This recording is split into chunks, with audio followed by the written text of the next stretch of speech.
could stand me up at the gates of hell, but I won't back down.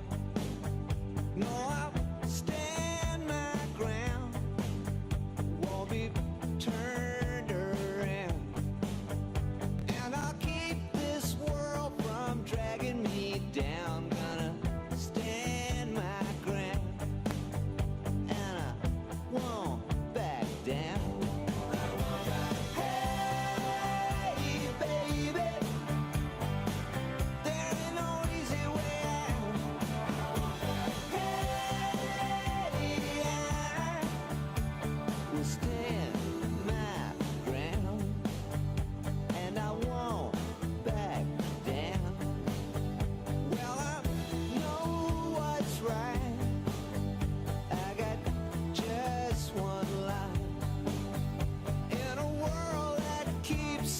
Pushing me around, but I'll stand my ground, and I won't back down.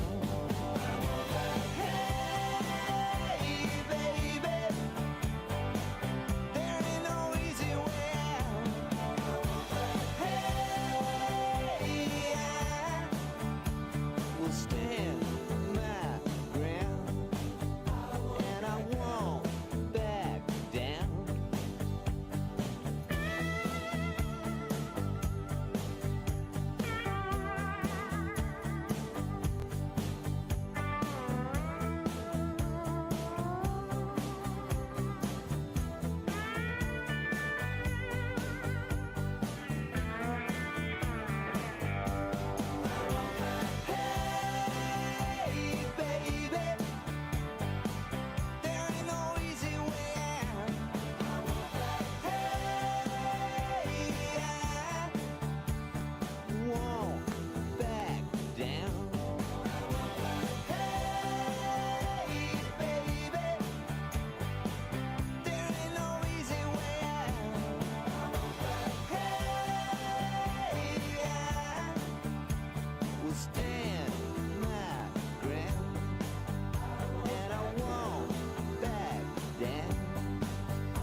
Seen her dressed in blue,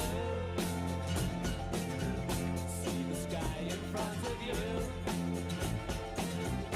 and her face is like a sail, spoken white, so fair and pale. Have you seen a lady fair?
She's like a weed.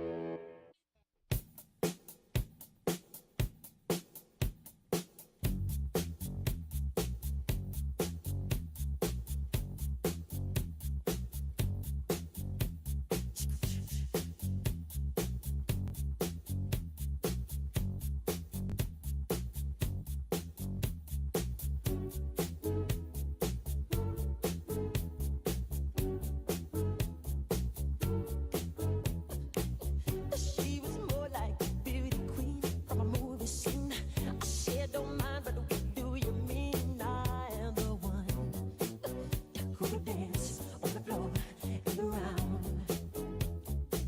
She said, I am the one who would dance on the floor and around. She told me her name was Billie Jean as she crossed the scene. Then heavy hair turned with the eyes to dream of being the one who would dance on the floor and around. People always told me, be careful what you do. Don't go around breaking young girls' hearts. And mother always told me, be careful who you love. And be careful what you do.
shine on the streets of hate, where the devil lies.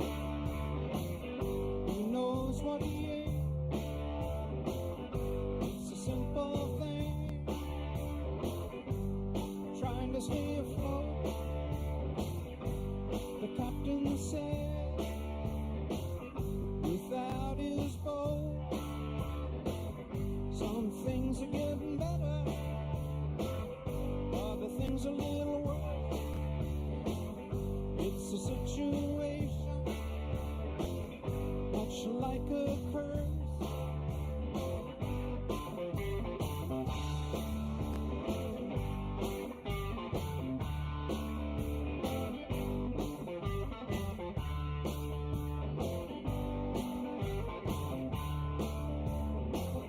It's the devil's sidewalk, it's the devil's door. Try to avoid it, said the captain of the shore. There's a garden growing and a million weeds, with no way knowing who has done which deed.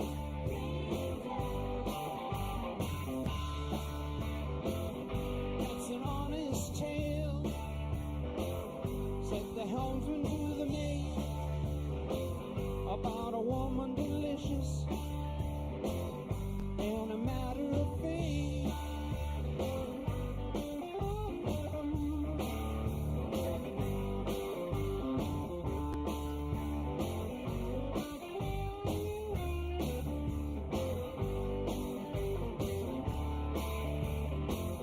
Big wheels still rolling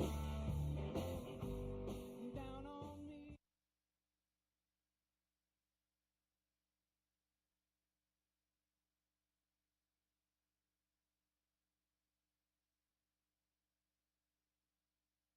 Ladies and gentlemen, the Vice President of the United States, Mike Pence.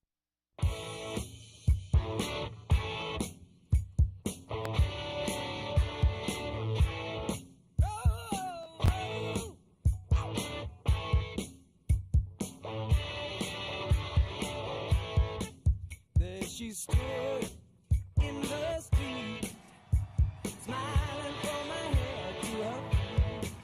I said, hey, what is this? Now, baby, maybe she's in need of a kiss. I said, hey, what's your name, baby? Maybe we can see things the same. Now, don't you wait, oh, hesitate. Let's move before they raise the parking rate. All right now, baby, it's all right.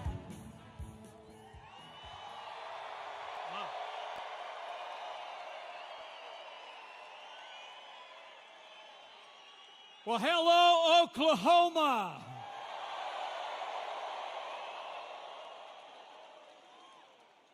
To Governor Kevin Stitt, the members of Congress, members of the incredible Trump family,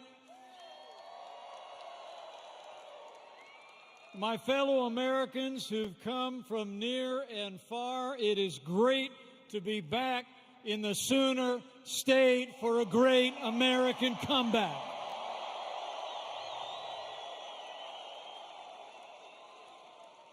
But I need to tell you, I'm here for one reason and one reason only. And that is that Oklahoma and America need 4 more years of President Donald Trump in the White House. It's on, America.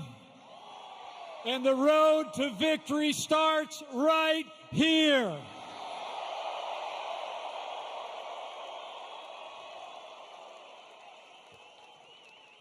You know, I'm here because I stand with President Donald Trump.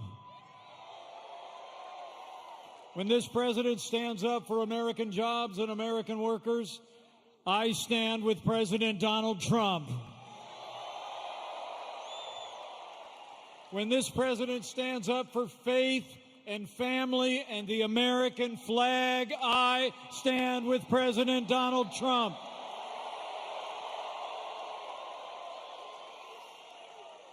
And when this president stands up to the radical left and their socialist agenda, I stand with President Donald Trump.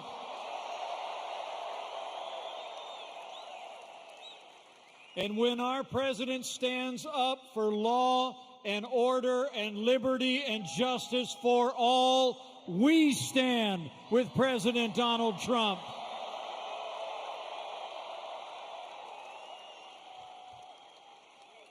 You know, 4 years ago, a movement was born. And it looks like it's doing just fine tonight.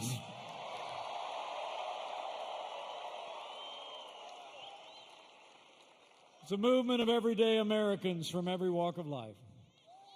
Here in Oklahoma, you believe we could be strong again. You believe we could be prosperous again.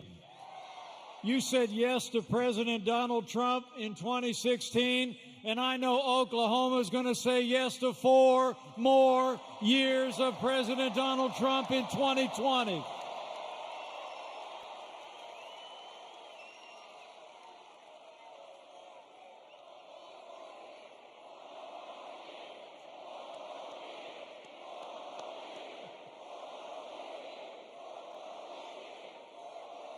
You know, the choice in this election couldn't be clearer, and the stakes couldn't be higher. On our side, you've got a president who's done more for this country's economy and military and our constitutional rights than any president in my lifetime.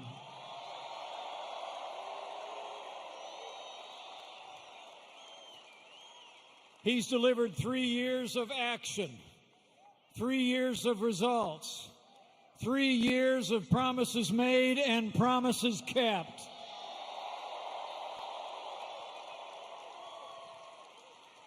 And then you got Joe Biden.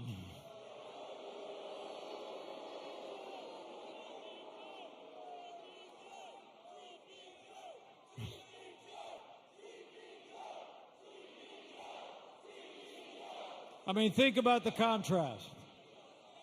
President Trump cut taxes for working families, small businesses, and family farms. And Joe Biden wants to raise your taxes. President Trump signed more laws cutting federal red tape than any president in American history. And Joe Biden wants to bury our economy under an avalanche of red tape like the Green New Deal. President Trump has stood up to China and put American jobs and American workers first. And Joe Biden wants to go back to economic surrender. Joe Biden will cost America jobs. And by contrast, President Trump created more than 7 million jobs in our first 3 years. And as we open up America again, we've already seen 3 million jobs created in a single month and set a record for retail sales. The great American comeback has begun, and President Trump is leading the way.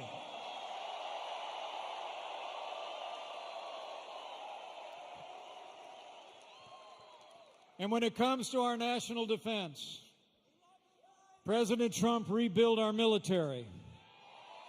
He restored the arsenal of democracy, and this president signed the largest increase in our national defense since the days of Ronald Reagan. Joe Biden and the Democrats, they neglected our military, support budget cutbacks, and ignored threats abroad. You know, under this president, with our renewed strength, we've taken the fight to radical Islamic terrorists on our terms, on their soil.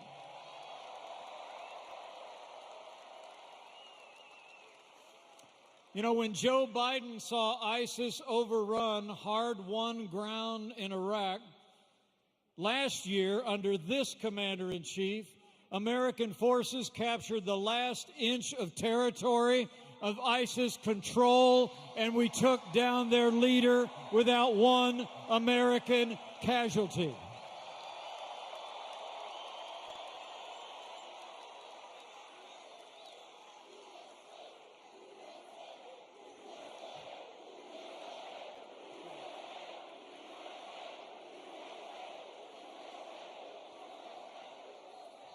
And remember when Joe Biden sent pallets of cash to terrorists in Iran? Well, President Trump got us out of the disastrous Iran nuclear deal, and Qasem Soleimani is gone.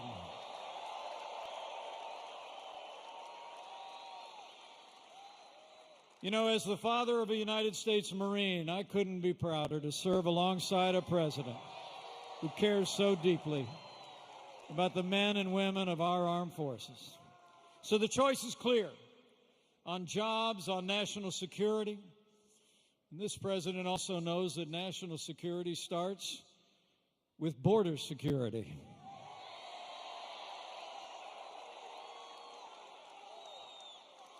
I mean, Joe Biden supports open borders. President Trump is already building that wall on the southern border of the United States.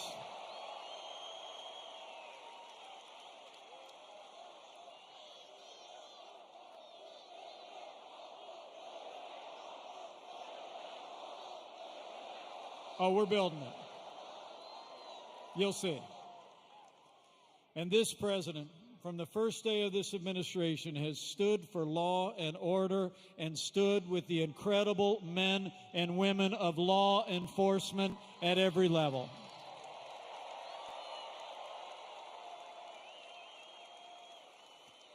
You know, the American people know that most of those who serve in the uniform of law enforcement are the best people in America. It's true. And we all know what happened to George Floyd was a tragedy that shocked the conscience of the nation, and justice will be served.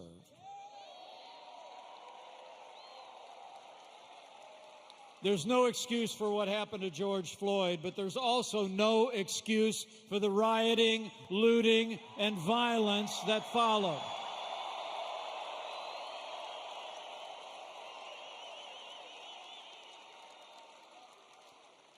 When rioters were destroying property in cities across the country, Joe Biden issued a press release. President Donald Trump sent in the National Guard. He secured our nation's capital and called on every governor in America to do the same.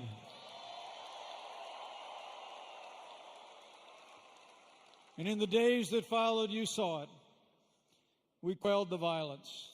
And since then, we've been working with law enforcement and leaders in our African American community to improve public safety and improve the lives of our African American neighbors. We're listening. We're learning. We're leading.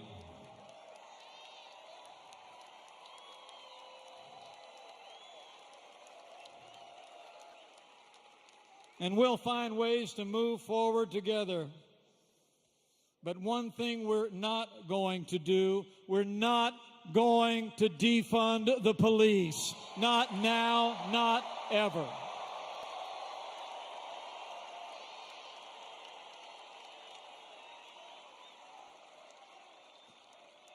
And when it comes to the rule of law, Joe Biden is making plans to appoint activist judges who will legislate from the bench. But next week, President Trump will appoint his 200th judge to our federal courts.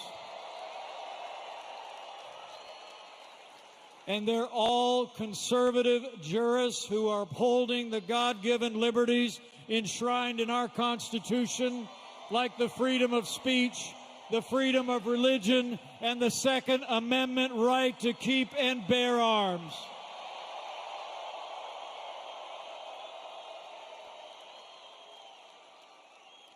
And with 4 more years, this president will appoint even more judges.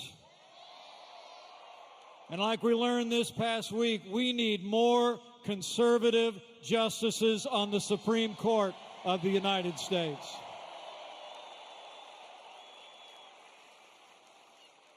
And finally, while Joe Biden supports taxpayer funding of abortion and was just endorsed by Planned Parenthood, I couldn't be more proud to be vice president for a president who stands without apology for the right to life.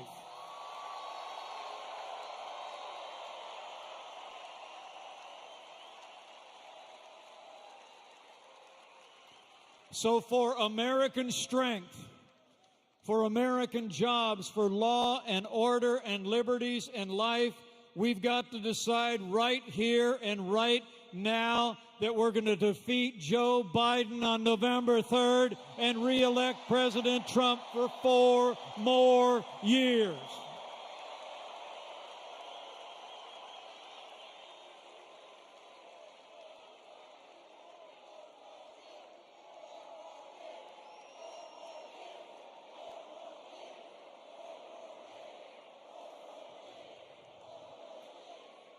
You know, because it's not just the record of success. It's about leadership. And the leadership this president has shown in one of the most challenging times any of us can remember. Did you know before we had a single coronavirus case in the United States, President Donald Trump closed down all travel from China? He put the health of America first.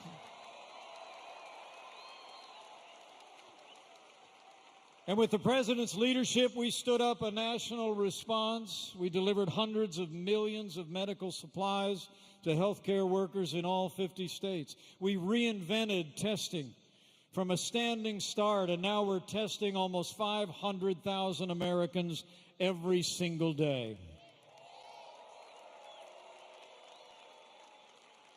Working with American Free Enterprise, we manufactured medical equipment on a wartime footing.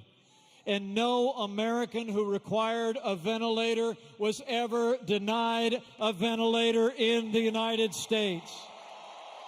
That's a national accomplishment. And now, all 50 states are opening up America again. People are going back to work and worship. We're getting back out to stores and restaurants and the great outdoors. The transition to greatness has begun.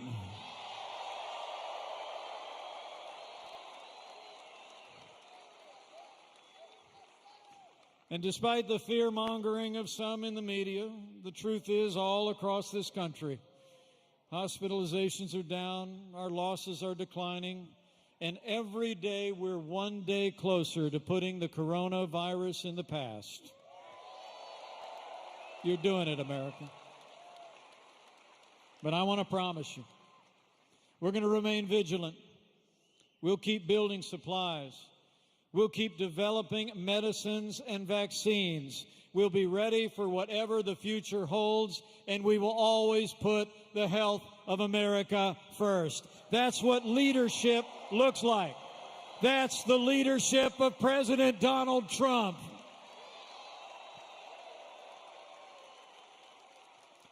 So, my fellow Americans, get ready. Buckle up. It's on. We've got a little more than 4 months to win 4 more years for President Donald Trump in the White House. So get ready to bring it, just like you did 4 years ago.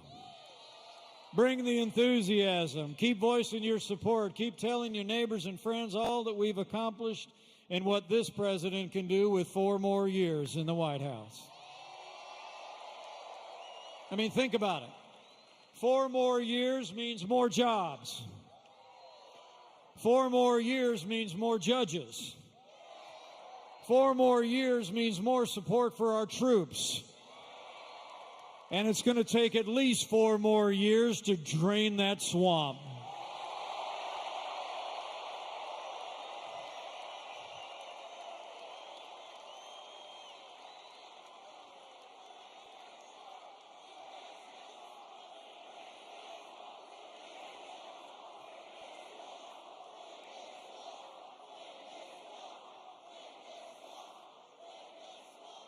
And when we do all that, I believe with all my heart, over the next 4 years, we're going to bring this country together. America will be stronger than ever before, more jobs and opportunities than ever before.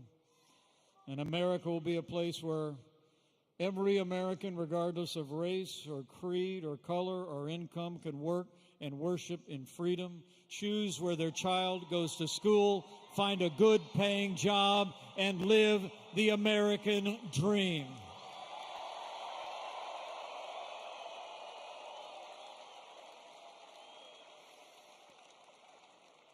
So thank you for coming out tonight.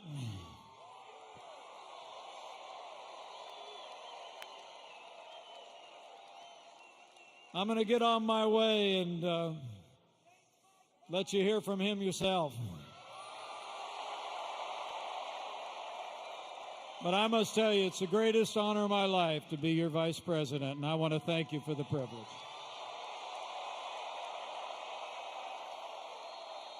And in all my travels across this country, from big cities to small towns over the last 4 years, I can tell you firsthand, America is a freedom-loving nation, and America is a nation of faith.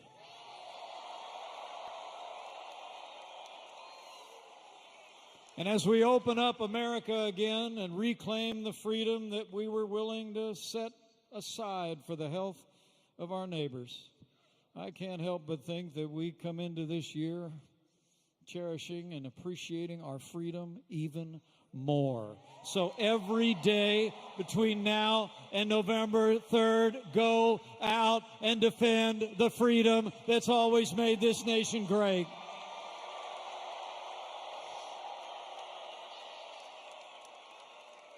And while you're doing it, have faith. Faith that in these challenging times, that if his people who are called by his name will humble themselves and pray, he'll do like he's always done through the long and storied history of this land.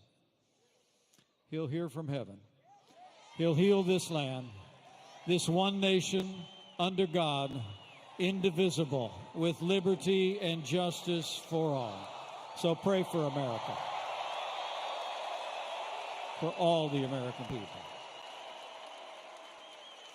Ladies and gentlemen, President Donald Trump is the real deal. He's a man who says what he means and means what he says. He never quits. He never backs down. And I can tell you firsthand, he's never stopped fighting to keep the promises that he made to the American people. And now it's our turn to fight for him. And I just know that with your continued support and prayers, every day between now and November 3rd, we're going to have that great American comeback. We're going to make Oklahoma and America stronger and more prosperous than ever before. And with President Donald Trump in the White House for 4 more years, and with God's help, we will make America great again. Thank you, Oklahoma. God bless you.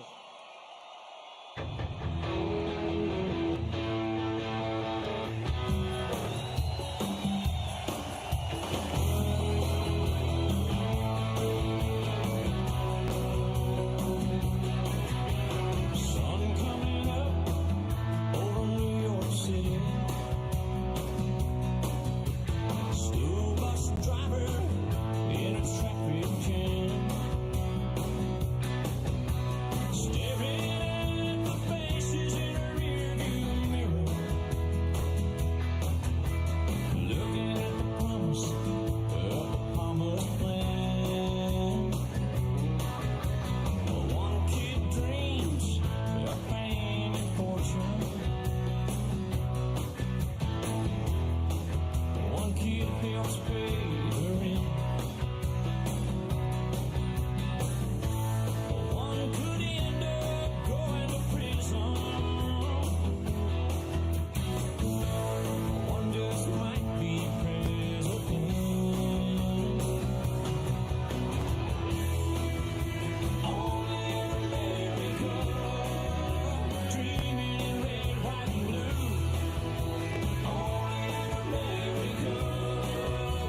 a singer in a band.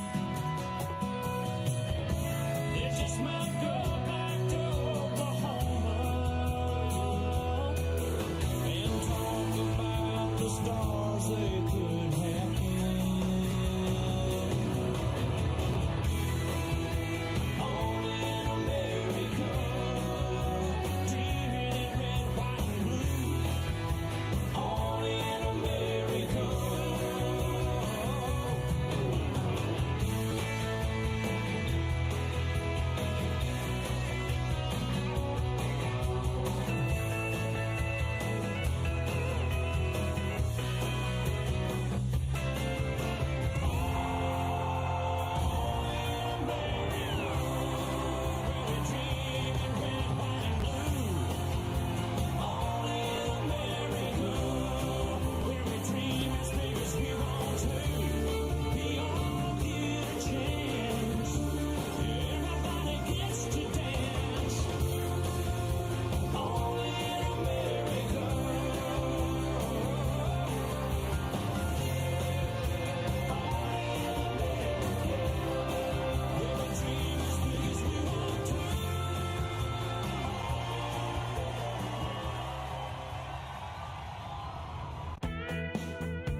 Well, I won't back down.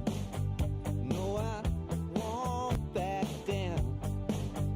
You can stand me up at the gates of hell, but I won't back down. No, I'll stand my ground. Won't be turned around.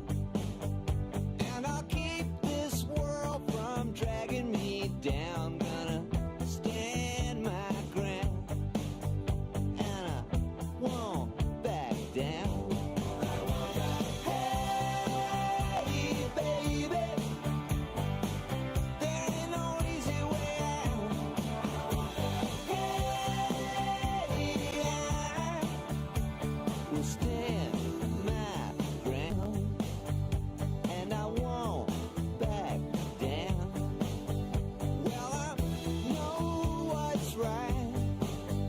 I got just one life in a world that keeps on pushing me around, but I'll stand my ground, and I won't back down. Hey, baby, there ain't no easy way out. Hey, I will stand my ground, and I won't back down.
seen her dressed in blue? See the sky in front of you, and her face is like a sail, speaking white, so fair and pale. Have you seen a lady blue? She comes in colors everywhere. She combs her hair. She's like a rainbow. Coming colors in the air. Everywhere. She comes in colors.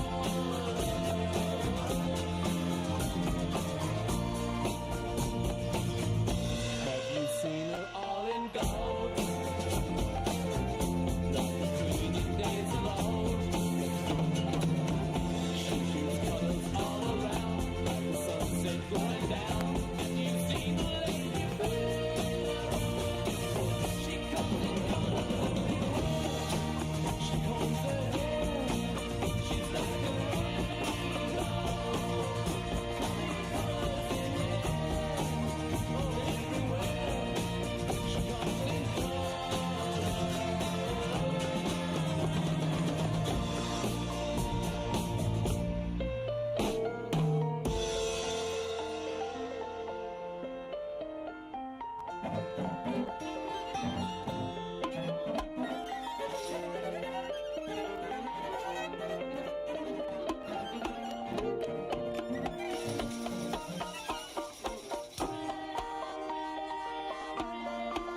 She's like a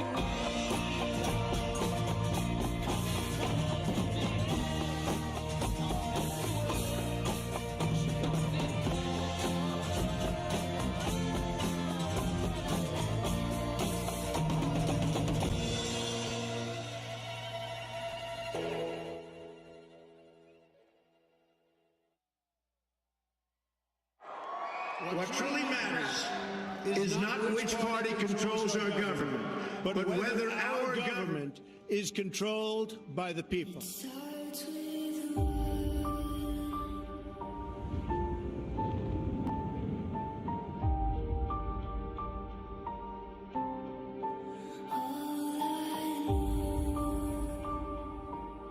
For too long, a small group in our nation's capital has reaped the rewards of government, while the people have borne the cost. The establishment protected itself, but not the citizens of our country. That all changes starting right here and right now.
Ladies and gentlemen, the President of the United States, Donald J. Trump.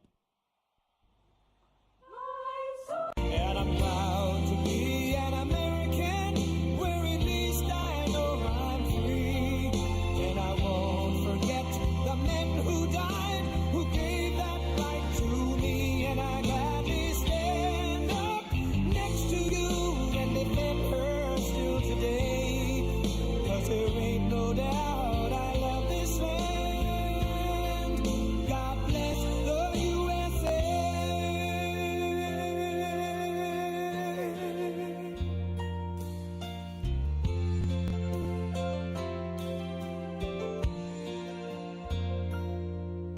From the lakes of Minnesota to the hills of Tennessee, across the plains of Texas, from sea to shining sea, from Detroit down to Houston and New York to LA, where there's pride in every American heart, and it's time we stand and say that I'm proud to be an American, where at least I know I'm free, and I won't forget the men who died, who gave that right to me, and I gladly stand up next to you and defend her still today, 'cause there ain't no doubt I love this land. God bless the USA.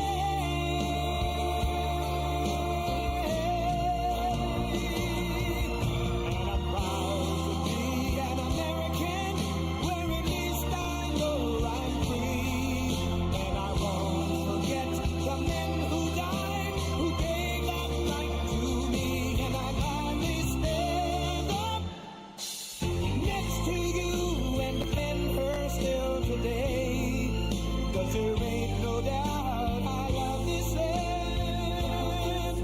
God bless the USA.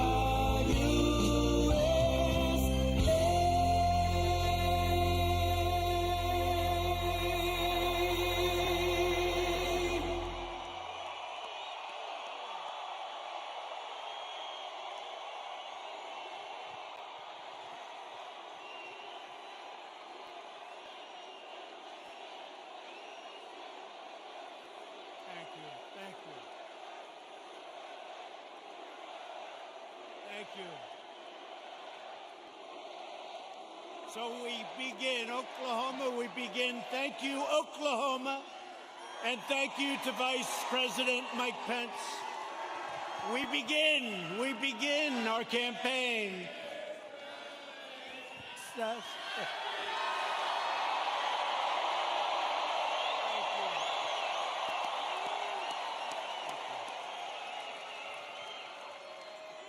We begin our campaign, and I just want to thank all of you. You are warriors. I've been watching the fake news for weeks now, and everything is negative. Don't go, don't come, don't do anything. Today it was like, I've never seen anything like it. I've never seen anything like it. You are warriors. Thank you. We had some very bad people outside. We had some very bad people outside. They were doing bad things.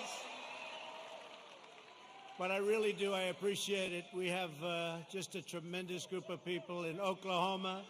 And I hear from your two great senators and your governor that we're doing very well in Oklahoma. That's the word. That's the word. I stand before you today to declare the silent majority is stronger than ever before.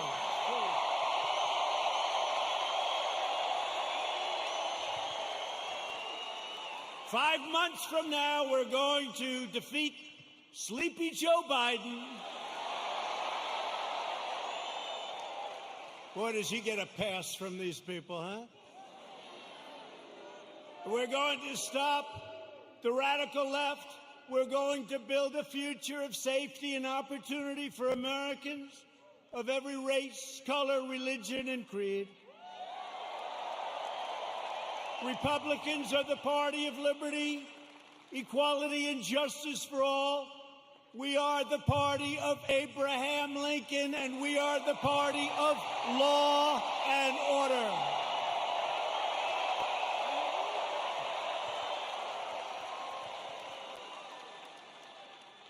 Think of what we've done.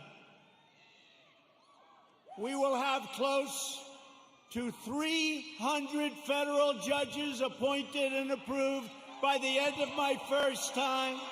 That's an all-time record. That's an all-time record.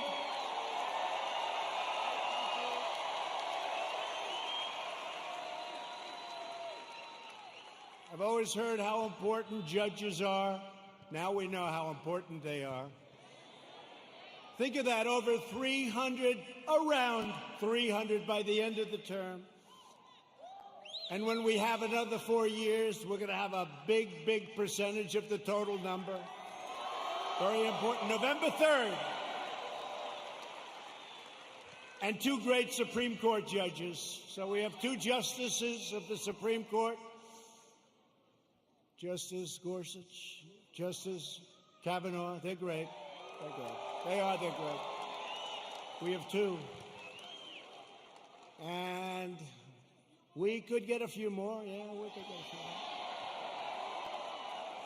We've spent over $2 trillion to completely rebuild the unmatched strength and power of the United States military. And all of that incredible equipment, whether it's submarines or missiles or rockets or jet fighters, bombers, it's all built in the USA.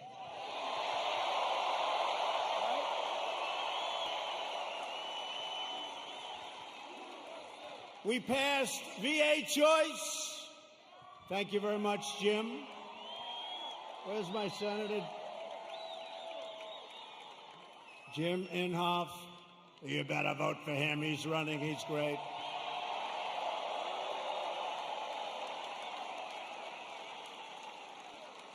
But we'll get to him and James Lankford in a second. 2 great senators. You have 2 great senators.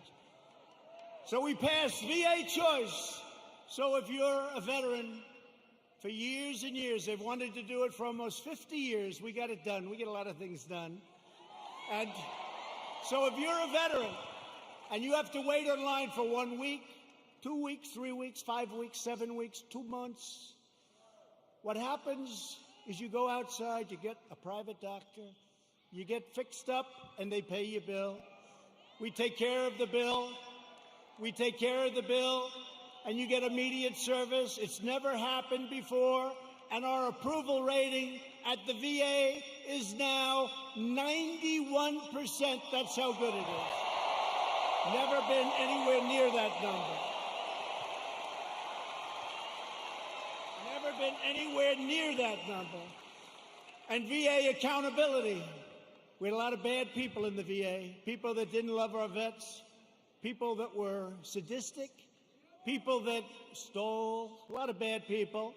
You couldn't get rid of them because they were, let's say it could be unions, it could be civil service, right? Let's just say. And so you couldn't get it done. That was another one. For decades and decades, they wanted to get it changed. And I got it done with those people and your congressman, too. Your congressman, who I'm going to introduce.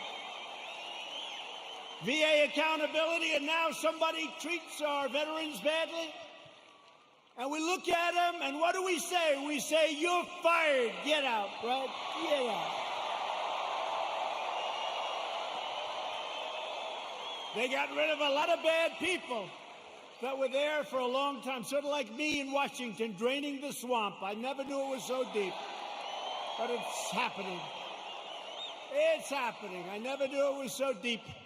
It's deep and thick and a lot of bad characters. Thank you. We're lowering the price of prescription drugs, making our allies pay their fair share. They get a big bargain on drug prices, and enacting fair trade deals that finally, after all these years, put America first. I've been saying it for a long time. We passed the largest tax cuts in the history of our country. The Democrats want to raise your taxes. Tell me about that. Tell me about that. I guess I'm old-fashioned. You know, all my life, I heard politicians want to lower taxes, not raise them. If you could lower them, you couldn't lose. The Democrats want to substantially raise your taxes. How do you figure that? How do you figure that? And regulation cuts, we passed more regulation cuts than any administration in the history of our country.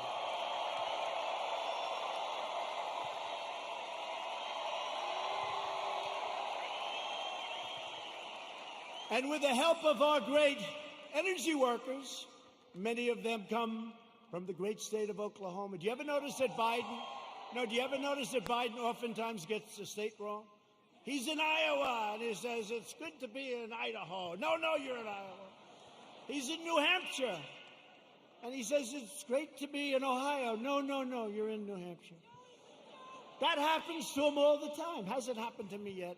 You know, when that happens, there's nothing you can do to make up for it. You might as well just walk off the stage because the speech is a disaster. Yeah. Right? But we just turned the United States into the dominant energy superpower of the world.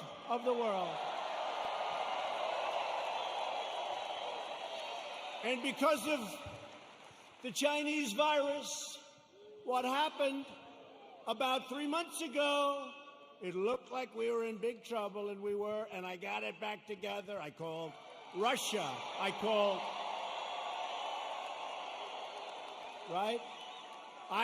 Russia. I called Saudi Arabia. And believe it or not, I called Mexico. Mexico was a little bit tough. That's called OPEC Plus. Did you ever hear of OPEC Plus? That's OPEC plus plus. And we got them to do the right thing, and we have our energy back to up almost $40 a barrel, meaning you have an energy business again. Almost $40 a barrel. A couple of months ago, it was zero, and we were going to lose 10 million energy jobs, 10 million jobs. So Texas and Oklahoma and North Dakota and many other states would have been hurt. Now, you think you're going to be hurt there? You try putting AOC in charge of your energy.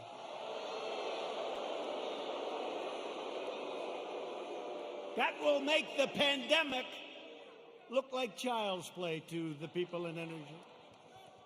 She has one problem. It's called petroleum. No president or administration has done more in the first 3.5 years than the Trump administration. Not even close. Nobody. Our incredible success in rebuilding America stands in stark contrast to the extremism and destruction and violence of the radical left. We just saw it outside. You just saw it outside. You saw these thugs that came along. These people call them protesters. Isn't it beautiful? It's so beautiful. No, they're so wonderful. They call them the Boston Tea Party. They're so wonderful. Yeah, they call them. You ever watch fake news CNN? You ever watch where they go?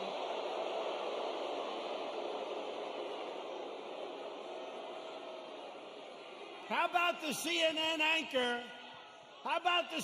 anchor? You know, did a little shave job in the head, which is fine. And he's standing in front of a building saying things are very peaceful here. And the building is, it looks like the biggest fire I've ever seen. The whole town is burning. It's like the biggest fire. And he said, things are very good here, Anderson. I think it's good. These are wonderful people, Anderson. You ever see that? Looked like the world was coming to an end. And you know, we did something in Minneapolis. After watching for 3 or 4 days, I called. I said, you got to get out. You can't protect yourselves.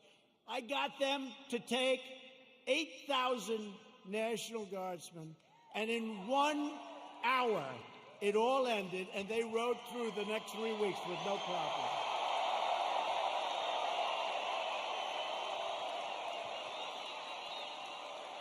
And we did the same thing in other cities. But how about Seattle? Isn't that great?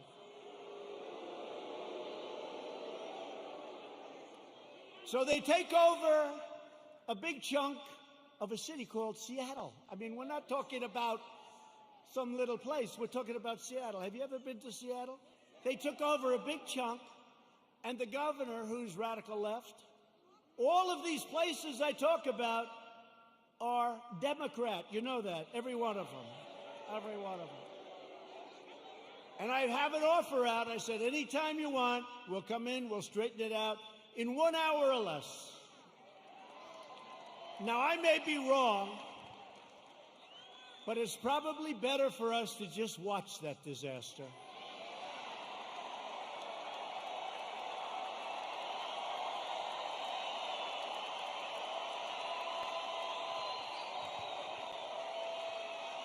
I flew in with some of our great congressmen who were going to introduce in a second, and I said to him, Congressman, what do you think? I can straighten it out fast. Should we just go in? No, sir. Let it simmer for a little while. Let people see what radical left Democrats will do to our country. Right? But Americans have watched left-wing radicals burn down buildings, loot businesses, destroy private property, injure hundreds of dedicated police officers. These police officers, they get injured. They don't complain. They're incredible. And injure thousands upon thousands of people only to hear the radical fake news say what a beautiful rally it was. And they never talk about COVID. They don't talk about when you see 25,000 people walking down Fifth Avenue or walking down a street of a Democrat-run city. You never hear them saying they're not wearing their mask. You don't hear them saying, as they're breaking windows and running in, and then when I say the looters, the anarchists, the agitators, they say, what a terrible thing for our president to say. What a terrible thing. But you don't hear them talking about COVID. COVID. To be specific, COVID-19. That name gets further and further away from China as opposed to calling it the Chinese virus.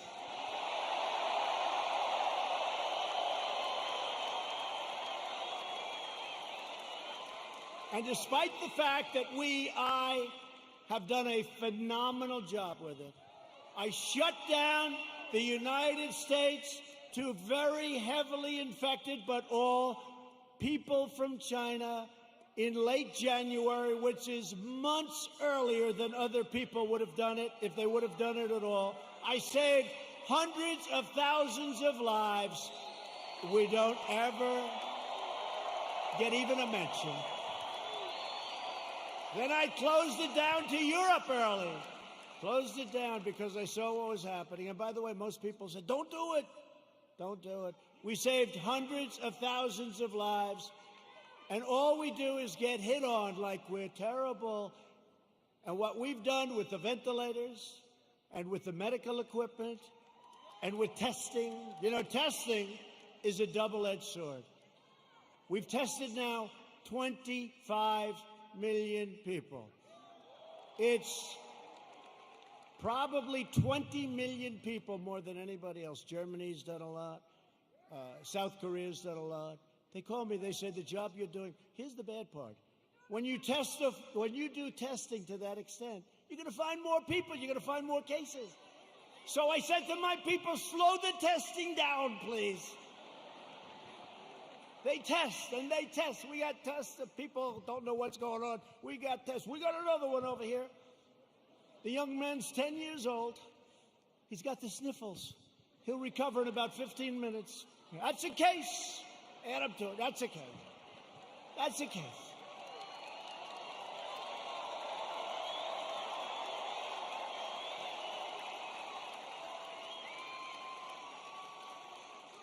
I was actually with a very nice man, very good man, even though he's very liberal, the governor of New Jersey, right? We know him? Now listen, he said to me something that's amazing. New Jersey was very heavily hit, very hard hit, thousands of people. He said with thousands of people that died, thousands of people, there was only one person that died under the age of 18. Would you believe that? Which tells me one thing, that kids are much stronger than us. When you see a little kid running around, say, boy, oh boy, do you have a great immune system. How about a piece of your immune system? They don't even know about this. Let's open the schools, please. Open.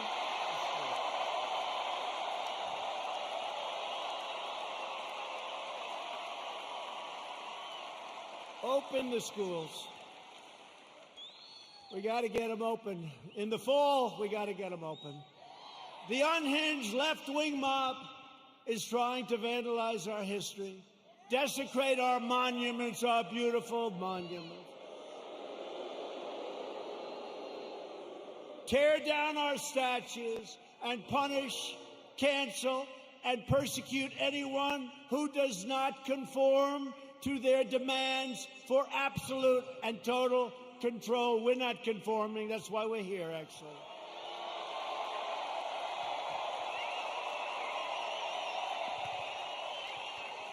This cruel campaign of censorship and exclusion violates everything we hold dear as Americans. They want to demolish our heritage so they can impose their new oppressive regime in its place. They want to defund and dissolve our police departments. Think of that. You know, I heard it for the first time 2 weeks ago. I said, well, that one, I mean, they're only kidding. I said, they're not. Minneapolis, you see what's going on? They're not kidding. They got a lot of problems. They'll have a lot of problems. Hey, it's 1 o'clock in the morning, and a very tough, you know, I've used the word on occasion, hombre. A very tough hombre is breaking into the window of a young woman whose husband is away as a traveling salesman or whatever he may do. And you call 911, and they say, I'm sorry, this number is no longer working. By the way, you have many cases like that, many, whether it's a young woman, an old woman, a young man, or an old man, and you're sleeping. So what are you going to do, right? So they wanted to fund, they really do. This is a serious movement. And in Minneapolis, the council's already passed it. In Seattle, you see what's going on there. It's even worse, okay? These people are stone cold crazy. They're crazy. So if you want to save your heritage, you want to save that beautiful heritage of ours. We have a great heritage. We're a great country. You are so lucky I'm president. That's all I can tell you.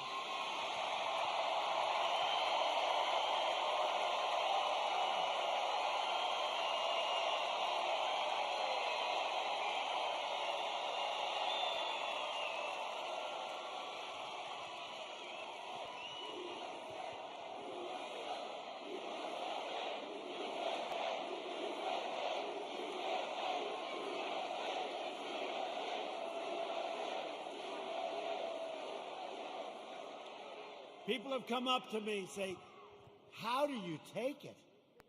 I say, do I have a choice? Do I have a choice? We deal with a lot of bad people, but we're winning. And every once in a while, I'll have one of these days where I'm hit left and right, like even this great event. What if you could have seen outside, or if you could have heard the reports, oh, it's COVID, it's this, by the way, it's a disease, without question, has more names than any disease in history. I can name Kung Flu. I can name 19 different versions of names. Many call it a virus, which it is. Many call it a flu. What difference? I think we have 19 or 20 versions of the name. But they say to me, where do you get the energy? I say, I don't have a choice. I don't have a choice. You know, it was interesting to show you how fake they are. You might have seen it. So last week they called me and they say, sir, West Point, we're ready. I said, oh, that's right. I have to make the commencement speech at West Point. You know, they delayed it for 6 weeks because of COVID. So they delayed it, and I went there. 1,106 cadets were graduating, and beautiful. Right? Beautiful cadets. So, this is just to show you how bad the fake news is. So, they say to me, "Sir, we're ready to go." I say, "Let's go." This is after saying hello to a lot of cadets, inspecting little areas of a building that was very exciting. Actually, it's beautiful, very old. Studied a lot of our great generals, some of our presidents that went there. West Point is beautiful, right on the Hudson River. But after an hour, general that runs it is a fantastic guy. After an hour, we land. We do some more inspections, and they say, "Sir, are you ready?" "Yes, I am." So we walk like the equivalent of about 3 blocks, which is fine. We go on stage, which is fine. They make speeches, then I make a speech. It lasted a long time. I don't know, maybe 45 minutes, maybe longer. I don't know, but a long time. The sun is pouring down on me. Okay? But they said to me before the speech, "Sir, would you like to salute each cadet, each single cadet, or maybe they'll be in groups of 2. Would you like to salute like this?" "Yes." "Like this." Almost 600 times. You know what that is? 600 times!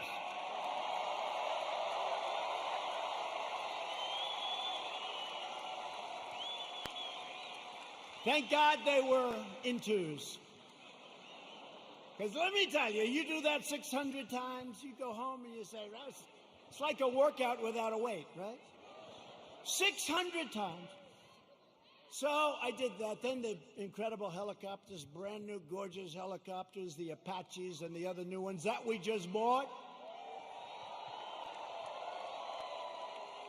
So they fly over. And the kids throw the hats in the air. It's beautiful, it really is. And it was a beautiful day. And we're all finished. I was on the stage for hours. Hours! Sun. I came home, I had a nice tan. Meaning I had a nice sunburn. Oh, the sun's going right like that. But I make the speech, right? I salute for probably an hour and a half, maybe more, but around that. Watch, if I'm off by 2 minutes, I'll say, "He exaggerated. It was only an hour and 25 minutes. He exaggerated. He lied. He lied. He's a liar." These people are sick, the fake news.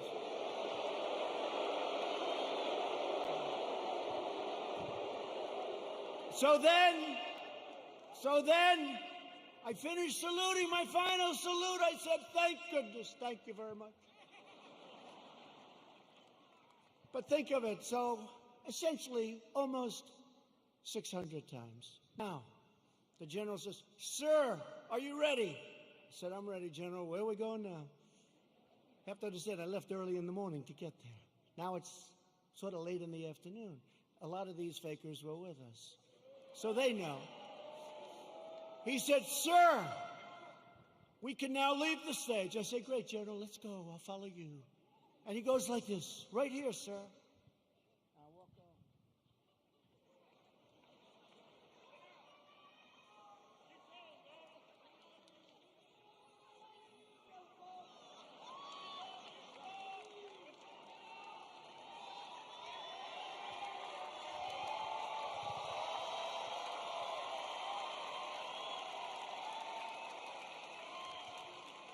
And the stage was higher than this one. And the ramp was probably 10 yards long. I say, "General," now you got to understand, I have the whole Corps of Cadets looking at me. And I want them to love their president. I did this big thing. I love them. I love them. They're incredible. And they do. I said, "General, I've got myself a problem, General. Because I'm wearing leather bottom shoes, which is good if you're walking on flat surfaces. It's not good for ramps. And if I fall down, look at all those press back there. Look at that.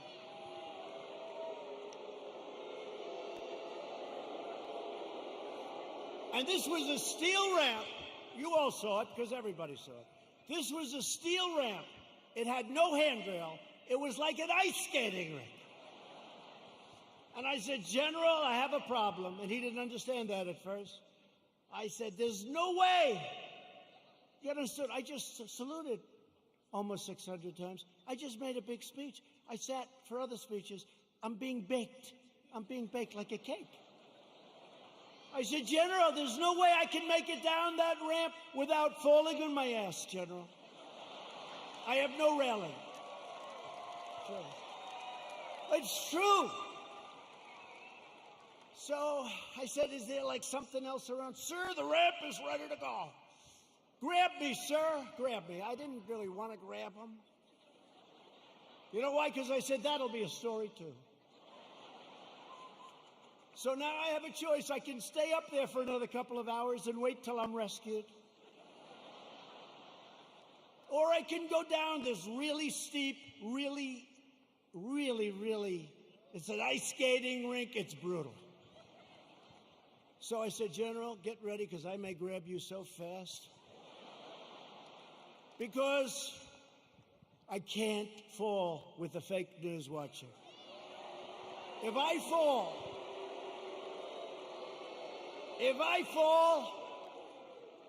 I remember when President Ford fell out of the plane, you remember? I remember when another president, nice man, threw up in Japan. And they did slow motion replays. It's true. Right? It's true. I don't want that, General. Now he's standing there, big strong guy, and he's got these shoes, but they're loaded with rubber on the bottom. Because the first thing I did, I looked at his shoes. Then I looked at mine. Very, very slippery. So I end up saying, okay, General, let's go. I will only grab you if I need you. That's not a good story. Falling would be a disaster. It turned out to be worse than anything. I would have been better off if I fell and slid down the damn ramp. Right? So what happens is I start the journey inch by inch, right? And I was really bent over, too. I didn't like that, you know. I didn't like this picture. This picture, I'm sure, will be an ad by the fakers. So I was bent over, right? And I'm going like this.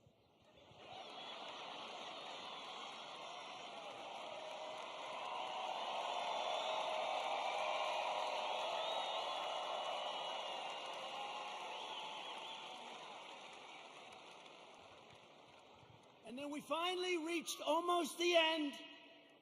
And the fake news, the most dishonest human beings, they cut it off. You know why?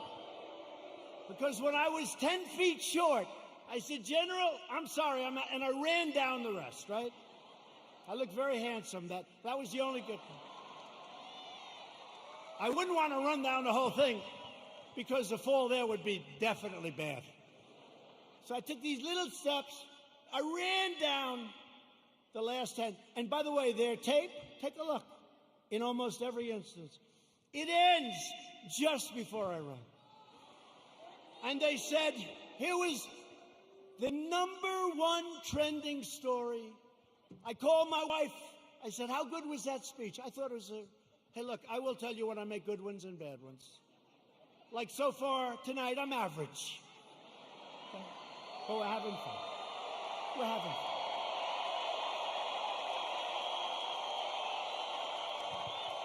So far tonight. But I called my wife and I said, how good was it, darling?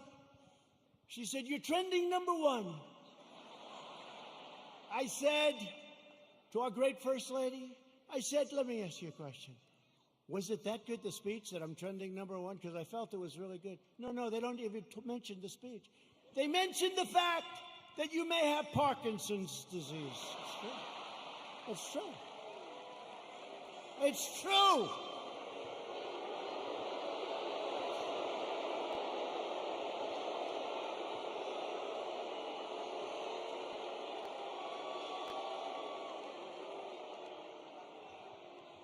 They say there's something wrong with our president. I'll let you know if there's something wrong, okay? I'll let you know if there's something. I'll tell you what, there's something wrong with Biden, that I can tell you.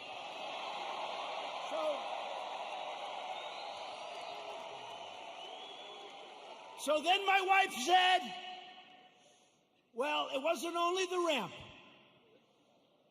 Did you have water? I said, yeah. I was speaking for a long time.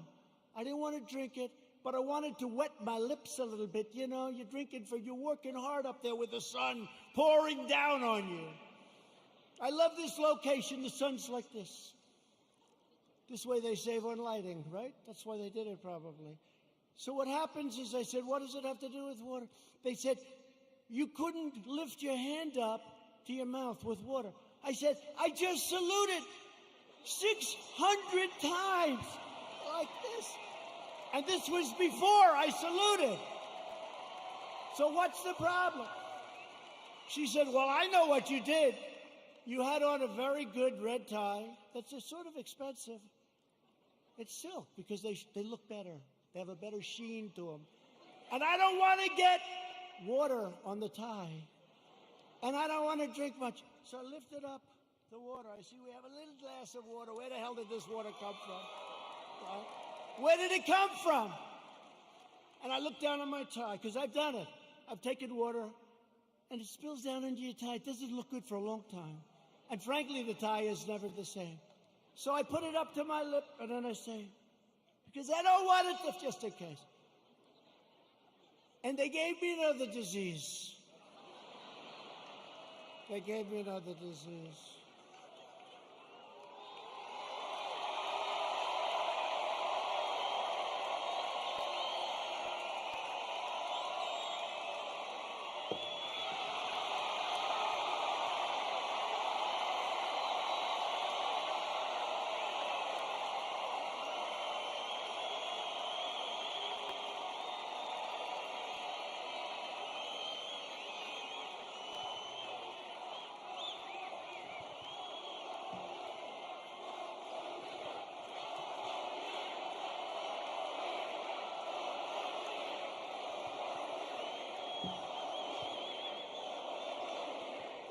Anyway, that's a long story, but here's the story. I have lived with more the ramp than the water, but I've lived with the ramp and the water since I left West Point. Not one media group said I made a good speech or I made a great speech. But the kids loved it because they broke their barrier, which wasn't good in terms of COVID. But they broke their barrier and they wanted to shake hands. They wanted to, and I don't want to tell anybody, but there were a couple of kids they put at the end. I actually shook their hand, okay? I actually shook it. Because they were excited. They were excited. They're with their president. They were excited. The most beautiful young people, men, women, the most beautiful young people you've ever seen. So think of how you feel, you me. I go there. How did I do? Sir, that was a great speech. You know, all my people, sir, that was one of your best. That was great. I said, that's great. I agree. It was a good speech. I like that speech. They don't mention the speech, but they have me going down this ramp at an inch at a time. It's so unfair. It really is. So unfair. They are among the most dishonest people anywhere on earth. They're bad people. Bad people. Okay, that's enough of that. I wanted to tell that story. Does everybody understand that story? The left-wing anarchists tore down a statue of Thomas Jefferson. Now we're getting into the real stuff. They decapitated a statue of Christopher Columbus, except in New York when the Italians surrounded it. They didn't have too much of a chance. Those Italians, I love the Italians. They heard they were going to rip down their beautiful Christopher Columbus, and all of a sudden they circled that thing. They didn't do too well in hurting Christopher, did they? Thank you to our Italian population. We're very proud of you, right? 2 days ago, leftist radicals in Portland, Oregon, ripped down a statue of George Washington and wrapped it in an American flag and set the American flag on fire. Democrat, all Democrat. Everything I tell you is Democrat. And you know, we ought to do something, Mr. Senators. We have two great senators. We ought to come up with legislation that if you burn the American flag, you go to jail for 1 year. 1 year.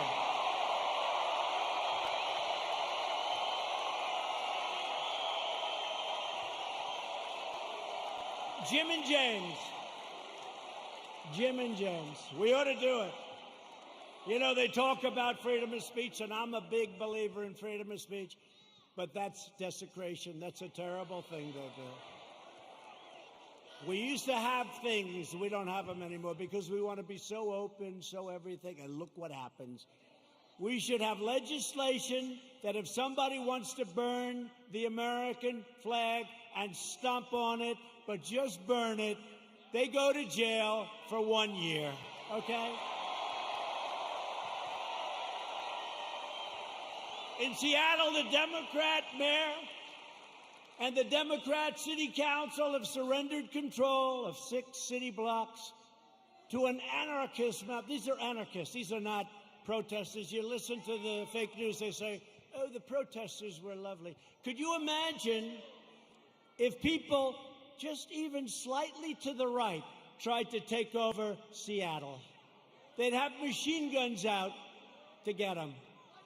But these people can take over the city. Look at what they've done to business people that have spent years and years building their business, and now they're wiped out. Take it away. Governor Inslee ought to get his act together. Get in there. I'll help you. I'll do whatever you want.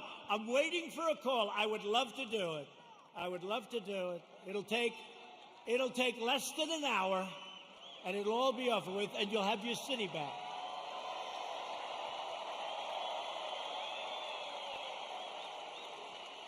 And yet Biden remains silent in his basement in the face of this brutal assault on our nation and the values of our nation. Joe Biden has surrendered to his party and to the left-wing mob. He has no control. Does anybody honestly think he controls these radical maniacs? You know what he says to his wife when he's not confusing her with his sister? Get me the hell out of here. These people are crazy. That's what he says. He has absolutely no control. You know, a lot of times I'll make like a speech, and I'll have this beautiful paragraph come out criticizing every little aspect of the speech. Beautiful, brilliant. But Joe didn't. And it'll say, a comment from Joe Biden. But he didn't say it. Professional people, great students in English lit, people that are very smart say it. Joe Biden said, and they'll go into this highly complex paragraph, beautifully worded, and I say, Joe didn't say that. Joe doesn't even understand it.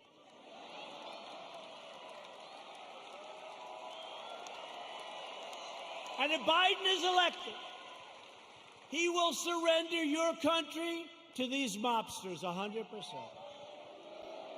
Your 401ks, by the way, look at how we're doing in the stock market. Just set another record with NASDAQ. Your 401ks and money itself will be worthless. Your 401ks are doing very well, unless, I don't want to say, if you were stupid, I said, don't sell, don't sell. It went down, but we got it back up. And now NASDAQ, think of it, NASDAQ just set a record. And I think you're going to see a lot of records. And next year, if we don't do anything stupid on November 3rd, you are going to have the greatest economic year we've ever had. That'll be next year. If the Democrats gain power, then the rioters will be in charge, and no one will be safe, and no one will have control. Joe Biden is not the leader of his party. Joe Biden is a helpless puppet of the radical left. And he's not radical left. I don't think he knows what he is anymore. But he was never radical left. But he's controlled by the radical left. And now he's really controlled. His campaign staff even donated a lot of money to bail out rioters, looters, and arsonists who ravaged Minneapolis. They bailed them out. They put up a lot of money to bail them out, the rioters, the looters. And they were the arsonists. So they'll say, oh, it's terrible what he says about the people of our nation. Maybe some of them aren't even from our nation.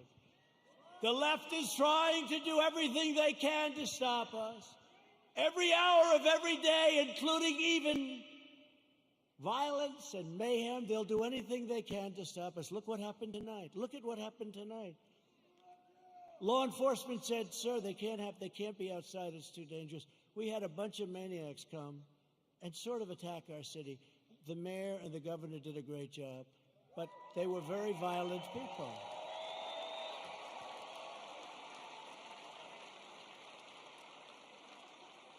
And our people are not nearly as violent, but if they ever were, it would be a terrible, terrible day for the other side.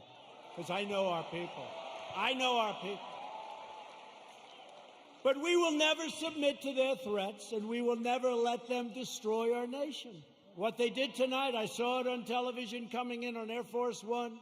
One thing about Air Force One, we got plenty of televisions. We have televisions in closets. You open up the closet, got a television.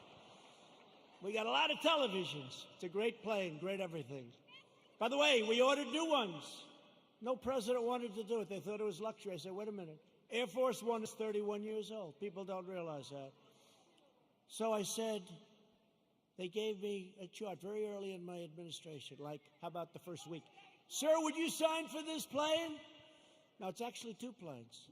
Would you sign for this plane? Air Force One.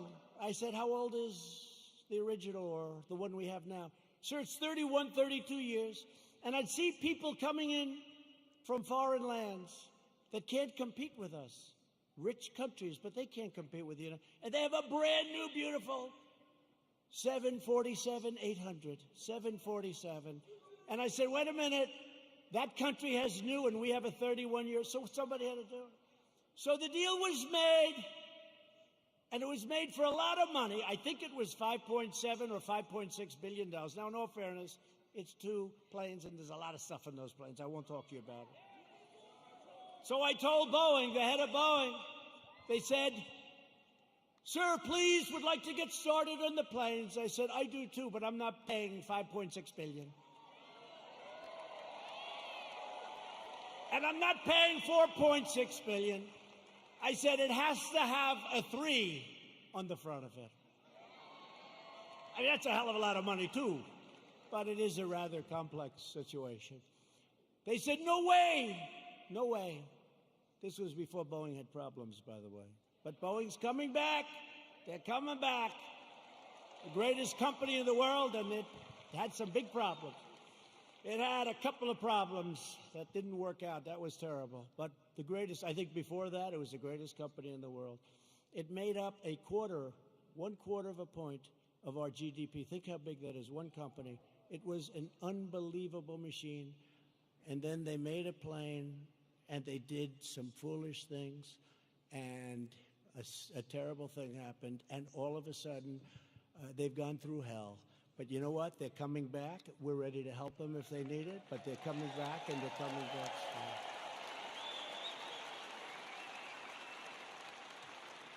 But this was the Boeing before that, and they were riding high, and like I was before this thing came in.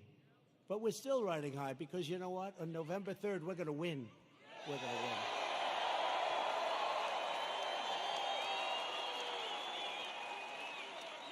So they came in and they said, no, we want, 5.6 billion, whatever it was. If I'm a little bit off, they'll go crazy, you know. Whatever. But it was a lot. 5.6 billion. Nope, got to have a 3. Got to have a 3. Call me up. Nope, cancel the contract. I said, cancel the contract. I want to cancel. I said, General, can you cancel the contract? He said, yes, sir. I'm very proud of it. Oh, good. Cancel it. Okay, sir. By the way, to cancel it, do you have to pay anything? Yes, sir. We have a cancellation fee, sir. How much is it, General? $250 million, sir. I said, what? Sir, we made a good deal. $250 million to cancel. You mean If we don't buy the plane, we have to hand them $250 million. That's not good, right? Look at these two guys. They're looking. By the way, that's like a good story compared to some I could tell you, like with aircraft carriers. So they said $250 million, or I always say this, or around that number, because I'm off by a little bit. They say, oh, he exaggerates. I look at numbers all day long. That's what I look at for years now, for my whole life when you think of it. $250 million cancellation fee, sir. He was very proud of himself. What a great day. I say, General, don't cancel. Don't cancel. Just tell him I don't want the planes. Don't put anything in writing. Don't put it in writing, General. Why, sir? Because I don't want to pay $250. True. Do you hear that, Jim? Jim Inhofe, he's great. You hear that, Jim? You know that story. He does a great job. So here's what happened, the bottom line. Boeing says, no way, no way, no way. The next week they say, no way we're doing it. The next week they said, how about $5 billion? I said, no way, no way. The next week they said 4.8. I said, nope, it's got to have a 3 on the front of it. Don't you understand, you dumb son of a bitch? Don't you understand?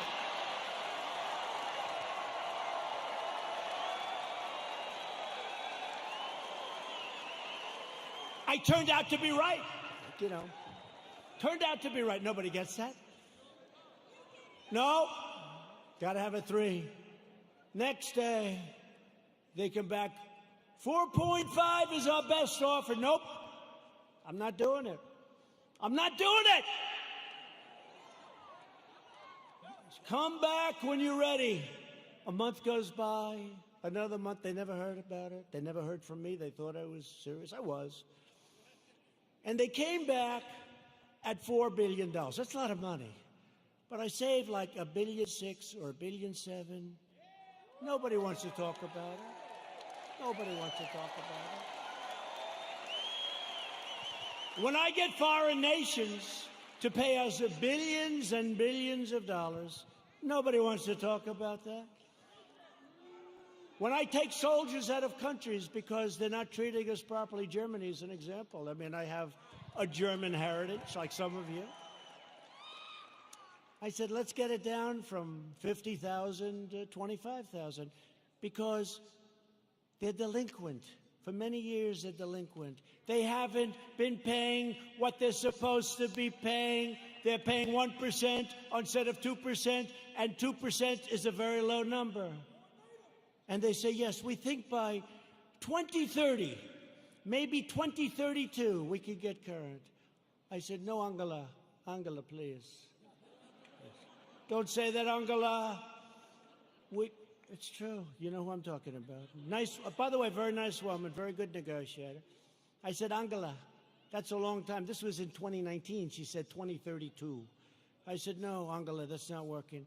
But I said, what about, because now they want to get current, but I said, well, what about the last 25 years, all the money you owe us? Everybody forgot about that. They forget about all the money that wasn't paid. I said, what about the $1 trillion that you really owe? So we're negotiating, let's see. But in the meantime, we're reducing our troops. Remember this, remember this. We're supposed to protect Germany from Russia. But Germany is paying Russia billions of dollars for energy coming from a pipeline, brand new pipeline. So they pay the country we're supposed to protect them from. They pay billions of dollars to that country. We're supposed to protect them. Excuse me, how does that work? How does that work?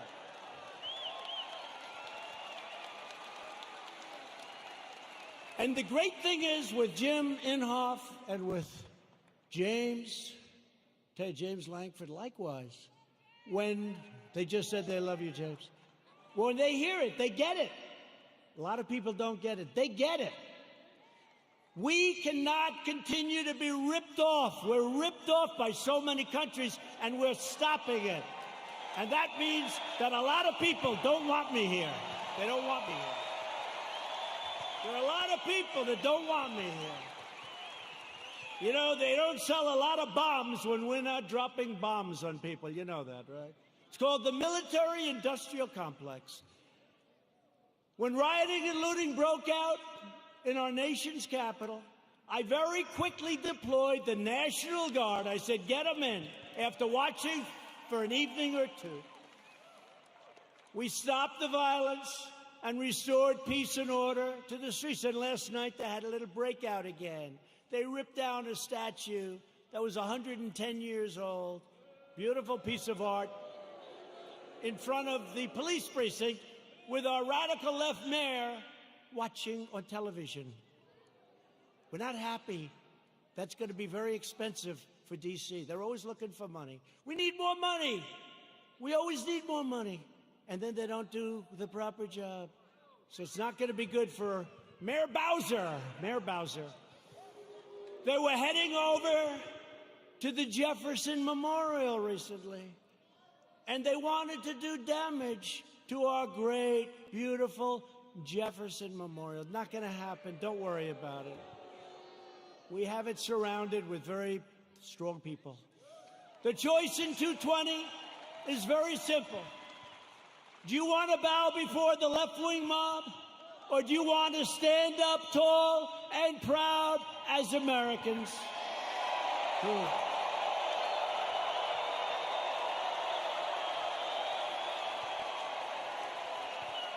And explain this to the NFL.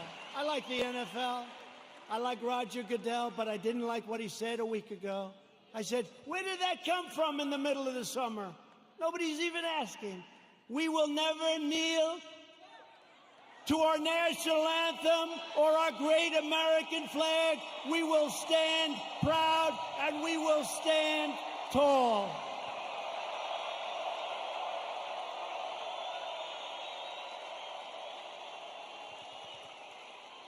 I thought we won that battle with the NFL.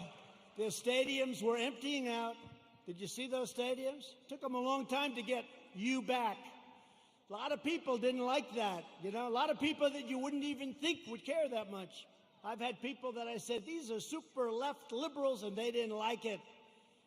Joe Biden and the Democrats want to prosecute Americans for going to church, but not for burning a church. They believe you can riot, vandalize, and destroy, but you cannot attend a peaceful pro-America rally. They want to punish your thought, but not their violent crimes. They want to abolish bail, abolish and open up your borders. They want open borders, let everyone, and by the way, we're doing so well. We have a record this month on the borders. Nobody's coming in. Very few people. And they want to abolish ICE, our great people from ICE who send the roughest, toughest, meanest people that you've ever seen or ever heard. Generally speaking, when they have lots of tattoos on their face, they're not looking to do you much help. ICE, they're rough guys, they're rough, they're great Americans, they're rough, but they call them in a pack. They walk into a pack of tough MS-13 gang members. And you know, we shouldn't say this, it's not nice. They want us to negotiate. They start swinging, and the others start swinging. Everybody's swinging. At the end, they carry them back, and they throw them into the paddy wagon, right? They're great. And these people want to get rid of ICE. They get rid of murderers. They get rid of rapists. They get rid of the worst scum on earth.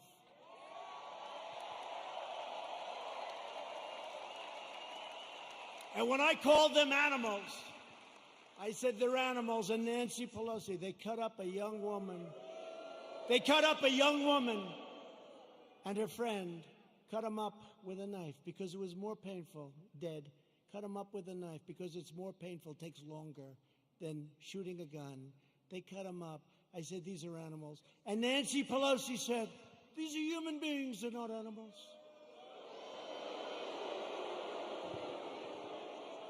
If I lose an election over that, you know what? This country's in big trouble. Big trouble. They want to disarm law-abiding citizens and dismantle our police forces while freeing vicious MS-13 gang members. In Joe Biden's America, rioters, looters, and criminal aliens have more rights than law-abiding citizens, and that's true. In my administration, we defend American citizens, and we deport MS-13 members. Or put them in jail if we have to.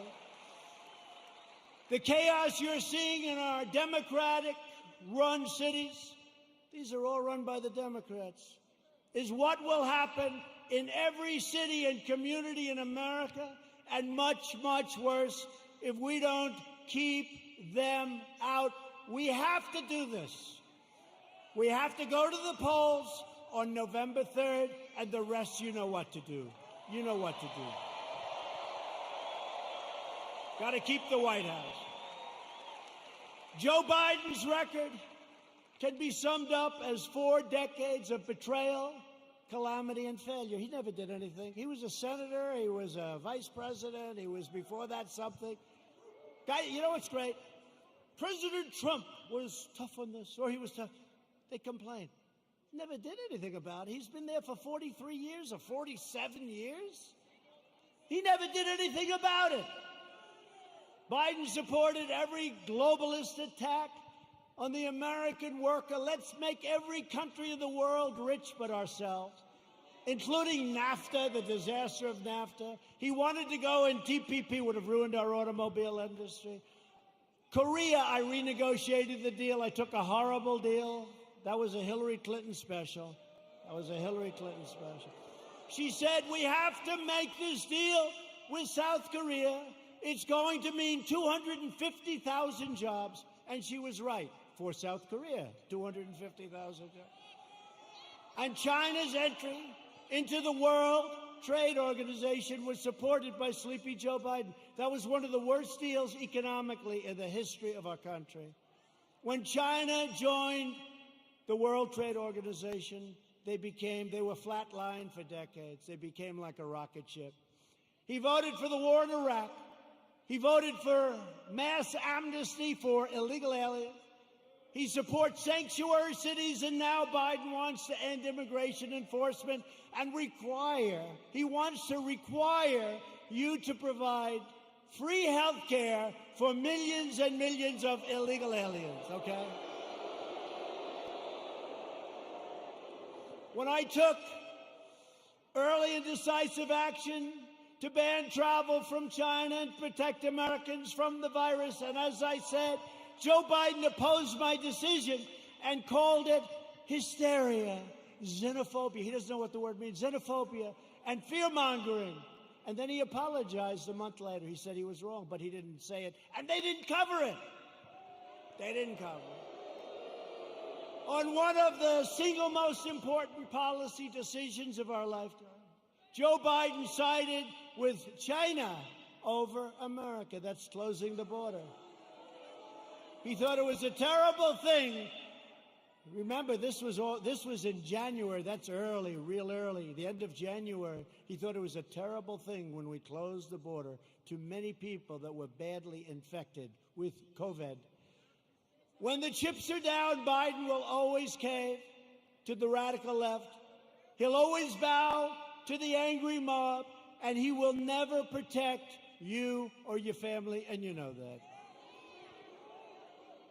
Joe Biden will always let you down. That's been his history. At my direction early this year, the heroes of the U.S. military took out the world's top terrorist, the savage killer and leader of ISIS, al-Baghdadi, and the #1 terrorist anywhere in the world, Qasem Soleimani. We took him out.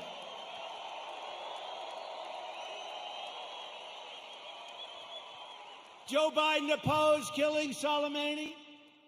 He was vehemently, we killed this #1 terrorist. He didn't like it. You know why he didn't like it? Because he thought it would be good politically. That didn't work out too well. Just as he opposed the raid that killed Osama bin Laden. He opposed it. You know that.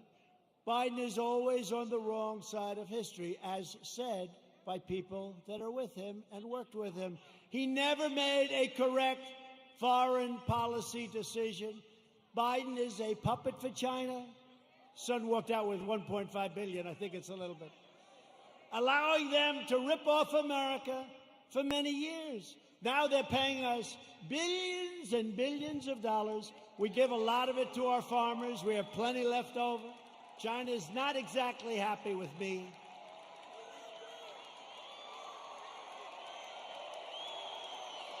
Billions.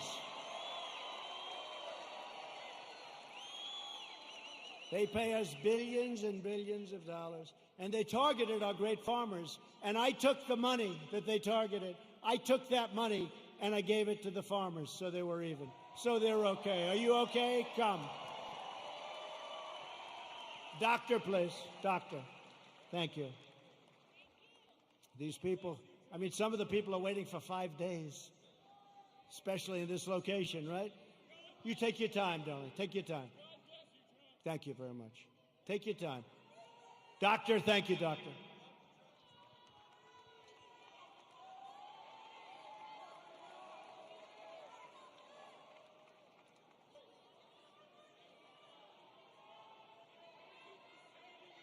Thank you.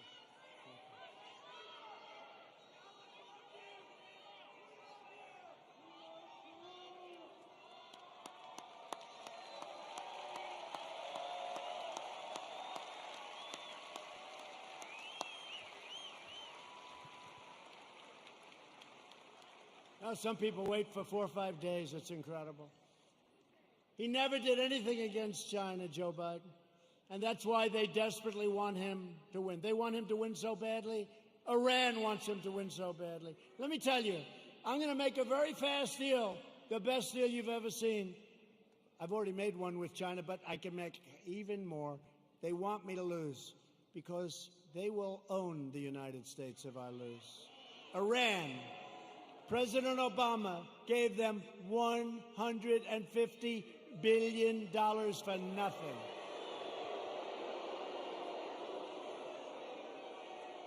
And almost more incredibly, he gave them $1.8 billion in green cash, beautiful cash.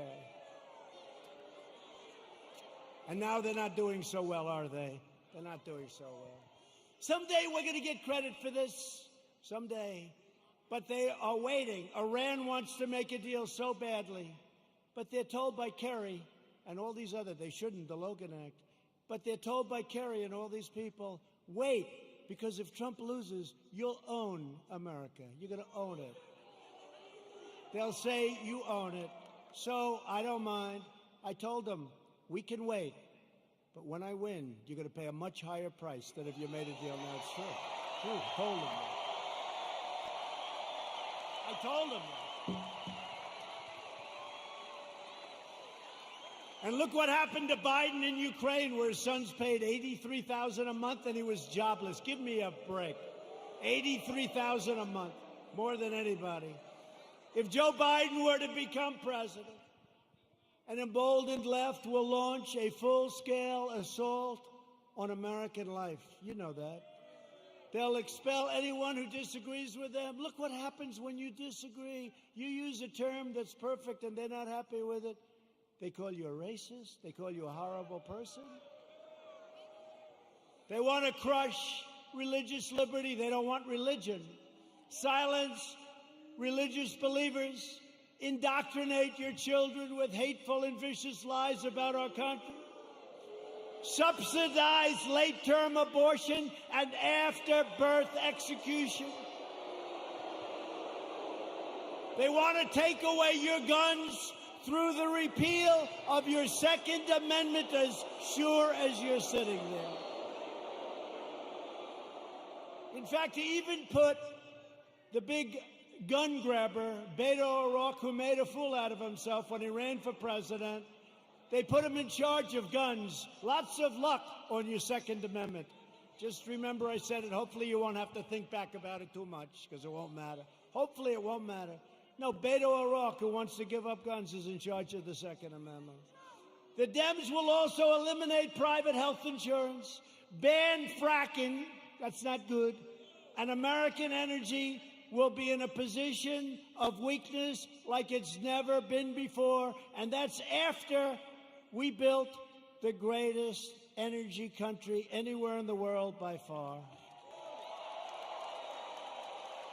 And they want to appoint Supreme Court justices who will utterly obliterate your Constitution. And you now see how important the Supreme Court is. Think if we didn't have two justices that I think have been very, very, very good. But think how important it is. Think how important it is. And we still, I guess it's, I don't know if it's an equal court. It's almost like we're a minority court, right? It's almost like we're a minority court. The recent Supreme Court cases prove that if Joe Biden is elected, he will stack the court with extremists and the forgotten men and women. Together with everyone else, we'll lose everything. The forgotten men and women. I campaigned on the forgotten. These are great people. These are substantial people. These are the elite. By the way, you're the elite. They're not the elite. You're the elite. They said, somebody 2 days ago said, sir, the elite are really working hard on trying to destroy you. I said, yeah. Why do you call them the elite? I said, why? Well, they're not elite. I look better than them. Much more handsome. Got better hair than they do.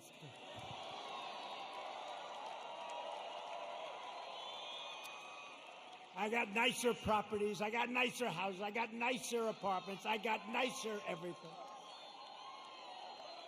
I ran for politics once, just once in my life, and I became president of the United States.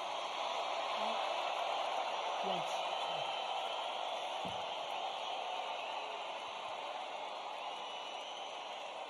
Just once. And hopefully, if you get out and vote, we'll do it one more time. We won't even toy with them about 3 or 4 more times. We won't. We'll do it one more time. We'll be 2 for 2, and our country will never, ever be stronger. But I'll be soon announcing a new list of exceptional candidates for the United States Supreme Court, and I'll choose only from that list 100%, probably 25 incredible people, any one of which could be a great justice, any one of which. And I did it last time, and people loved when I did it, and I'll only pick from that list. Biden can't release his list because the names would be too extreme, too radical. They wouldn't be acceptable, but they will be very radical people. People don't understand, but we actually won on DACA yesterday. We actually won because they basically said, you won, but you have to come back and redo it. It's almost like, gee, come on back, your paperwork was no good. But we're going to be refiling, but don't let it get you. Everything's going to work out really good. Everything's going to work out good. It was great. I mean, it would have been nice if we won it. Everybody said, oh, you're going to win DACA. You're going to win DACA. That's easy. You got to win DACA. That's easy. They all said it. And they came back and they said, we don't like what you did with your paperwork, essentially, right? So we're refiling it. Most people would say, oh, we lost. We didn't lose. We're going to refile it. And everything is going to work out for the young people, most of whom aren't so young anymore, by the way. But we're going to work it out for everybody. Biden is fully controlled by the fringe of his party. He is their pawn. He doesn't even know where the hell he is, let's face it. He installed socialists, Alexandria Ocasio-Cortez, to be in charge of his environmental policy and his energy. You can forget petroleum. How does Oklahoma feel about being petroleum-free? Not good, right?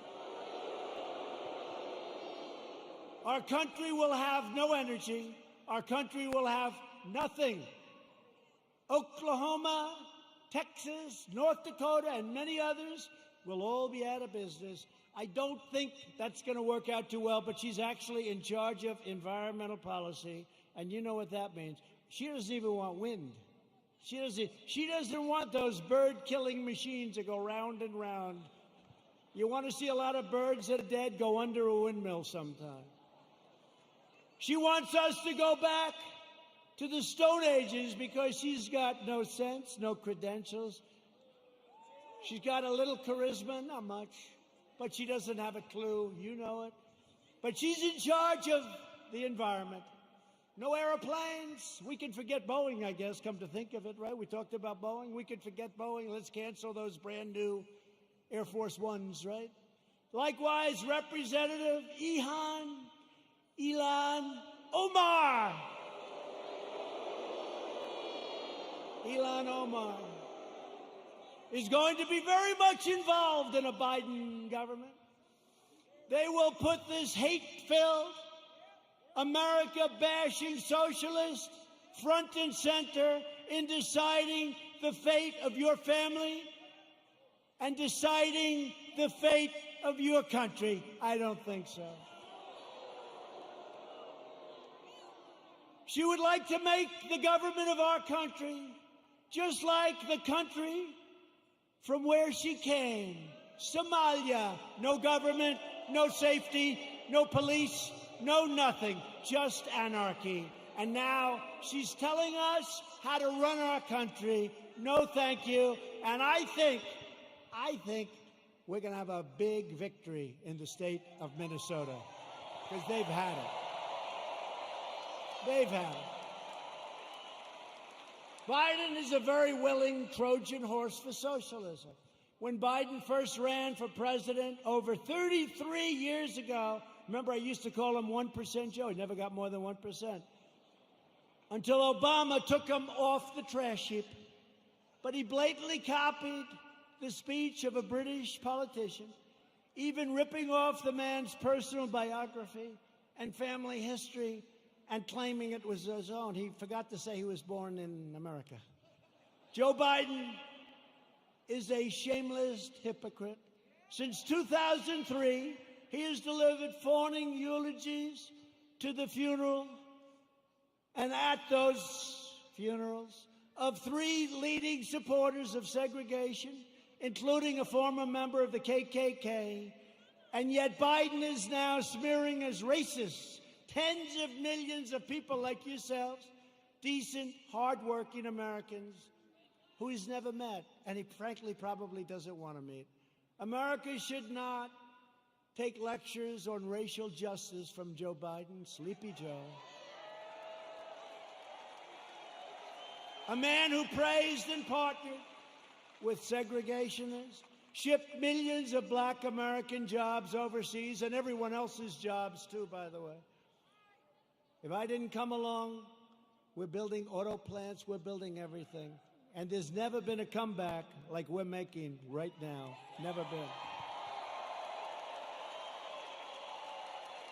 He hollowed out our middle class, including our black middle class, with open borders, trapped young children in failing government schools, built cages. Those cages were built by Obama and Biden. Look it up, 2014. And the fake news doesn't want to remember the picture of a cage for children. Remember the picture of the cage? And they said, President Trump. And then they realized that was in a newspaper, 2014, the same. Built by Obama and Biden, the cages. And they don't want to report the way it is. They know the way it is. They're not stupid. They sent young boys to fight in Iraq while the inner cities crumbled, helped the big banks while hammering community leaders, and made our cities less safe and secure for all. They've done a terrible job, and they shouldn't be awarded. They should not get rewarded with an election victory on November 3rd. It shouldn't happen. It'll destroy this country. Our country will be destroyed. We've all worked too hard. They don't know what the hell they're doing. Some do, actually, but in a very sinister way. Virtually every policy that has hurt black Americans for half a century, Joe Biden has supported or enacted. I've done more for the black community in 4 years than Joe Biden has done in 47 years.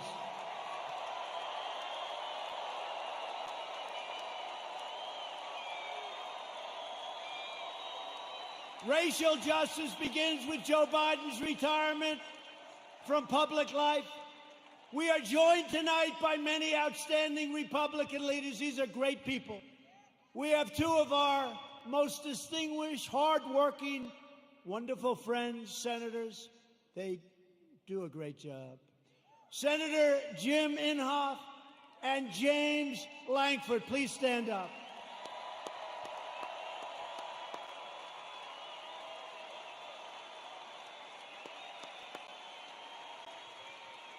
Two very respected, I will tell you, two very respected people in Washington. They're respected by everybody. They do some job, and I'd have you come up, but you can relax. I will say this. Jim is running on November 3rd. Jim Inhofe. He's running on November 3rd. I don't even know. Does he, hey, James, does he have any competition? Is somebody actually running against? There's no competition that he's got. I know he's got James's support. He's got my support. I give him 100% endorsement. Jim Inhofe. I give it to James, too, but he's not running this time. Thank you. Jim, great job. Thank you very much. What a great senator he is. Also here is a man who's respected by so many. He's a little bit right of the people we've been talking about tonight. Senator Tom Cotton of the great state of Arkansas.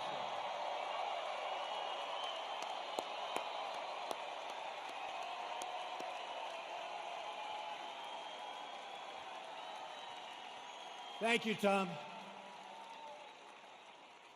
They like you people. Thank you, Tom. Great job you're doing. We're glad to be joined as well by a man that I've gotten to know. He's done an incredible job with COVID and with everything else he touches. Governor Kevin Stitt.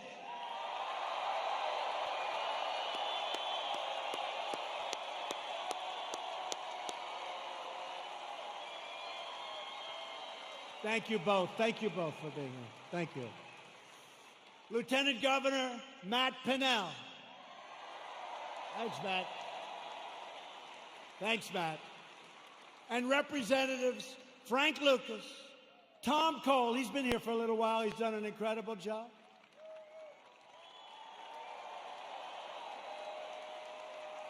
Mark Wayne Mullen, you don't want to fight with him. I want to put him and Jim Jordan in a match together. I want to. Kevin Hern, great job today, Kevin.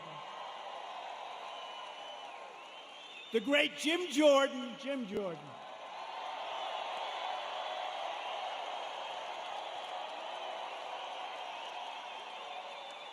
Elise Stefanik.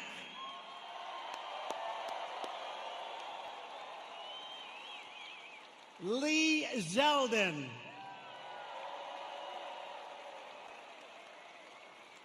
Tom Emmer.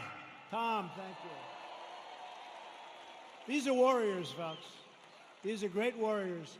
During the fake impeachment trial, I'll tell you what, there was nobody that could have done the job they've done. That includes the Senate and the House.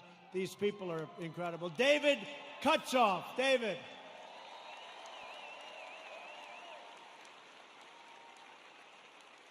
A great friend of mine, Debbie Lesko, Arizona.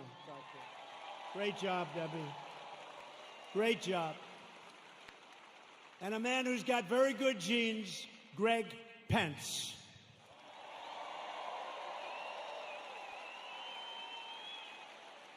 Thank you all.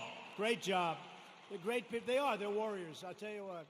Not every person is, but this group is, and we have a lot of them in Washington. And we'll send Jim Inhofe back, and we'll send all of them. You'll send every one of them. They have to come back because they have been fighting for us, and they've been fighting for you, and they are just incredible, talented, tough, strong people that love your state a lot. So thank you very much. So we built the greatest single economy in the world. And then we say, not only the world, but actually in the history of the world, and they never even challenged me, so I guess I'm right. We did it. We had the best numbers anybody's ever had. We had the best employment numbers. African American, Hispanic American, Asian American. The best employment numbers in history. The best stock market numbers in history.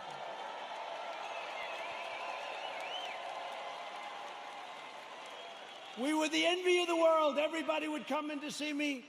Presidents, prime minister, kings, queens, and dictators. Dictators would even come in and say, congratulations on the economy.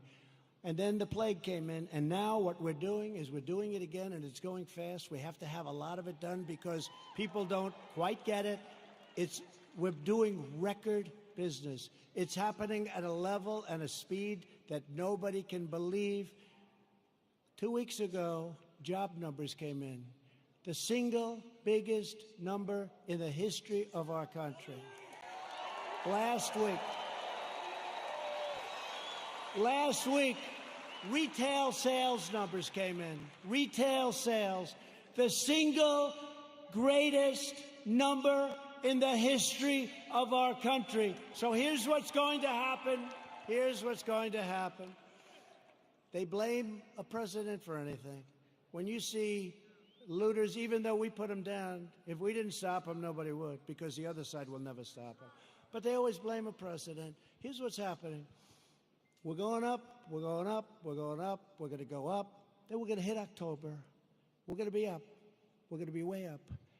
We're not going to be where we were, but in many ways, other than all of the horrible, horrible death that was so needlessly caused by a virus that should have been stopped where it originated, which was China.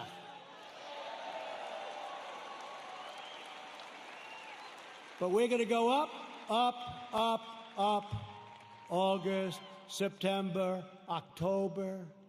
And people are going to say, man, this guy's doing a good job. He knows what he's doing. I don't believe the fake news anymore.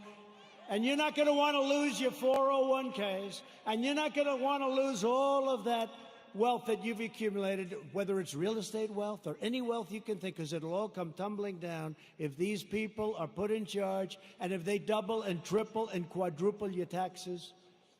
It'll be a whole different ballgame.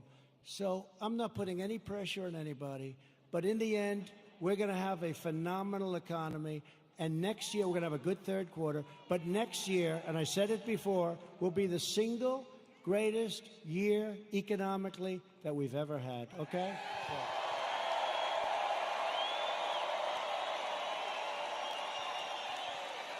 And if you see that happening, if you see it happening on November 3rd, you don't have the guts to vote against Trump. Even you don't have the guts to vote against Trump. Say, wait a minute, darling, my 401k is higher than it was the last time. I don't think I want to take a chance. You're not going to want to do that. The stock market has been the best. Think of this. Go back 1 week and go back 50 days. In that 50-day period, it's the strongest 50 days in the history of the stock market. Think of it.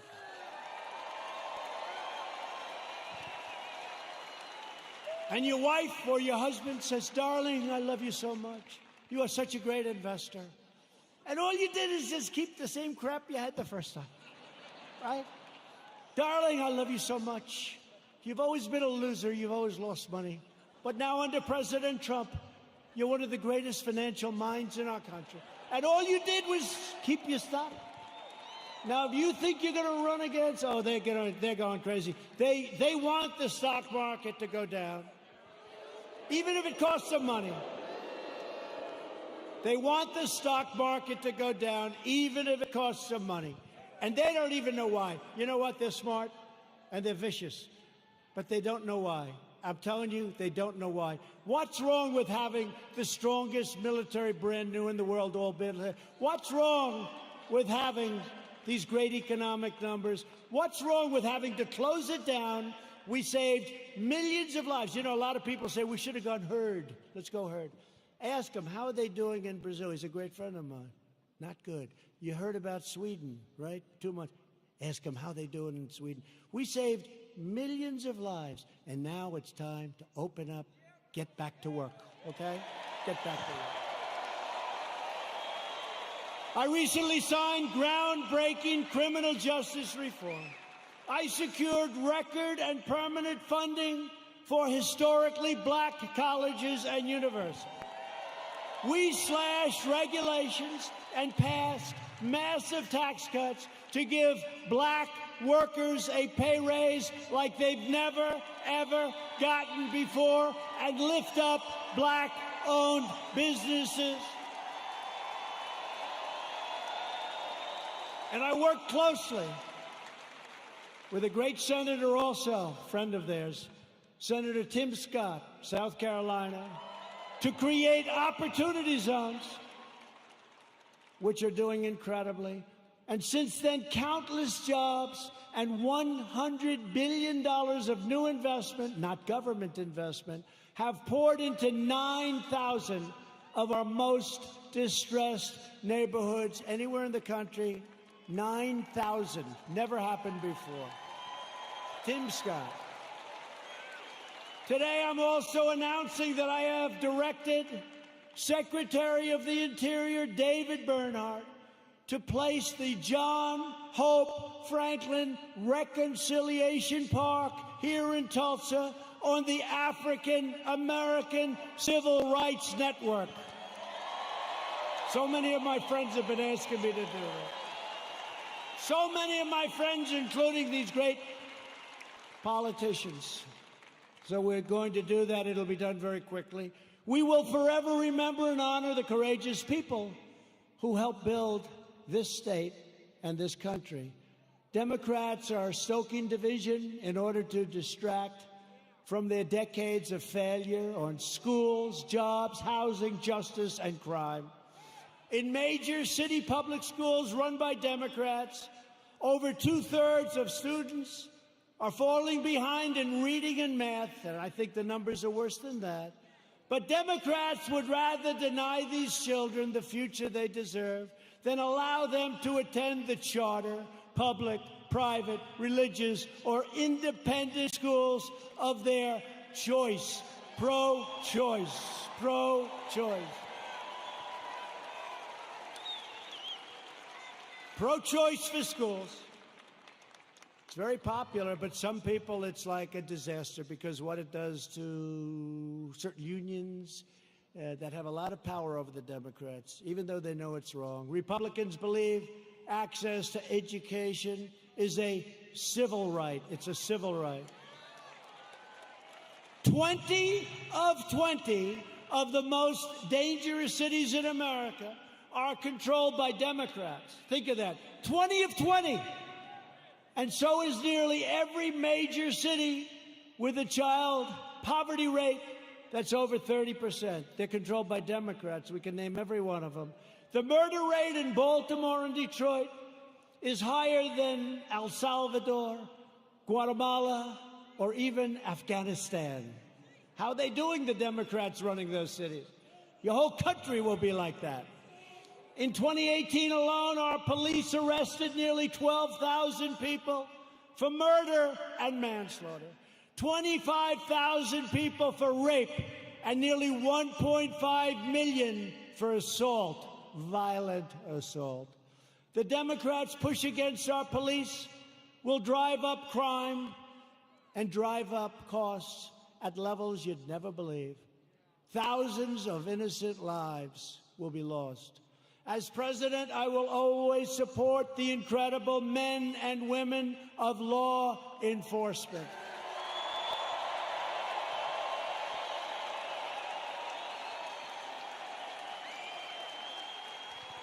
A vote for Republicans is a vote for better schools, better jobs, safer families, and stronger communities for all Americans.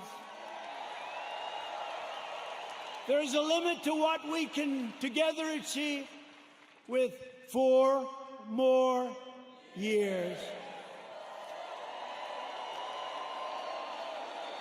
With your help, We will lift millions of our citizens from welfare to work, dependence to independence, and poverty to prosperity. That's what's happening. That's what's happening. And that was happening at a level that nobody ever thought they'd see. It was happening before this COVID came in. It was happening at a level that nobody believed possible.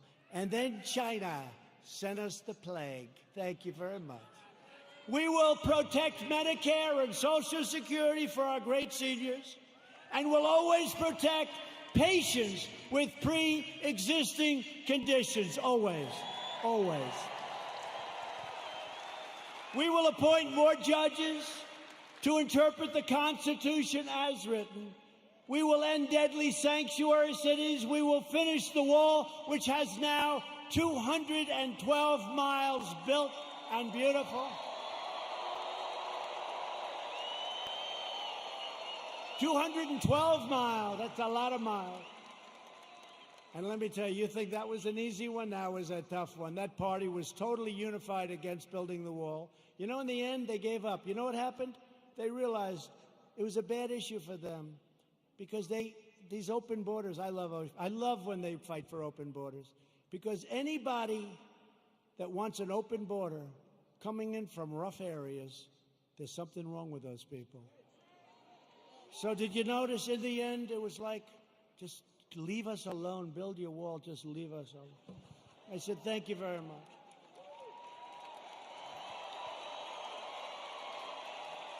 And we will elect a Republican Congress to create a fair, safe, sane, and lawful system of immigration that puts American workers first. We will revitalize our cities, and we will build gleaming new roads, bridges, tunnels, and airports all across our land. We will enact new trade deals that result in more products proudly stamped with that beautiful phrase, made in the USA. It's so beautiful. So beautiful. Made in the USA. That's happening, too. We have so many plants coming into Michigan and so many other states.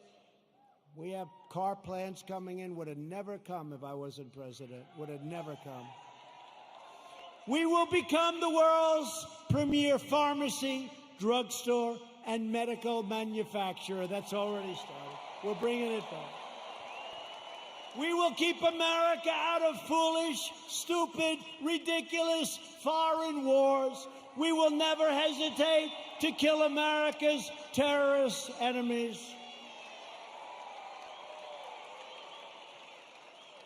You know, when I took over, ISIS was all over the place. And I did something that I felt we should do. And we have now obliterated, we have now captured 100% of the ISIS caliphate. 100.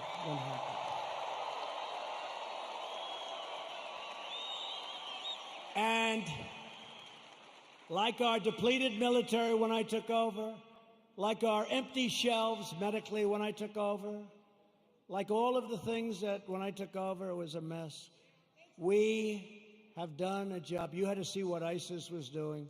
They were getting bigger, bigger, bigger, bigger, bigger. I came in smaller, smaller, smaller. Sir, we've just taken 100%.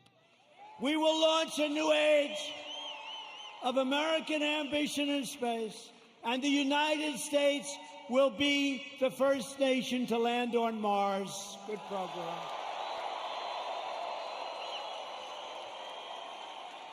You saw the beautiful rocket 3 weeks ago go up. Beautiful. We will defend privacy, free thought, free speech, religious liberty, and the right to keep and bear arms.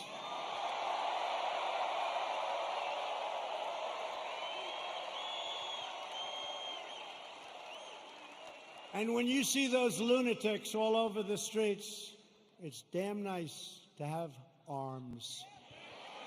Damn nice. Interesting how all of a sudden people understand it, right? You couldn't sell it. Now people understand it. The right to keep and bear arms will protect your Second Amendment. Above all, we will never stop fighting for the sacred values that bind us together as one America. We will support, protect, and defend the Constitution of the United States. We uphold the principle of equal justice under the law. We believe in the dignity of work and the sanctity of life. We believe that faith and family, not government and bureaucracy, are the true American way.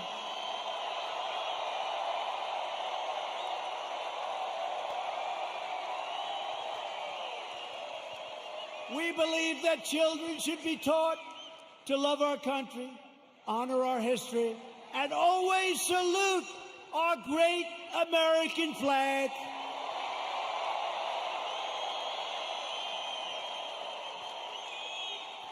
And we live by the words of our national motto, it will never change.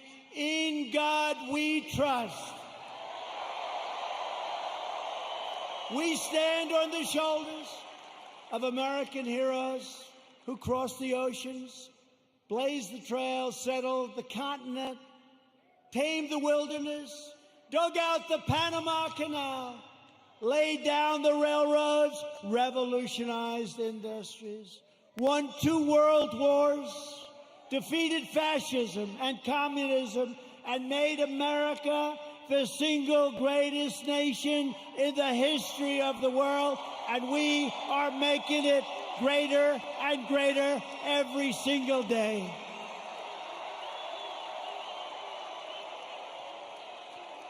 Proud citizens like you help build this country, and together we are taking back our country. We are returning the power to you, the American people. With your help, your devotion, and your drive, we are going to keep on working.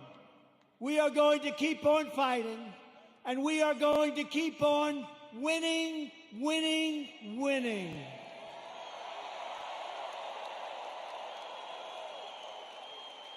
We are one movement, one people, one family, and one glorious nation under God.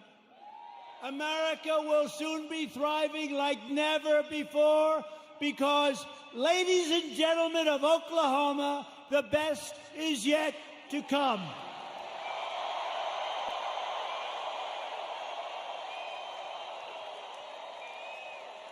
Together we will make America wealthy again. We will make America strong again. We will make America proud again. We will make America safe again. And we will make America great again. Thank you. Thank you, Oklahoma. Thank you.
And why?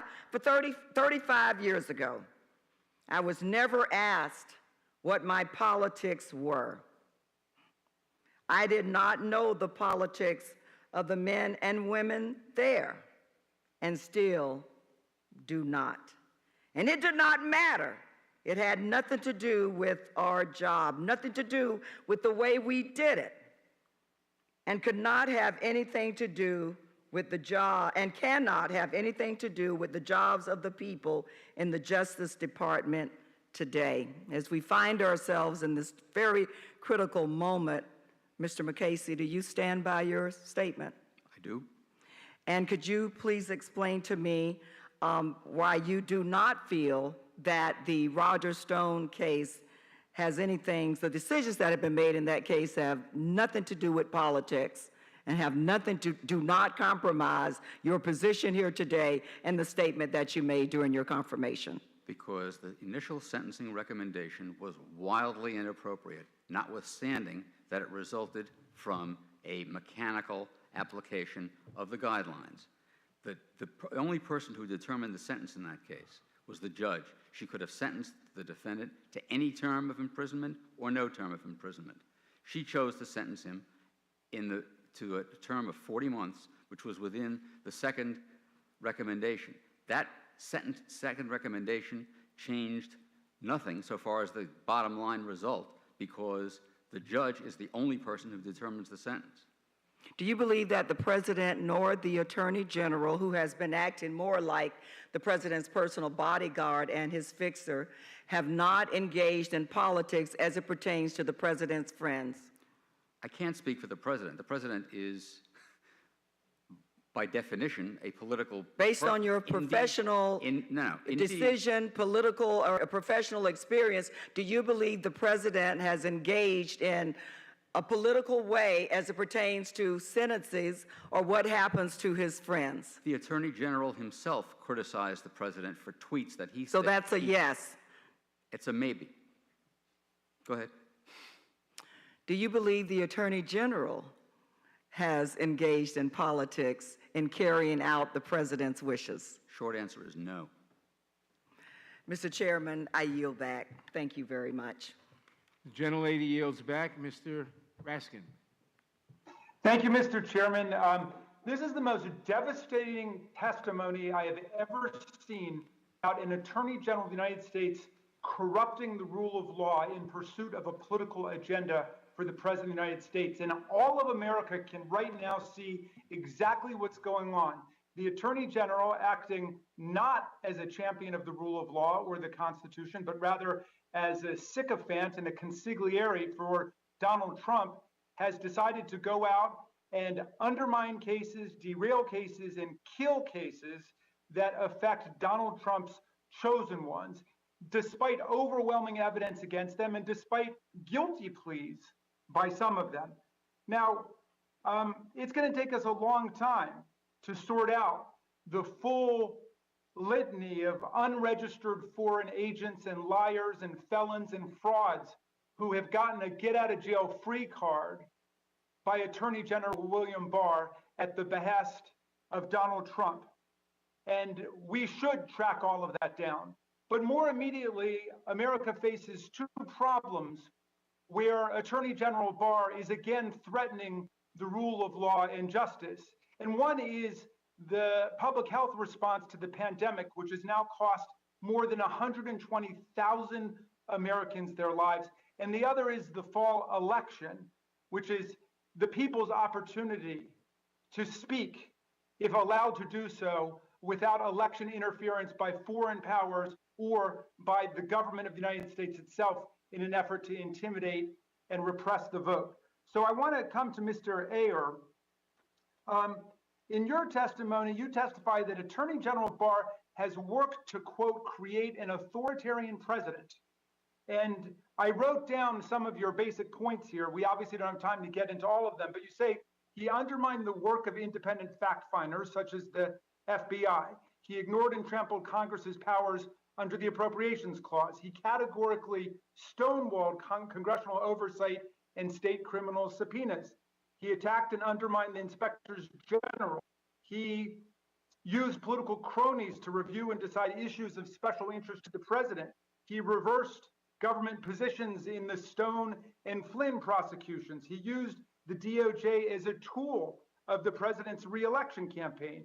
He directed law enforcement forces to violate the First Amendment rights of peaceful protesters in Lafayette Square, and on and on and on, all the way to sacking Jeffrey Berman just a day or two ago. But among these things, you mentioned almost in passing that the Attorney General had tried to provide an echo to the president by likening public health orders by legitimate politically elected authorities in America, governors and mayors, to house arrest. And he said that he would work to jawbone the governors into rolling back public health orders put in place as the only mechanism we have to try to lower the death count and control this out of control pandemic, which is now ravaging Florida, Texas, South Carolina, Louisiana, Arkansas, large areas of the South and the West right now. What is the problem with the Attorney General deciding he wants to jawbone the governors and likening their policies to house arrest, which we all know is completely phony?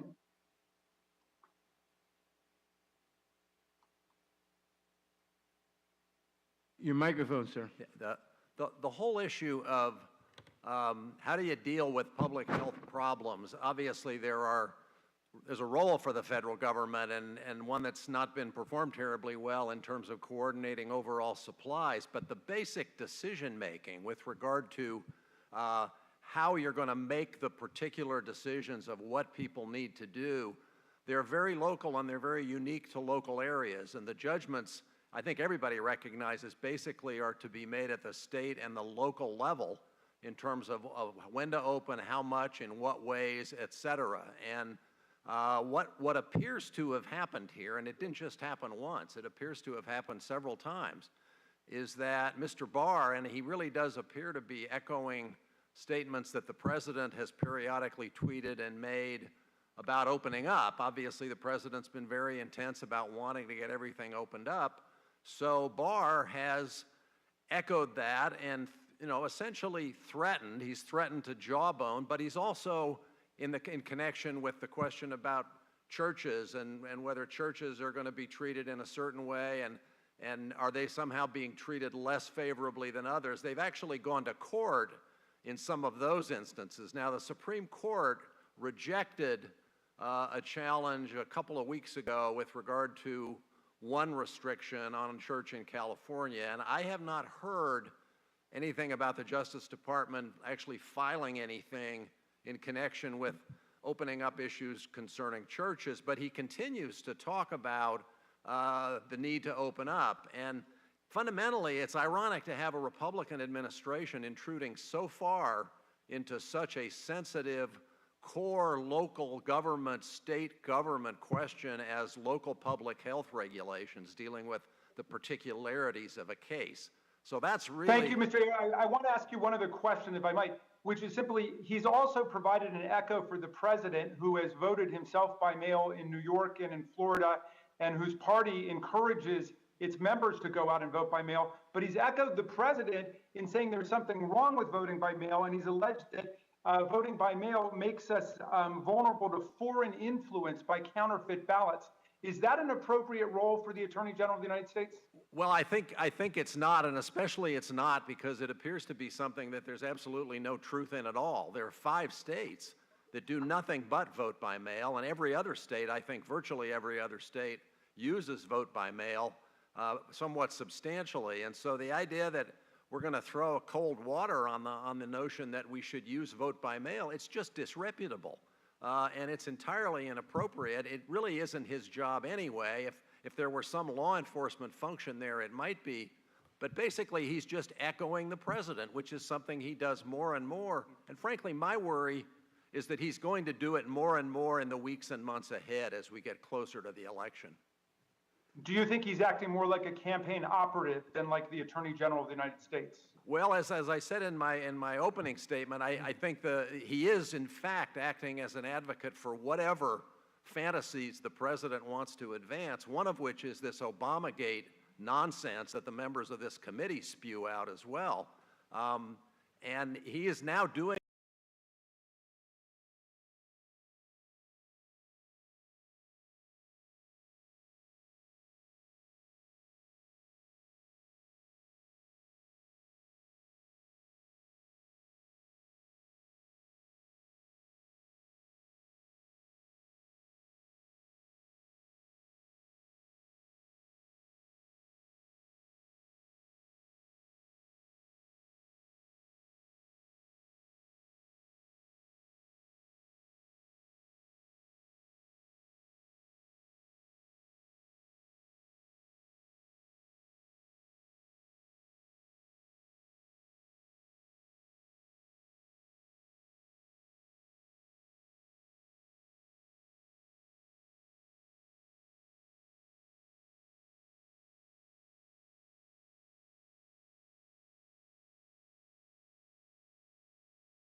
Thank you very much.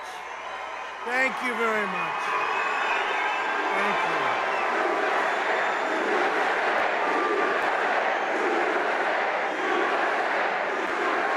Thank you very much.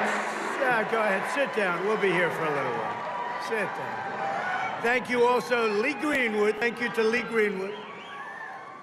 But I'm thrilled to be in Arizona with thousands of patriotic young Americans who stand up tall for America and refuse to kneel to the radical left. That's true. That's true. There is something going on. You feel it, right? You feel the spirit? You know, the other night, a speech I made on Saturday night in a very good place, and we had a great evening, and the ratings came out, you saw that, on television. It was the #1 show in Fox history for Saturday night. #1. Ratings. For them, it's all about the ratings. I know that the other folks back there, CNN and MSDNC, I know they're very happy. No, they're very happy to see that Fox had the #1 show. This is the #1 show in the history of Fox News. That's pretty good. Saturday night. Let us also show our appreciation to my good friend Charlie. I'll tell you, Charlie is some piece of work. Who is mobilizing a new generation of pro-American student activists. That's what you are, and really smart. And you'll be up here someday. Somebody in that audience, maybe a few of you, you're going to be up here, right here, who are tough and smart and determined and truly unstoppable. You are. I want to thank also Kimberly, and I want to thank my son. Boy, I watched my son. I got here. Wow. I said, what's this all about? He's good. And people like him. People like him a lot. To everyone here today and watching live all across our country, thank you for bravely defending our nation, our values, and our great American heroes.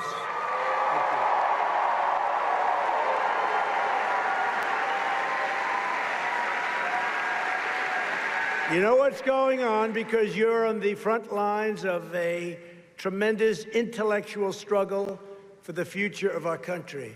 That's really what you're talking about, the future of our country. You see what's happening. It's a disgrace. It's a disgrace.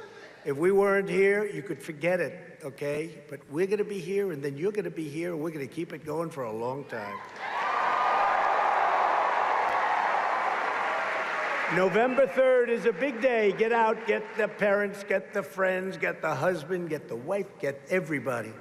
Now, the difference is they get everybody, even if they're not registered, if they're not citizens, if they're here illegally, they get everybody. That's one of the little difficulties. And, you know, you go through a whole nation and you see what's going on, and they report zero illegality. Check out California sometime. check out the deal that they signed with Judicial Watch. It was, I think Judicial Watch was like 1 million or 1.5 million people. They settled, they agreed that that many people either voted illegally, shouldn't have been voting, a lot of things. They settled. And Judicial Watch said, look, we were so high, what difference did it make? What difference did it make? No, they play a very dirty game. You're fighting against an oppressive left-wing ideology that is driven by hate and seeks to purge all dissent. And you understand that. Amazing at that age. You're young people generally, a couple of oldsters out there, friends of mine. The radical left demands absolute conformity from every professor, researcher, reporter, journalist, corporation, entertainer, politician, campus speaker, and private citizen. But we have Charlie, and we have our people, and our people are stronger. Our people are stronger, and our people are smarter, and we are the elite. We are the elite. You know, do you ever notice? They said it 2 weeks ago. I was talking to somebody. He says, well, you know, the elite. I said, what are you talking about, the elite? Who's the elite? They're the elite? They're not the elite. You're the elite. You are. You're smarter. You're better looking. You have a better future. You know your way around better, believe it or not. There's only one thing they have. They're more vicious. They are vicious. They are vicious people. Anyone who dissents from their orthodoxy must be punished, canceled, or banished. That includes from television. You see it. But you will not be silenced. And, you know, the bottom line, I get interviewed by people, and I'm sitting the other day in the Oval Office, and I didn't like the tone. And I said, you know, it's really nice, because I'm here and you're not. I look at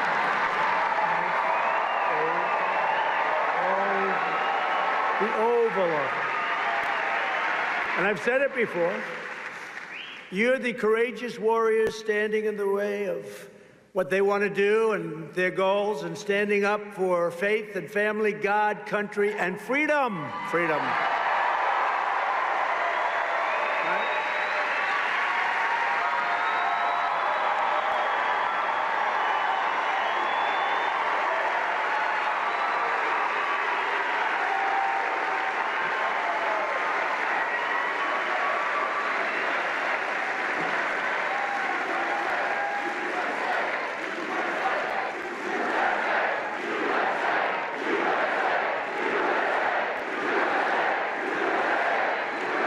Unbelievable spirit. I appreciate it. Thank you very much. But the radical left, they hate our history, they hate our values, and they hate everything we prize as Americans, and we're right. Because our country didn't grow great with them. It grew great with you and your thought process and your ideology. The left-wing mob is trying to demolish our heritage, so they can replace it with a new repressive regime that they alone control. They're tearing down statues, desecrating monuments, and purging dissenters. It's not the behavior of a peaceful political movement. It's the behavior of totalitarians and tyrants and people that don't love our country. They don't love our country. The left is not trying to promote justice or equality or lift up the downtrodden. They have one goal, the pursuit of their own political power for whatever reason, but that's their goal. That really seems to be their goal or their sickness. And if you give power to people that demolish monuments and attack churches and seize city streets and set fire to buildings, then nothing is sacred and no one is safe. We stopped them last night. You see that? Andrew Jackson.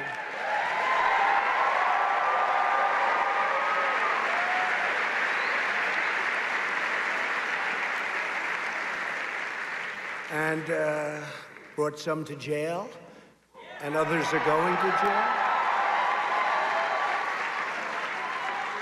The problem we have is states. They're weak. They're weak. Many of the governors, many of the mayors, you see what's going on. And it's, by the way, just so you understand, it's all liberal, Democrat states. Could you imagine if Sleepy Joe ever became president? This country would be a mess.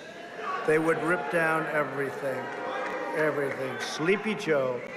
And he wouldn't call the shots. He would have nothing to do with it. Lock him in the Oval Office. Let's just do what we want to do. That's why, and you know, today he's with Obama, President Obama.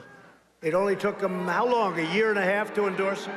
What did it take, a year and a half to endorse him? Even after he won, he didn't endorse him for a long time. And he's fighting for Sleepy Joe. You know, he really feels strongly about it, so strongly that he was fighting. He wanted everybody to win, but Joe won. But if you remember in my campaign, he fought harder than crooked Hillary. President Obama fought me harder. He said, you cannot let him win. You cannot this. He was all over the place. I said, this guy's spending all of his time campaigning against me. Who won? That's right.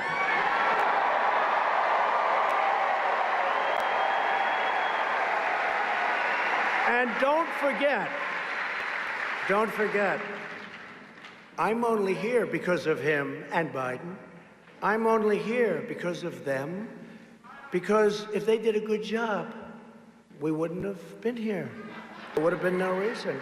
So I'm only here because of President Obama and the job he did, and Sleepy Joe Biden and the job that he didn't do, other than he did a good job for his son. Did a good job for his son. No, but I'm only here because of them. Otherwise, I wouldn't be here. People were very unhappy.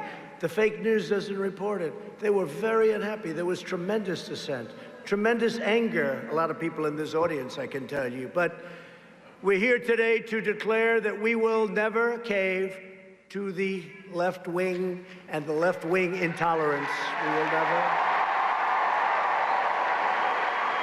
We will never surrender to mob violence. And we will uphold American freedom, equality, and justice for every citizen of every background. Very strong. That's who we are. That is what we believe. And that is why we must prevail on November 3rd. We have to prevail. Get out there.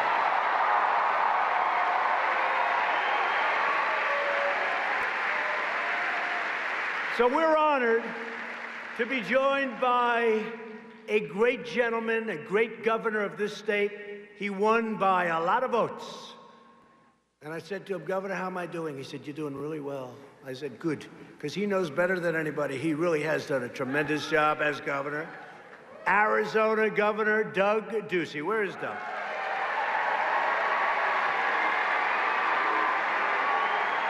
Thank you, Doug. Thank you. And somebody who we need to keep in the Senate, a woman who works very hard. I just got back from something you like, the border wall, Martha McSally. Martha, please. Please. Thank you, Martha. Thank you. Thank you. Thank you, Martha. We got to get her in. And Mark Kelly, who she's running against, is very weak on China and lots of other things. If between Biden and Kelly and these people, they get in, China will own this country, and they don't own us at all. We have done great. Before the plague set in, before the plague came over, right? It came over. We were doing the greatest. We had the greatest economy we ever had, the greatest job numbers we ever had, the greatest of everything. There wasn't a thing where we weren't number one. We were beating them, and they were having a tough year. 67th. It was one of the worst years they had in 67 years. And we were doing great. And then they said, there's a plague coming over from China. Here it comes. What a disgrace. What a disgrace. And now you saw last week the jobs numbers, the biggest ever. You saw the retail sales numbers, the biggest ever, number one. And we're going to have a very good third quarter. And interesting, we're going to have a good third quarter. And right when those numbers are announced, you have your election. So that's hopefully a sign from up there. But I think we're going to do very well. And they are trying to do their best to keep the country shut down and closed because they'd love those numbers not to be good, but there's not a lot they're going to be able to do about it. Not a lot. But we want to get Martha in, and I want to thank Martha for being here. Governor, I want to thank you for being here. I want to thank you for being such a great friend, too. Thank you. And we also have some of your warriors, great representatives, and they fought with me on the impeachment hoax, one of the great hoaxes based on a telephone conversation that was perfect. I'm the only one that got impeached in history, hopefully will be the only one, that got impeached over a perfect telephone call, like perfect. Perfect. This was like the perfect call. I said, wait a minute. I said, we don't need lawyers, just keep reading. Thank goodness we had it transcribed. It was very good that we had it, because remember Adam Schiff got up and he made up a phony story. He made up a phony story. It's what they're all about. I said it before, they're vicious. Paul Gosar, stand up. Paul, where's Paul? Paul, stand up, Paul. Paul, great guy. There's a man, I spoke to him this morning, Andy Biggs. Andy. Great guy. Thank you, Andy. Freedom Caucus. Now that Mark Meadows is our great chief, he's our chief. Mark Meadows. By the way, Mark Meadows is here, too. Let's have it for Mark Meadows. Where's that? Mark Meadows. But Andy took over, and the Freedom Caucus is doing great. Thank you. Thank you, Andy.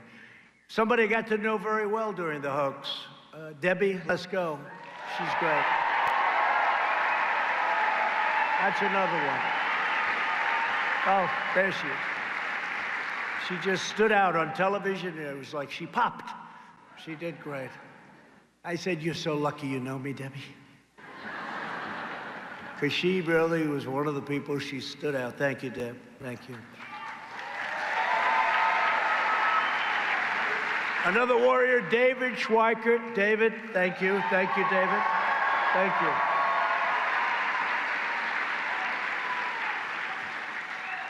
And a man who's very understated. He just gets it done behind the scenes, never likes to go on television, never likes talking a lot, but he's a great congressman from one of my favorite states, Florida, Matt Gaetz.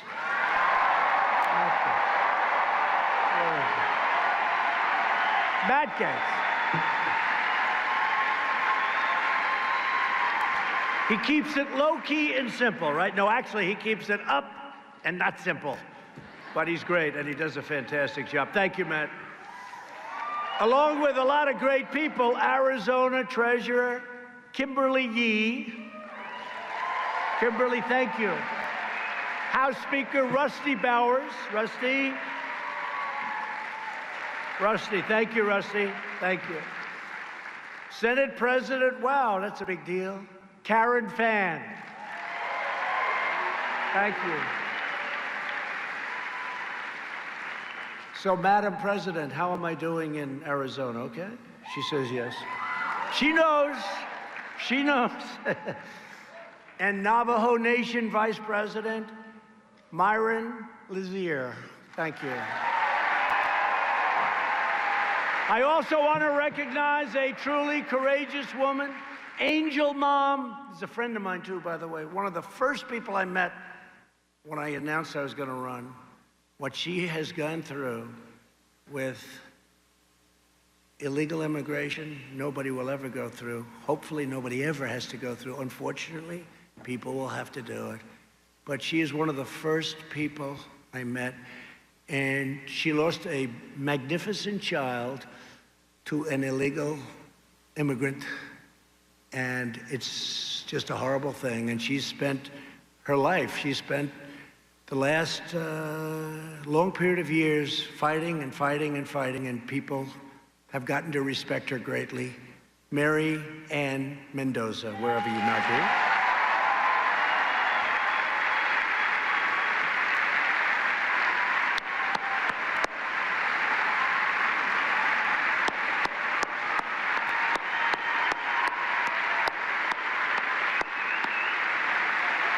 A lot of guts. He's got a lot of guts. And thank you, a very special thank you to Pastor Luke Barnett and the Dream City Church for hosting us. Where is the pastor? Pastor, is that the pastor? Hey, good looking. Where's the pastor? Where? I want to see this guy. Oh, he's good. I'll be here. I'll get here someday. I'll be here some Sunday morning. Thank you. Thank you very much. Great job, Pastor. I hear great things. Thank you very much. We're also joined by a man who became such a superstar overnight. You know, I put him there as a little bit of a filler, to be honest. He did a great job. He was the ambassador to Germany, right? And he was like, you know, I needed somebody to sit, warm out a chair. He wore out the chair. He didn't warm it. He wore it out, right, Matt Gaetz? He wore out the chair. Richard Grinnell. Where's Richard?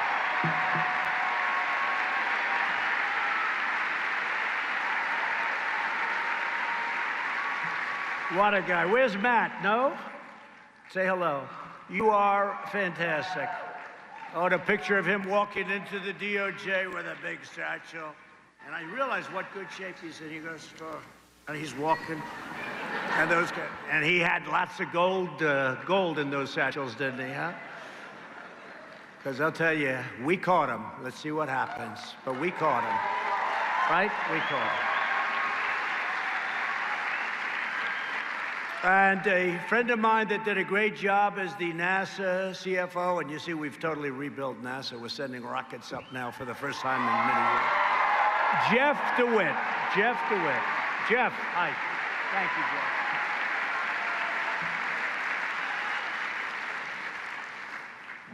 Everyone in this room is bound together by a shared set of moral principles and enduring truths. We believe the United States of America is the greatest and most righteous nation that has ever existed. We're going to keep it that way. We believe that every citizen has the fundamental right to think, to speak, to live, and pray according to their own conscience. We believe that the beloved heroes of American history should not be torn down by militant mobs, but held up as an example to the world. Now they're after George Washington. I said, what did he do wrong, George Washington? Thomas Jefferson. We stopped them. They were heading toward the Jefferson Memorial.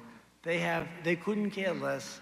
I think half of them don't even know who Thomas Jefferson is. How about Ulysses S. Grant?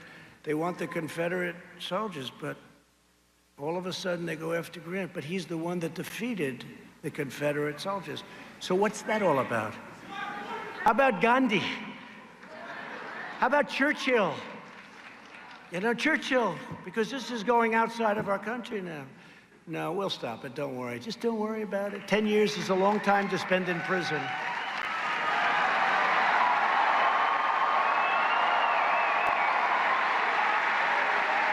So our heroes are not a source of shame.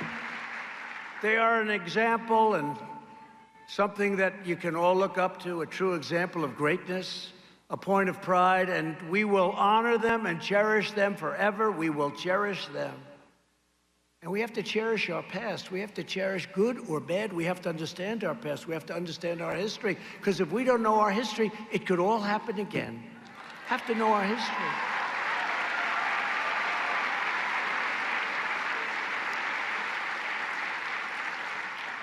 We believe in law and order. We support the men and women of law enforcement. And we stand with the citizens in every city and every community and every part of our country who wish to live in safety, security, dignity, and peace.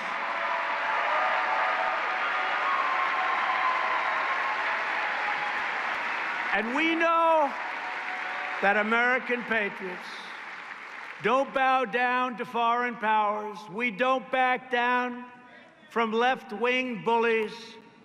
And the only authority we worship is our God.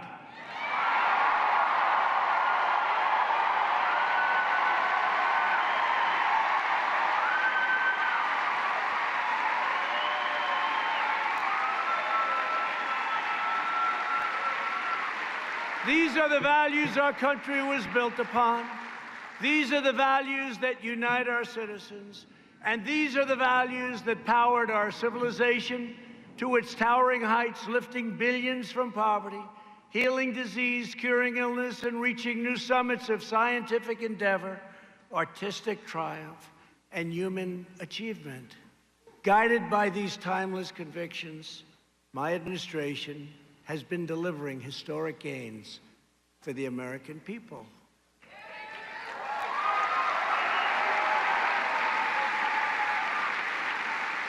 Like no one has ever done in the first 3.5 years of a presidency. Not even close. It's not even close. By the end of my first term, we will have close to 300 federal judges appointed and approved. 300. If you get 10, it's a lot. 300. An all-time record. And very importantly, we confirmed 2 great Supreme Court justices.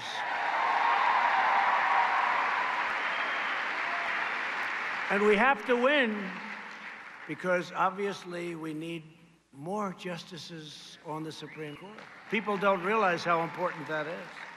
I've always heard it's the most important thing you can do. I always said defense, but that's right there. Supreme Court justices and judges, and we are setting records. We've spent over $2 trillion to completely rebuild the awesome power of the United States military. And I very proudly created the 6th branch of the United States Armed Forces, the Space Force.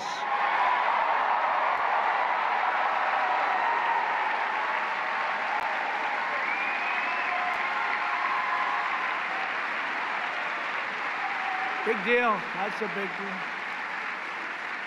That's a big deal. You think of just that. If you did just that, that's like, oh, that's a good presidency. Think of that. That's one of many, many things.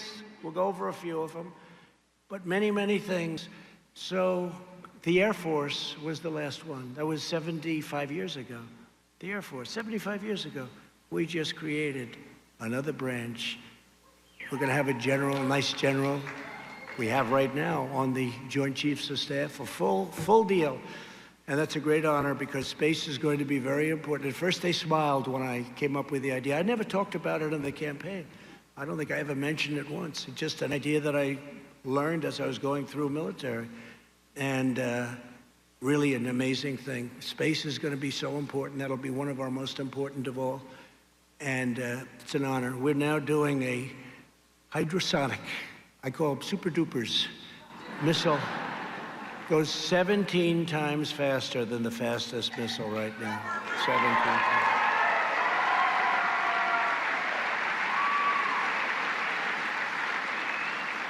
We passed VA choice, a big deal. And VA accountability, a big deal. They've been trying for 50 years, almost 50 years on both. Accountability, they couldn't fire people that treated our vets badly. Now we can say, you're fired. Oh, by the way, you had a big deal. That's right. That's right. You had a big deal in Arizona. I've been reading about it for years now, Doug, where they had somebody stealing in the VA, and they caught him cold, like 500,000, right? That's a lot. They stole 500,000. They couldn't fire him. They couldn't fire him. So between the unions and civil service and all of the things, they couldn't fire him. But we made it so that you can now say, you're fired, get out. Right. And they'll give our veterans the care they so richly deserve. You know, choice is so big. Instead of waiting for a week, 2 weeks, 5 weeks, you have no idea how bad it was. If they have to wait, and they have great doctors, we have great doctors in the VA. If you have to wait, if for any reason there's a delay, you go outside, you get a doctor, you get fixed up, we pay the bill. And it sounds expensive, it's cheap. It's cheap. We save money, most importantly, we save lives. People would get online and they're okay, not feeling well. By the time they see a doctor, in some cases, they are terminally ill. It would take weeks and weeks. And now we have VA choice, and that's why you see good stories. 91% approval rating. Okay, 91% approval rating. VA choice. Nobody thought we were going to get that one done. We passed the largest package of tax cuts and tax reforms, and we passed the largest number of regulation cuts by a factor of many times. No other administration, even though in some cases 8 years and in one case more, nobody has cut regulation like we've cut regulation, not even close. And it's one of the reasons we did so well before the plague, and we're doing so well after the plague. It's going away. We eliminated Obamacare's unfair individual mandate, which punished young Americans like you for the privilege of not buying bad health insurance. That's really what it was. You had the privilege of not buying, and you had to pay for it. Not too good, so we got rid of it. That was a big deal. That was one of the most unpopular things anywhere or on any subject. We will always protect people with pre-existing conditions, and you have Martha's pledge that she is going to do that also. So we're going to do that. And the Democrats can't make that pledge because they're going to raise your taxes like crazy. I never heard, you know, all my life, I think Doug can maybe explain it, but Doug, all my life, I'd watch. And the best politicians, they want to cut taxes, not raise taxes. All of a sudden, we're in an age where things are very different, let's face it. Ripping down statues. One of the things is the Democrats want to raise your taxes to a level that nobody can even believe. And it won't be nearly enough to pay for what they want to do. You talk about bad health care. It's just going to be a disaster. But they want to raise everybody's taxes. I always thought it was supposed to be the other way, right? But let's see how they do on November 3rd. I don't think they're going to do too well. We passed Right to Try to give critically ill patients access to life-saving cures so they don't have to travel all around the world and see if they can find. And we've had tremendous success with that. Right to Try, very proud of it. They've been trying to get that one done for 40 years. And I've just come from the Arizona border, Yuma, where we marked the completion of over 220 miles of brand new, beautiful border wall.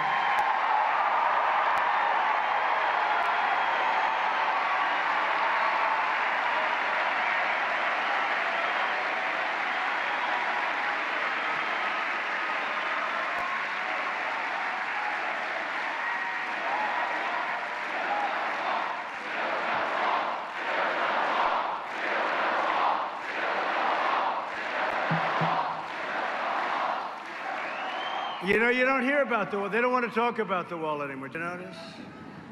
Never has the Democrat Party fought so hard against something.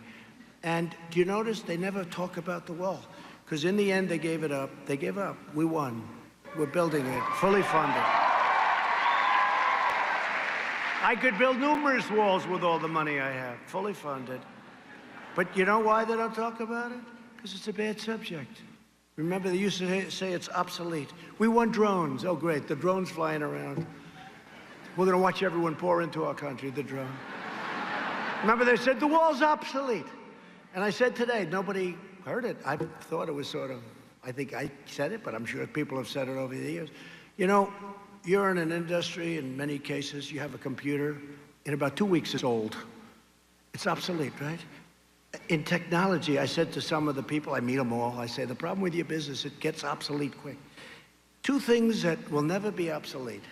A wheel and a wall, right? A wheel and a wall. Never.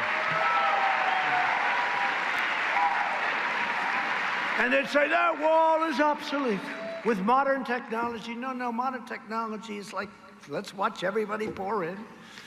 Now, we have a wall, so we've built 220 miles. We're going to have, and it's every single element. I met with Border Patrol, who are fantastic, by the way. Every single element they wanted, you have to see through, which makes sense. You have to do all of the different, we have cameras on it, we have sensors on it. It is just 30 feet high. It's very hard. Very hard. We have anti-climb provision on the top. We have the whole deal, and it's very powerful. And by the way, where that wall is, nobody's getting through. Nobody gets through. We put a chunk, California, off the record. California was saying, please, can we have the wall? This is California. You know, they didn't want the wall. They didn't want the wall. But they wanted the wall, right? Because right next to San Diego is a wonderful town in Mexico. You know the town, I won't mention the name. But they're heavily infected with COVID. Did you ever notice? I said the other night, did anybody see my speech the other night on Saturday night? Yeah. So, what I said the other night, there's never been anything where they have so many names. I could give you 19 or 20 names for that, right? It's got all different names. Wuhan. Wuhan was catching on. Coronavirus, right? Kung flu, yeah. Kung flu. COVID, COVID-19, COVID. I say, what's the 19? COVID-19, some people can't explain what the 19. Give me the COVID-19. I said, that's an odd name.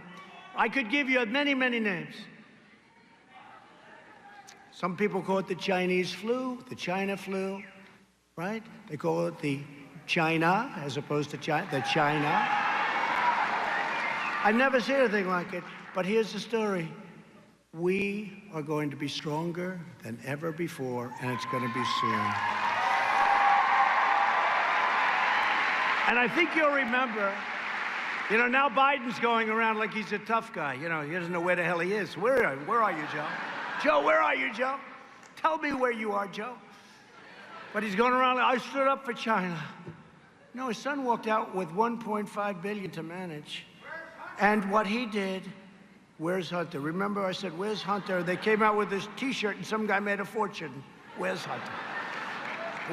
By the way, where is Hunter? Man, he did well as vice president. Could you imagine how Hunter's going to do if this guy ever won?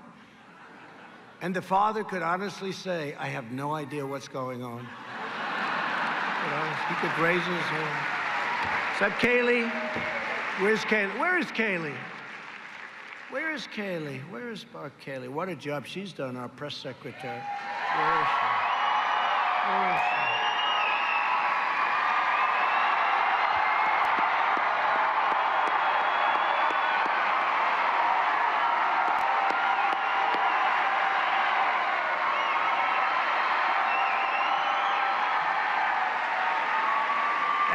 Doing well, our press secretary, these press secretaries. I mean, Sarah's going to be the governor of Arkansas pretty soon, I hope. Sean's got his own show, and this one here, she could run whatever the hell she wanted, but I said, don't run. Don't run, just stay here. We like the job you're doing. No, we're doing great. I stood up to China like no other administration in history. For decades, they've ripped us off. They ripped us off like nobody, and I charged them a little thing called massive tariffs. We took in billions and billions of dollars. They devalued their currency. And, they like to say our people paid. No. Our people didn't pay. They devalued their currency in order to pay it. And they also put money out there. Otherwise, they wouldn't have been able to sell their product. But what happened for many years, there's nobody ever that ripped off the United States like China. Nobody. So now we did a deal, but the ink wasn't dry when the plague flew in. The ink wasn't dry. The deal was great. Everybody was happy. I was thrilled. $250 billion worth of purchases over a short period of time. All great. But the ink wasn't dry, and we got hit by the plague, so I'm not too happy about that. But the long, slow surrender is over, because today and every day we are putting now America first. America comes first.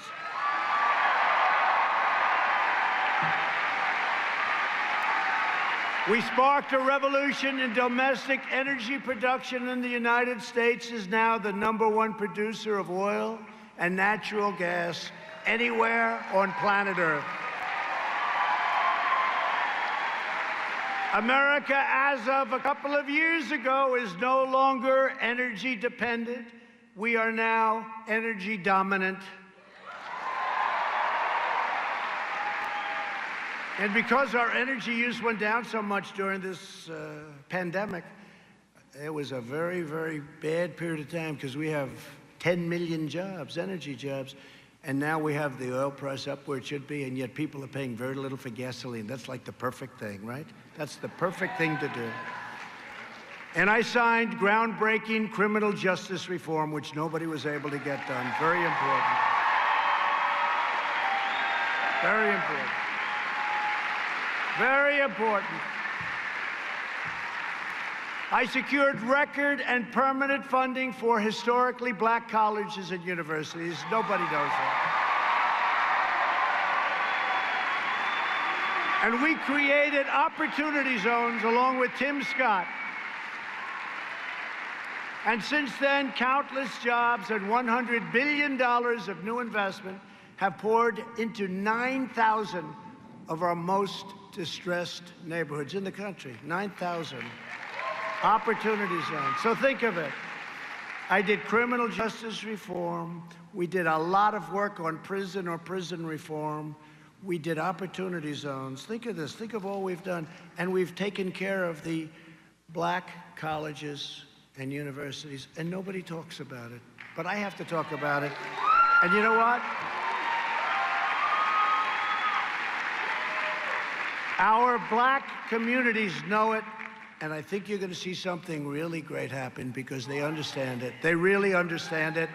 And I'll tell you what, whether it's any community you talk about, but if you take a look at those numbers from pre-virus, but you take a look at them in a year from now, you watch. And your 401s right now, your 401ks, I don't think you want to have somebody else playing with them, because you're just about at a record high, and you put the wrong person in, they will be obliterated. They will be obliterated.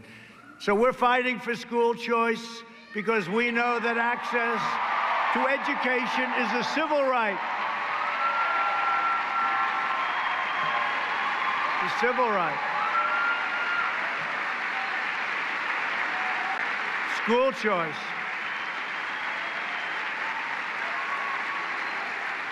Did you ever see two parties so diametrically opposed to each other? I mean, it's who can be opposed to that? But it's so important, but the Democrats will never, ever allow that to happen. Last month, we returned American astronauts to space aboard American rockets for the first time in nearly a decade. And the United States will be the first nation to plant our beautiful American flag on planet Mars.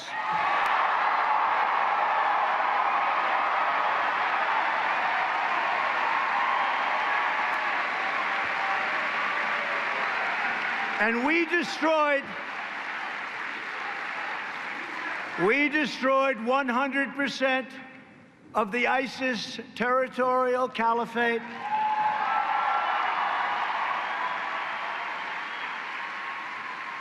And the savage terrorist monsters, al-Baghdadi and Qasem Soleimani, they are both dead. 100%. 100% of the ISIS caliphate. And when I took over, that caliphate was going like this. It was a mess, but we destroyed it.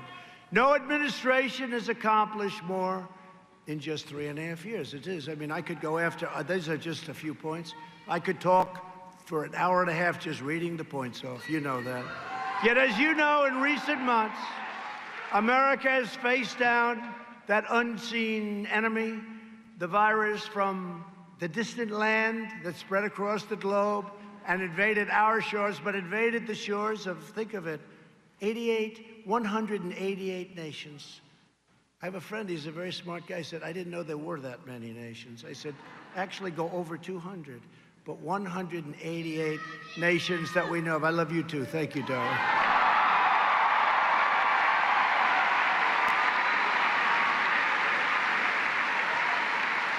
Thank you.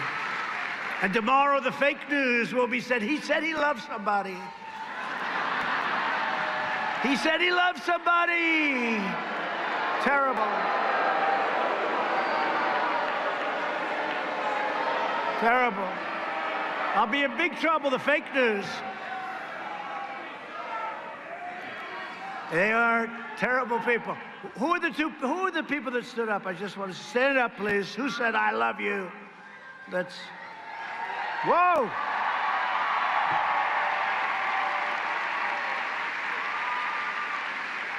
Sit down fast, please. Don't let them see you. That's a lot of press back there. Look at that. That's the problem. They cover all these speeches. You know, I never have a speech, Doug. I never have a speech where it's not like live television. You know, sometimes you'll have one where you can actually speak and you don't have to worry about like one little slip. One tiny little slip, one word. You could say 10 speeches, one little word, they'll say, he's lost it. No. You know who's lost it? Sleepy Joe has lost it.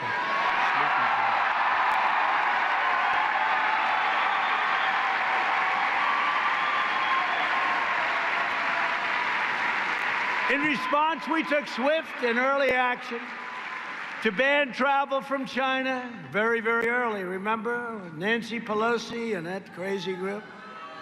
Nancy Pelosi. She wanted to dance in the streets of Chinatown in San Francisco. Long after I banned China from coming here, we saved tens of thousands of lives with that early decision. And then we made an early decision on Europe. Yet liberal lawmakers and Democrat politicians condemned this policy. The left rejected science in favor of their fanatical devotion to open borders. They want open borders, not just our southern border. This is why the left is so dangerous. They always put their ideology before your safety. It's crazy what's going on. Defund and abolish the police. How's that, a good idea?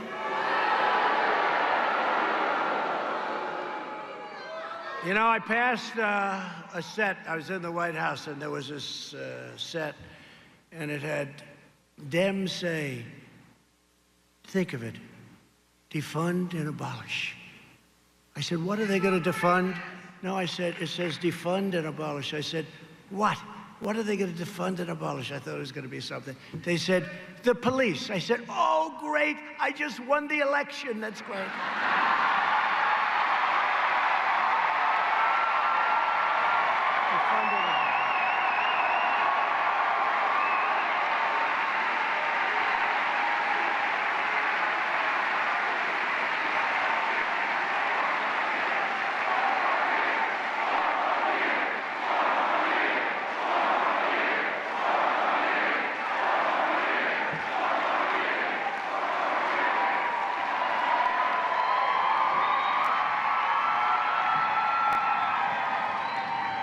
So in addition to issuing a series of aggressive travel bans, my administration launched the greatest national mobilization since World War II. We have done such a great job with this between the ventilators and all of these things, including testing. We're testing so much, We're now up to 27.5 million tests. I thought it was 25 because it seemed like 25 million. 27, they just told me, 27.5 million tests. Now, when you have all those tests, you have more cases. So the news conference said, they have more cases. Well, yeah, if you're going to do 20, and if, let's say, other countries do 1 million, 2 million, big countries, 3 million. Now, 4 weeks ago, Germany was at 3 million tests. So I don't know what they are now, but I know they're not anywhere near where we are. So then they'll say, we have more cases. Now, look, we want to do testing. We want to do everything. But they use it to make us look bad. But because of it, our mortality rate is so low. It's so great what's happened. So we want to test. So we do all these tests, and we find pockets, and we find people, and we find cases, and they say, the cases have jumped, instead of saying, what a job we're doing with testing. But we did the job with testing, and we did ventilators, and we came up with tests that we have so many different types of tests. We have the 5-minute test, the 10-minute test. We have tests, you send them to a public lab, a private lab. We have tests. It's a lot of tests. And other countries that have done very well with testing, they call us, they say, there's nobody that's been able to do the job that you've done. Now, the only ones I can't get to say that are the fake news media people. They can't say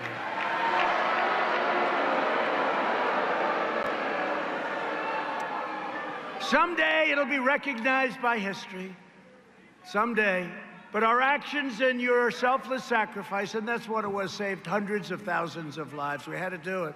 And we did the right thing. And I'll tell you what, we did the right thing. Now we open. We got to get it open because, you know, I said, we got to get it open. People need it. You know, people get sick from the other also. It's not just from the virus. They get sick from all of the other things that happen. You know what I mean? We cut through red tape to accelerate breakthrough therapies and vaccines. We're going to have a vaccine very soon. We distributed 1.5 billion pieces of personal protective equipment. We unleashed the medical and logistical power of the United States military. And thanks to our efforts, not a single American who needed a ventilator has been denied a ventilator. That's impossible. That's impossible.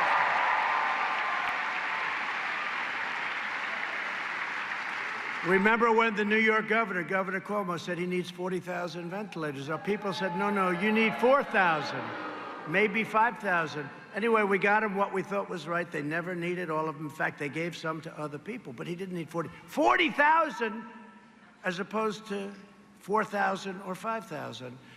And it worked out great. Then he wanted a hospital built in the Javits Convention Center. We built it, but he didn't use it. He could have used it for the older people. It was brand new, not infected, no infection. Then he wanted the boat. He wanted the boat to come up. The beautiful, beautiful hospital ship. You know what that is called, right? And it came up. They could have used it for senior citizens. They didn't use it. And it's a shame. It's a shame. It's a shame. We're now the chief ventilator producer anywhere in the world. We're helping other countries with ventilators because ventilators are very hard to make. They're very complex. They're big and expensive. And many countries are calling us, asking for help. They need ventilators, and we're able to do it because we're making thousands of ventilators. Think of this, thousands of ventilators a week. And to rescue the U.S. economy, which is happening now, we passed over $3 trillion in relief measures. We suspended student loan payments and interest for college students. And to protect jobs for young Americans just like you, we took historic action to block the entry of foreign workers into our nation. And we believe that companies should hire American workers and American students first. They have to hire. We got to go American. We got to go American. You know, we were down to 3.4, 3.5% unemployment, and that's one thing. But now we got to get it back to those numbers. Then we can think, right? Then we can think about taking people in through merit, only through merit, or mostly through merit. I better say mostly because they'll say that's a terrible thing. You know, you can't make a little bit of a slip. They'll say, he said only. What about this? What about that? Generally speaking, we like merit, okay? We want American students to fill American jobs. That's the biggest difference between us and the left. We know that our first duty is to take care of our citizens. Make America great again.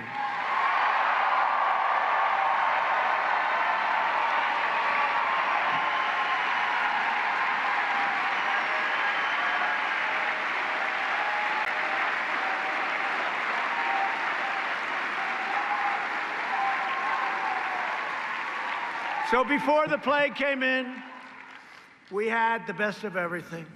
We had the best interest rates. We had the best unemployment rates. We had the best job numbers ever. We had everything.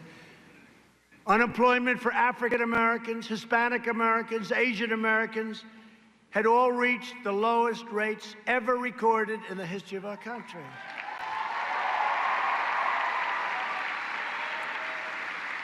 It's amazing how many categories.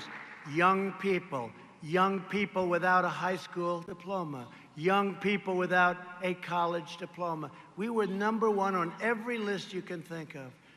Women, 75 years. Not as good, I'm sorry. But it was getting ready to hit the all-time. Women, it was the best in 75 years, so I have to apologize. Can you believe that? We did the best in 75 years, and I apologize to women. But we were ready to hit the all-time, and then we got hit by something that should have never happened because they could have stopped it. Young people had seen their wages rise by more than 10%. They've never seen anything like that. We built the strongest and most prosperous economy in the history of the world, and we will do it again very, very quickly. It's happening already. We've just added 2.5 million jobs last month. Think of that. That's the largest increase in the history of our country. 2.5 million jobs in 1 month. And just to add the topping, as I mentioned, the 18% in retail sales, the surge, was the biggest jump ever recorded in the history of our country. The stock market in the last 50 days is the best stock market in history, and it went up today again, by the way. Think of that. Think of that. Go back a week, 50 days, the strongest 50 days in stock market history. This is during, hopefully, the end of the pandemic. But as we fight to restore, renew, and rebuild our country, the hard left is trying to divide, denigrate, and destroy our country. The American people have watched in horror as left-wing extremists have looted businesses, violently assaulted innocent civilians, and brutally injured hundreds and hundreds of police officers, our great police officers.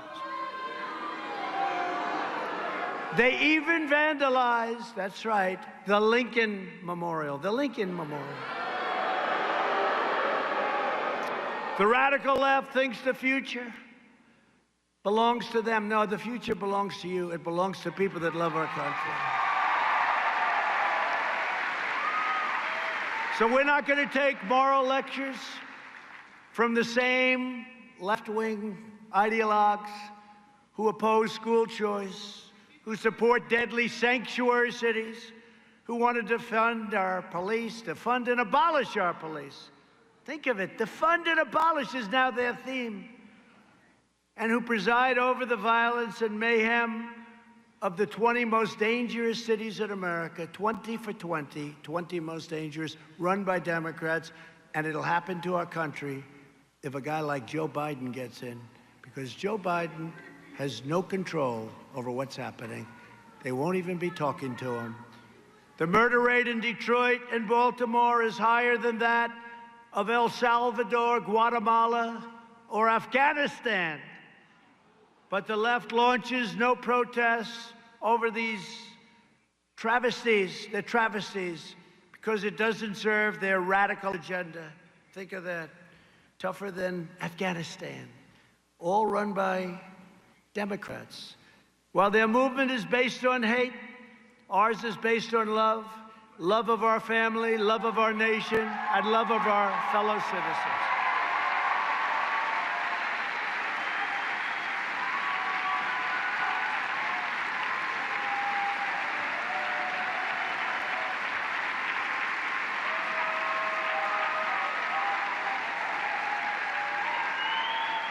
We embrace the noble vision of Reverend Martin Luther King Jr.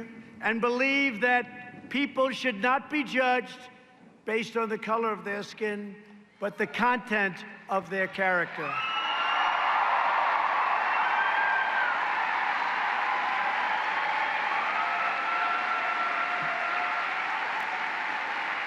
This is a choice of two futures. The left's vision of disunity and discord, or our vision of equal opportunity and equal justice. Every American should take a long look at the bedlam in Seattle, because that's exactly what will come to every city near you, every suburb and community in America, if the radical left Democrats are put in charge. They want to abolish ICE. Do you have any idea how patriotic ICE people are? I know them. They are very tough. I agree.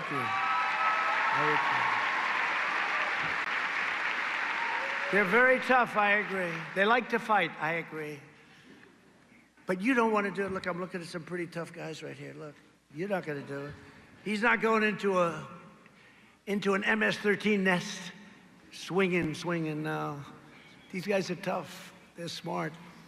They're getting them out by the thousands. They're taking MS-13 out of our country by the thousands. They want to abolish ICE, get rid of ICE, abolish bail. They want no bail anymore. Just, you know, we put you in for murder. It's okay. Come back whenever you have a chance. You see what's going on in some places like Philadelphia, what's happening in Philadelphia, what's happening in other cities. Look at what's going on in Chicago. What's that all about? Chicago is a great city. But they want to abolish borders and abolish every police department in the country. The Democrats are also trying to rig the election by sending out tens of millions of mail-in ballots, using the China virus as the excuse for allowing people not to go to the polls. Hey, we have a virus coming. We have to send, think of it, California. He's going to be sending out millions and millions of ballots. Well, where are they going? Where are these ballots going? Who's getting them? Who is not getting them? A little section that's Republican.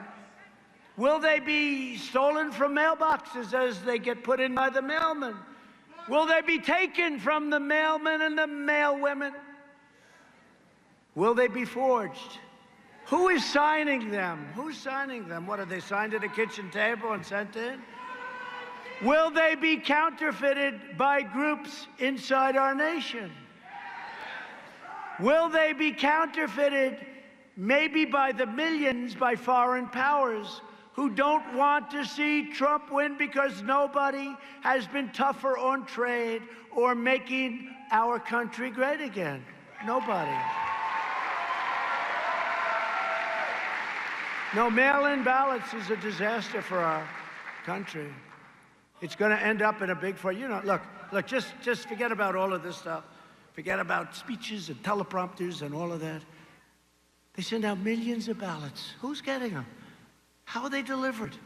Who's not getting them? Think of it. It's going to be fraud all over the place. And if you look right now, look at all of the disputes they're having on mail-in ballots. A friend of mine, who's a great guy, had a son who passed away 7 years ago. 7 years ago. He came to see me the other day. He said, they just sent to my son, Robert, a mail-in ballot. He died 7 years ago. There's no way they can control that.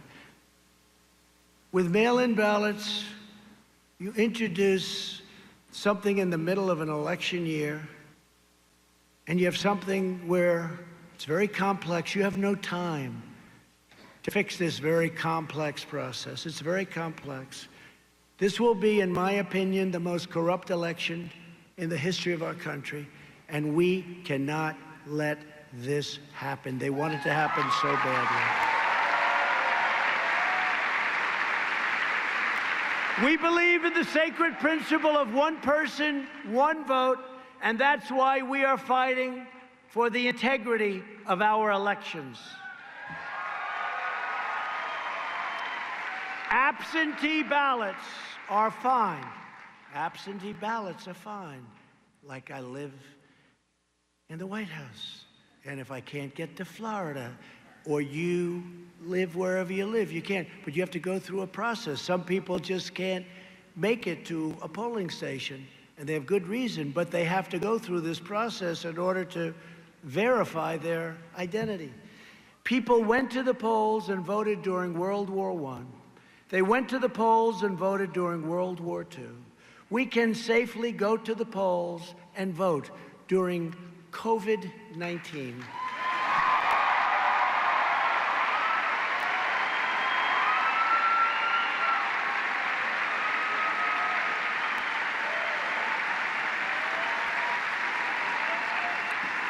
And there is tremendous evidence of fraud whenever you have mail-in ballots.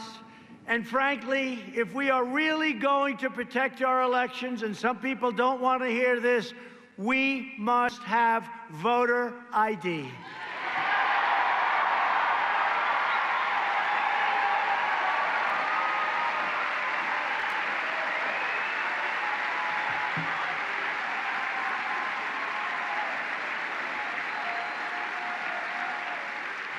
So as long as I'm president, America will be a land of fair laws, swift justice, and safe communities. And that's why when rioting and looting broke out in our nation's capital, I quickly deployed. I came in, I deployed the National Guard very quickly. Mark Meadows was there. We had a lot of our people there. We stopped the violence. We saved that incredible statue, you saw it last night, and restored peace and order to the streets, although I will tell you they did great damage to the cannons that were on the ground. They did great damage, but we'll get them fixed. We'll get them fixed.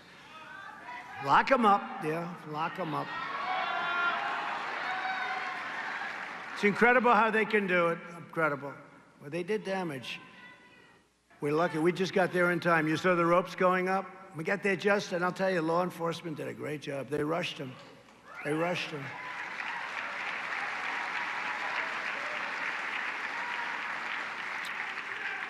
And these people fought back, and the law enforcement was much tougher, much sharper, much better. They really had no trouble handling them. It was like handling a baby for them. It was just like a baby. A lot of spoiled people in that group, you know, a lot of spoiled rich people saying, "What are you doing here?"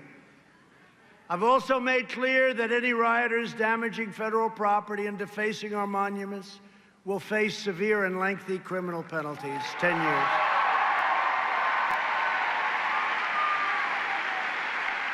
Many of the young people here today have had your own encounters with left-wing extremists such as Antifa.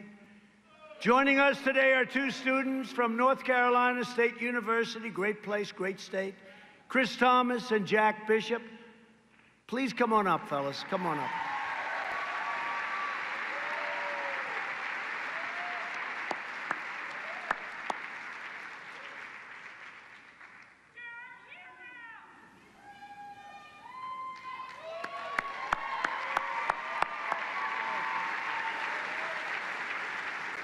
How are you guys, Phoenix? Awesome. Listen, thank you so much, Mr. President. It's great to be out here in Phoenix. This is the first time I've ever been here, and I've got to say it's been the experience of a lifetime. And listen, I'm going to keep this short and sweet. I just want to say that conservative censorship on campus is real, and it's happening all across the country all the time. This past year at NC State, we were having an event, our Turning Point chapter was, for Charlie Kirk and Laura Trump at her alma mater, NC State. And we were posting advertisements in our free expression tunnel where you're allowed to paint whatever you want. We were making some advertisements, and we had about 20 socialist thugs roll up from Antifa and from the Young Democratic Socialists of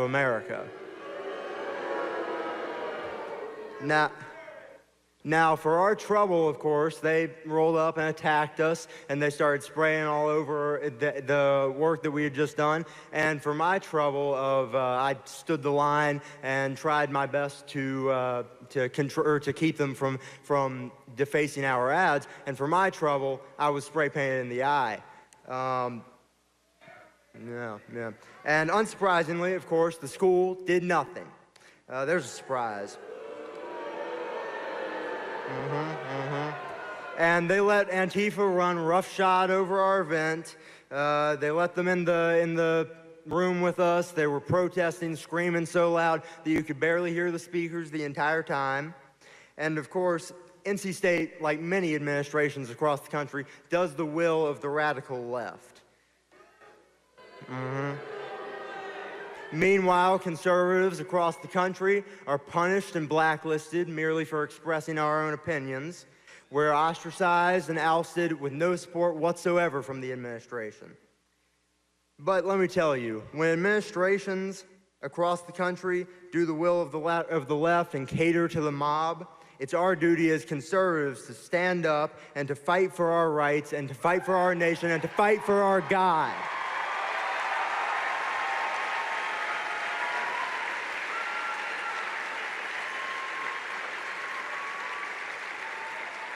And you know, Mr. President, my dad, Congressman Dan Bishop, he likes to say that you like to say that he's not a choker. And let me tell you, Mr. President, us college conservatives, we ain't chokers neither.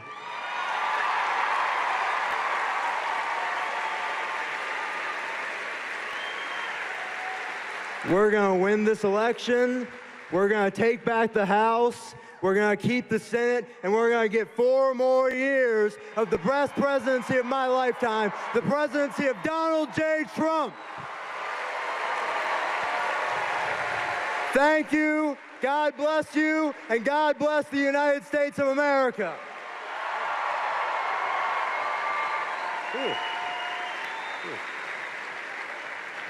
Mr. President, thank you so much. It is an honor to be here with you today. Thank you for giving attention to our situation when the mainstream media back there wouldn't touch the story. Conservatives across this country are treated different every day by their professors and other students on campus.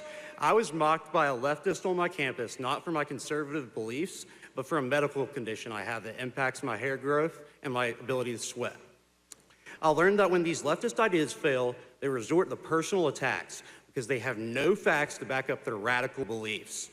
Imagine how much of a fit the mainstream media would have thrown if 15 to 20 kids in MAGA hats had come up and spray painted a kid in the eye and made someone else for a medical condition they have.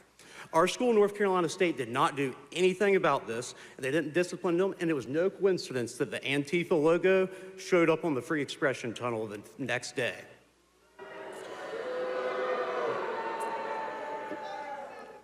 We are blessed to have a president like you that is devoted to protecting free speech on college campuses. And thank you, President Trump and Students for Trump. Let's keep America great.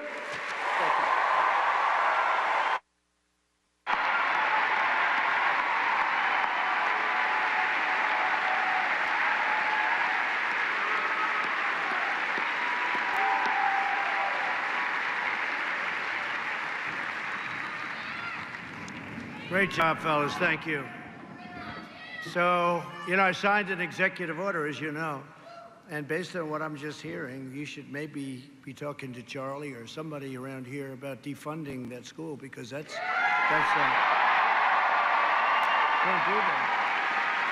That's exactly what the executive order was based on. So you talk to the people, maybe have your father call. His father's a great congressman, done a great job. So say hello to him. But you talk to them. That's exactly what it was for. We did something that was radical, but it wasn't radical to me. You have to be heard. And if you can't be heard, let's talk about it, okay? As the radical left inflict violence on American streets, they're also waging war on timeless American values like freedom of speech, which is what we're just talking about. Anyone who dares to speak the truth is canceled, censored, deplatformed, fired, expelled, harassed, abused, boycotted, deprived of a livelihood, or even physically assaulted. Those times will be changing very soon. You can judge a movement by its behavior, and the young patriots here today don't destroy property. You don't burn buildings. You don't punish dissenters. And you don't try to erase the people with whom you disagree. It's called civilized people. You're civilized people.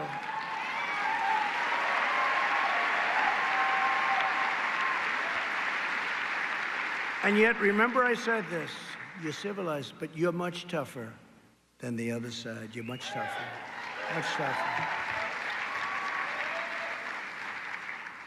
You conduct yourselves with honor, integrity, and dignity because you know the truth, the facts, and the history all on your side. We're joined today by Reagan Escoda, a student at Northwestern State University of Louisiana. Reagan became a target of liberal cancel culture when she dared to stand up for her Christian values instead of bowing to political correctness. Reagan, please come up and say a few words, please.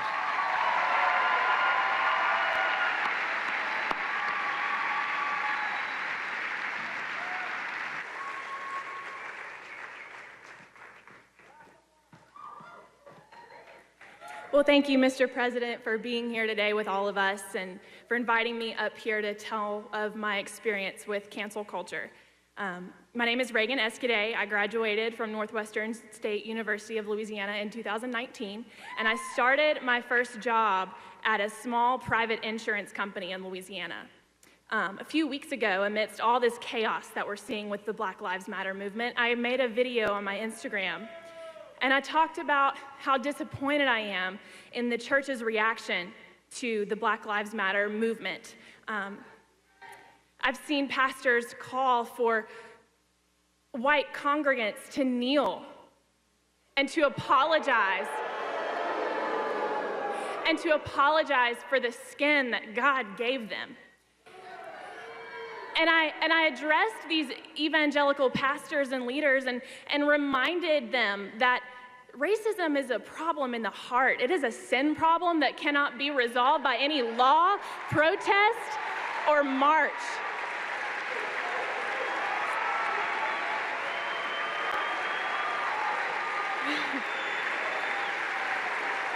And so, of course, my leftist followers didn't appreciate this message at all. I had my name blasted all over social media, and people told me, you know, I'm ashamed to have ever called you my friend. I've lost all respect for you. I love y'all. And so an ex-coworker of mine made a post on Facebook about me, calling me racist and homophobic, and she listed my place of employment and called for people to call my employer and have me fired. There were death threats made to the owners. There were threats to knock down the building. Law enforcement had to get involved. And due to the crazy reaction from the leftist mob, my employer told me that they came to the conclusion that they needed to terminate my employment. But here's the thing.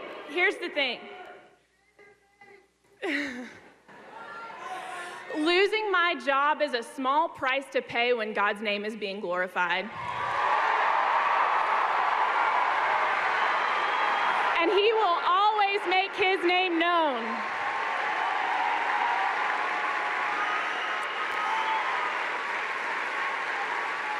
But I share this story with you.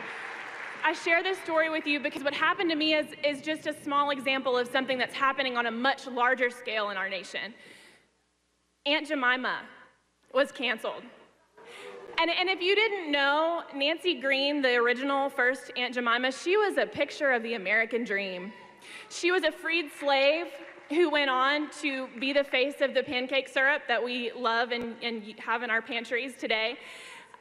She fought for equality. And now the leftist mob is trying to erase her legacy.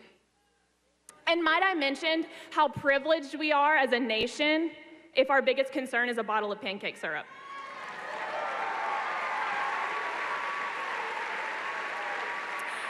And more recently, we're seeing a call for statues of Jesus Christ to be torn down. Now, I'm a little confused here because last week Jesus was a social justice warrior and this week he's the face of white supremacy. And Jimmy Kimmel has been calling our president racist for years, and it turns out he's the racist.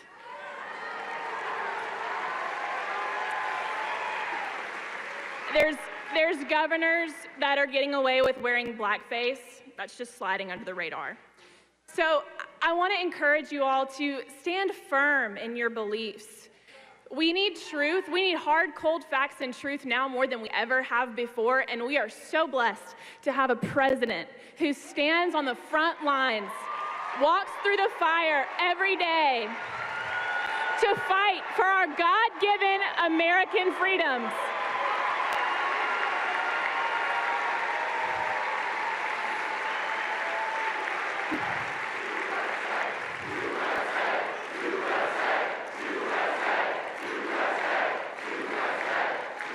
Do not apologize to the mob.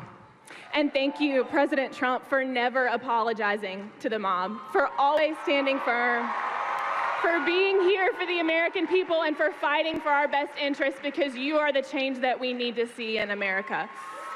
Thank you.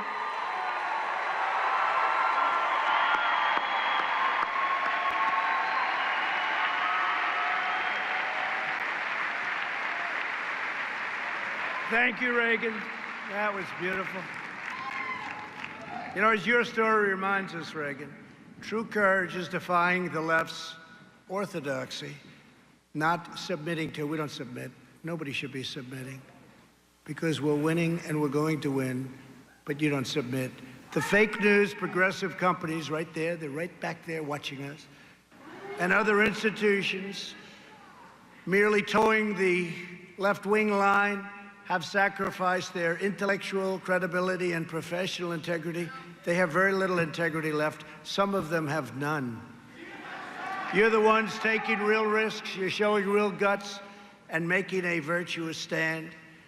With the rise of social media, massive multinational tech companies have tried to clamp down on American democracy. That even means on me. And as everyone knows, they're using their enormous power to silence conservative voices. You know that. It's not even close. I don't even think they're hiding it anymore. To protect our democracy, I signed an executive order to remove legal protections for social media companies that unjustly censor American citizens.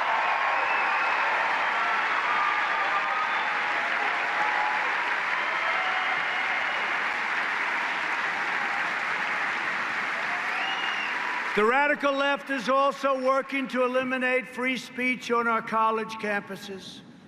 With us today is Nia Moore, a student at the University of St. Thomas in Minnesota, who has experienced this persecution firsthand. Nia, please come up, please.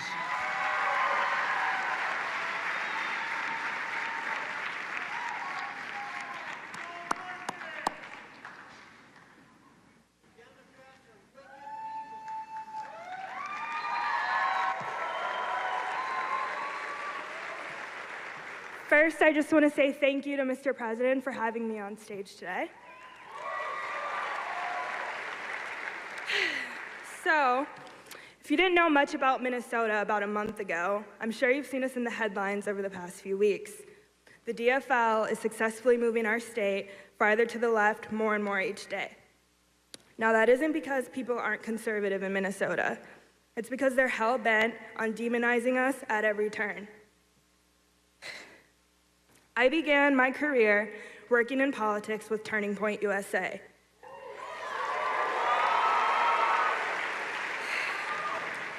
Unfortunately, due to the leftist culture of my campus at North Hennepin, we were shut down almost immediately and were refused official recognition. I was told by the faculty that political groups were not welcome on campus.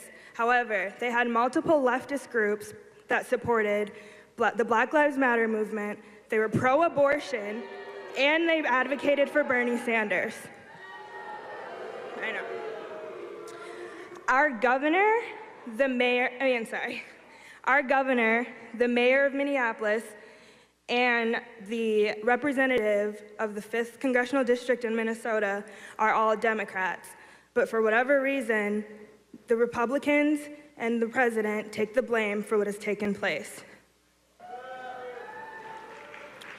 Unfortunately, the murder of George Floyd has created absolute chaos in my state of Minnesota. They have, sorry, I lost my place.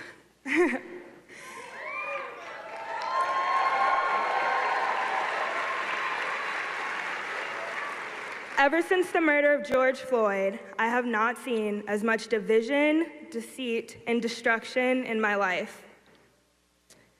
Black Lives Matter only makes a scene during election years. How convenient that they made the biggest scene of all during the year of the most important election of our time.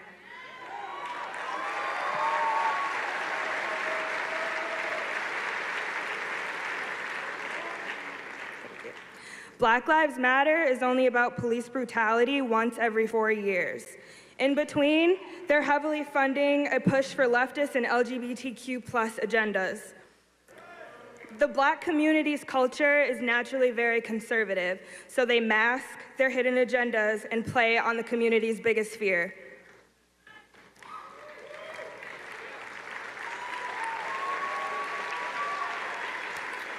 If Black Lives Matter truly cared about Black lives, they would not have allowed the riots to destroy Black businesses and Black communities.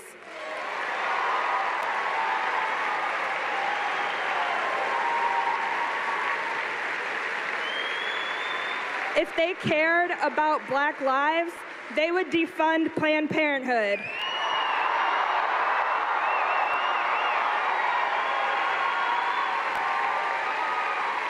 If Black Lives Matter cared about Black lives, they would address the astronomically high numbers of Black-on-Black crime in inner cities.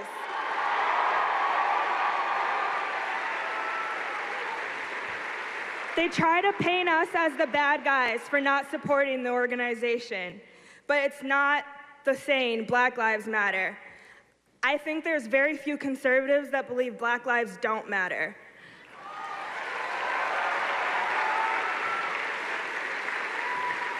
We do believe Black lives matter. We just believe they all matter, not just the lives the left chooses to exploit.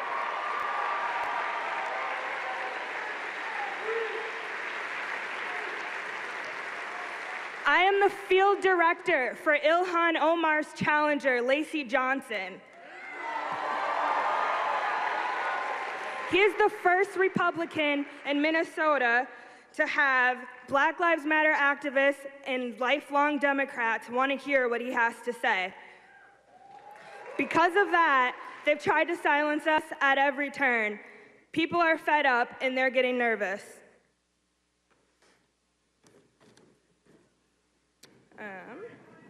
They will stop at nothing to keep their hold on us, even if that means lying to the very people they're supposed to represent.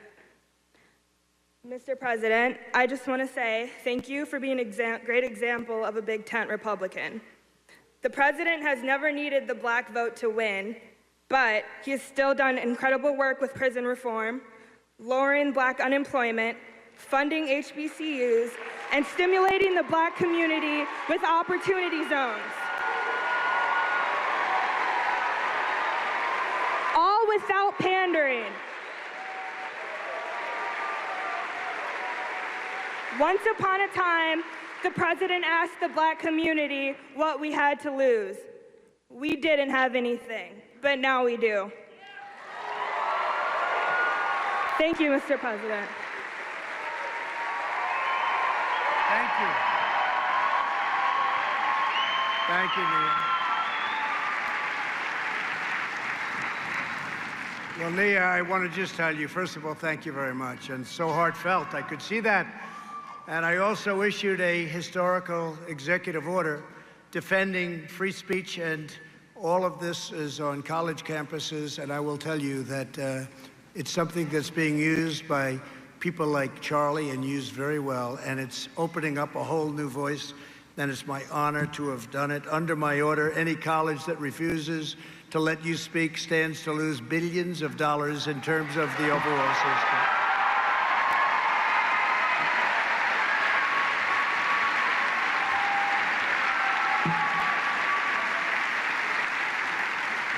So we've done a lot. We've really gone very far. We've taken it to a level that nobody's ever taken it, and it's my honor to have done it. It's people like you that I do it for. When you think about it, it's people like you. You're going to be the ones. You're going to be the ones that are at the crossroads of history. That's where you are right now. You're at a crossroads. Everything our forefathers built, everything generations past, they shed their blood to defend, the very survival of our freedoms, our rights, and our republic, they're all at stake. This is a very big time in our country. It's a time like perhaps no other. But standing here before you today, I have never been more confident that America will rise to new heights of greatness and glory, because your generation is proving that your hearts are filled with the fire and the fervor of true American patriots.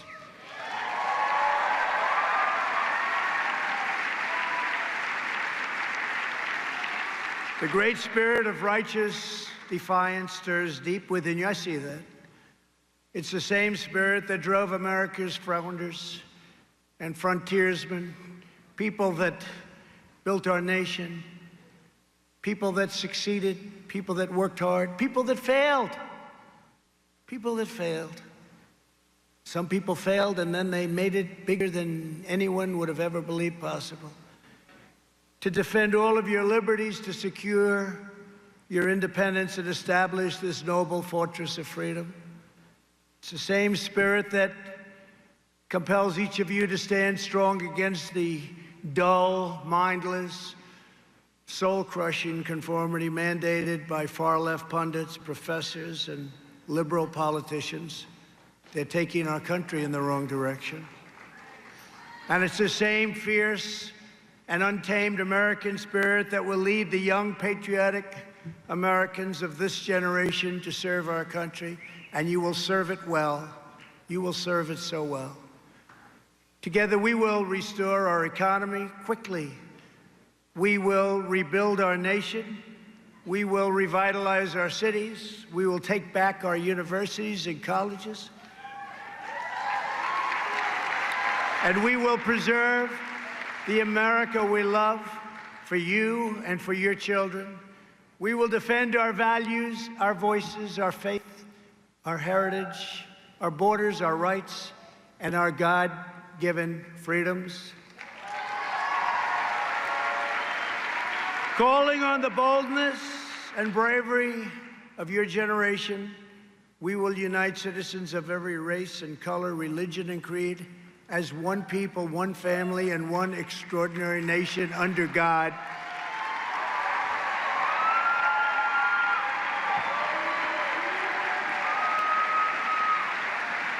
And with your help, this moment will be a turning point in American history that will be remembered and celebrated for generations to come. For our young people, for our economy, for our communities, and for our beloved country, the best is yet to come. Thank you, God bless you, and God bless America. Thank you very much. Thank you. Hey, Dad. Well, thank you very much, everybody. Great to be here. Beautiful runway, a little warmer than I'm used to, but that's okay, Doug, right? We have I was just given a beautiful picture of the wall. That's before and after, and it's quite a difference. One area you walk over, you drive over, you do whatever you want, and the other one you say, well, I guess we don't get in. Here's another one just given. That's great. That's a different section.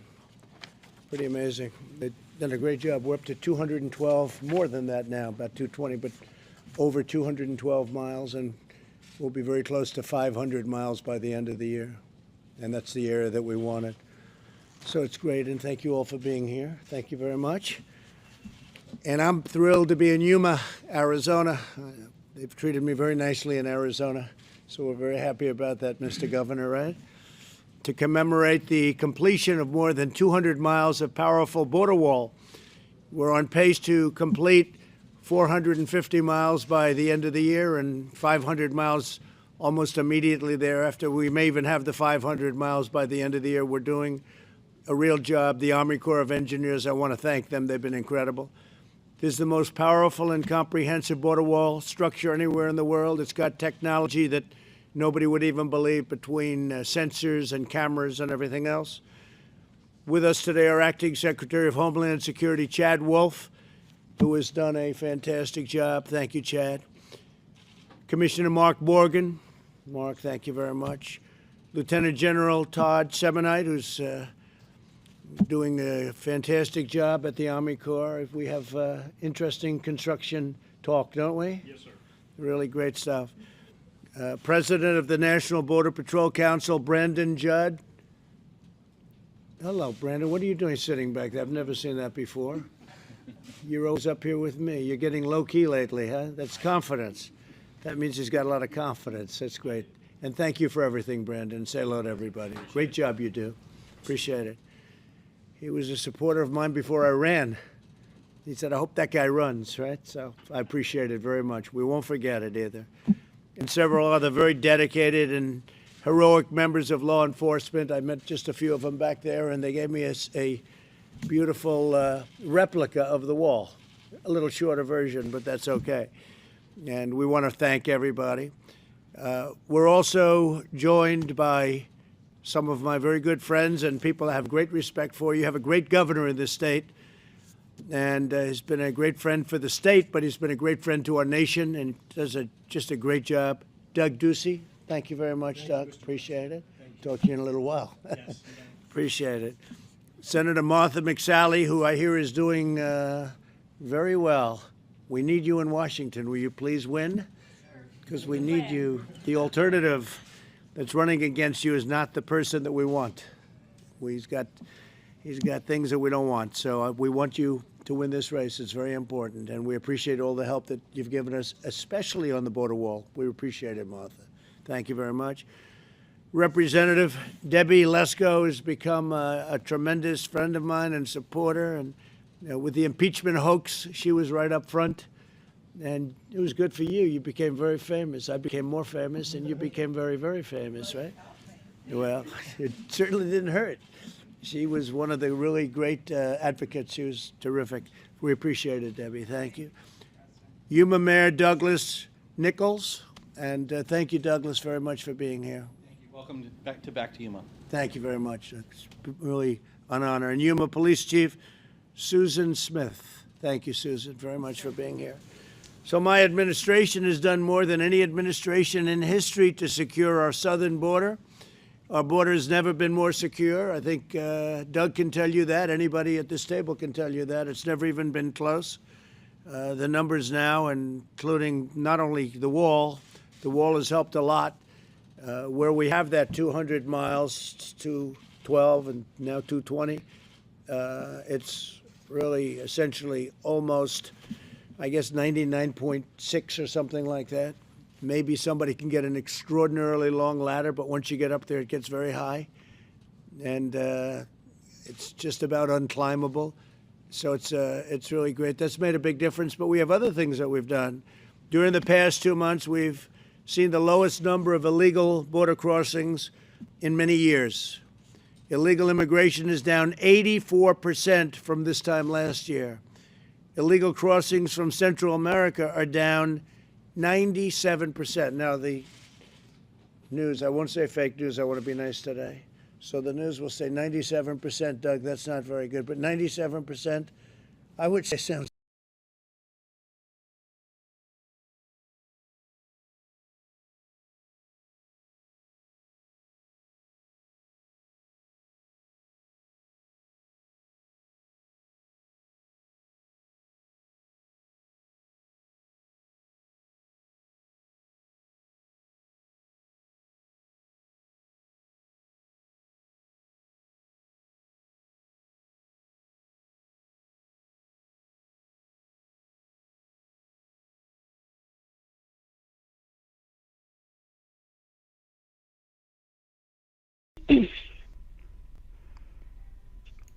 Welcome everyone to the David Crowley Questions Conference Call number 2.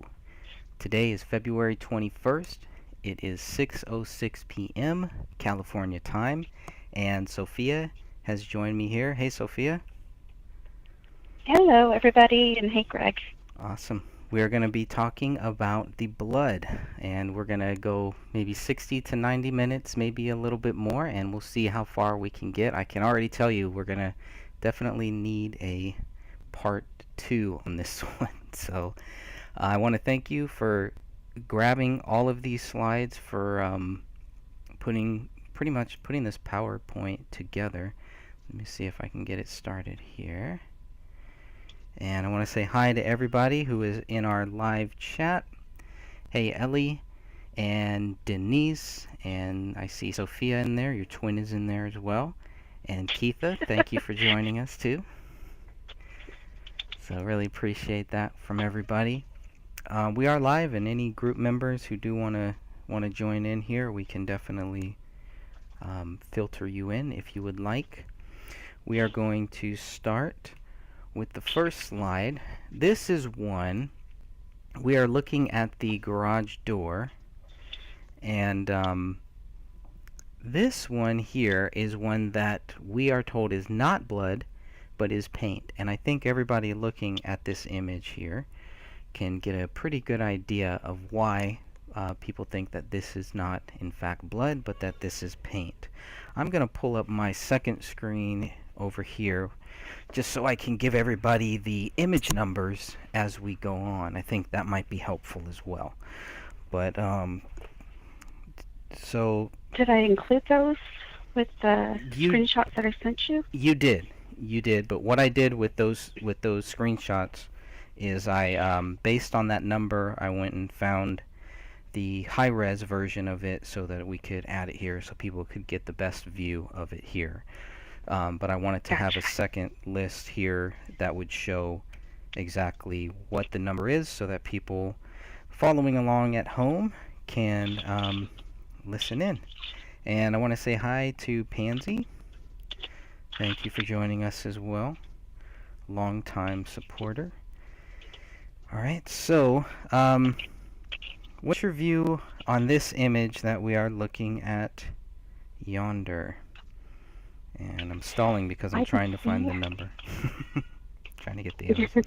I could see how it would get confused with blood. And this is BCA. But I really think that it could be a stain. That it could be paint. Paint stain? Yeah, I think you're right. This is BCA number 4378 for anyone that wants to go and look that up. If you're looking at the Crowley house, this will be on the left-hand side, on the side of the house.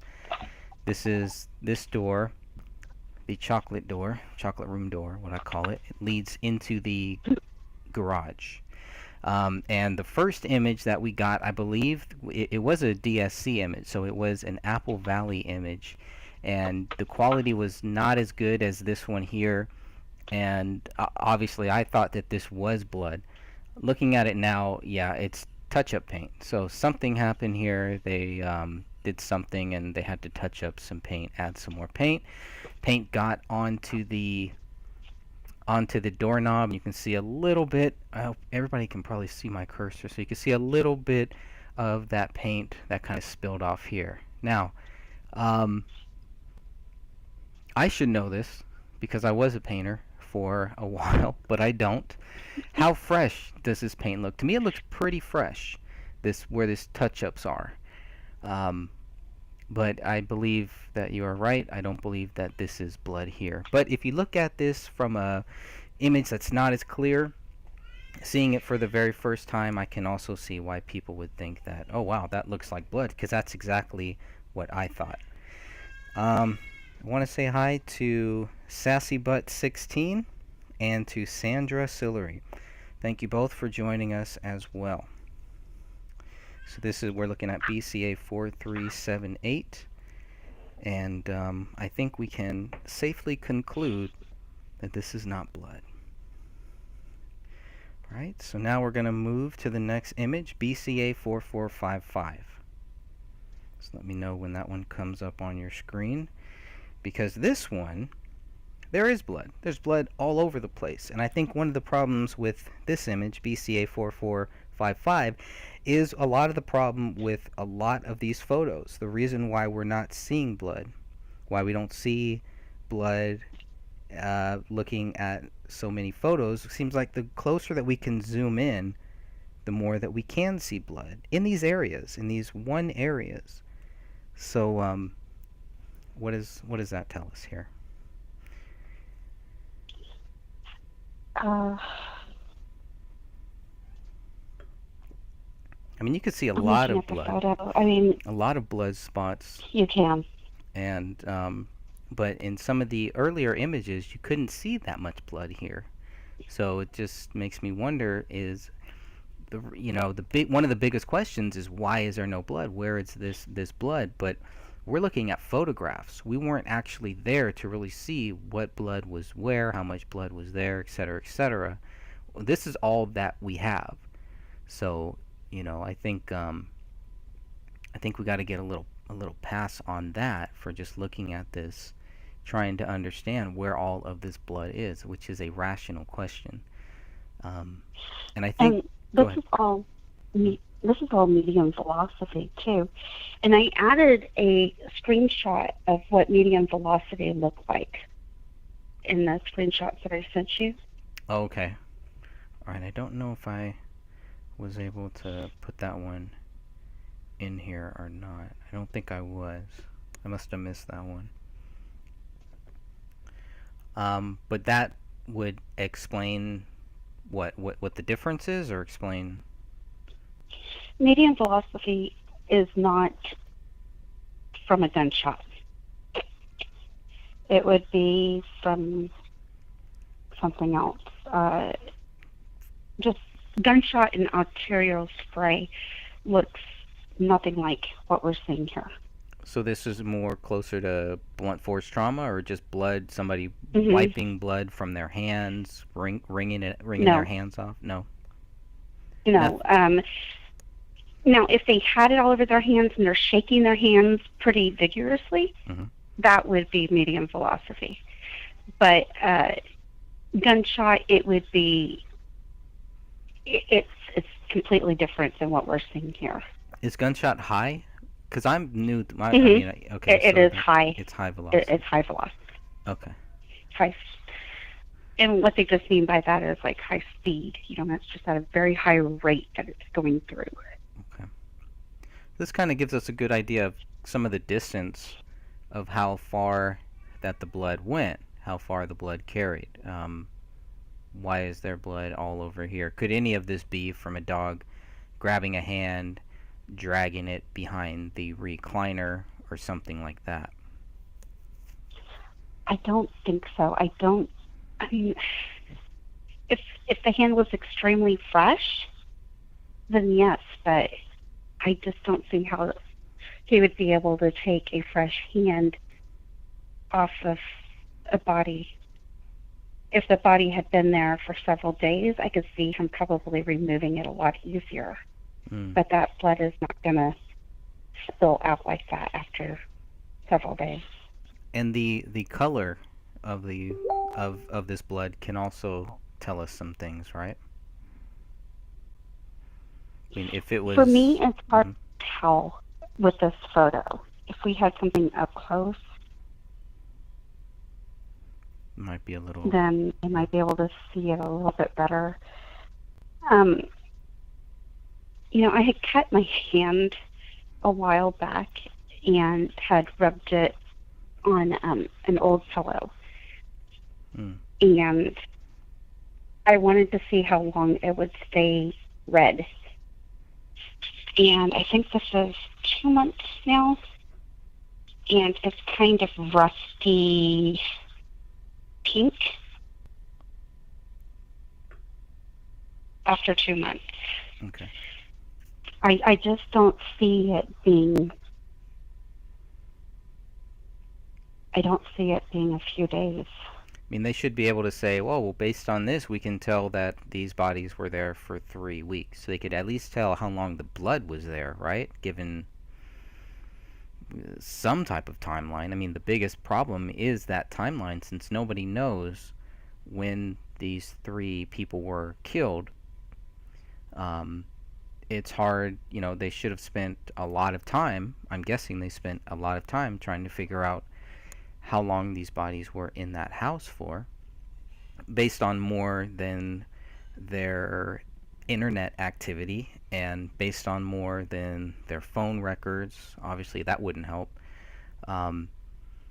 The decomposition, etc., but could this blood be used to help see how long this blood here has been there for? I honestly can't say. I'm not qualified enough to say. Yeah, I'm not either. I mean, I think it's just a question that we all at some point have asked, are asking, or continue to ask, and it's definitely something that I think about. I know that Catherine Michelle had spoke with a coroner, and the coroner said 7 to 10 days. I'm having a hard time believing that, and it's only because of the damage that was done to the bodies, the mummification, and that's why I have a hard time believing that it was that long or that short of a time. Okay. Everything that I've read says that mummification takes time, but I've even spoke with an anthropologist, and he couldn't even give me an actual answer to this question. And you know, I showed him the photo of the bodies, and I still couldn't get a straight answer. I think it just depends on the environment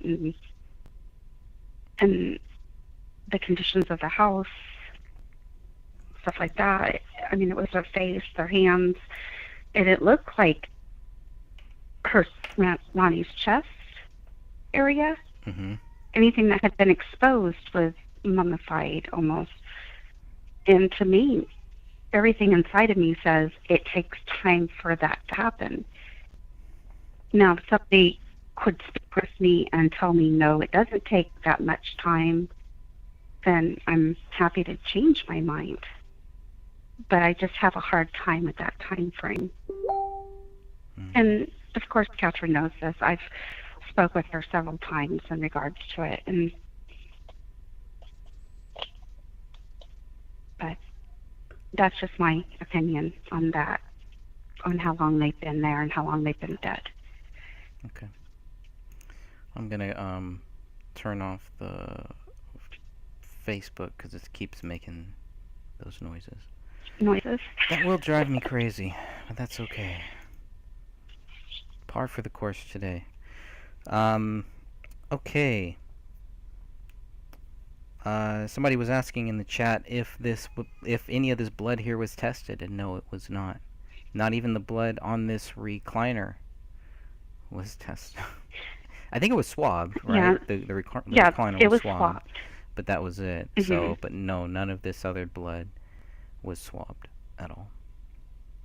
I don't think that they did individual droplets. I think that they just swabbed, because there's some other photos where you'll see that hallway right behind. I guess it's actually part of the living room still, but it's behind the recliner. Mm-hmm. You'll see the little ID things. I tried to include that with the screenshots. And so they did take some swabs, but so much was not tested.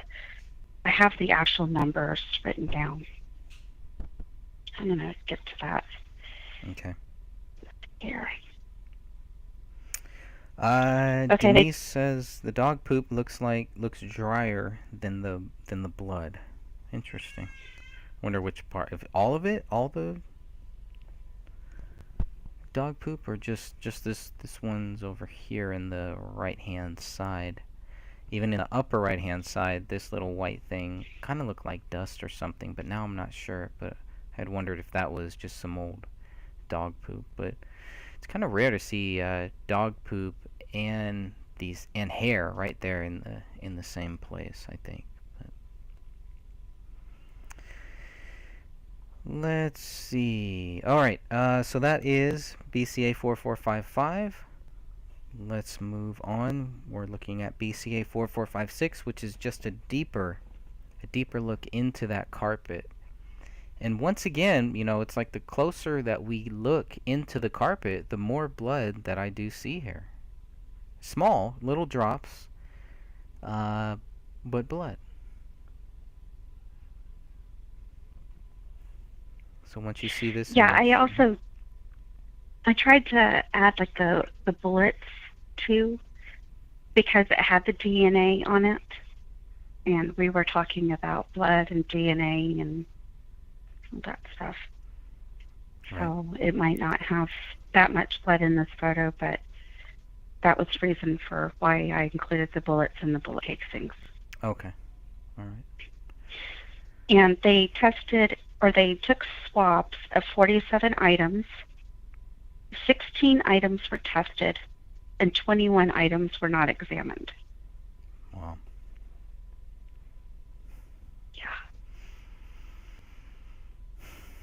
Case solved.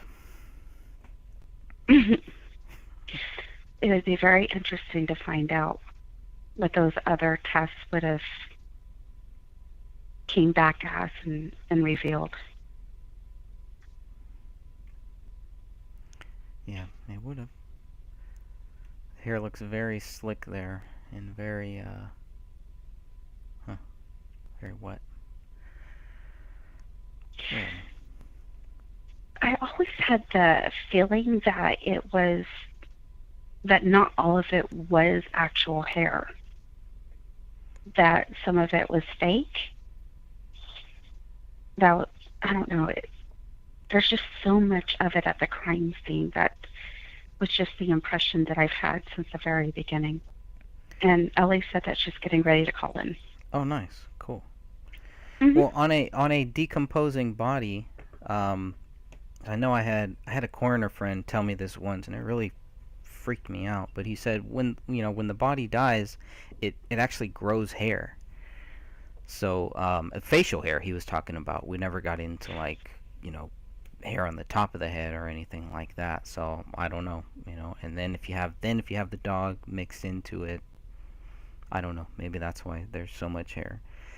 Kamel's hair, I think one of the last photos that we see, her hair looks short, so it doesn't look like she has a whole lot of hair. And that might have been in November, though, so I'm not sure.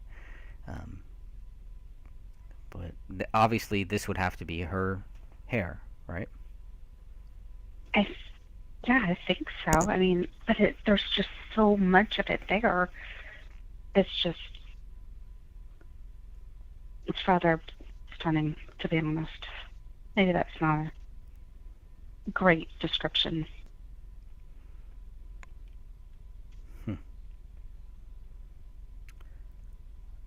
Let's see. Let's go to the next one, BCA 4458. We're going to look at that. Denise asked why weren't they tested? Why wasn't that blood on the floor tested?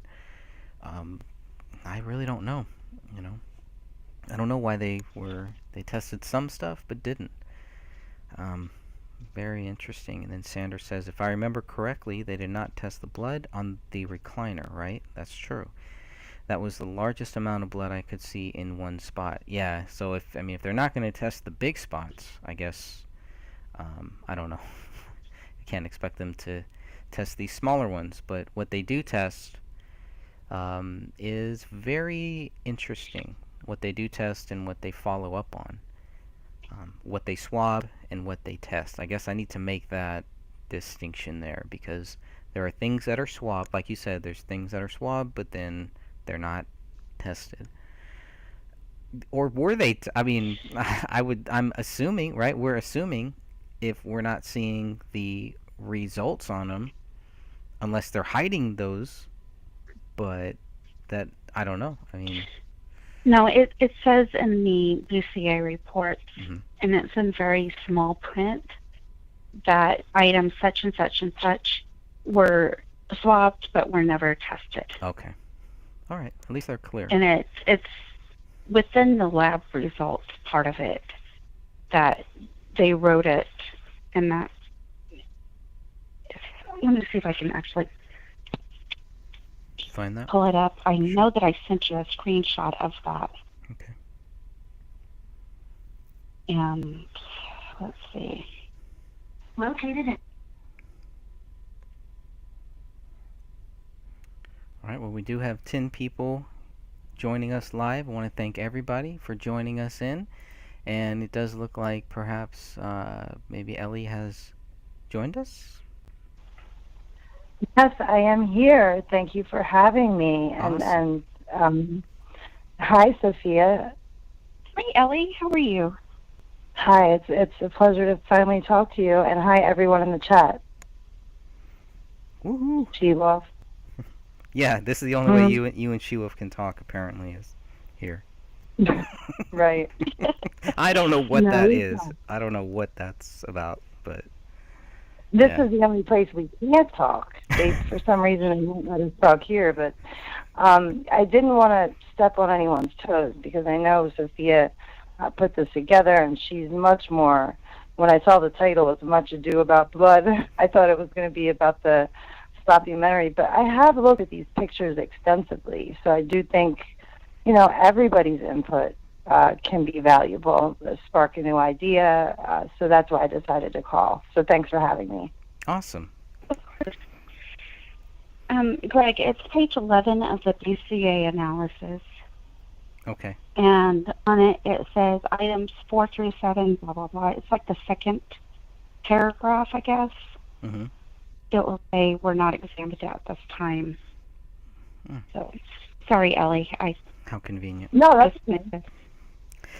Well, Ellie, we've been trying to get Ellie on for a while now because we wanted to talk about. I wanted to hear her views on the Slopumentary. So I do want to make sure that we get to that here as well.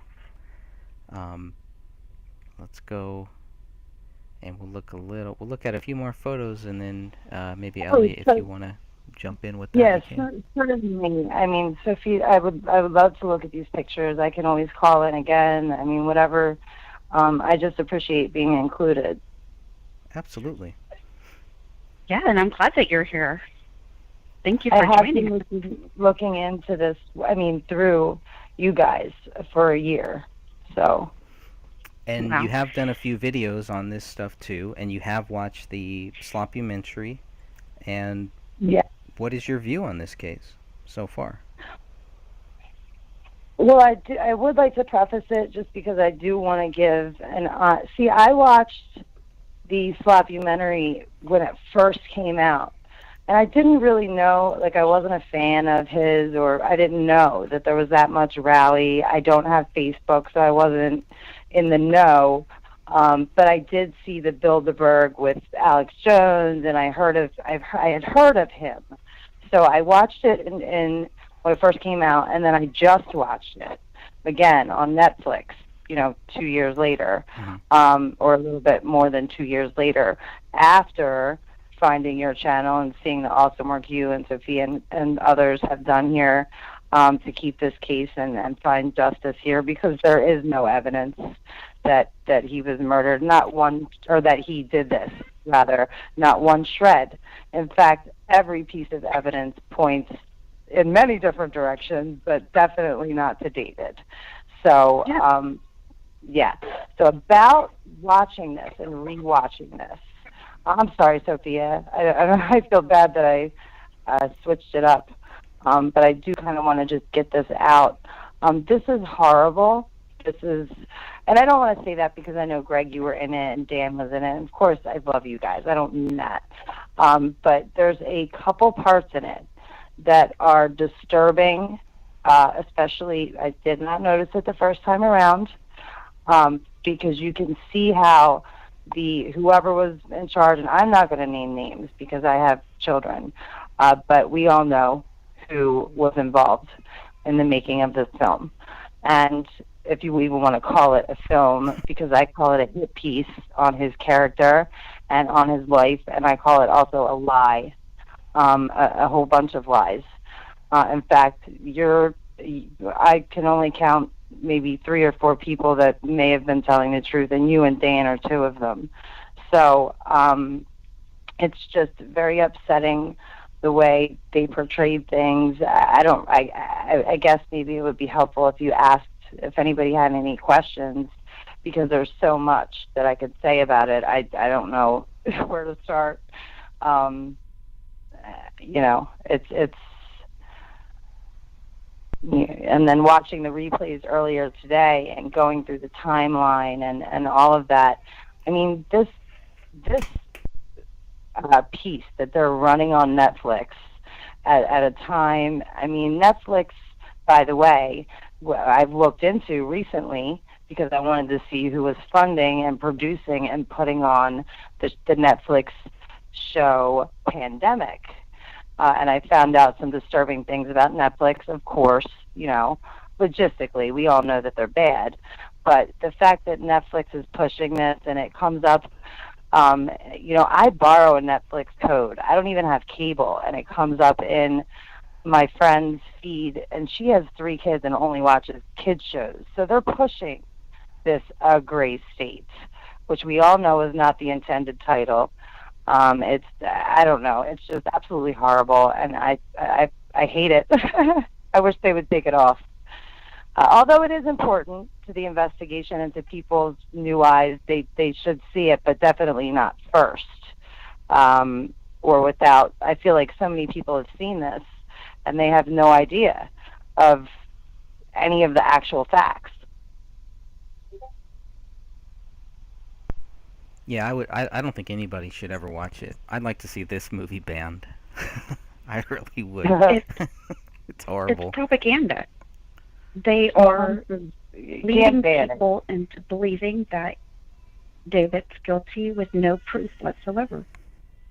And half the stuff that's in that documentary is not even real. We have one person who we don't even know what her real name is. They're talking about David and Camille having financial issues, but they didn't. And yeah, they called David right wing and all this, and it's like, that was horrible. Yes, and right. Sophia, I know. Yeah, that was horrible. Oh, I'm sorry. Go ahead. I mean, he died even before the whole right wing was even, a word. Doesn't matter, apparently. Yeah. But when they were making the movie, that's when this word was at. Now that where you are right now on the screen, and that IndieWire. I'm sorry, Sophia. Werner Herzog, you were just there. You had the Werner Herzog page up, and David was standing there with the I don't know. It's not up there anymore. That's okay. I'm sorry. I'm going back to it. Go ahead. Okay. Yeah, like that trailer and that interview with him that was later added into a very long thing that a lot of people look at, and that I don't think is good either. It has Shaun White in it and Danny August Mason. It has all the people in it. But go down a little bit further, and there's at least a picture from the video. If you scroll down a bit, that video, that sole interview with David, if, okay, I'm just saying if, guys, if this was, if you wanted to go the conspiracy, I mean, most people are led to think it's got to be a cover-up because of the police work or non-work or cover-up. So if you lean that way, or if that's a possibility, which it should be at least a possibility, you could say it was because of this very trailer and the things that he said in the trailer interview, because I listened to it today, and he says a lot that has come to fruition, and I just don't want to take that off the table, because it was staged, and people can be paid, and I don't know what happened here. I'm smart enough to know. I just know David didn't do it, for sure, 1,000,000% sure. Yeah, I could probably play it here if you want. That's all right. Can I ask you a question, Greg, since you were in it? I was curious to know what the reason the Alam family backed out or what that situation was. I never really, I would like to hear it straight from the horse's mouth, if you know. They backed out for a few reasons. I think the biggest reason was that the film was going to make Kamel look crazy, which you can clearly see that they tried that. And I believe that they were going to push that pack theory. And I think once Kamel's family found that out, they asked that their stuff be taken out. That movie was supposed to end with Kamel's sister, who was pregnant. It was not supposed to end with that dog.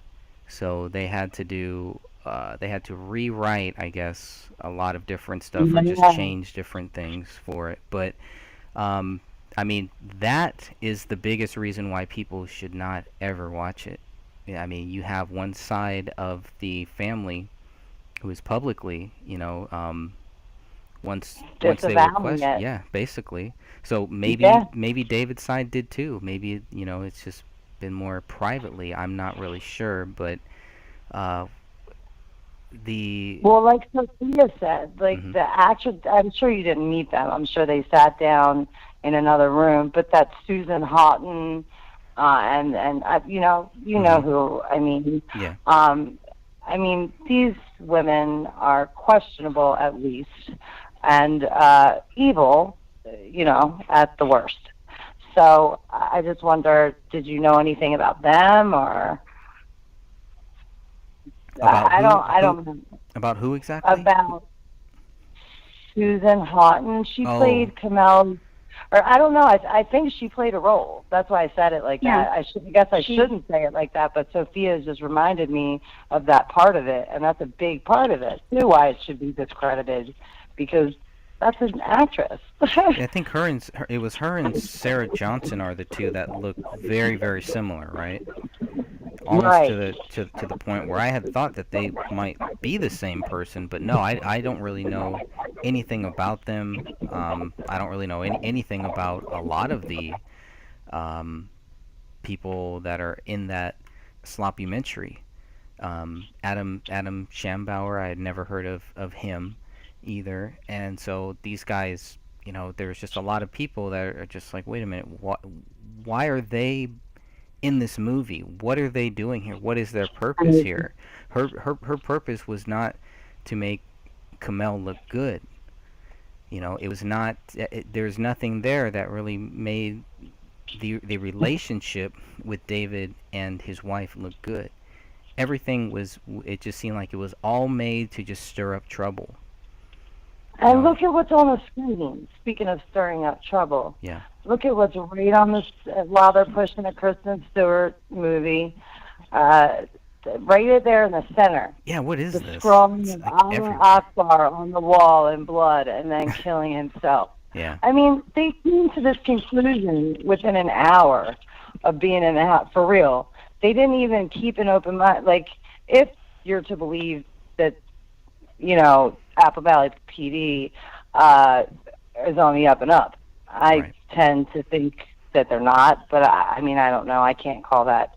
But just the way this is written is just so, it should be illegal. This is not true. There is no proof that he killed himself. Right. Or that he wrote that on the wall. His fingerprints aren't, his DNA is on a smudge behind the couch. He sat on that couch all the time with his hand around his girls, his wife and his daughter. Right. So, yeah, I just get so upset because people just slander his name when there's not a shred of evidence. I mean, if someone can prove it, I'm willing to listen. Yep. That's right. But there's no... I've been saying that for a couple of years. It's like they had to put so much propaganda out. If the truth is that David Crowley is guilty, we would not see so many lies, so many fake stories, so many varying stories. The truth would be very, very clear, and the truth is very, very clear. That's the whole thing. They can write as many of these propaganda hit pieces as they want to. It's not going to change the truth. And it's what you said. They don't know that David did this. They don't know that David wrote this. They don't know that David did any of this stuff. They weren't looking for anybody else. Mhm. I mean, they can't even get. There's some things like this drive me crazy. A 4-year-old daughter, she's 5 years old. You know, the simple things, like I can understand those, but it's just one on top of the other on top of the other, where it's just like, do they even realize that these are real people? That these are real people, and a real crime happened here? Do they really care about children? And if I could, just before I forget, I have a tendency to forget things. Go ahead. Thinking of her, that piece that they showed in the sloppumentary of that little girl, she was only 3. Her 4th birthday was on the next day. And they tried to portray that conversation. I have 2 sons. One is 12 and one is 3. That conversation was not odd that he had with his daughter that was just about to turn 4. Now, they framed it as such, but that was completely misconstrued. And it just goes to show you just another proof that it's just a hit piece of a documentary, and it should be pulled. I wish people would just erase it, like they did the moon landing technology. Just get rid of it so we can never look at it again. Or like when they filmed Ronnie down in the basement throwing a temper tantrum. Well, heck, we go through at least 6 of those a day here at our house. Okay, now, for me, I go through 6 of those a day, but what did they do? When they filmed, or when they put Ronnie's temper tantrum that she was having down in the basement in there, and David had filmed it. Well, yes, the temper tantrum, yes. Yeah, my grandson is autistic. He has level 3 autism, and he's nonverbal. And my daughter has filmed some of his temper tantrums so that she could show his doctor and his behaviorist what we go through and what is going on at the time, because he hurts himself during these. And we try to help him through it, but he's so far gone during them that it's very, very hard. But we have filmed them, and God forbid anything ever would happen to us and they decided to do a documentary, I can guarantee that those videos are going to be misconstrued and used against us for some reason or let that happen, because Precious, he and I can tell you, if this makes you feel any better, and I pray for you, and we've talked about this. My 12-year-old and 3-year-old throw temper tantrums too. They don't hurt themselves. I'm certainly not saying that. I'm just saying, yes, I think every child has a temper tantrum or 2 a day, even, for, you know. Mm-hmm. Oh, yeah. We were at the aquarium today, and he threw 3 of them. So it was a long day. But it's just, they were trying to use that as David being a horrible person and a horrible father, and what people don't understand is some of us as parents go through some interesting things. And you know that, Ellie. And I think David was, and the way that they tried to play the stop-loss, you know, like they showed the pictures. I mean, it's just so, I researched like MK Ultra and, you know, the Germans coming over here, all that, the mind games, the fracturing, all of that. That's done to soldiers.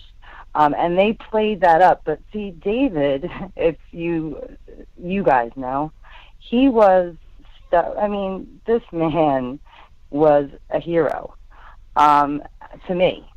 And I didn't know him before this, okay? Like a little bit, like I said, on the Alex Jones the one time, and I knew that the movie was coming out, and it was in that vein of what I looked at. But that's it. It's horrible how they used his redeployment, which they did to him. You know, I would be very interested to talk to some of the people. And I think there was some people that came out and said that he was awesome, that he, had a sound mind. He was a great partner, a soldier to be with, if I'm not mistaken. Is that correct? From the people that I've heard of, yeah, that is correct. Yeah, several they several said. soldiers privately. Yeah, there's been a few public, but definitely privately too. So, yeah, it's right on the money. And if you ever get a chance, look at his live streams, because that gives you more of a picture of what David really was than what the documentary did.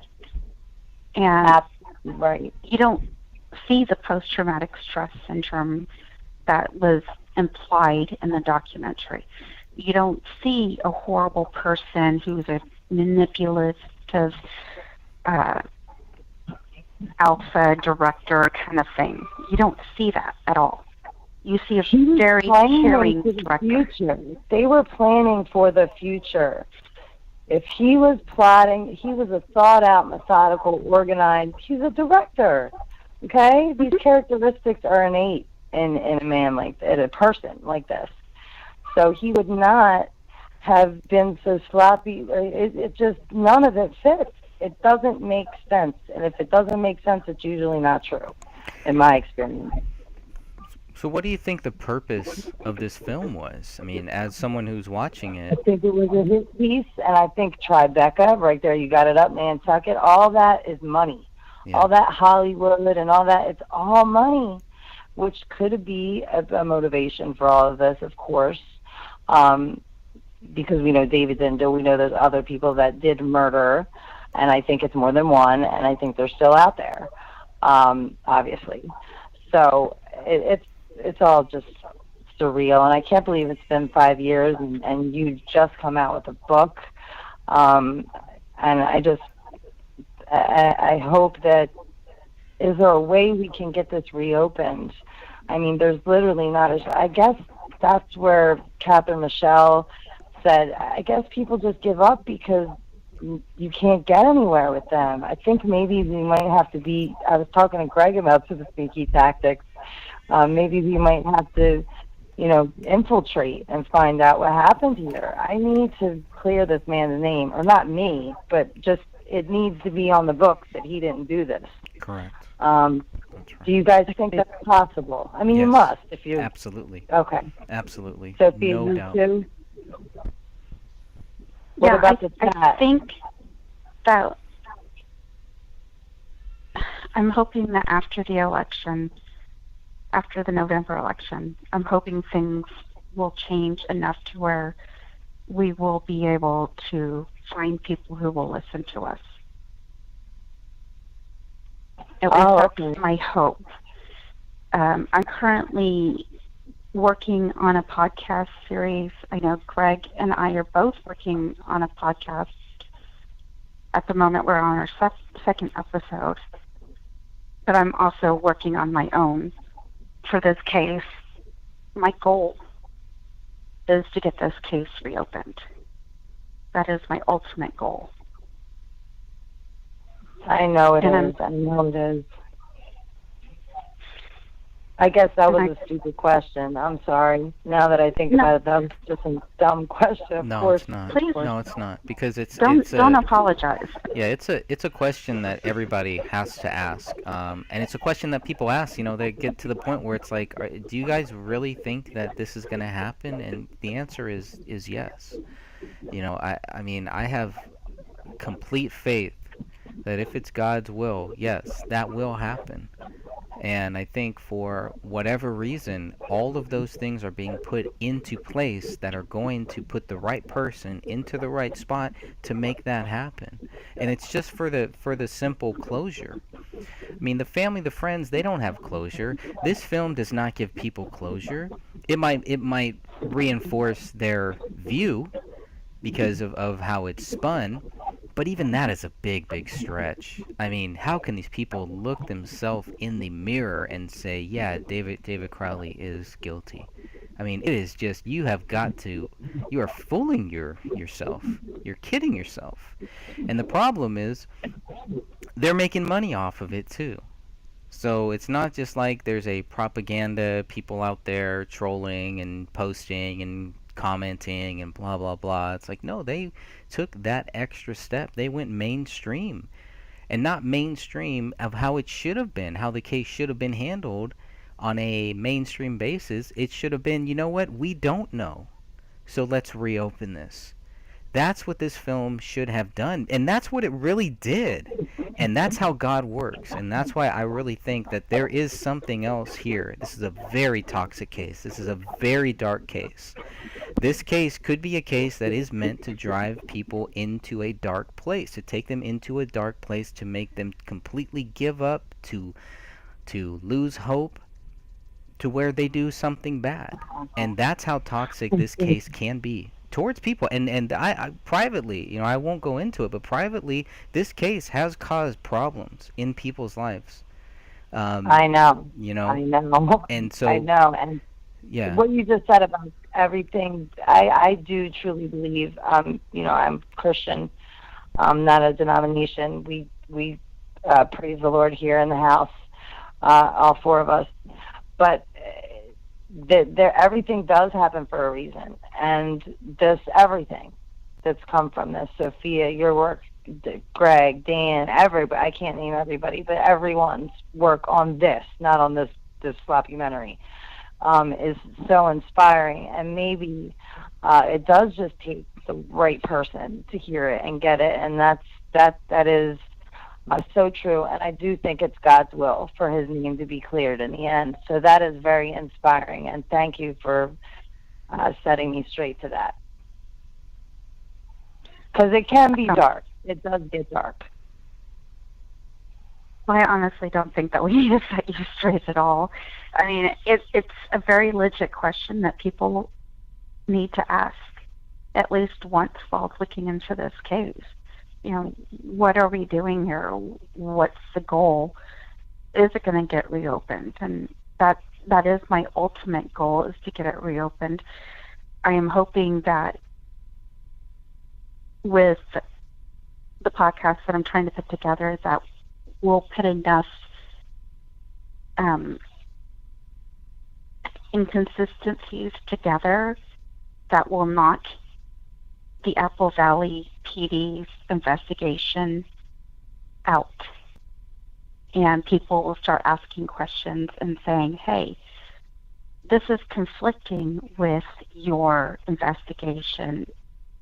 We have more answers. Your investigation does not say that. It doesn't come up with David as 100% guilty, but they found all this other information out. The phone lines were still active as of 2019.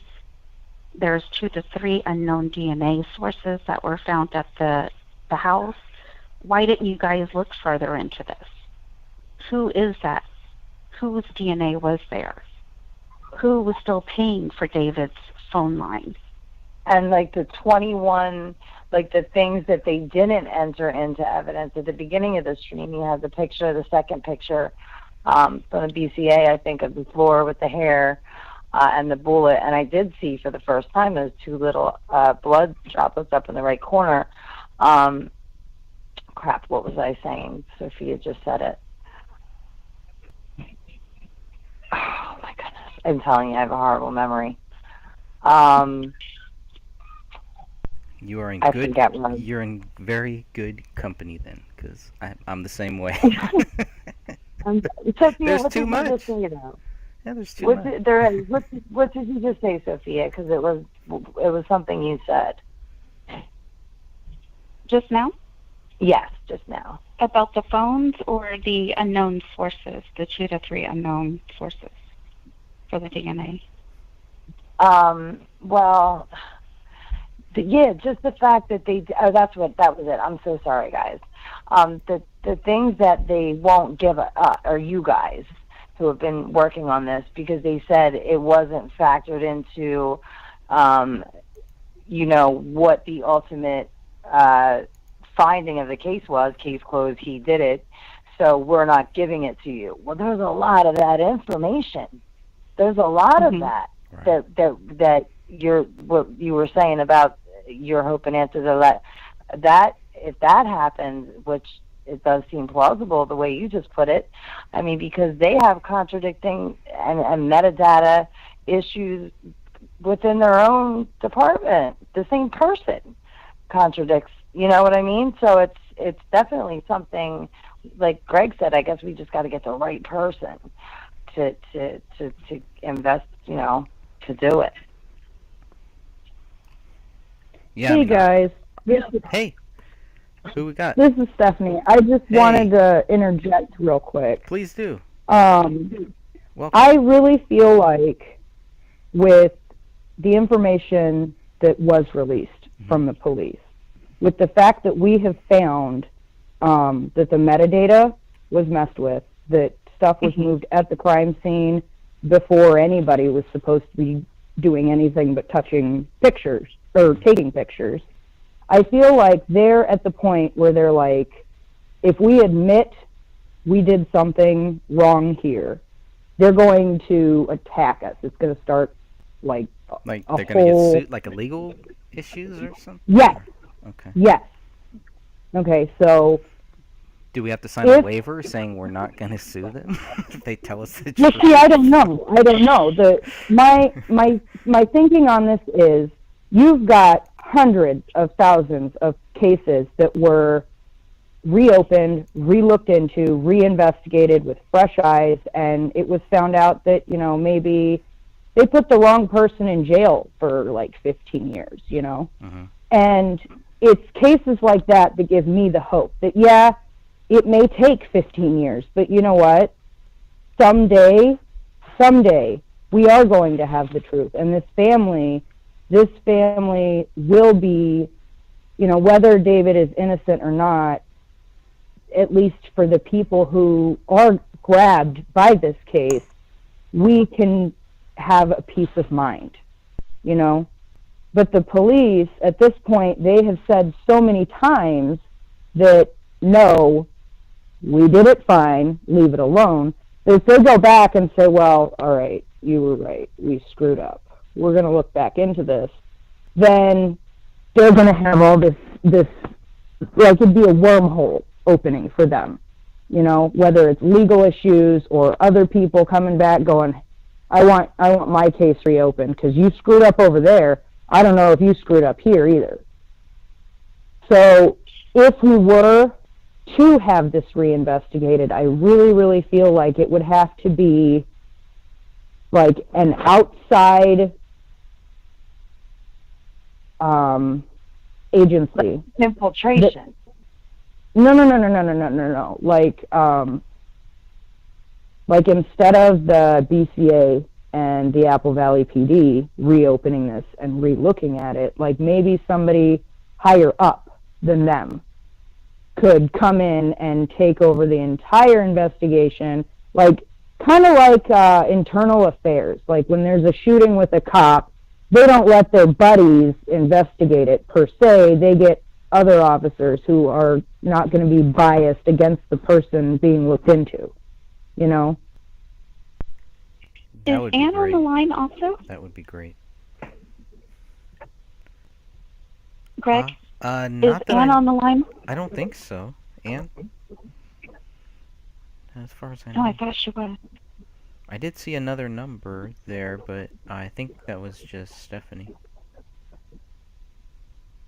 Okay, because I had wanted her to also talk about how she discovered corruption in Dakota County, which is the same county that David and Camille live in. That's right. And so she found Dakota legit, County assisted with the investigation. and they found Didn't they? legit corruption going on in that county. But see, it would have to be somebody not in there to come and investigate it. But I mean, could we trust internal affairs? I mean, yeah, I guess we definitely have to go that route or something. But can they even be? I mean, I come from the school of thought maybe it's a little crazy. Hey, I've been called worse. That it's a brotherhood. It's a brotherhood, and that there's a little crookedness everywhere. So, but yeah, I mean, I definitely think that needs to happen. Well, not only did we find that the metadata had been manipulated once it got back to the BCA headquarters or lab, but while they were at the crime scene, they cut pieces of the skin flap off of the skull. And they had broke a piece of the skull off when they were, I guess they were setting it back down, or when they picked it up, one of the two.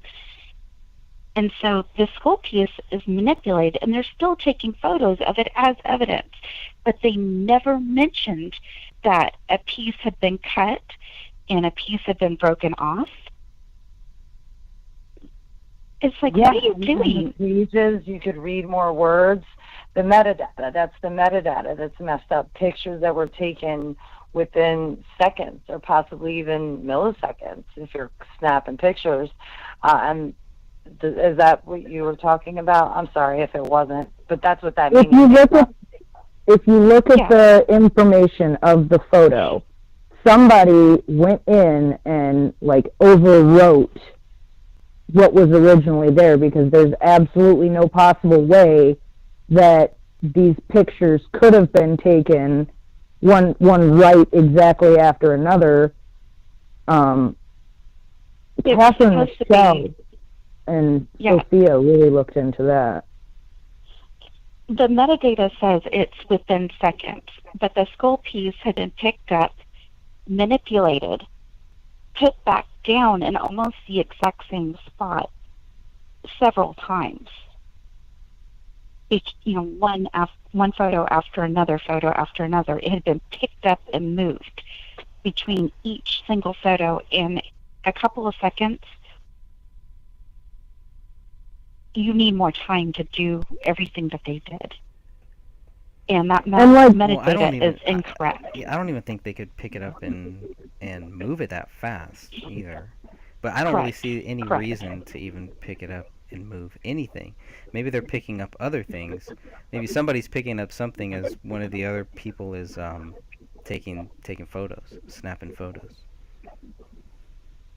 Somebody had suggested maybe they were moving the page or the scarf to, or the things around the skull pieces in the photos. But the baseline question is, why were they moving anything regardless? Nobody was supposed to be moving anything. They were just supposed to be taking pictures. And they were not supposed to be touching any of the body parts. Right. And yet they did. And on top of that, they cut off part of the skin that was there. They cut off, or they broke some of the bone on the edge of the skull piece. It's like, what were they doing? Because there's nothing stating that they took samples from the skull piece. So there was no reason to be doing that at all. No, the way that they handled the crime scene altogether was, I mean, again, sloppy at the very least, or intentionally. I mean, come on. If you just take, 2 to 4 hours and look through some of these pictures and learn about the metadata and just look at the pictures. I mean, first of all, there's no way that they're killed on that rug, okay? 3 bodies killed on that rug. That whole rug would be rust colored, the whole rug. Sorry to interrupt. No, go ahead. It's all good. That's all. It's upsetting, but it is inspiring. And it's my first time calling. I'm a bit nervous too. You make videos. Why are you nervous? I look up to you guys. You have your own channel. Yeah, you have a lot of good stuff on your channel. But I talk to you guys. I talk to, No, I know. You know I who you get are. the same way. I'm very nervous. I have this stutter, so I just try to work through it and just like, you know what? Because I don't want to offend I don't want to offend anybody, and I don't know, like I don't even admittedly and as shamefully. I don't even know exactly who that was that just made all those good points. But she did say, even if David did it or not, David didn't do this. That's the whole thing. And it doesn't really take a lot to see that. And I just wish more people would just see it, I guess. Even if it doesn't get, maybe I misunderstood her, but I just mean, come on, he just didn't do it. The rate of decomp, just everything, it and like you said, the overabundance of it, you have such an aptly named, the gray stage, that's so perfect, because that is what this is, and it's done poorly. I'm the furthest thing from a criminal, and I could have staged this better. Yeah, I've said this several times before, but I swear to you, the way that they ran that crime scene and all the motions that they went through, it's almost like it was a training exercise. Well, weren't they new or something? Or was that just a rumor? I heard that there was some kind of new, I just heard it today in a replay, that there's some kind of new system put in place just a few months, maybe 8 months, maybe a year, but I don't think so, right ahead of this investigation. I'm sorry, what was that? The Forensic Computer Task Force. Yes. Yes. Whatever they're called. Yes. If this was a training of some sort, the only thing I can guess is it's like a training for everything you don't do. Yeah. Well, when I was in the military, we went through mock drills and mock war. Right, but you wouldn't be moving things at the crime scene if you're having a training exercise. You'd be kicked right out. Yeah, unless they were telling us what not to do. Right, which is just dumb, because these were real people. Why not use dummies if that's what you're going to use? This is real people who were human beings. What if there was one of your family members you walked in on? You have a soul. People that have been brainwashed or paid a lot of money or in compromising situations, desperate, whatever. Right, but either way, there's got to be somebody that was there that, is in that job to find justice, to make sure that the law is upheld and followed. Not everybody who was at that crime scene can be completely heartless and only in it for money. That's just impossible to me. It's true. Was there anyone gotten rid of? I know the coroner, the chick, she was gone within a year. Yeah, the medical examiner. I mean, where are these people that were there? Who I have not looked. I mean, I think I might have went over it a year ago, but who exactly were? Because you're right. It would be hard to believe that every single officer in that house, considering there was so many, on several different calls, or 2 different calls at least, the day the cleaners came, whatever.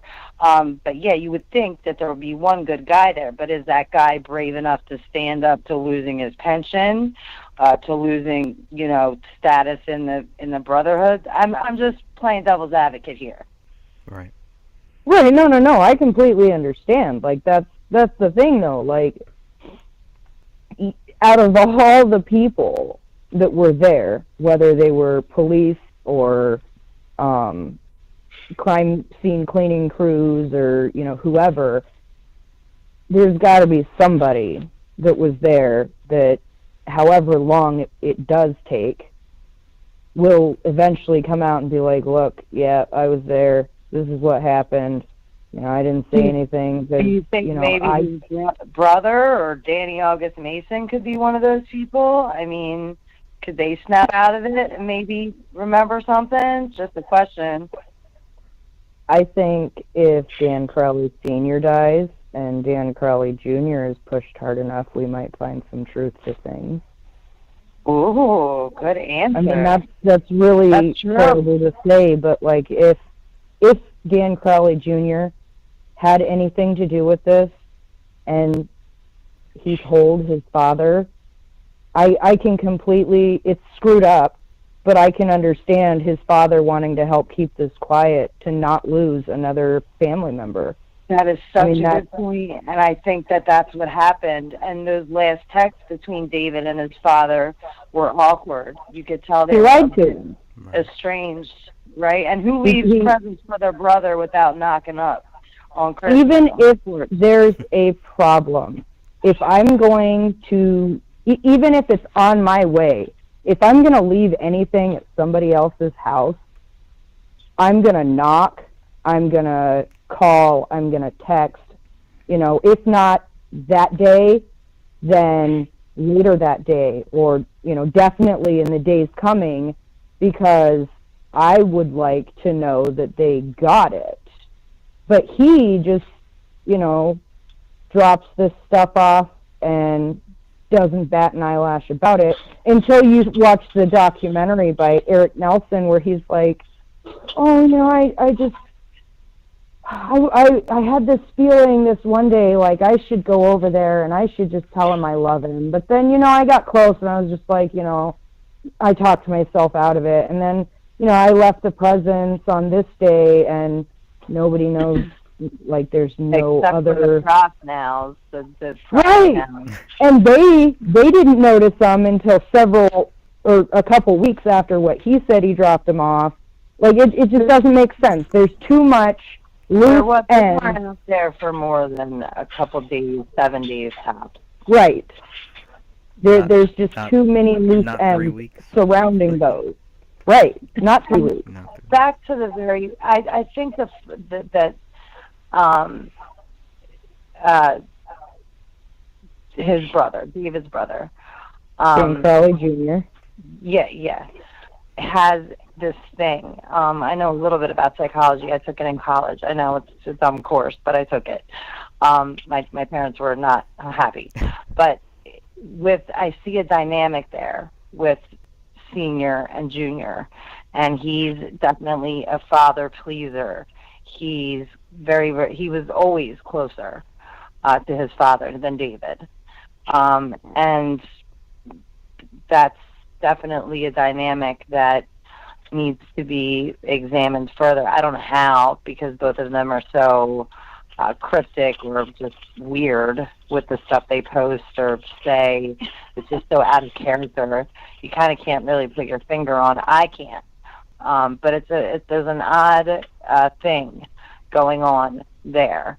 I think the son tries to please the father there, and I think that there was definitely competition. The way he talks about Rainey in the documentary, Sloppumentary, Greg kept calling it a film, and I almost cut you off and said, stop calling it a film.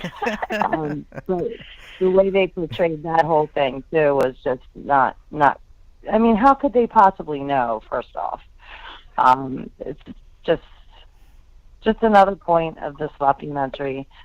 I mean, look at and again, what about the future plans they had? Right. We have proof that they were planning for the future. She was writing a book. She had just signed the papers to, you know, do it legally because she couldn't be a dietitian at the same time and author a book. So these are things that people do. Again, David's characteristics and the type of person he was a planned out type of guy, right? He was in the military, this and that. I think he was I think he was stable. I mean, as stable as any of us are in this cruel world. But I think he was. I think that the going back after he was married, it took a lot out of him and caused a lot of resentment. But it ultimately cost him his life because he was telling the truth. And that's how I think about the whole situation. Really, I think he lost his life. He's some kind of martyr, and that's for lack of a better word, because I don't like to put that label on him. But you know what I mean, right? I hope. Yeah. Yeah. He was I feel like if David was going to commit this crime, like they said he did, that he supposedly planned it all out and everything, there would have been footage. There would have been footage of it, like him filming himself doing this, because he's an artist. You know, he... And the hard drives would also imply that he was filming a lot more that was not gathered. Just right. If you watch a lot that he did film. Have you seen the live streams he did where they were like doing some they were shooting some kind of footage at Danny August Mason's apartment with that's a really long live stream. Yeah, it's like several hours long. But if you watch it and you watch like how find these, because Sophia mentioned it at the beginning of the broadcast, and I thought to myself, man, I've never seen or even heard of the live stream. How can we access those? Because I have not seen them or heard them. Gray State. Yes, and there's Just also type in Gray State in your search bar on YouTube and go through that, and it'll bring up anything that's got the word Gray State in it. But your top results are either going to be from Greg Fernandez Jr., Dan Hennon, Catherine Michelle, or the live stuff David did himself. Yeah, I got the first thing I put Gray State with an A, of course. The first thing that came up was a trailer. You know, the trailer from Fandango, the HD trailer, 2017 movie clips indie Gray State trailer 2 years ago. Second thing that comes up, and then the fourth thing is the Gray State, and I'm not subscribed to that. Oh, okay. So you're saying that's where I can find these live streams? I'm sorry. Because I'm going to share this with my viewers too. And I just want to be sure that we can get oh my, I'm gonna. Because those live streams are important, right? I mean, they are. They very much are. It's very, I hate to say it, but boring. Because to analyze it, you've got to have nothing else you're doing. Just sit there and watch it, because Danny August Mason suggests several different ideas of his own, like how he thinks they should try something. And to me, watching that interaction between him and David seemed like he was willing to listen and consider it. Not like he was a control freak asshole that, you know, didn't want to listen to anybody else. Like, I think at one point he's got his arms crossed, but that's more of a, like, he's just kind of standing there and his arms are crossed, like, in just like a casual type way as he's listening to what Danny has to say. And he says, you know, something along the lines of, well, yeah, we can definitely try it and see how it looks. You know, there's no problem with that. We can try it. Yeah, I know. It's exactly what you're talking about. He's very, very open, you know, to all these ideas. So when you get to, you know, hear things from people who knew him about how he was, you know, a control freak, and he had an idea, and if you didn't like that idea, he didn't care. He had this way he was going to do it, and nobody was going to tell him different. I think that's bullshit, because if that's how he was, you can pick up on that. If you've been around people like that, you learn to train yourself to pick up on the way that they are. And David, just in that, just in the live streams, just watching him, he just doesn't seem like that pushy control freak kind of guy. Like, it, to me at least. And you also need to watch the videos that he posted on Hothead Productions. because those are very telling too. And Hothead Productions, just to clarify, that was his. That was his baby, Yes. right? Right. Mhm. Right.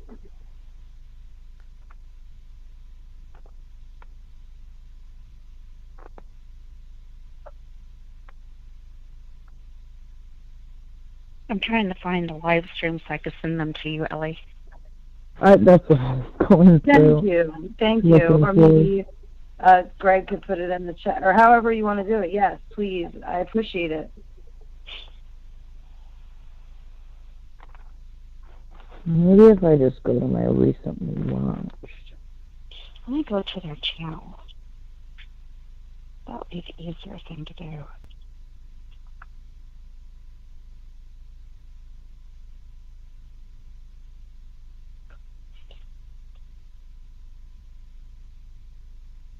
So, Greg, did you want to go over the photos? Or are we going to save that for a different time? I would love to see the photos that Sophia has here, if you guys don't mind. I'll just mute myself and, chime in if I have anything to add. He might have had to go let the cat out, so he might be back in a minute. All right, can you guys hear me? Okay. Yeah, I can hear you now. You can hear me? Okay.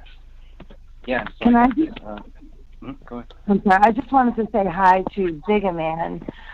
He's this that I met him through another channel, but he followed me over here as I've been trying to make people aware. So I want to just thank him for doing that. And he said he even told his daughter in the car, and she said that she hopes we find the truth. So thank you for being here. Sorry, guys. Absolutely. Thank you. I love it when new people find the channel. Yeah, that's great. So one of those live streams is listed now as a private video. I can't get back into it. Is it really? It won't even show me like which one it was. It just says private video. That's not surprising. Well, I already sent two that work. Where did you send them? I'm sorry, I'm actually a technical retard, and I don't mean that word, and I mean it in a medical sense. My growth is Messenger. I sent it to you on Messenger. Okay. Yeah, we might have them backed up somewhere, some of those live streams.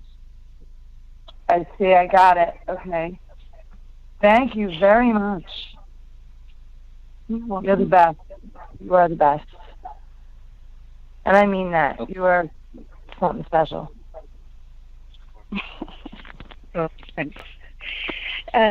Greg, did you want to go over the photos again? Yeah. Or... For sure. Let's do it. We do have a comment in there. I guess, Stephanie, I guess your mic is coming in a little hot. Hi? A little high. Okay. High. So, I'll let you know if that's the case. Okay. Otherwise, yeah, let's keep rolling. So we're now on BCA 4459. And here we have, again, more hair, a lot of hair, and then just all these blood spots. So this is medium velocity, Sophia? Is that what this is? Tell me what I'm looking at here once it shows up. I mean, this is not high velocity, but I'm not sure if it's slow or medium.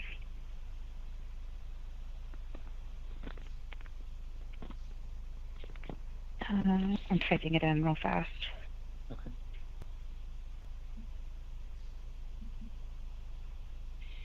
And it's traveling. This blood is traveling. And as we move on, we're going to see it all along this wall on the left-hand side.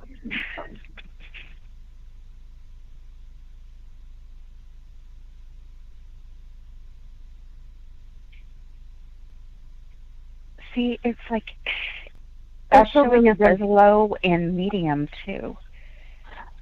that's a really good comment, She-Wolf. Quick thoughts, fleeting thoughts often are good. The hands were taken to hide the defense wounds. That's a good thought. But what about David, and what about her arm? But that's definitely a great thought. Sorry to cut you off, Sophia, about this picture I'm looking at it here with you. So about this blood, are you saying these are drops?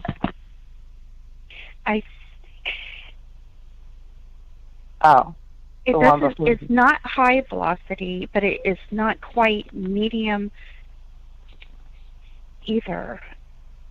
Okay. And I do know a little bit about firearms, and unfortunately, I've seen someone shot in the head. I think he probably still had a little bit of life in him. I don't know too much about blood spatter, but these look like a low velocity, or even, especially up there by the hair, up by the leg of the table there, that big one there, and the three kind of to make a square, they kind of look like drops, and the ones by the carpet are going like northwest a little bit. I don't know. It's all very confusing. But again, I don't know too much about blood spatter besides common sense. yeah, this looks more low velocity, and then there's kind of a mixture of medium, maybe, but it's definitely not high. I have yet to see high velocity in any other crime scene photos. Me neither. High velocity, just to clarify, would mean, like, for instance, that big one by the leg of the table, you would see it more spread out, kind of like in a splattered teardrop shape, correct? That's what you mean? Well, it definitely would be from a gunshot. That's Right. what I mean, the blood would look, when you're talking about velocity, low would cause this look of spatter. And a high velocity, you would see kind of motion in the blood left behind, right? Like kind of like a trail behind it. Okay. Yeah, and just like with arterial, excuse me, I'm sorry, like when the artery is cut and it sprays, that's very, you could definitely tell when that happens. Just like with high velocity, it's very noticeable. And you just don't see that at all in this case for their crime scene photos. I didn't even think about that. You're right, and their arteries would have had to have been cut. You have arteries that run right up your arm. Absolutely. I didn't even think of that. Yeah, the lack of blood leads me to believe they weren't killed here. Or at least not on that carpet. And this blood here, it completely reminds me of staging. Just staging a whole crime scene. Whether it was, like put on something and thrown, like a sponge or whatever. I don't know how people stage crime scenes. The hair confuses me too. I'm sorry, I gotta just say it. Every time I look at every picture with it in it, something's off. It's like this one in particular, staged. You're right. Because of the color, or what is it? What is it about it? Like in this picture, for instance, you see single strands. Kamel had thick hair. Her daughters did too, but young children don't typically have that young. Don't have thick hair yet. But these are thin strands versus the clumps versus the. We've seen many. My point is, we've seen many different pieces or clumps or these strands of hair all over, with no seemingly same method used to pull the hair from the head, if you know what I mean. It's all seems like, different. Like I said, these are single strands here. versus the clumps that we see, like you showed in the first picture of the show. Do you guys know what I'm saying? The hair There's just hair always everywhere. puzzles There's hair in the basement. Is there? I did not know there was hair in the basement. Oh, Greg, if you don't mind, what was that house you were showing? In I guess it was the replay. What was that house you were showing? Was that when? Just now, before this live. That was one of the neighbors' houses. So those were some of the BCA crime scene photos. Okay. I'll look for them in there. I mean, does anyone else think that's abnormal, or just me? I didn't know it was in the basement too. It's just a lot, like it's staged, but again, so poorly, because here it's like thin, it's not in clumps. It's, I don't know. They're and then thin, David, but they're also long. These are long hairs too. Yes. Well, the one kind of looks like a question mark. You can see that might be two pieces right in the center. If you look right at that corner of the leg of that chair and you just come straight down, you'll see that those are two separate pieces, one kind of in a question mark. And look, it almost looks like a heart without a bottom if you look at the two strands. And then you got one down towards the middle left that just, I don't know, looks like a single strand, right? It is long. It is long. Well, her hair was what? Her hair was past, shoulder length, right? I thought her hair was pretty long. Pretty long? I wanted to. I thought that maybe this was something we could legitimately say paleo could have done. Just all the hair everywhere, including down in the basement. Because some of it is almost like it doesn't make sense how it would have got, like in the basement. How would it have gotten down in the basement unless, it was on somebody or, paleo and it got down there, or, as you guys were saying, if it was purposely put there, if it was staged. Yeah, I mean, it's a lot of hair, and could one person have that much hair?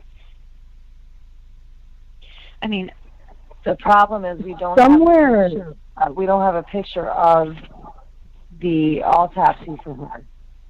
Somewhere I thought I read some of it was artificial hair. I'm gonna have to find that though. Really? How from a stuffed animal? Is that Yeah, like extensions for your hair, like. She never wore extensions. Oh, no. Not that I know of, no. Because, there was... She had short hair for a while. I know a lot of people that, they have their own pieces of hair that they color them, and they just pop them in, whenever, and they're really easy to put in and really easy to take out. So that's what that made me think of when I had read wherever I read that. I do know women that do that, and I should probably do that. My hair is thinning. It's also confusing, and this is also long enough because Rainey. That's how you say her name, right? Because I know some people say Ron. A lot of people say it differently, but I think it's Rainey, right? I think it's Rainey. I think her whole name is Rania. Rania. Yeah, I think it's supposed to be Rania. So her official name is Rania, but they call it a Rainey. That's what I kind of gathered. Okay, I just wanted to. I don't want to be disrespectful, so and I didn't want to mispronunciate. But yeah, don't feel bad, because in one of the police reports it says their daughter's name was Ranita. Oh my. Ranita. So don't feel bad at all about butchering it, because they did. Thank you. But 3 deceased, a family at Christmas time, and the officer wrote that down. Not even, these officers didn't, like Greg said, they already made up their mind. Maybe they just didn't want to do work, so I don't think it's that simple, but maybe it is. Truth is stranger than fiction. Maybe, I don't know. I just don't know why Apple Valley did such a shoddy job. Like, I'm a lay person, and I could go in here and handle this of the case, not just cherry picking stuff, deciding on the case, and then not making the rest of the information that you have, which is quite a bit, that you're not going to release because it wasn't used to determine the case. Well, you're claiming that a man killed his wife, his daughter, and then himself. We should see all the evidence. All of it. Right. All of it. And they have it. We have some, but they're not releasing it because they say it wasn't used to come to their decision. Well, why not? Isn't that something to get the case through? Why wasn't that considered? Why wasn't it put into evidence? That should be enough to get it reopened right there. Look how it's like strewn around the table leg. Just strewn around it. I'm really amazed with how clean a lot of these areas are. Like, on the other side of this end table up at the top here, there's, like, you can see a bunch of, like, dust and, like, just caught up dirt, I guess. But then if you look right here, you don't see any at all. Like, all you see is her hair and the blood spots. You don't see, like, if you look on the, like, right there in, like, the middle-ish, you'll see that clump with, like, the white things. Yep. I think that is just like dust and hair that would have collected regularly. But as you go down the picture, it gets cleaner.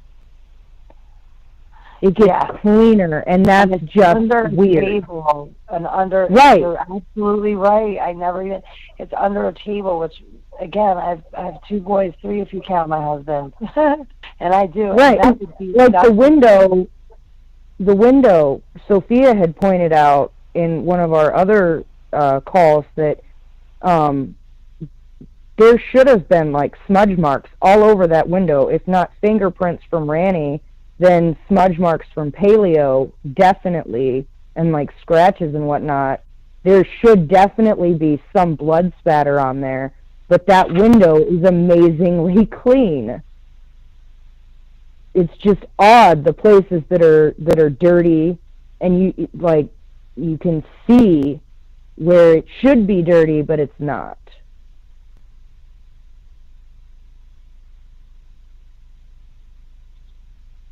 In the hallway pictures is a big one too. Like, as you're going down that hallway, there's almost a clear-cut line of where the dirt stops.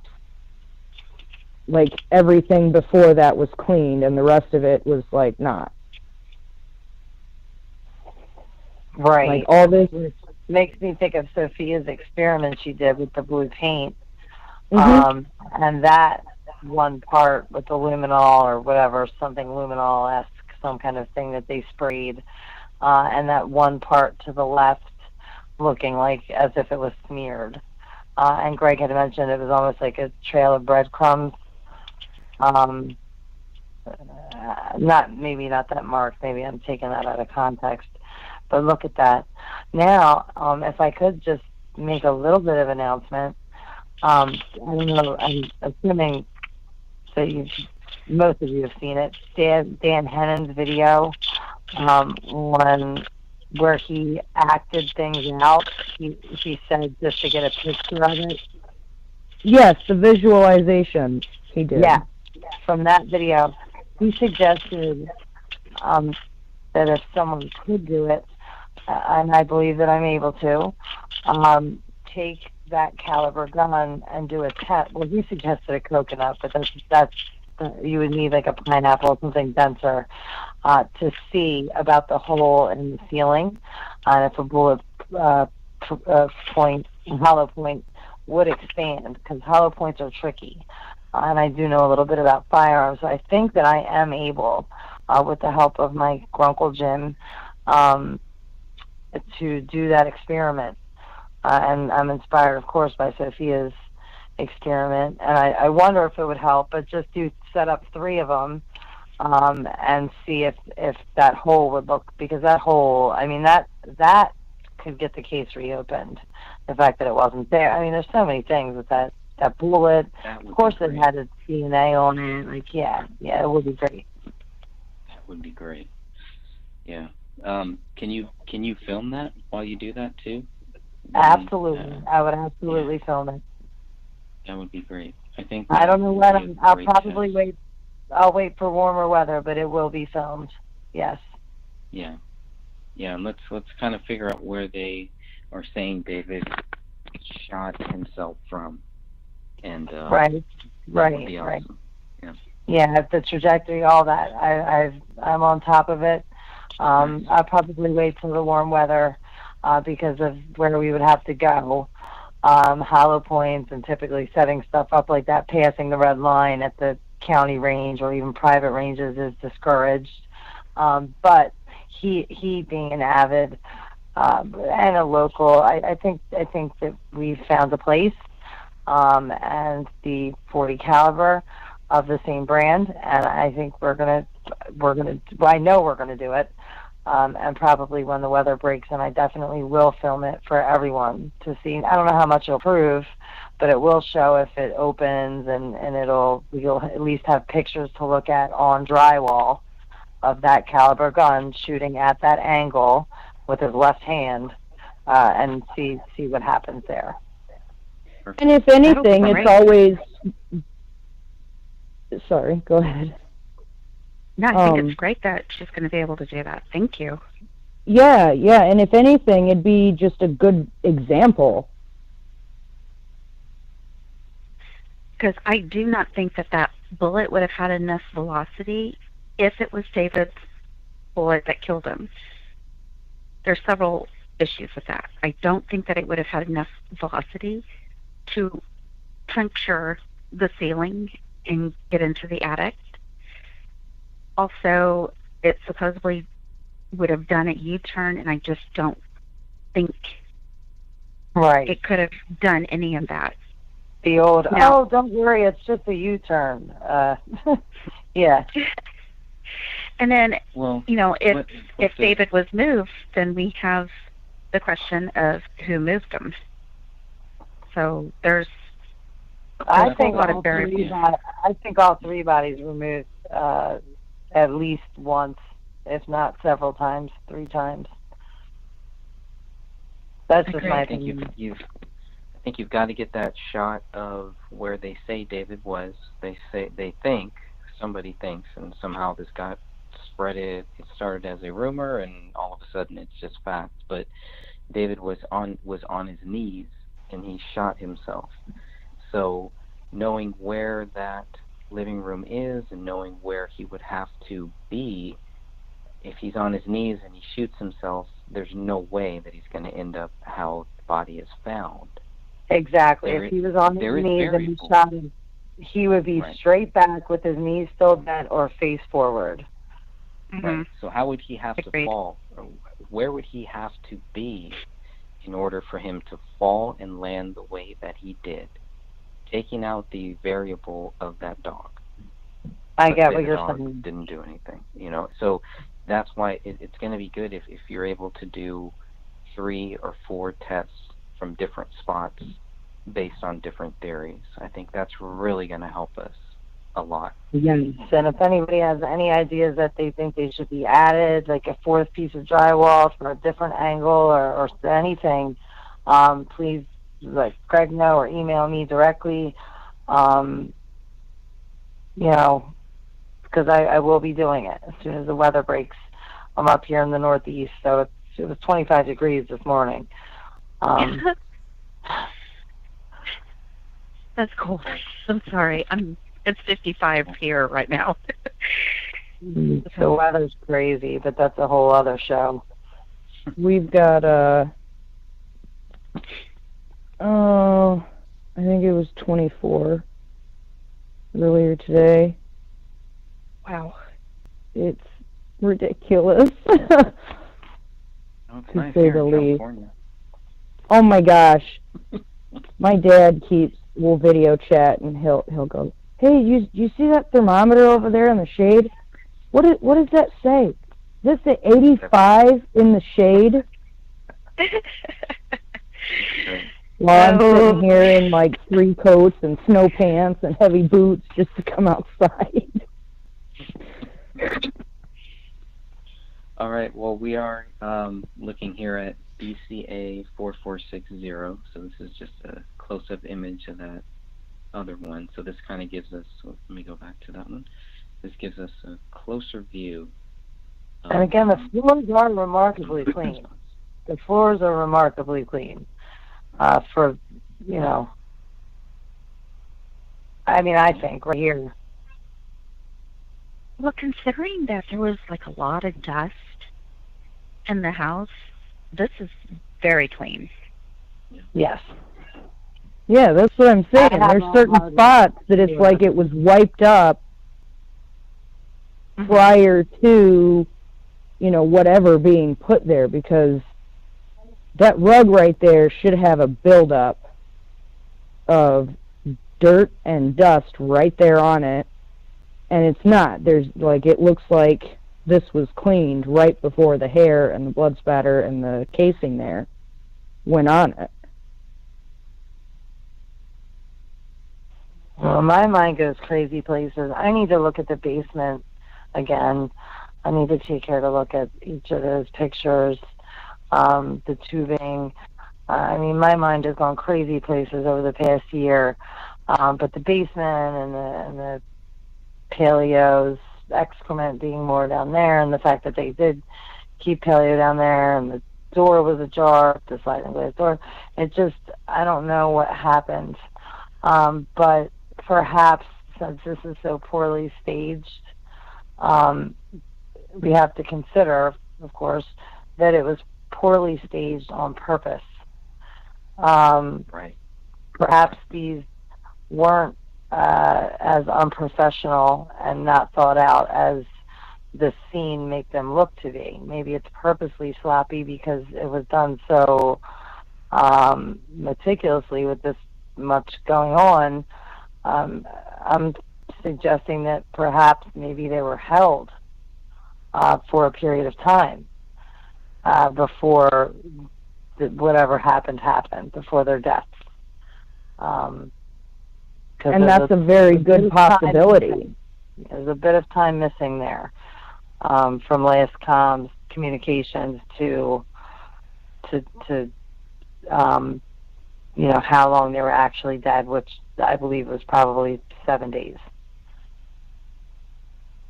But again, that's just from what my own opinion, obviously. 7-day theory. All right. Like it. So let's go to BCA 4462. And again, just given a closer view of where the bullet casing is, where some of the hair is, and then obviously where some of these blood spots are. And because of the carpet, I think that also kind of plays with things. But I definitely, I mean, 2 different color hairs. Those are 2 different color hairs. The one on the left looks like there's a clump at the top, and the second one, again, in that shape, like, I don't know, it just, and yes, the color of the carpet. Yeah, it looks like maybe wet or bloody or decomp or something, I don't know, but that's true. Hair just doesn't get there, you know, it just doesn't land where we see it, so I don't know. What is next? Okay, so then BCA 4463, closer view there. Sophia, anything on this one? I mean, again, we can see, you know, the closer that we look, we can see just these tiny, very, very tiny blood spots there. And then we have to talk about the hair, obviously, here. One of the main reasons why I put it was because of the bullet casing. And because it was all part of the stuff that was taken from the house, and it will be a part of the DNA, what they took swabs of. That's really the only reason why I included it. Which bullet was that? Do we know? What This casing is was a this? bullet casing. Yeah, the casing I meant. Or is it a 40 caliber? Or 20? I don't know Yes. what that is. Yes, It's a it 40 is. caliber. Yes, Sophia, you may have entered it for that, but I just, not necessarily, but with this picture, I'm just now, not in this close-up, but I just now, on the blue and on the tan, if you will, saw the blood on this particular picture because I was so focused on the casing and the hair. So being able to see it now with you here, I see blood. And it's crazy because I've looked at this picture before and I just didn't see that. So that's just a testament to how you can pay attention to one thing and forget to look at other things. What's that saying? You miss the forest because of the trees, or you miss... Yes. I didn't really know what that meant, but I guess that is a very good example of that. I can't see the forest through the trees. Can't see the forest through the trees. Yeah, there you go. Like you can almost sympathize with these officers, you know, considering what they walked into. That is, you know, there's really no words, you know, and they have to walk into this and piece together what happened, you know. So you want to sympathize with them, but then the deeper you get into it, and the more adamant they are that this case was done to the best of their ability, you really, like that sympathy where you were trying to like walk in their shoes just goes away, because if they're not even willing to admit that it is possible that they missed something, you know, with you know, the stuff that Catherine sent to them, you know, whatever else they've been sent, the fact that they're not even willing to look into this again, that's what I think everybody's problem is with them, because there are so many screw-ups here. There are so many things that they could have done better. And it's just your sympathy turns into pity, you know, and that pity turns into anger, and it's awful, because you really are left with no other option but to wonder if these guys on purpose said, well, the dog ran around, so we'll just account for this and account for that and account for that by saying the dog did it, and we can all shut this and go home, and nobody has to worry about locking their doors or doing extra patrols or anything like that. We can just shut it down right here. You know? I'd be curious to know. I'm sure the information's available and I've just not seen it. I'd be curious to know exactly, like I said earlier, when you brought that something similar about the first officers on the scene. I would like to know more about them individually, and if any, who was called a superior when they did walk into this. I'd imagine that they would automatically have a SOP or a protocol, standard operating procedure, where they would call a higher up of some sort, or sorts, to the scene. Right, and how many people walked through this crime scene? To me, it seems like a whole hell of a lot, especially before the 19th, when the call came in that there was a disturbance at the house, and then the next day when the cleaners were there. It really is a lot of people.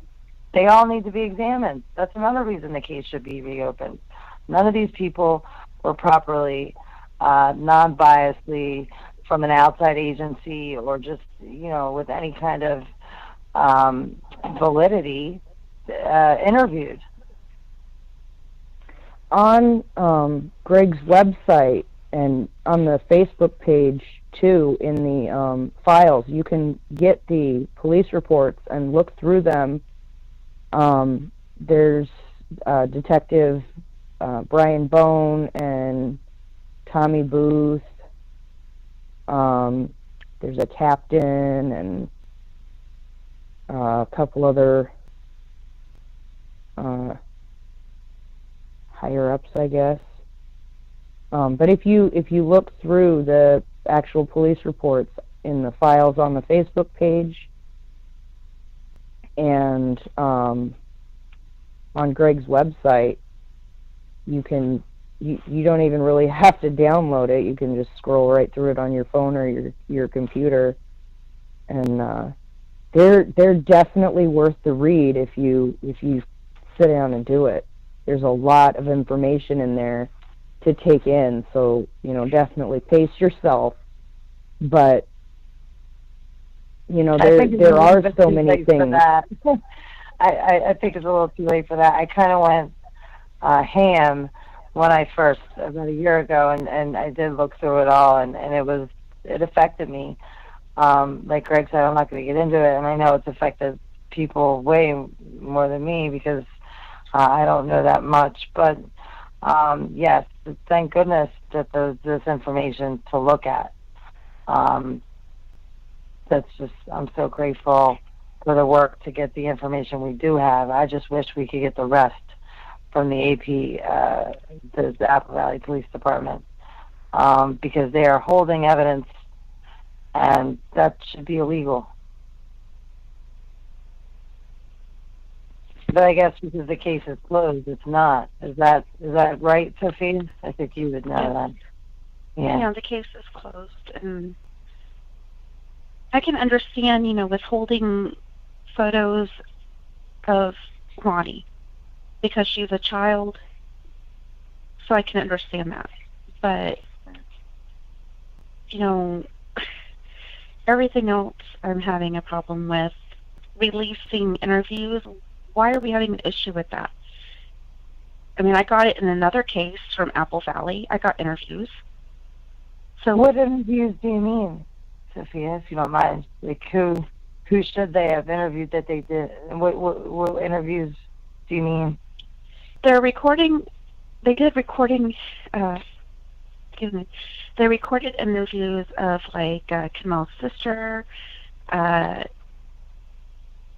and family, neighbors, everybody that they talked to, they recorded. Okay. And yet, that's not available to us. Huh. But I researched another murder-suicide that happened right there in Apple Valley about 18 months later, after the Crowleys, and I got almost everything. Now, they didn't do test results for this one, and they wouldn't release the autopsies. But I got everything else, all the police stuff from them. Yes, you did. It's just crazy why they won't release the autopsies they did, but not the pictures, right? Is that what it is. Sorry. Yeah, I mean, it's just crazy what they picked and choose. I think because of the stuff that they've picked and chosen to send and what to hold back, I really feel like maybe some of it could possibly be part of another ongoing investigation, but I can't figure out what. I can't figure out how or why or anything like that. And if it was ongoing, we wouldn't be able to get anything on it anyway. Now this hallway, this is the main hallway, right? From the kitchen to the living room, I think, or from somewhere into the living room, the hallway, maybe to the bedrooms to the living room, but it's a hallway from somewhere into the living room, correct? No, this is from the yes, you are correct. This is from the living room into the kitchen. So where David wrote this note, where they say David walked and typed up this note. That's what we're looking at here. We're looking at BCA 4486. So this is the This little hardcore- vent Mhm. is on the island, the kitchen island. Right. And this is what Sophia did the test with to see with these prints. They look different with the luminol. They really do. But the thing that I just a thought, this is you would think, a main traffic way for the killer or killers. That's right, plural, one or the other. You would think that they would have to walk through here, and it just seems to be right in the middle and two in the middle. I don't know. It was just a thought I had looking at it just now. Almost like you said, like follow the trail. Not that they needed to. I mean, geez. I don't know. It doesn't look. It looks like there was a fight. It looks like there was a fight. It doesn't look natural, right? There's some kind of fake fight because I don't believe they were killed here. This is. But there aren't prints. I mean, there's prints here, and if we look to the right, upper right side, what is that? Is that high velocity, medium, low? What are we seeing in the right hand that side? looks to the right. That looks like either far away, high velocity, or medium. Not far away, but a couple feet maybe. Mm-hmm. That looks like spatter, but it also doesn't look like enough for any kind of gunshot where the bodies are in relation to this. It doesn't look right. It doesn't fit. It's inconsistent with where the bodies are and where the gunshots are. It doesn't match. Yeah, in my opinion.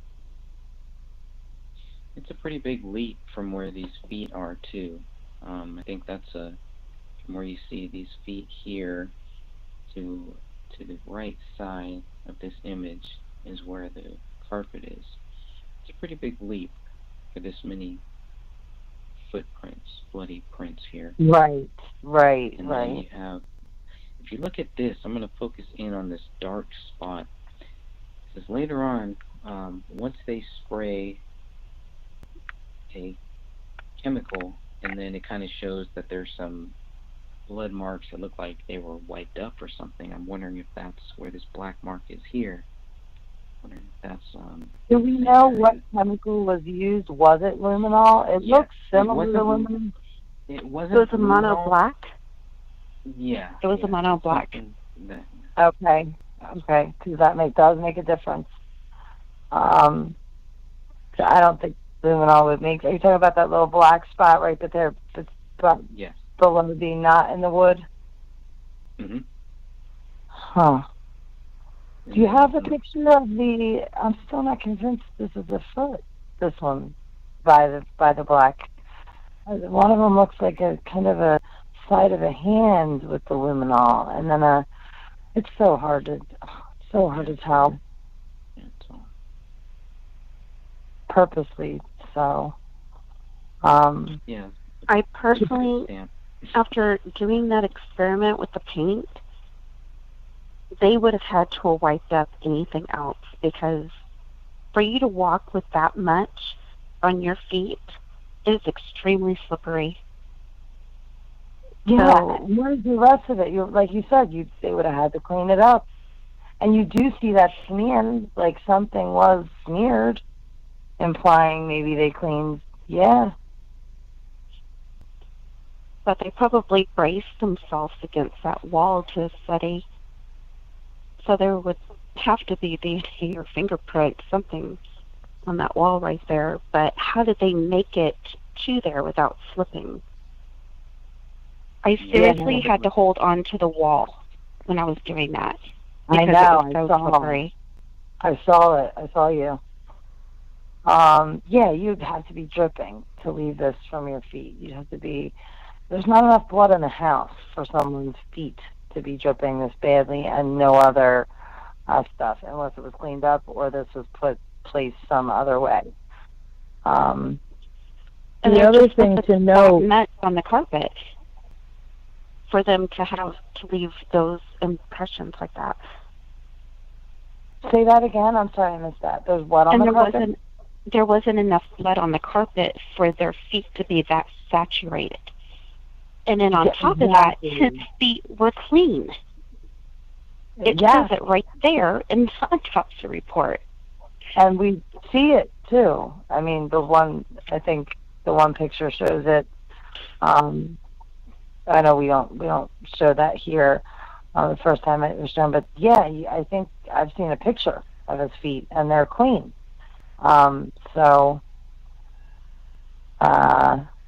Yeah. Yeah, there is a picture of the first one that we got of the bloody wall at the very bottom. You can see David's feet partially. Mm-hmm. But like I mean, by the couch. these right by the couch.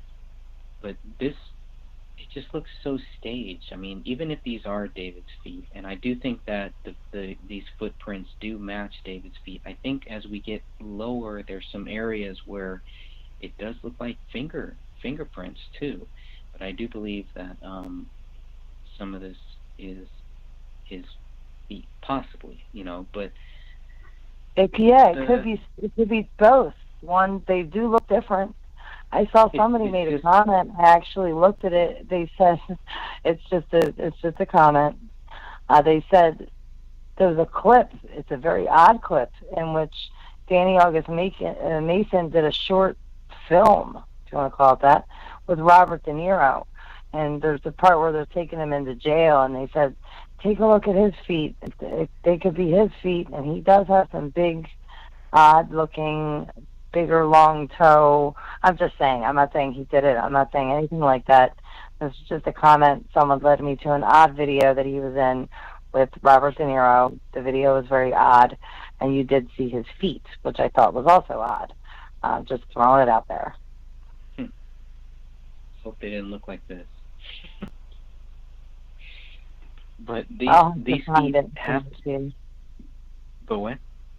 I said I'll have to find it and send it to you. It's just a short thing. Yeah, I don't think I've seen that one. But the reason why they have to put these feet here is because this is where the laptop is.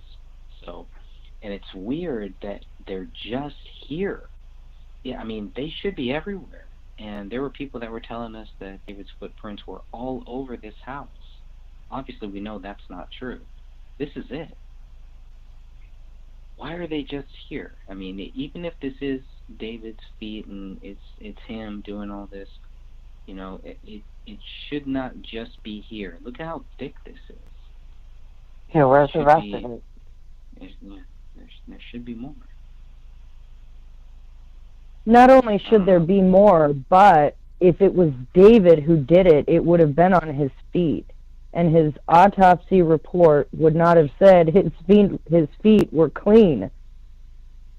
If these were his footprints, there would have been blood all in between his toes, all around his toes, in his toenails. Sophia, I was so happy. Cleaned his feet. Right, but why would he do that if he did this right before he shot himself? Why would he clean up the footprints all around here? I'm saying, well, I don't think he did that anyway. But what I was saying, right, but I don't know. Maybe you're right. I don't know. I was just saying that there is a lot missing, and since it is staged, and we know that something was manipulated, maybe someone's hand. Maybe with gloves, most likely used to write that writing on the wall. This could possibly be his foot. Maybe they wiped it off. Just throwing it out there, a fleeting thought. If it is staged, they would maybe use some of the body parts to make prints or write on the wall or splatter blood or, what have you. Right. Again, just throwing it out there. I just kind of say what I think at the time, and hopefully it sparks a thought. Right, but like when Sophia did the blue paint, you can see it's like all over her feet. Even if he did wipe his feet off, unless he like sat there very meticulously after he cleaned up everything else around these few footprints, went and cleaned his feet and then came back. Why? Why did he do that? What was the point of this? If he's the one who committed this crime, what is the point in him cleaning up after himself? How did he clean up after himself? How did he manage to do all of these things that they said he did? It's just as unbelievable as blaming every single thing you can't explain on Paleo. If it's not Paleo, then it's blamed on David. It's ridiculous. So that would be. That's great. They were so sure it was the dog, but didn't test the dog. Didn't test the contents inside. They were so sure the dog did it, yet let the dog go with Dan and didn't test the dog. Right. And they were so sure that David is the one who fired that gun, which is why they never tested for gunshot residue. Because they were just so sure that he did it that I guess they didn't see the point in doing gunshot residue to confirm that he did that. They did. Yeah. Well, no, they did not. They couldn't though, right? Because one hand was missing and the other was mummified. He had long sleeves on. It would have been on his skin. It would have been on his shirt. He fired that gun supposedly at least. Yeah. Okay. Yeah, at least 6 times. True. I mean, it wouldn't hurt them to try. Maybe it's the whole decomp. They're like, well, because the bodies have been here for 3 weeks, blah blah blah. But I mean, it's like they didn't put any effort into it. Should have at least tried. But even still, it's like with the unknown DNA samples. If he was isolating him and his wife and their child, there should not have been anybody else's DNA in that house except for David, Kamel, Ranny, and Paleo. That's it. And this actually just came to me while I was thinking about this. Dan Crowley Jr., by putting those packages there, has a reason for any of his DNA being there. So why didn't they compare it to him? Why didn't they test his DNA against the unknown samples they found? Why didn't they test any of the other people that were suspiciously in the house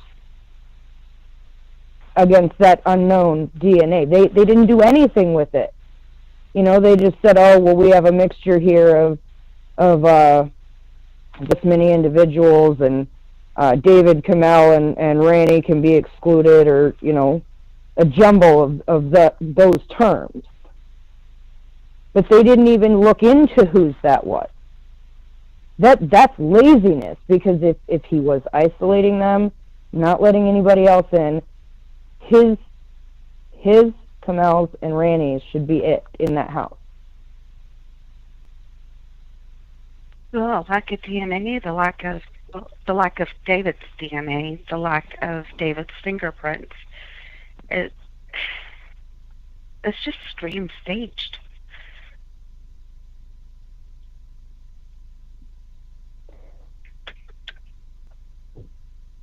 Jumping ahead here a little bit to BCA 4489, just to kind of show again, asking the same question: high velocity, medium velocity, low velocity. Oh, I have to look at it.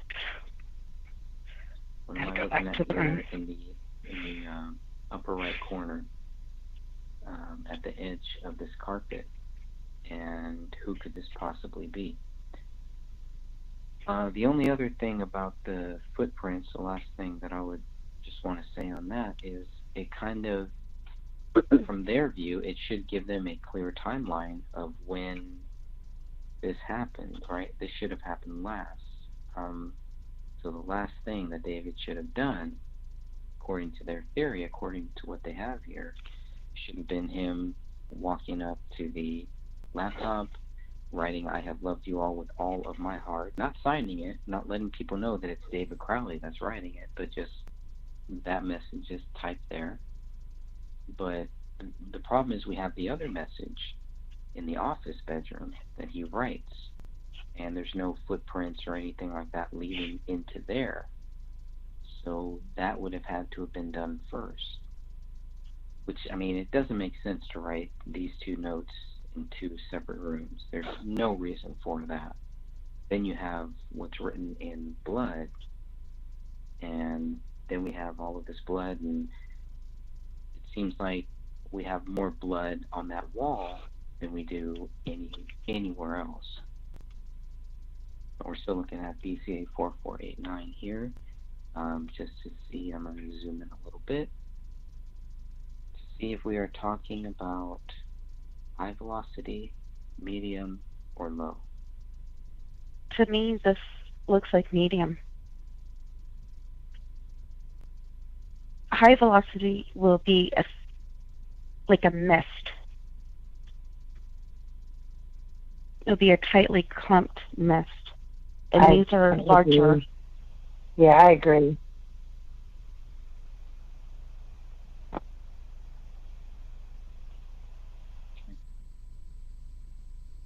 Greg, what was written on the back of the photo that Camille supposedly left in the car for Sidra? I've always loved you and Mom, something like that. Where it was I always just, have, and I always will love you and Mom. There you go. Yeah, that was That's very it. similar. Yeah. Yeah. That's very similar No, yeah. to what was typed on Yeah, the computer. and it's similar to the missing post from David Crowley's Facebook that he says, it's similar to what David Crowley wrote to Jason Allen, where he says, once you see this, you will know that I have followed my heart. It's just these, I don't know, there's just something, I mean, it just almost seems coded.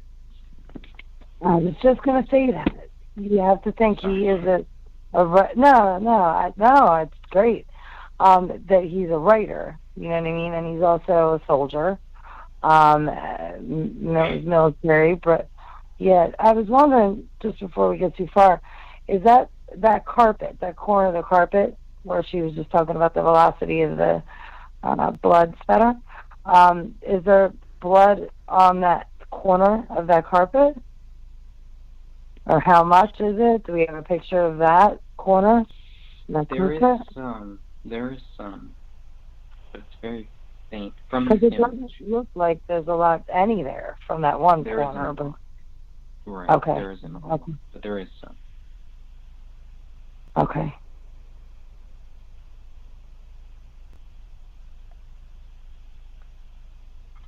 Okay, so jumping ahead to BCA 4493. This is a very telling one because it's on the base. It gets everyone on the boss. It's on that wall too, and then it's even in the lower left-hand side. There's some blood droppings that make it all the way out to the hallway carpet. And then, like how you guys were talking about, how you ladies were talking about the hair and how there's dust mixed into the hair. You can also see that here too.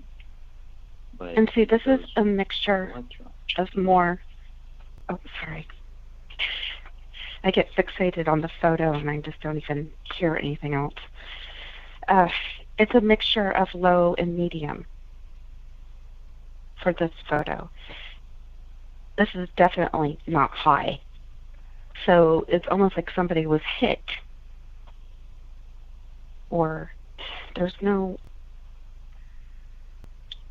cast off, so it's not that. It's like they were hit. Or they could have had a bloody sponge and they could have been throwing to get blood droplets to go off, that kind of thing. Yeah, I was going to say that. It looks like that could be like a flicking or a flicking motion or a, absolutely. Absolutely.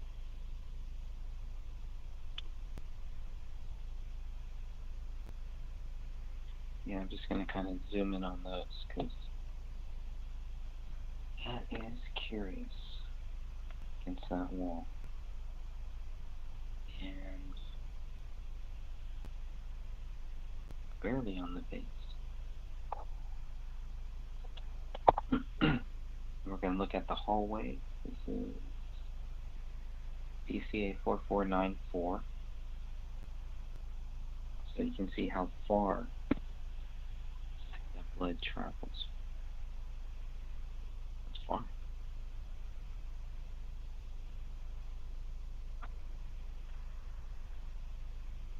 Let's go to the next one.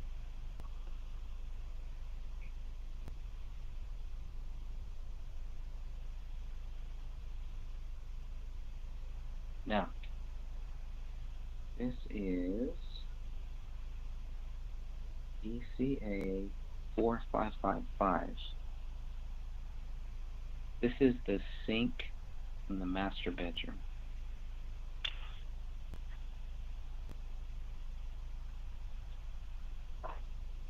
Now, this is not blood, right?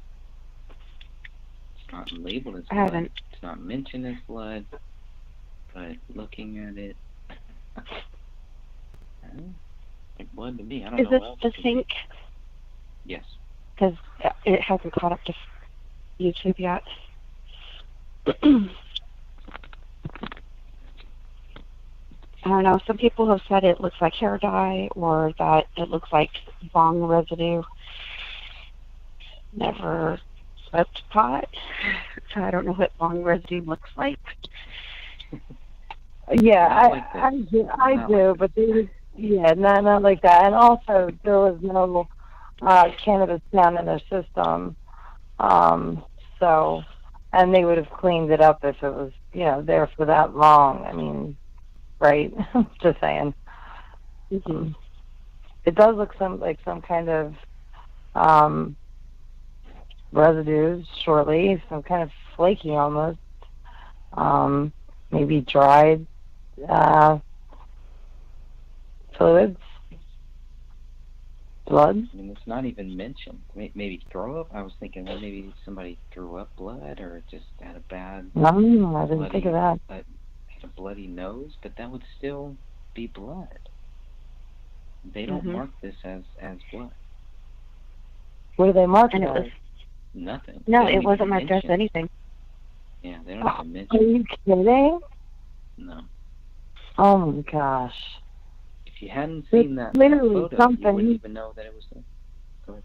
I mean, that's something. That's insane. They should have swabbed that, tested it. There's some smears right there by the draining. Right. Yeah, to rule out. Right. That's the thing they didn't do. They had it made up in their mind, and they didn't do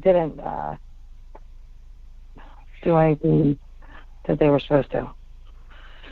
And that's what's so frustrating about this case. It's like, well, what are they thinking?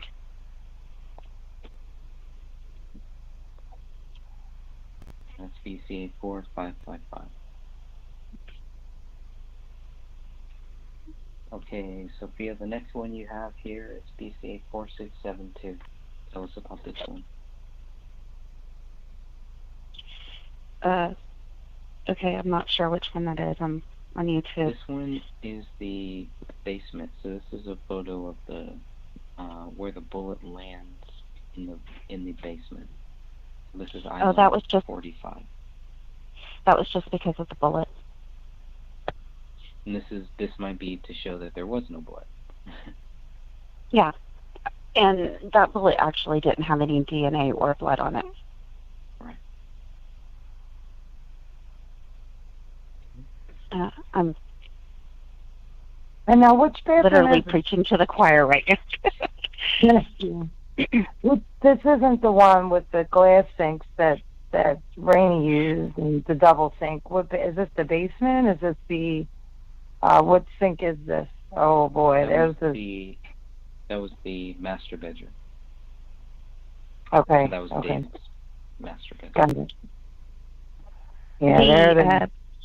The bathroom that Rainey had, I think, two kind of glass sinks, or they were clear, Yeah. I think. Two like round glass things that sit above. It's kind of a contemporary fixture, like a double sink with the two separate, bowls and then cabinets underneath, I think. It's actually very pretty. Yeah, and you can see that's where she brushed her teeth in the one sink. I mean, at least that's what it looks like, a child brushing of the teeth. What is that long strand right there down on the left? I know that's paleo right there, but what is that? Is that paleo too? Or we don't know? In the Okay. that poop, the little. Two different consistencies, but I mean, I guess it was several days, so I just think that's notable. Yeah.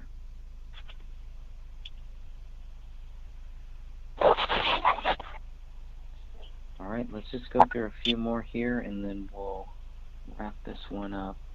Let's look at BCA 4755. I think this will be a good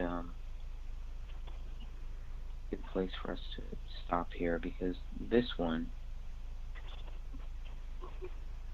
again, you have blood all over this Quran, and if you look at the lower right hand corner of BCA 4755, let me go back and see what looks like even a little piece of brain. Where are you seeing that there? So looking at the Quran in this image, it's going to be on the right-hand side. Oh, okay, you're not there yet. Okay, I'm a little behind. I'm sorry. That's okay. That's okay. There is a little lag from this. But where the blood is on this, there's a lot of blood everywhere.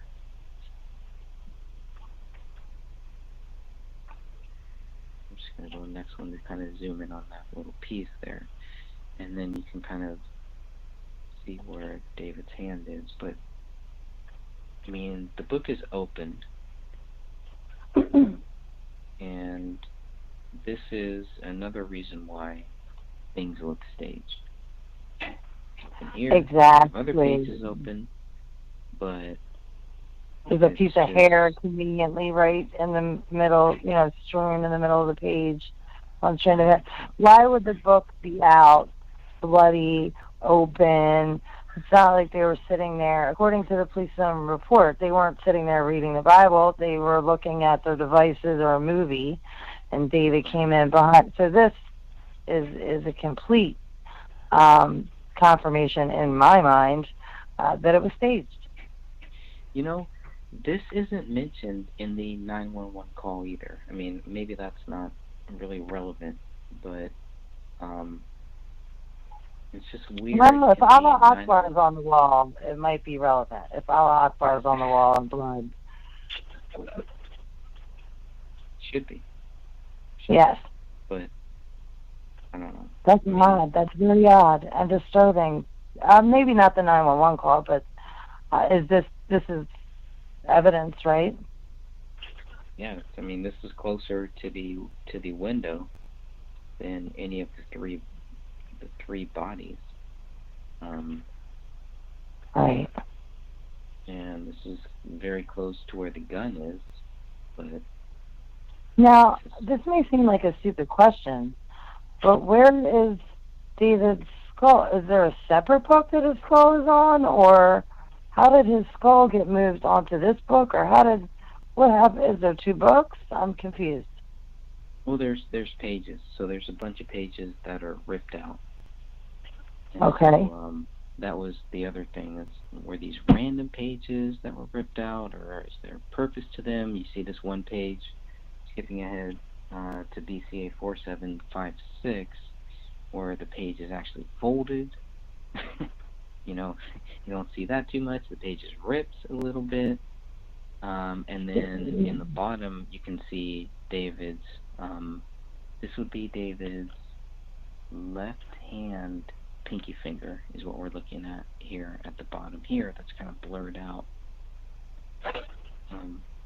So I don't know. I mean, there's just, and then there's some of these pages that are all the way on the other side of the living room, on the other side of Kamel. It's scattered everywhere. You know, it's raining. It's raining It's raining Quran pages. And we're just supposed to believe that David did this, even though that he falls, his hand is on top of these pages. He set these pages there and then fell. You know, I mean, the book happens to be open. The book is actually upside down from where his hand is. It's just Yeah. it's hard to believe he's going to do this. And then go ahead. This when whoever did this made it rain Quran pages, which is disrespectful to a biblical book. I mean, I don't follow this biblical book, just saying. You'd think if someone held it in regard, they wouldn't desecrate it like this. But I know this maybe is the question, were any of these pages dusted for prints? Out of all the pages across the living room, like you said, as many as there were they dusted for prints? And if so, why not? If not, why not? Nope. No? Nope. Oh boy. Yeah, the police department needs to be investigated. I mean, really, this is. We got to go higher up. Yeah, I just mean this State is. level. Wow. I mean, with that on the wall and papers everywhere, you would think that they would. Yeah, is that a hair there? Yeah, there's hairs in the middle of the pages. The Oh, that's Quran. right. Oh, ooh, oh. How did they get there? Who's you know,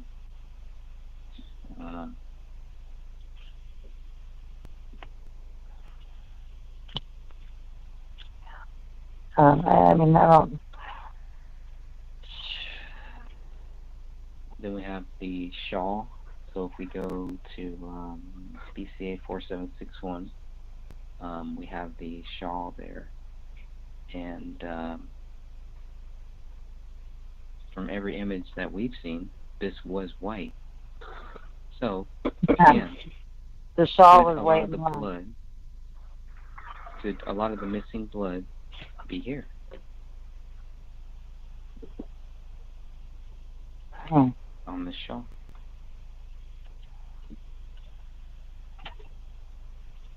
It's on the pages. Yeah, there's a lot of blood on that shawl. That's all white. I mean, this is why is that even out? I mean, this isn't something he wore in his everyday life. He wore it, overseas in pictures while filming, stuff like that. But for this to be like in the middle of the living room, wouldn't it be hanging up on a coat rack or in a closet or in a drawer somewhere? Or just the fact that it's, I mean, I guess not. I guess he could have had it out. It just seems odd that that's even there. This scarf is actually, it is maybe not this particular one, okay? But this style of scarf is often used in with Muslims and overseas. So where David was. Right. And he had a love for this culture. It seemed like he had a love for some of the people there. And so Absolutely. to do this would even be more. It's more reason why it it can't be him. Right. This is I not totally something that agree. he would do. I mean, why not look at people overseas that might have had issues with David Crowley? You know, there's so many other motives that they could have looked for. And the scarf and then all of this, and the fact that they didn't dust the pages for prints, even though they're clearly laid out. It's just unconscionable, really. These are ripped out. I mean, this isn't the dog. If we're looking at BCA 4761, you know, this isn't the dog ripping out. Somebody ripped out these pages. And That's we're the person that did this. right. And they're basically telling us that David Crowley did this. He ripped out these pages, put them around his wife, put them around where he knew that he was going to land, and put the Quran conveniently right where he would land after he killed himself. Hard to believe. And upside down. And upside if it was in his hand, which pretty much sums up this whole case. Upside down.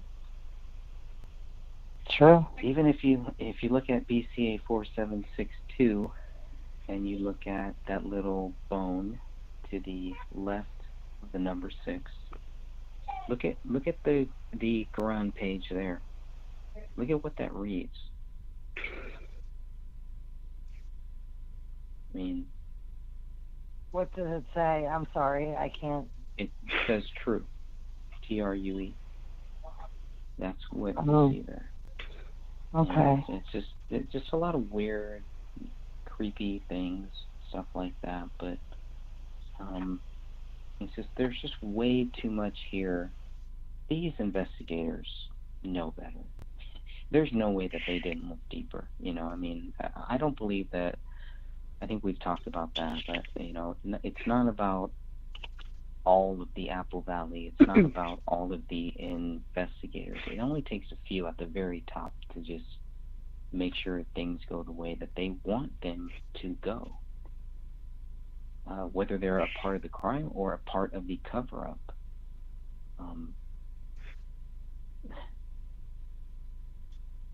I would love to have somebody decode this crime scene, like an occultist, somebody who studies it, not no, I would love for them to decode it, you know, like all the different things, the pages, the way that stuff was staged, because it's definitely saying something, but I can't see it. You have, in this image, 4762, BCA 4762, you literally have 666. You know, there are a lot of occultist things. There are a lot of things that could have been staged left before that. You know, it could have been kind of what we're talking about here. It's almost meant for us. It's meant for people to chase that rabbit, you know, to go down that rabbit hole. And so I think when you're looking at a case like this, it's very important to stick to what the facts are, to stick to what is true, to stick to all of that, because there is something, you know, there is something very demonic associated with this case, from my view. I agree. If I could add, I think it's that is such an important and interesting and way to go. I actually may be able to help with that. Casey from Enter the Stars Reloaded, he decodes like Hollywood movies, and he knows about Masonic stuff and gematria and numerology. And it doesn't matter if you practice it. Some people do. He's a very good decoder of things. I wonder if he would be willing to look and see what he sees. Can you reach out to him and maybe see if I can? Sure. Okay. Absolutely. Thank you. That would be amazing, because it's saying something. It really is, and I'm just not at that level. Yeah, it's good not to study it too much. There's a couple channels that I know of that I could actually call upon to help with the decode. But Casey, he's a Christian and very level-headed, and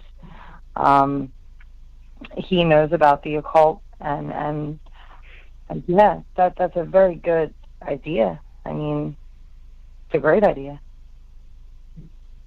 Thank you.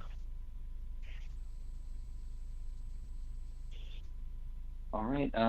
Any final words here or anything that we haven't covered? I haven't looked in the chat room, so I'm gonna look in there. And I want to thank everybody who is with us, everyone who has joined.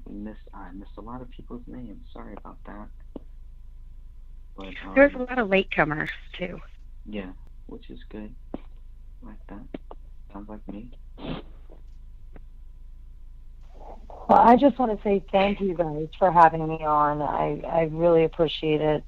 Thank you for letting me, Sophia, hijack your pictures there for a moment, a little bit, to talk about the film that I think we agree should be banned. No, I'm kidding. I believe in free speech, but it should be somehow destroyed.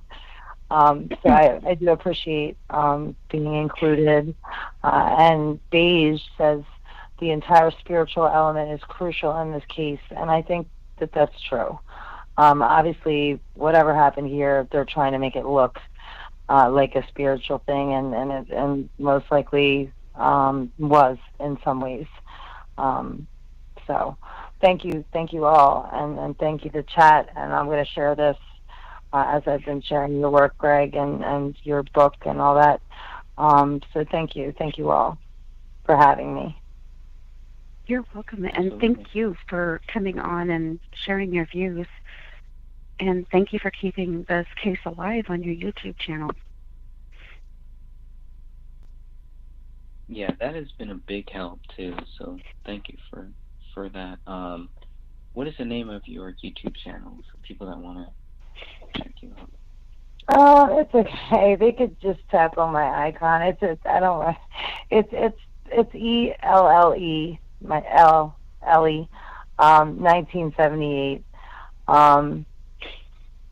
Yeah, that's my channel. And yeah. tell us some of the topics that you cover, because you cover a lot of good topics that. I do. A lot of people refer to me as their news lady. I do cover some mainstream articles, and I break it down with commentary. My channel is labeled entertainment, of course. There's speculation, but I get into, I don't know. It's kind of hard to describe it. I've done a couple of vids on the virus that I think are important. Basically, I'm against pedophilia, the whole system as it is, globalization, transhumanism, the push, all the debaucherous stuff they're trying to push on our children, Hollywood, all of that, 5G. Those are my, and of course cases like this, those are my things that I'm passionate about, weather manipulation, things like that. So I cover a Skywatcher, stuff like that. That's what I cover. Awesome. All right. All right. Good night, guys. Thank you. I'm gonna go. My husband got home, so I'm gonna go say hi to him. And thanks again for having me. And I will look forward to talking to you guys soon. Awesome. Have a good night. Great. Thanks. Night. All right, everyone. I want to say thank you all for joining us here. And unless Sophia or Stephanie have any final words, I'm going to go ahead and shut this live conference call down. If anybody would like to see the photos or look at the files, we have almost everything in the group. And Greg, do you want to put a plug in for your blog and your book? Sure, why not?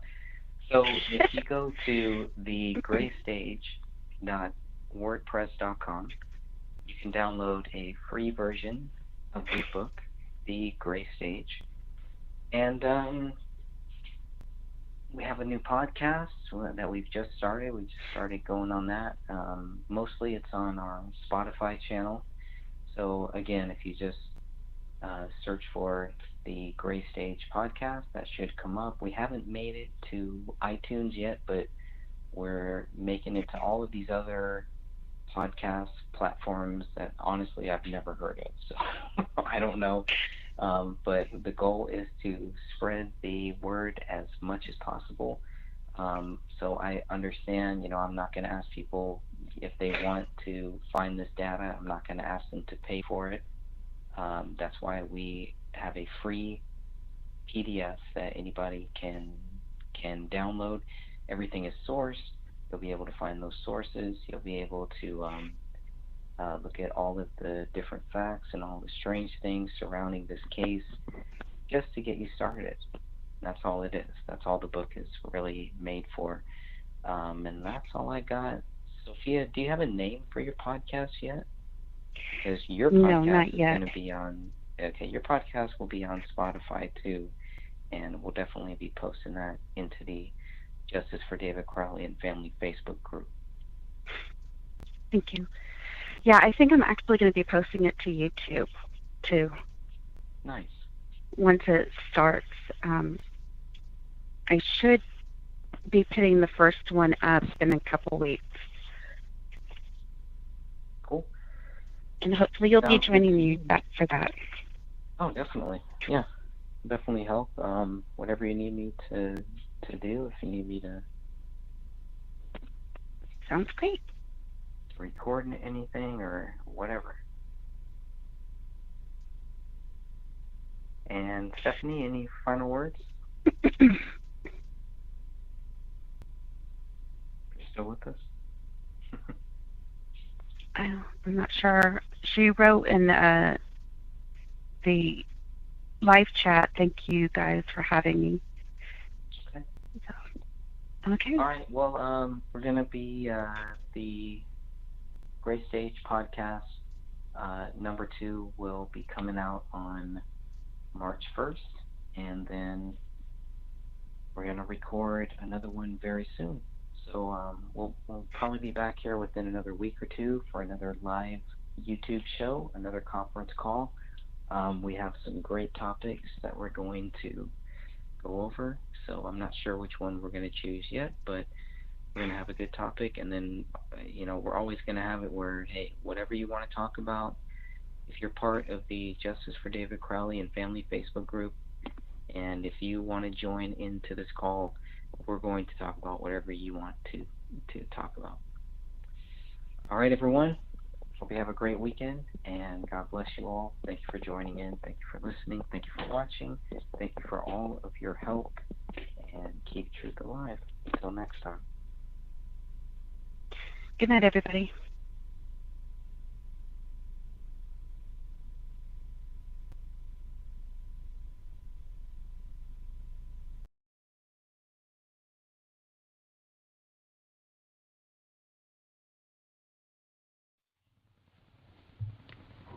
All right. So there's 2 of us here. Do you want to introduce yourself? Well, hi, I'm Laura Simmons. I live in Alabama and run a farm. So I'm fairly familiar with firearms and decomp and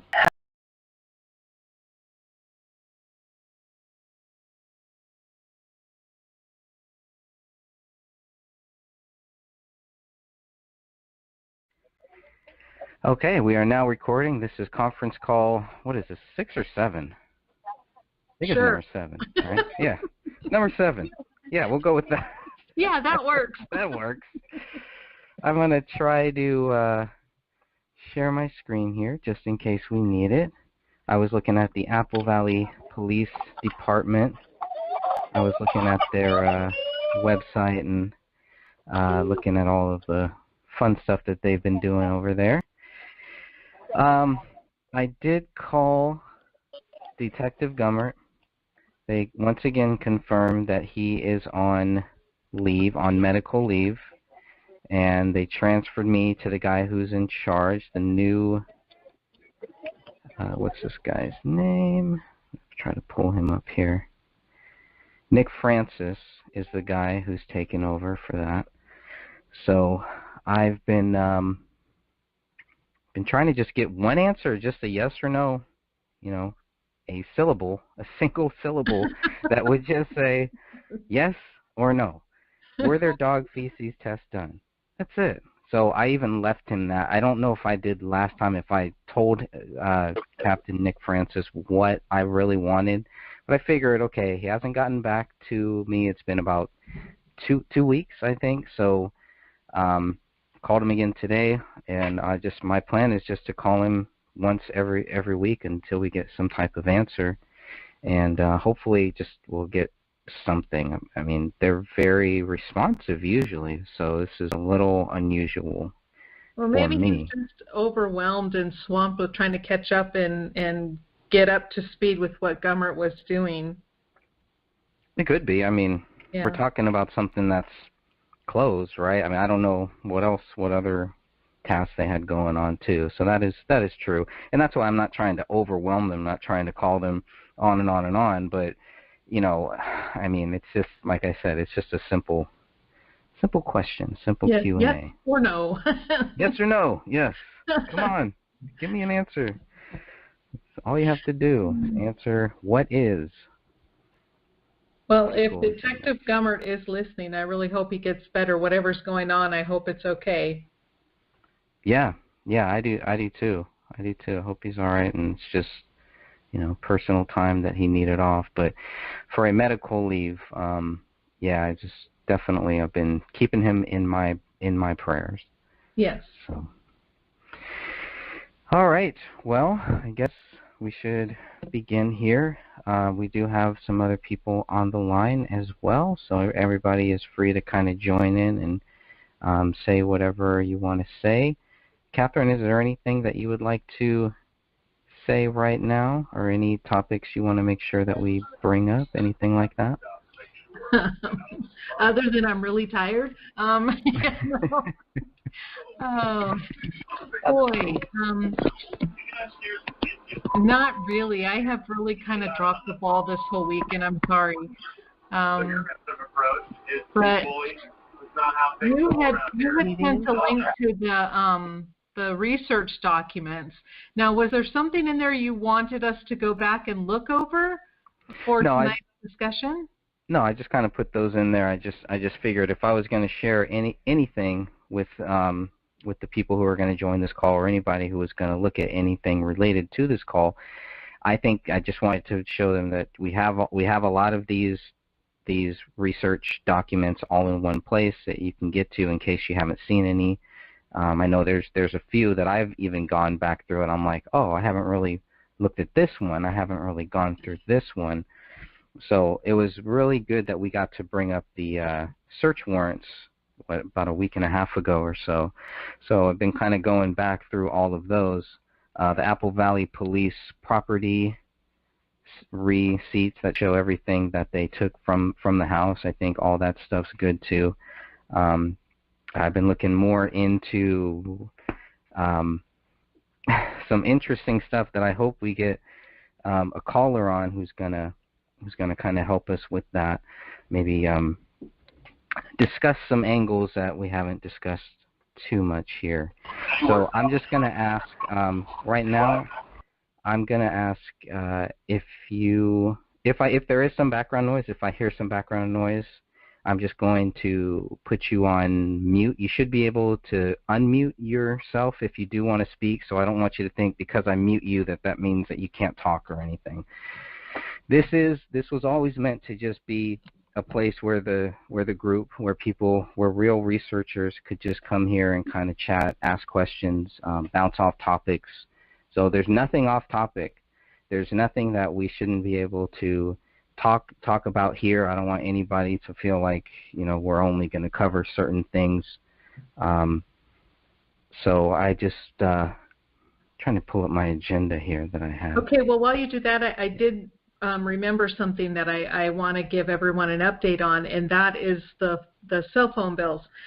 There's been someone, and they have been contacting me. We've been going back and forth via email, and they just about have it explained to me to where I can explain it to everybody else. Oh, nice. What all of those phone numbers mean and how to actually read the report. So they had written back, but I didn't get back to them in time today. So hopefully by the next, by the next time we actually do a conference call, I will be able to explain to everyone what all of those loop-de-loops mean. Because that's all it is just a constant loop, and maybe try to figure out why. Do you have your spreadsheet that shows the list of inconsistencies? I do. Let me pull that up.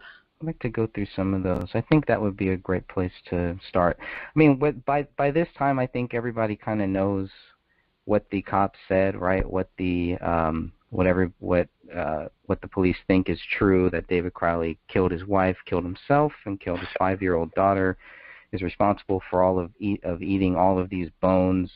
The dog is pretty much responsible for all of the missing limbs, all the stuff, probably the missing blood and who knows what else. But I think we've been asking relevant questions, and I think it's always been a lot of us who have been just trying to ask the relevant questions based on what we are told by the cops, based on what we are told by investigators, based on what the documents say, nothing else. I think that's been the biggest, strongest point, and I think that's what real researchers are also looking for, too. They're just looking for data, and I'm finding that we're having a lot of new people, a lot of people that are just getting involved in this case, and I went back through my videos, and I was like, I made all of these videos. Not one of them really goes through it step by step and kind of breaks it down A, B, C, D, which is kind of what I'm working on. Well, it is what I'm working on for my book, but I do think at some point, you know, a video like that would definitely be very, very helpful. And the more that we go back and look at all of the strange things that happened from the very start, it just, you can just add these things up and you can see that there's much more than what we are being told. And if there wasn't, I do believe that the investigators would have it. I do believe that they would have made a bigger fuss out of it, and they would not have quietly closed this case after 1 year. Right. It just seems so strange, especially with all of the information that they had access to. How did they look at that and then close it? Just that still doesn't make sense to me. Mm-hmm. Absolutely. And we do have the chat room open too, so if anybody wants to join in there, and we'll have that chat open. If you're in the chat and if you'd like us to bring up any topics, we'll try to make sure that we bring up anything that's in the chat room. Figure we'll go about maybe 2 hours, maybe 2.5 hours, kind of play it by there and see how far we get.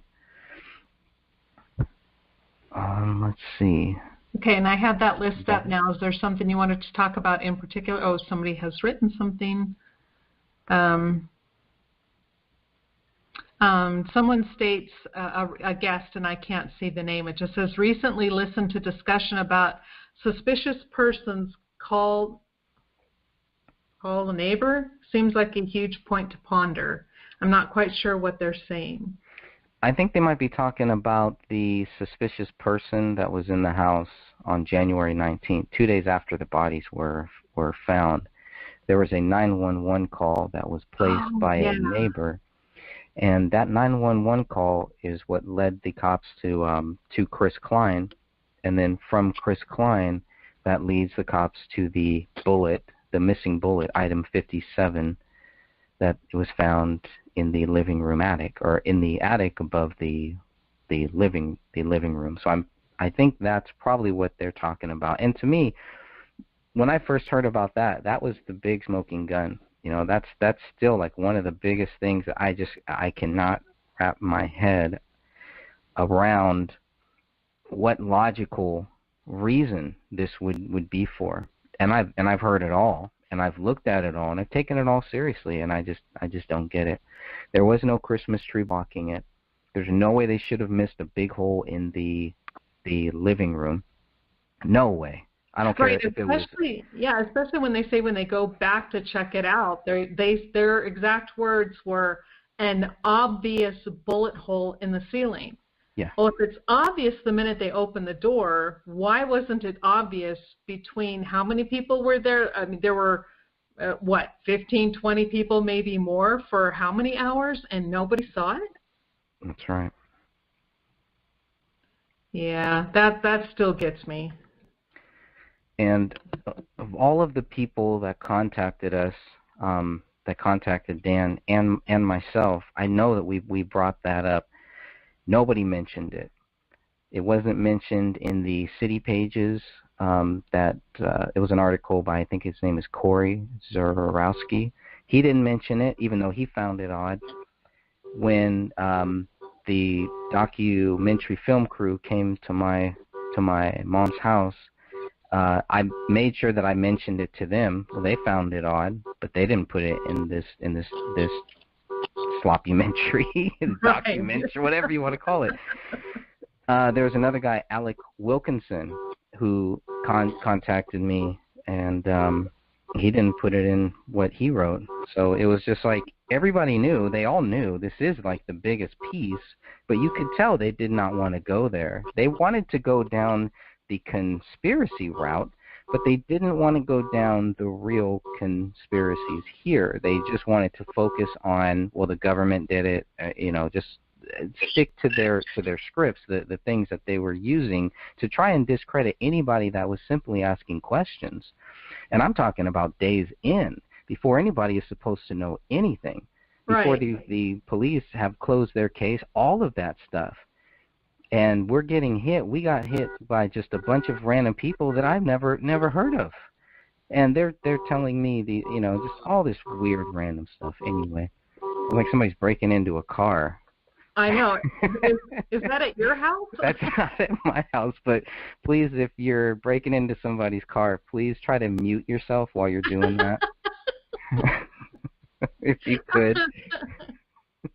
Okay, you can unmute yourself once the cops start chasing you and all that, but at least for this purpose, help us out. Once you get in, you drive away. Yeah, I could just hear it now. The Justice for David Crowley group wants people to break into cars. They're advocating criminal activity. All right. Anyways. Okay, and Angela from Wyoming says, living in a smaller community, lots of PD staff know lots of people from childhood, high school, college, etc. Anybody research ties between AVPD and the key characters? That's a great question. That's a really great question. The answer is yes, obviously, because there are questions about if there were any type of informants involved in this case. I haven't found anything conclusive. What I find kind of strange is how the whole Gray State team seemed to know everything before anybody else did. Right. They were pushing it out to anybody who would actually listen and take them seriously. The people that wouldn't take it seriously, they pushed them harder. So I think that's a very, very valid question, and I'd be curious to know if there are ties, if there are any ties. Well, wasn't Kate's brother or something, David's uncle or somebody? They had a family member who was a police officer, correct? Who died in the line of duty? Yes, I think his name was John Bergeron, if I remember correctly, which is Kate's maiden name, something like that. But yeah. But he was, and I forget what department he worked for, but I do believe it was in Minnesota, very close with David, from what I was told by third-party people. He was very close with David. It was just, there were no issues or anything like that. And it sounds like the whole family, in general, both sides, Kate's side and Dan Sr., it sounds like both sides had a very high respect for cops in general. So that was a feeling that I kind of got. But so there might be ties. As far as I know, I haven't found any, but I think it's a great question, and I do believe it's probably it's probably a question that a lot of people asked that were getting cyberbullied within those first couple days or whatever. And I think a lot of that, hopefully a lot of that stopped once we stopped going through these people who were telling us lies and stopped just listening to what they were saying and started to create a dialogue with the cops ourselves. I think that's, I learned a lot more. I learned a lot of what to do, what not to do, how to treat people. Obviously, you don't just call people up, start yelling at them, right? It's all about how you treat them, and that's generally how they will treat you. So. Yeah, and I'm interested too, and I know I haven't done any research between those who claim to have been David's friends and if they have any ties with the Apple Valley Police Department either. I haven't really looked into that myself. I just know that Kate had a brother who died. Have you done any research on the friends, Greg?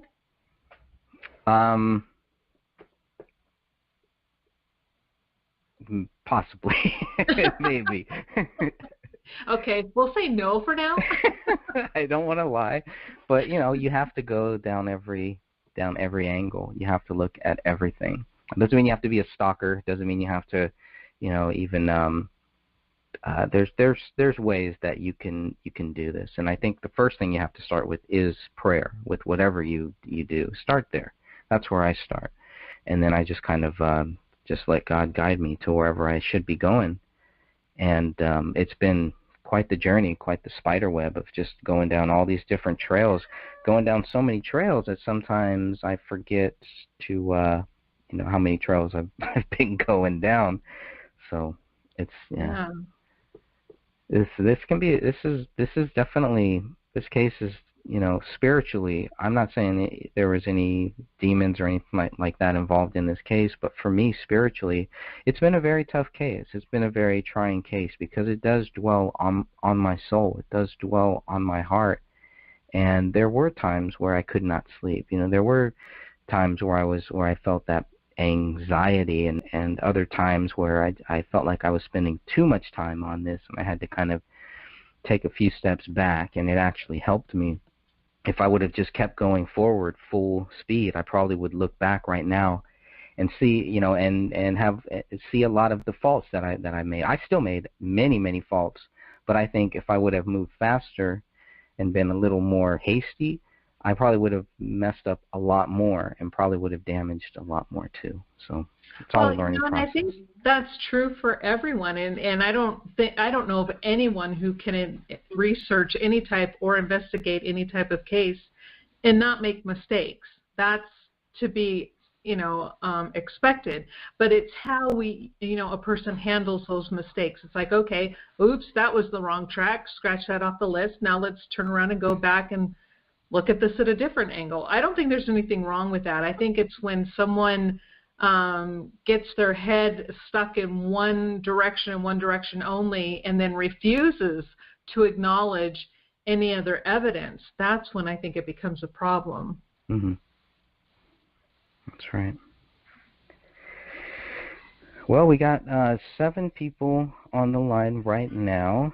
I know we got Sophia, and I think Pansy is on the line too, and maybe a couple other people. If anybody wants to join in and say anything, you're more than free to. It's okay if we start talking over each other. It's all a learning process that we have to get over, and it's been that's been one of the bigger challenges, I think, because we have so many strong people, and so far we haven't really had any major issues on the call live or anything like that, and even after the call and all that, I haven't really seen it. So I think this is a great opportunity for all of us to just chat. There is no wrong thing that you can say here, unless you're just being totally just rude or mean or cyberbullying or anything like that, being a stalker or just a freaking weirdo or something. But as long as you're not doing that, as long as we're talking about this case, I want people to feel free to just jump in here. Just go ahead and jump in. Yeah, and Angela asked another question, but she's asking What was the mention of Judy's job as a civilian surveillance? And she says, I'm not even sure I'm remembering it correctly, and also her son's legal problems and pot trafficking. Since Dan really was the one who did all of the research on that, should we wait and see if Dan can jump on and let him answer that? I think that would be best. I know this was talked about in one of the last calls, I believe. It might have been the last call we had kind of talked about that. And Judy was a part of some neighborhood watch thing that surveilled their neighbors or something. It was, yeah, it was something like that. And I was like, what? And then he said it again, and I was like, what? And so, yeah, now I'm glad it's being brought up again because I need to understand exactly what that is too. And about Eric Prochnow, I think we've covered that too. There's a video that Dan has done on that. So if you haven't seen Dan's video on Eric Prochnow, I definitely go and watch that. I think it just that kind of gives you all of the public data that is out there, and it isn't like Dan is trying to make any ties where there isn't. It's just looking at, well, here's what happened. Here's, the case, and here's he got off basically for whatever he got, whatever his legal problems were. He doesn't have those now, and he was carrying a lot of weed. Yeah. So that was odd because it was just like, okay, you're carrying that much weed, you get off because of because you got a good lawyer or something, I guess, but. Yeah, and I still don't understand that. I've read several of those documents, and, it's like, I guess, more power to him. However, the officer who stopped him and pulled him over had a very long history, and in fact, that was his job, was drug trafficking. And I am not saying that's what Eric was doing, so don't anybody put words in my mouth. But the police officer's experience was drug trafficking and how to stop people and how to spot those who are transporting drugs illegally. So the fact, and from everything I read on his stop, it was a completely legal stop. So to have him say that it was an illegal stop and then get the case thrown out is just beyond my comprehension. But like I said, more power to Eric. He got it to work for him.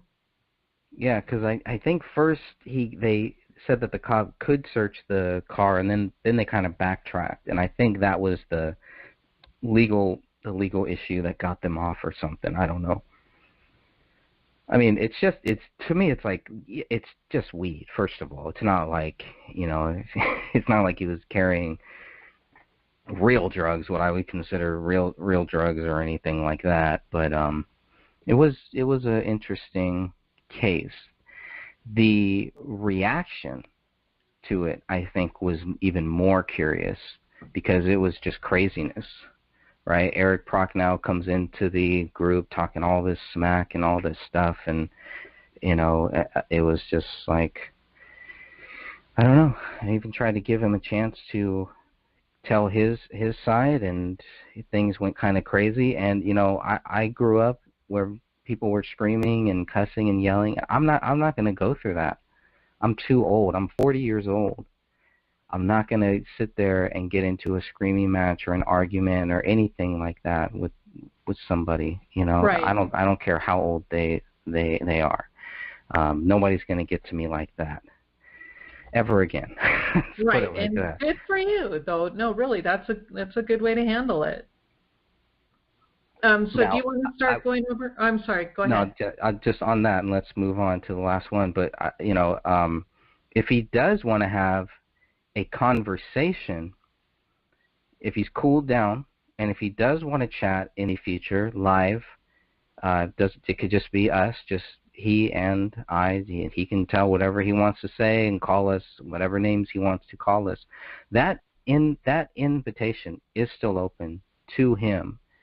I just need to have a little clarification with him that we're not going to be sitting there cussing at each other and all that. So. Right. And it would be good. That way he wouldn't have to worry about anybody trying to, jump on him or bully him, and he could still say his piece. Yeah, We do that here. We've done that here with people. If you want to jump on here, say your piece and all that, and do it. If it's relevant.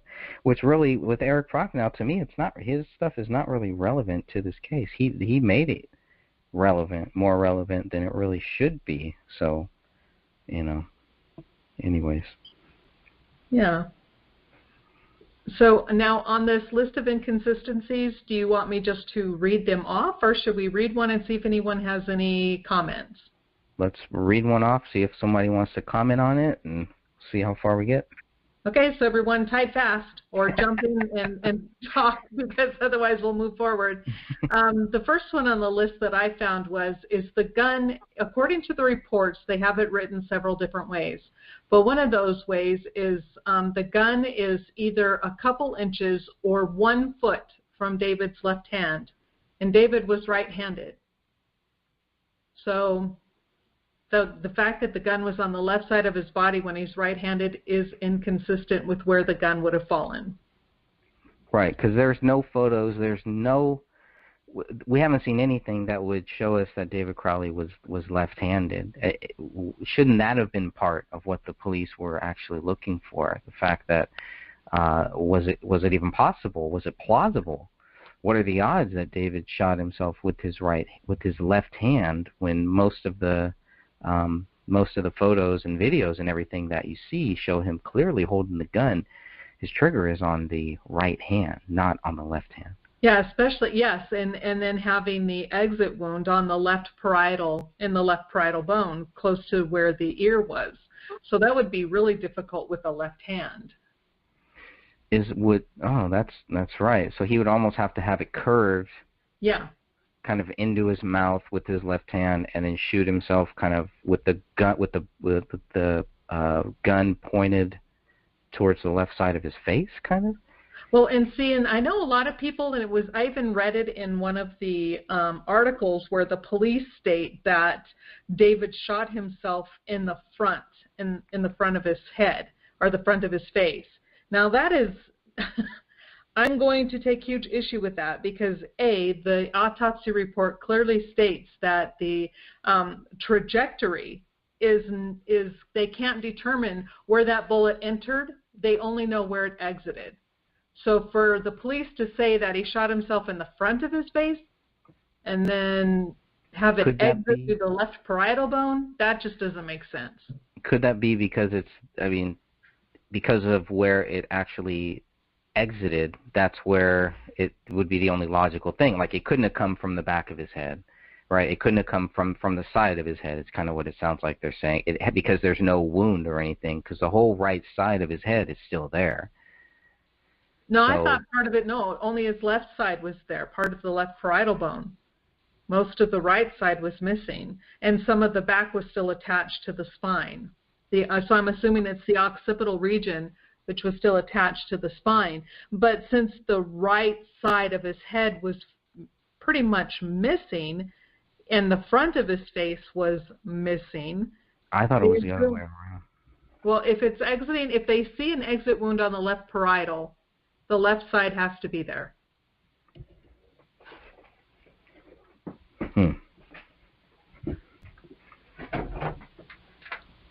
I'm gonna have to go back and look, because when I look at that image, it looks like you can see through his left eye.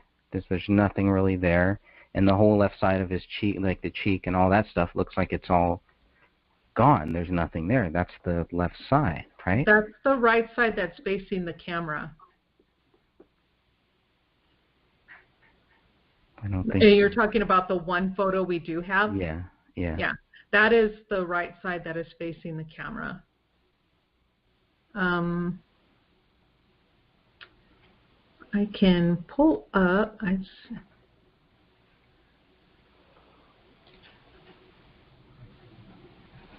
I'm going to get the autopsy reports real quick. Okay. Let's see. There was another question about the toxicology. Why those results didn't show any weed, any alcohol, any shrooms, anything. So based on the toxicology that we do have, which to me is like, okay, this is great. I see what the toxicology, what the report is. It doesn't tell me much because I have no idea what I'm looking at. This might as well be French or Spanish or something. So when they say spleen volatile screen, the ethanol 0.109 G-DL within propanol and decomposition peaks present, I'm just like, I have no idea what you're talking. Just, were there drugs? Yes or no? You know? No. No. No. Okay, nothing. It says that the immunoassay negative, no basic or neutral drugs present, or present on chromatography. That's So- on the liver drug screen. Right, but the spleen is just basically stating that there's the typical amount of alcohol found in the system upon decomposition, and that they found decompositional peaks present in their test. But there were no drugs found, no basic or neutral drugs present that they could find on the chromatography. And those tests should have been a part of this too, right? Or is it just? I don't know how the whole toxicology test works, I guess, either. You know, and that was something I forgot to check. I was going to call and check with BCA to see if marijuana is a standard drug. I'm pretty sure it is. It's one that they automatically test for. And well, let's say, I mean, in this case, because there was weed found on the table, they should have at least tested for it, I would think, if it's out there. Yes. Now, because the bodies were, let's just say, let's say that they were there for 3 weeks. Let's just say that for 3 weeks, okay? What are the odds that weed would even show up or anything like that would show up when the bodies were so badly decomposed as they were found? Even with 1 week, would there be a difference between 1 week and 3 weeks? I think that they would, since there was enough hair left from both David and Kamel, they could have easily done testing on the hair, but it doesn't look like that's what they did. It looks like they only tested the liver. Now, the liver, I think, would probably metabolize most of any drugs that may or may not have been taken at the time. So most medical examiners during the autopsy will take the vitreous fluid from the eye, but since they were all missing their eyes, that was not possible. So they had to test what was available, which was the liver. But at the same time, again, they did have access to hair, which would have told them for sure how often they at least smoked pot, if they did at all.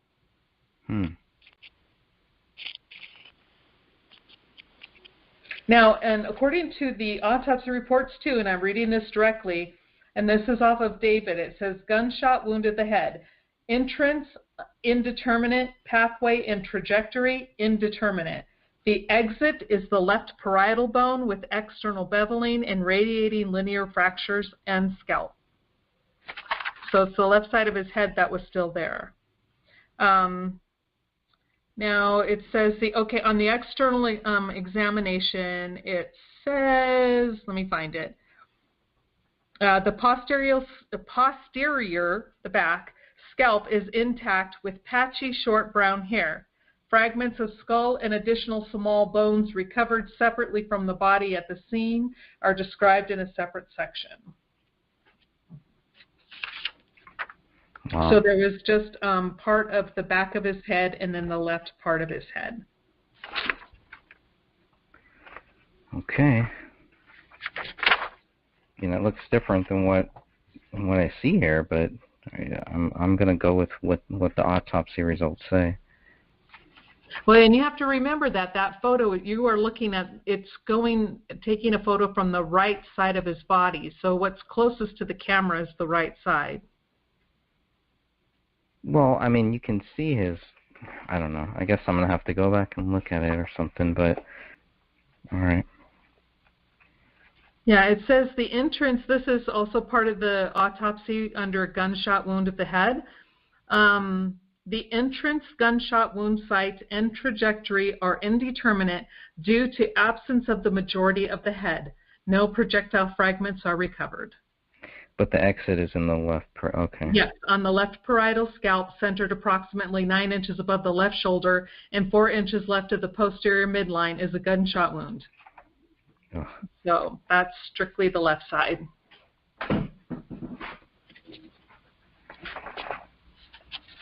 That's odd to me. Okay. Well, when you're looking at that photo, it's like you're looking on the inside of his head. Does that help? And you can see through the left side, right? Maybe it's the right side. I don't know. I haven't looked at the image in a while, so I really try not to look at it. Yeah. Mm. Okay, so since no one else has asked a question, we'll move on to number 2, and that is where the blue blanket is over David's legs. Now, they're saying he shot himself, but yet there's a blue blanket over his legs. Quite neatly, by the way. Yeah, well, do you know where the blue blanket is mentioned? Yes, that would be in, that would be the final BCA report. Let me get the other one. Hold on. The 40-pager? I think so.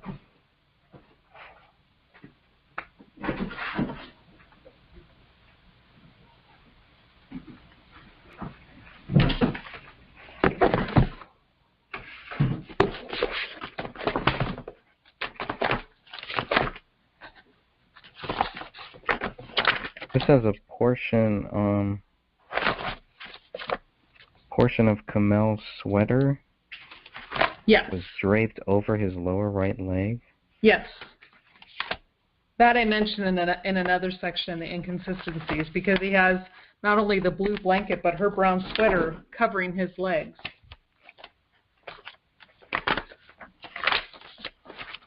Yeah, I don't get that.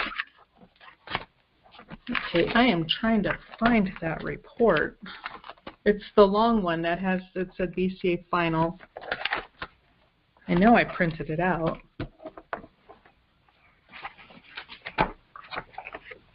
Yeah, I think it's the one we're looking at here. Okay, I'm trying to find it in my notes. Okay. Oh wait, here it is.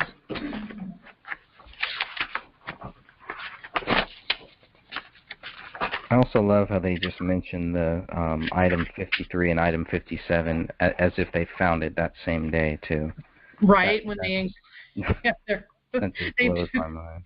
I know they should have added, you know, that those items were found later on. But yes, it says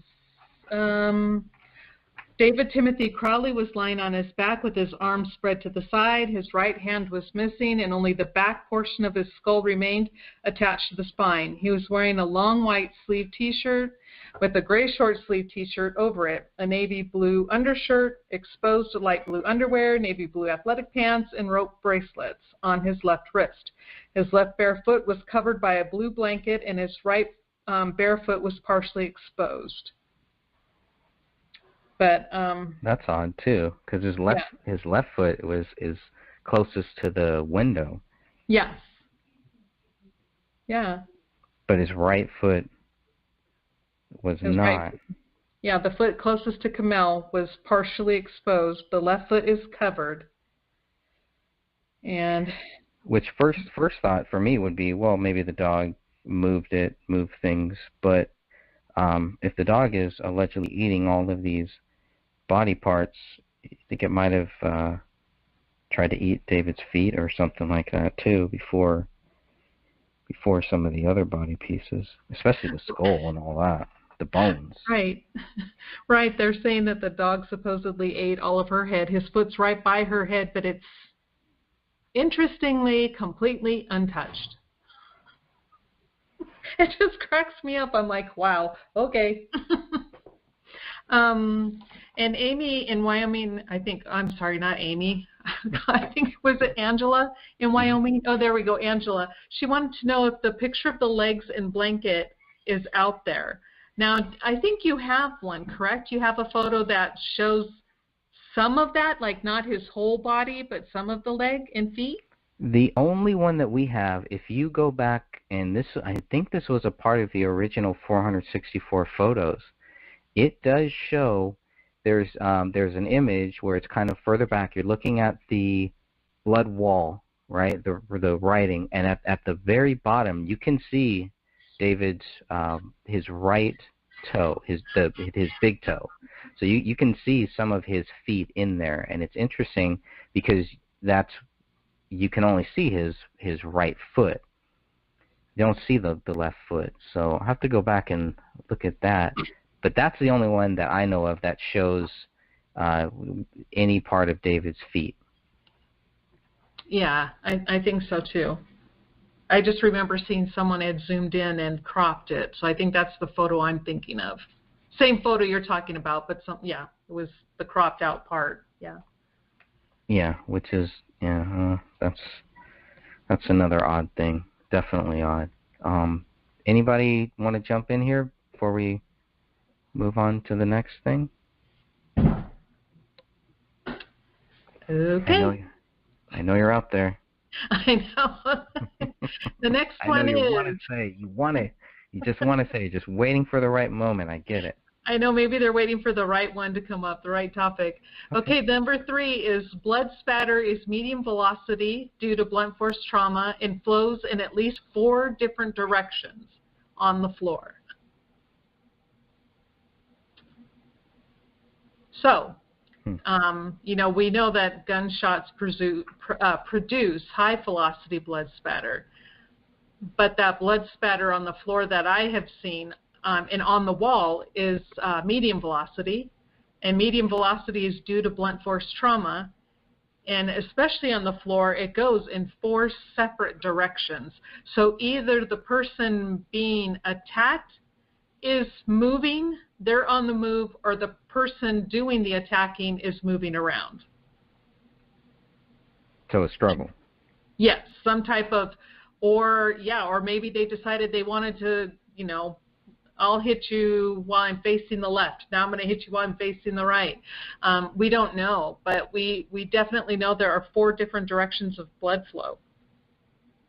All in the same area. Yes, all in the same area. And all medium to low, would you say? Medium velocity. Medium velocity. And there is some what they call passive, which is where the blood just kind of drops. Say, just for example, and I'm not saying a bat was used, but if a bat were used and there was blood dripping from the tip of the bat onto the floor, just the drops, that's called passive. There are some passive as well. Would the blood by the dishwasher, would that pass? Is that passive? Yes. That's like somebody who was walking, and that's what I told you before. I'm one of the medical examiners or a coroner, deputy coroner I was speaking with. I can't remember which one, but they were saying that more than likely the blood in the kitchen by the dishwasher was probably belongs to the person who did the attacking. They probably were injured in somehow, some way. But they said that is definitely passive, and that's usually where that type of blood comes from. And, of course, that wasn't tested. Correct. Add that to the list. Yeah.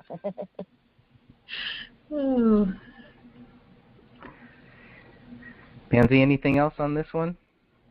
No. No? Okay, we'll move on to number... I'm just taking it all in. Okay. It's a lot to take in, right? Yeah. Can you picture people who are just like learning about this case? Like at some point, I think some people are just like, you know what, this is just too much for me. I just don't want to even get involved. Yeah. Well, I'm passive about this. Well, I'm glad you are. We definitely need it. Yeah.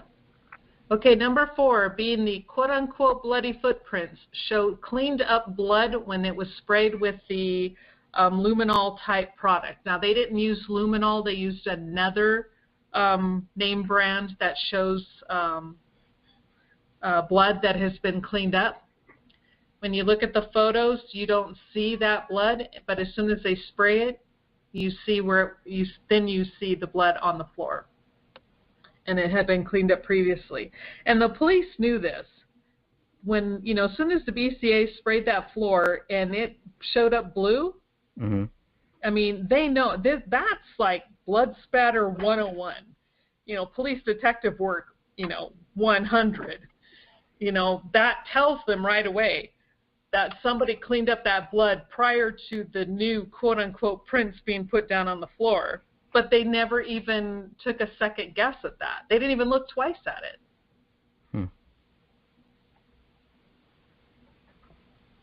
Well, that seems odd.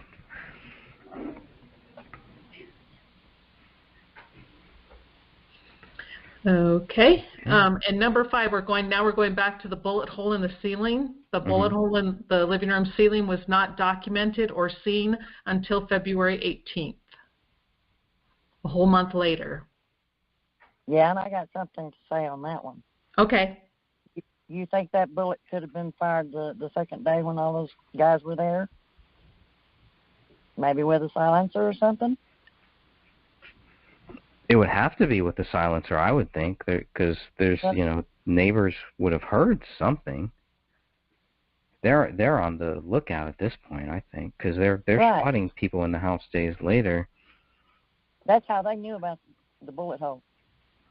Right. How else could they? They did it. Yeah, and especially to call the police and say, "Oh, we found a bullet hole you missed." Right. How do you know they missed it? Exactly. Right. That was the oddest thing, which is like they're watching the police very closely. Yeah, I didn't understand that, but I think it would have to be I guess my question would be why would you risk that? Why would you risk going into the house and creating this? What would be the goal of that? Unless they knew they were being protected, you're right. Why would they risk it? If they knew that what they stated would not cause anyone to question them, Yeah, there's a lot of setup going on there. Yeah. I believe. I mean, that's definitely one thing that would kind of make the police want to close the case as quickly as they could, and kind of gloss over those key factors, those facts. It's really what they are. Now, who was it that stuck their finger in the hole and made it bigger? That was that was Joe Cooksley from the BCA crime scene team. That was really stupid. Yeah, I don't know what that was for. What he was trying to accomplish. If it was just an accident. No, he knows better. This is what he does for a living. Like, why would he put his finger in the hole? To see how deep it is. To see where it goes. Yeah. Is it really a bullet hole? We don't know. Is this an illusion? Okay, and number 6 is no bullet or bullet fragment was found associated with a gunshot wound to David's head. In other words, the bullet that killed David was never found. Not even the one that was... Go ahead. Okay, the one that they found supposedly in the attic only had David's DNA. There was no blood, hair, or tissue in that bullet fragment. Right. Is it possible that one of the other bullets was one that killed David? No, because they tested them all, and they either had Kamel's or Ranya's blood and or tissue on them. Right, but there's several times where David can't be actually ruled out, right? So that kind of leaves the door open, doesn't it? Well, no, because you're talking about the blood on the bullets. Yeah. Yeah. Yeah. Let's stay there for a second. Let's look at those. I am pulling up that report, or getting to that report.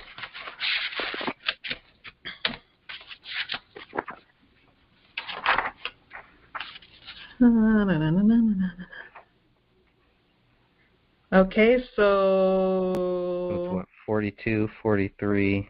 42 and 43 do not match David or Rania. Okay, so can't be that. What about 44? 44 does not match David or Rania. Okay, what are the other? Well, there's like 6 of them. Number 53, major profile does not match David or Kamel, but it matches Rania. And then the only other one left is 57 from the attic. It is male DNA, and that is what matches David. What's 40? 41? No, 41 is not. So 41 is the page from the notepad. 41 is the page. So 42, 43, 44, 45, 53, and 57. And the only one that even has David's DNA on it is 57. Correct. So, and 45 had nothing. They could detect no DNA at all from anyone. okay, so we're just talking about 42, 43, and 44. Yeah, 42. Yep, 42, 43, and 44 belong to Kamel. Do not match David. Gotcha. Number. What about 53? 53, I think that is, that's the one that is Rania's. Major profile does not match David or Kamel, but it does match Rania. So 53 is Rania's. And 57 is the only one, that's the attic bullet, the mystery one, that only has David's DNA. The magic bullet. Yeah, the magic bullet. One of the magic bullets. So I see what you're saying. There's no bullet here that you can tie to David. To this day, they do not have the bullet that killed David. And it's not one of these ones that say, well, it was two or more, but it wasn't him. So, okay. And we have a guest that wrote, didn't the gun and clip have unknown prints? Yes. On the inside, that when they removed the magazine from David's gun, when they picked it up off the floor and they ejected the magazine, they found David's blood. They tested that blood, and it was David's blood on the magazine, but the latent print in that blood was not David's, and they do not know who it belongs to.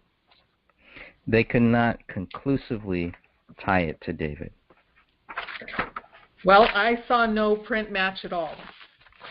Did you see where it was a possibility? I saw no print match. Yeah, if you look, it's in that same 40-pager. That 40-page document has pretty much everything, not everything, but most of the stuff that you'd want to start with, right? As long as you know what you're looking for. But there is, I believe it's one of the last pages on this too.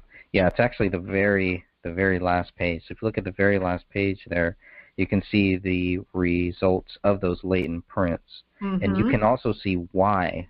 So it's not, the why it was inconclusive to David is also weird to me too.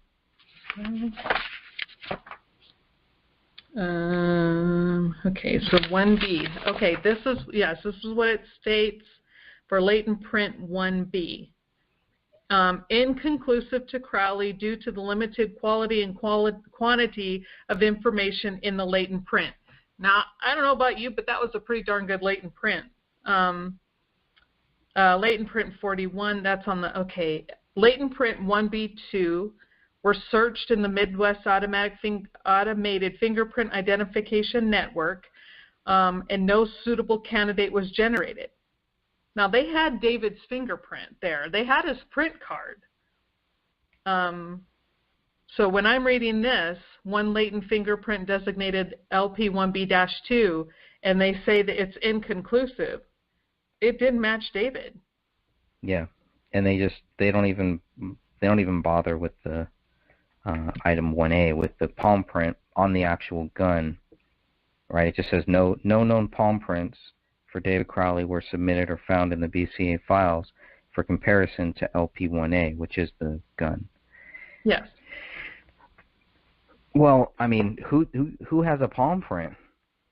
Who takes a palm print? But how would you? What would you need to tie that palm print to David or to anybody? And if you can't tie it to David, why would you think that David had his hand on the gun? Because of the blood? Well, let's look at the blood found on that And gun. that's the thing, how did David's blood get on the magazine inside the gun?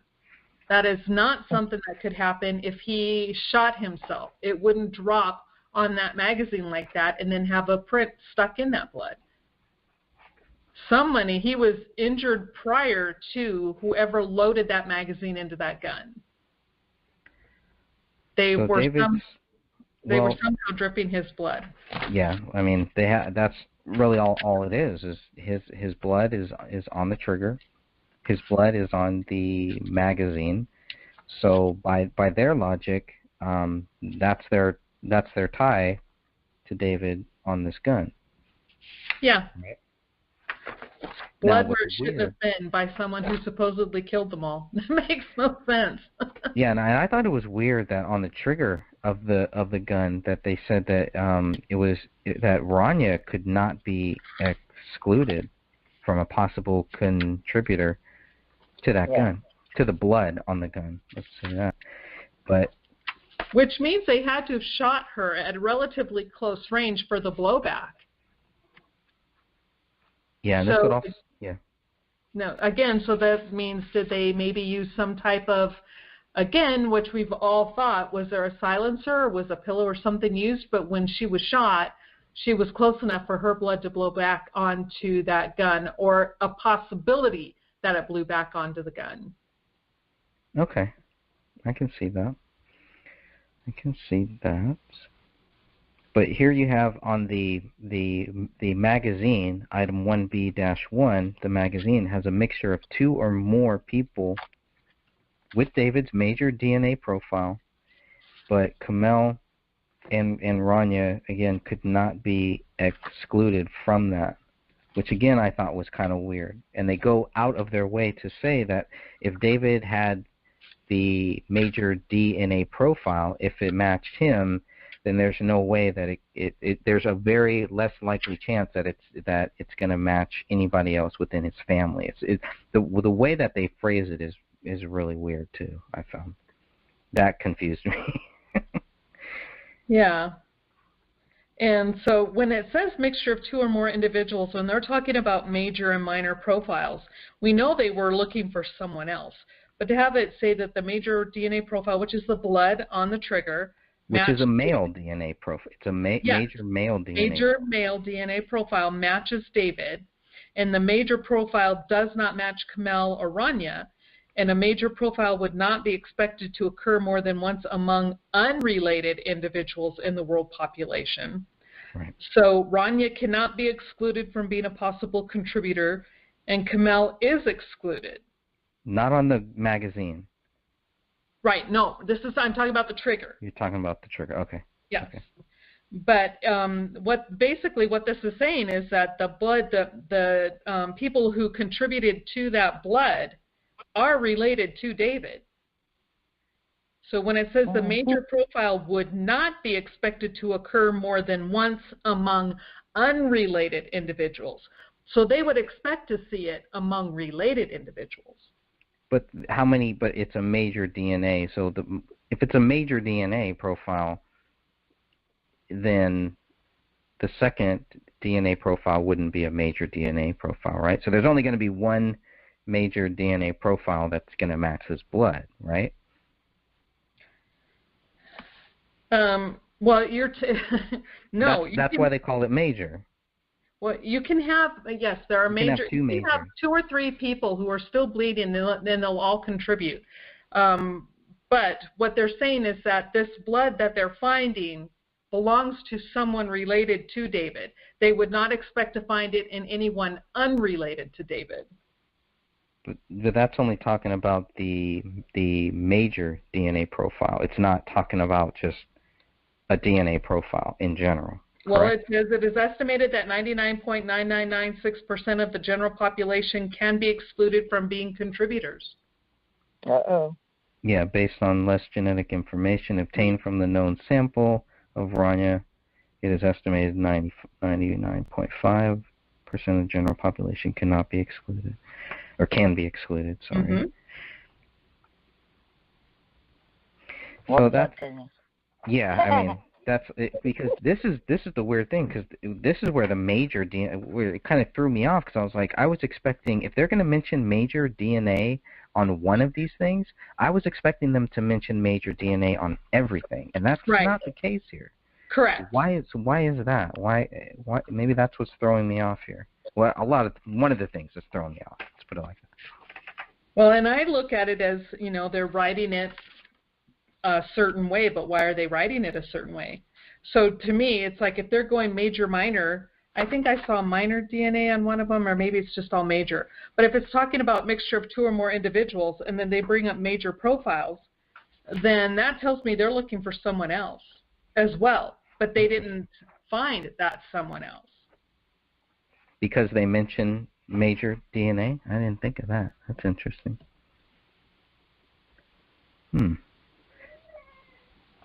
I guess, yeah, just because, then I would think that should be single source, or if there's 2 or more, if there's a mixture of 2 or more, by that logic, shouldn't they always mention major DNA, or could that be because the blood DNA is so small, like a couple drops, like on item 8 on the actual knife, they literally say it's like 1 drop, and it's not even in the blade, it's like in the hole of the blade, and that was tied to 2 or more people, and they don't know who that is. I don't know. Right, and then when you look down at the next one on items 11 and 44-1, which is blood from the west living room wall and the bullet, it says single source DNA. So they're very descriptive as to when it's one person who is a contributor versus 2 and or possibly more contributors to that blood, mixture of 2 or more.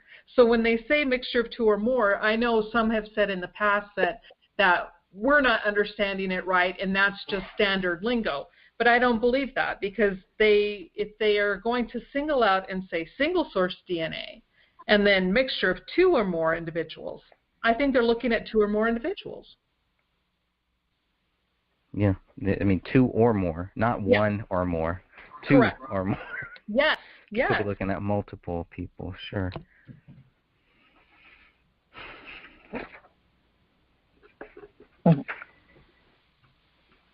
Anything else on that one? Not for me. Somebody asked, anybody know if he kept the safe closed at all times? I wonder if it was only opened after hearing commotion. And then someone else wrote back, I think he would have kept it closed since there was a child in the house. Yeah. So, yeah, I mean, it was a locking one. In fact, it wasn't even his prints or blood found on the gun safe. It was Kamel's, correct? Buttons on the safe, which was Kamel's blood, does not match David. Okay. Okay, and number 7, I'm going to jump now to number 7. The kiwi on the counter still looked fresh. Now, we've gone back and forth on this one because I don't know much about kiwi. I don't know what rotten kiwi looks like, but it definitely doesn't look like it's been sitting on a counter for over a month. And that's just me. No, other people might not agree with that. Does anyone else have anything to add to that?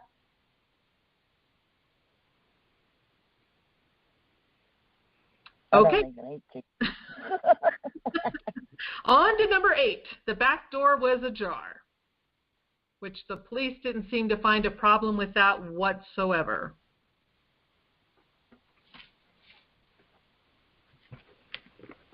Sorry, can you read that one? Read that one. The back door was ajar. And they didn't find any prints on that door. Did they even test it? That's a good question. Yeah, you just read my mind. Like, yeah, did they even test it? Would they test it? It seems like they only tested where there was blood, right? You know what? Yeah, and I don't recall seeing any fingerprint dust on any of the windows or the doors or anything. Do you have any photos that show that was tested? No. Mm-mm. Well, they had to use that back door and that handle. They had to have prints on that handle. Right. I didn't see anything in the paperwork about them doing prints on ventilators or even testing. Which is really weird. That is weird. Mm. It's like a lot of things they didn't want to find. Right. Okay, and now number 9 is back neighbor noticed back door open during the time frame but doesn't remember when. And this was during one of their, I can't remember who the neighbor was that the police interviewed, but they said they did notice that the back door was open, but they couldn't remember what day it was. I think that was Teresa Shepard, and I think she actually says that it was when she got home on December 23rd. Okay. So I'm pulling in my book right now, so I can have that a little. Okay, while you're looking that up, Angela, you want to know how far open, a little bit or more than in the pics? All we know is that they said it was ajar. I think they said a quarter of an inch, right? Yes, yeah, 1/4 inch. Yeah. Okay. Which again is not. No, it is in the police reports. That was the biggest one, I think. Somebody posted that into the group. I want to thank whoever did that. They grabbed the audio of the cops going through the house. It's about 5 minutes long. You can tell that it's kind of clipped, so that I don't know if there's everything or if there's more or whatever. But that audio, everybody needs to listen to that audio. I think that audio is very important for many reasons. You can hear the family dog barking there. You can hear a lot of different things. So. Yeah, and the thing with that is that we don't know if it was cut off, because they move awfully quick, like within a second or two from upstairs cleared, now we're in downstairs.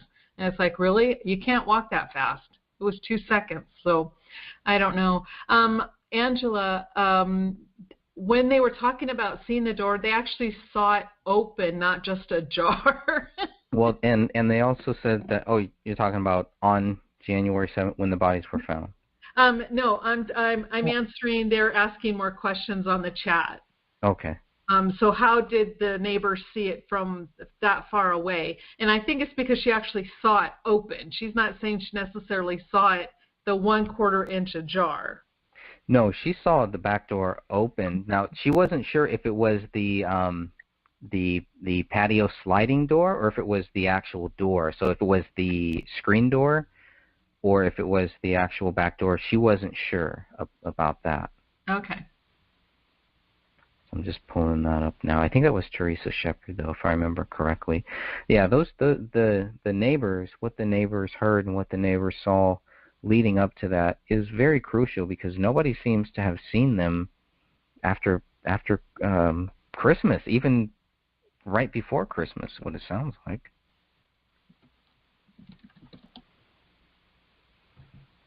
Yeah. So are you looking up something, Greg, you want to add to it? No, I think that I was just looking up the thing about the neighbor in the back, but I know we've covered the main points that I was going to bring up anyway. So. Okay, so then we'll go back. Now we'll head to number 10, and it was knife tested positive for blood of all 3, yet it was not visible. Appears to have been washed and no prints on the knife. Why do you say appears to have been washed? I haven't heard that one. That's my opinion, because you don't see blood on it. And they had to swab it to find the blood. And they found it in that little hole. Where they do the drawing of where the blood is.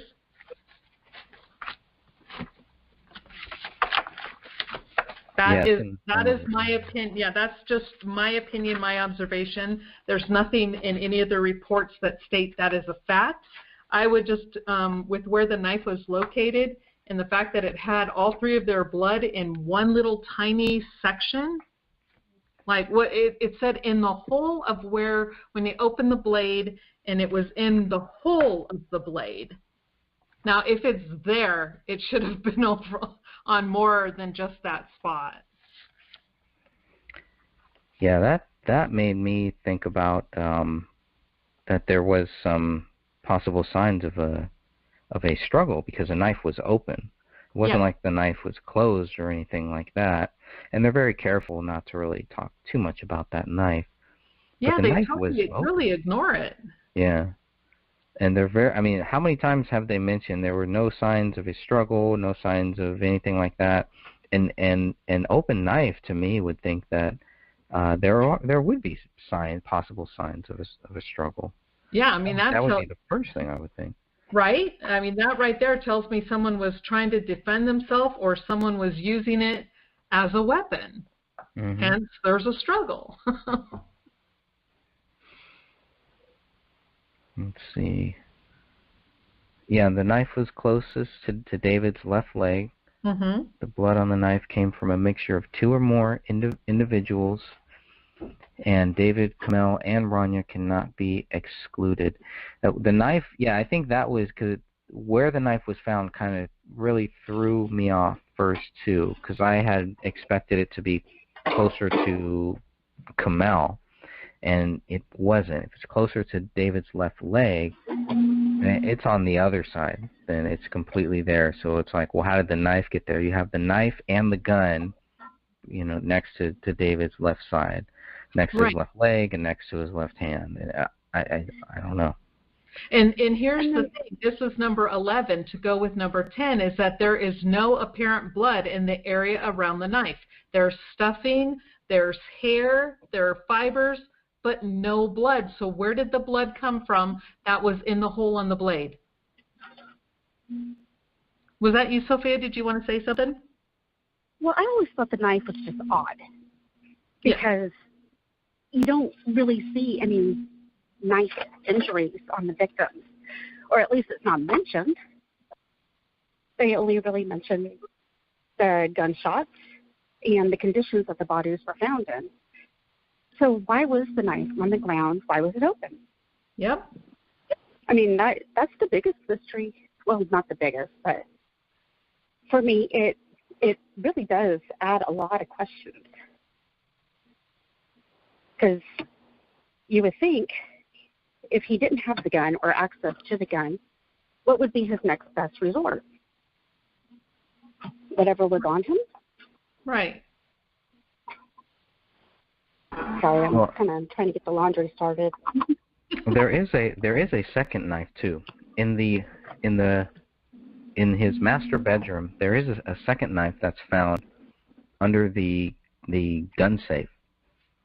Yeah. So that was another thing too. It's like whose knife is whose. That's why I first thought that it had to have been Kamel's knife. Even though it's a camel knife, it makes more sense for it to be David's. But yeah, I thought that was kind of weird. Yeah. And Angela in Wyoming is asking, once deceased, and this is off topic, but that's okay. It says, once deceased, does hair fall off the scalp naturally? The amount of hair on the floor seems unusual to me. The answer to that is yes, it does, but it doesn't normally fall out of a head until gets toward the skeletonization aspect of decomposition. But since their heads had sustained so much damage and the brains were missing, the hair would fall out sooner because the scalp is going to decompose faster. The scalp tissue is going to decompose faster. But yes, there is so much, but a lot of what's on the floor, I thought it was all hair. It turns out that there's some black fiber as well on the floor. Now, did that come from a chair cushion or what? Well, there was a stuffed animal, like a lemur type animal that was black and white. And did that have the black stuffing? I think it was white stuffing. It had like white cotton stuffing. Yeah, something had black stuffing in it because you can clearly see black stuffing on the floor as well as the hair. Oh. Yeah. Oh, I didn't see that. I just don't have an answer for that one. Because I know there's a little black piece of it looks like maybe Velcro outside of the slider on that patio. Right, there was a little black piece there too, and I wonder what the heck was that? How'd that get there? Could that have been tracked by the officers when they took Paleo out of the house? It could have been. It'd be important to see if that's there in the photos before they take him out. And most of the photos that we have of that, I think, are before they take the dog out. Yeah, I think so. I think we need to go back and look. Yeah, because there's several photos that you can clearly see that dog, which is good. You can get a good feel of what type of shape that dog was in. Yeah, and I think he was pretty traumatized, and he may have pulled out a lot of that hair. That's possible. Trying to get a reaction. Trying to wake him up, trying to move him, trying to help him. Right. You know. Yeah, I can see that. Let's see. I'm pretty sure that little dog was frantic a lot of the time. Oh, I bet. So there was a little blood found on the blade of the knife. If looking at that image there.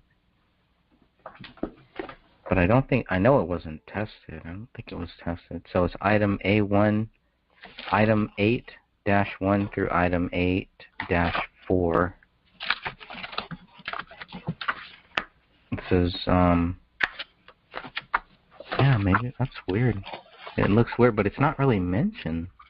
Yeah, they really skip over the knife altogether quite a bit. Yeah. They don't test it. They don't really do anything with it. Item 8-1 is a blood swab inside the hole of the blade. Item 8-2 is a swab of blood found on the folding side of the blade.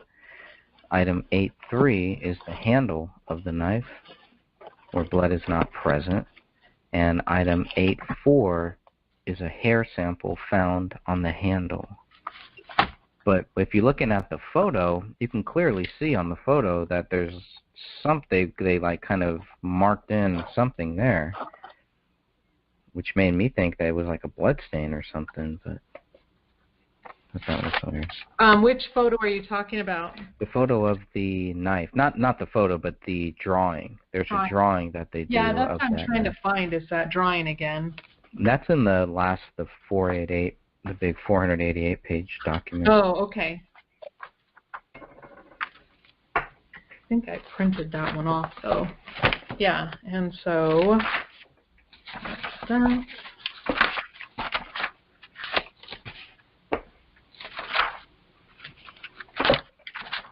Okay. So, should we move on? Yeah. Anything else with the knife, anyone? Let's see. Okay. And now we're going to go on to number 12, where the writing on the wall doesn't match David's handwriting. And that's something I was doing. I was looking at the, there are numerous places where you see a sample of David's printing and or writing, and his A's and his B's and his K's are nothing like what is written on the wall. I mean, they're different like night and day. And Catherine, if you look at the really large file that Greg and I got from the BCA back in, I think, August or September, there's lots of samples of David and Camille's handwriting, just as an FYI for comparison. Yeah, and they don't even match. Okay, so you've already checked. Yeah, I did look at some of those. Yes, they were taking some samples also. I can't remember where they were taking the samples from David and Camille, and I was looking at that and comparing that with the wall, and I'm like, okay, these are nowhere near as close. I mean, they're not close at all. Okay, and then anybody want to say anything else about the handwriting on the wall? Yeah, I would say, isn't it hard to how do you compare handwriting on the wall to handwriting on a piece of paper or anything like that? Well, people's handwriting, you're going to print in the same general way. It's not, you're not really truly going to alter like David's A's are a fluid in one motion, and they go up, down, and then kind of up in an upward slant, and then they're slanted. The A on the wall is done in like, what, 2 or 3 separate moves? I'm trying to find the writing on the wall again. Yeah, up or down, and then down, and then across. Yeah, that was 3 moves. Yeah, and on the first A, on the Allahu, it slants to the left. David's A's slant clear to the right. And he doesn't make a straight line across on his A's. He goes up and then down, and then it's continued line from the downward motion to make that line to cross over his A's. And these A's on the wall are all done in 3 separate moves.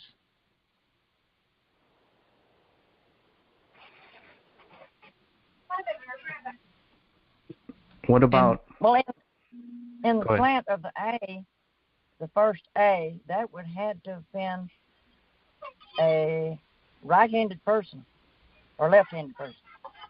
Yeah, it looks like a left-handed person to me too. Yeah. And I had the same impression. Because of where they... Because how the A is slanted. Yes, the slant of the letters. They couldn't do that with the right hand? Most right-handed people don't write like that. That's a left-handed person's signature type of signature, in the sense that it's a clue as to it's a left-handed person. Hmm. And we know David was right-handed. Mm-hmm. So where did they get all that blood at? That's Kamel's blood, yeah. Yeah, but where did it come from? They don't say. Yeah.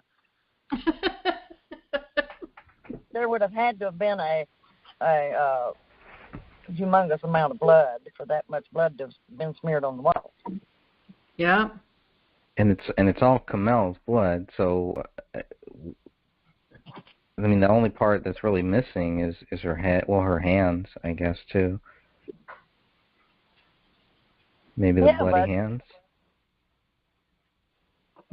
They had to have used her body somehow or other to have bled it out into something.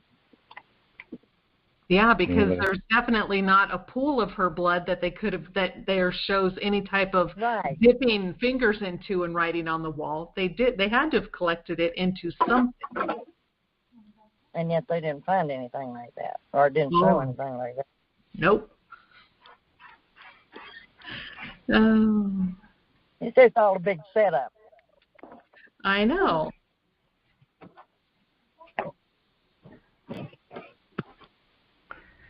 And this has run through my mind. I was wondering, none of the family ever saw the bodies, did they? The sister claims to have seen Kamel. And she recognized her. And I'm not sure. I'm wondering if this was set up to look like them, but it really wasn't them. And if nobody saw any of their tattoos, and family-wise or anything, and you can only go by what they're telling you in these notes. And she raises a very good point. It all sounds ridiculous. It does. To me, maybe they're still alive somewhere. Could be. I mean, you can't rule it out, right? Or I can't rule it out. Yeah, right now we can't rule anything out, I don't think, other than the fact that I know David didn't kill these bodies in the house, if that's David on the floor. That's right. That's right. And go along with that. But that sticks in my mind. Yeah. That this was all, it's all too stupid to sound real. Yeah. It's a big movie, and we're all living in it. We're in the Matrix. My nightmares. It's one movie I want out. It's just too unreal. Yeah. Wait, what would be the motive for that? Cover up for something else. Well, maybe they're hiding. Maybe they're in what do you call it? Witness protection? Yeah, maybe they were in danger. I mean, the family thinking like they do and the friends, you know, reacting like they do. There's something weird going on there. Maybe they know more than what anybody else knows. But they would have had to made a deal, right? They would have had to made a deal or something. It made look like they were murdered when actually maybe they weren't. Maybe these were bodies that came from a morgue or something. Why not just make it look like they, you know, drove over a cliff or something? Or, I mean, this is taking it to the. This is pretty I don't think extreme. Well, because they're wanting people to forget it. I don't think whoever did this was expecting us to go over it quite so closely. Right. Right. Well, they must have been smoking then. Somebody must have been. Somebody must have. It's just all too ridiculous to be true. I mean, there's just. The more I think about it, it seems like it's all just fanned out like a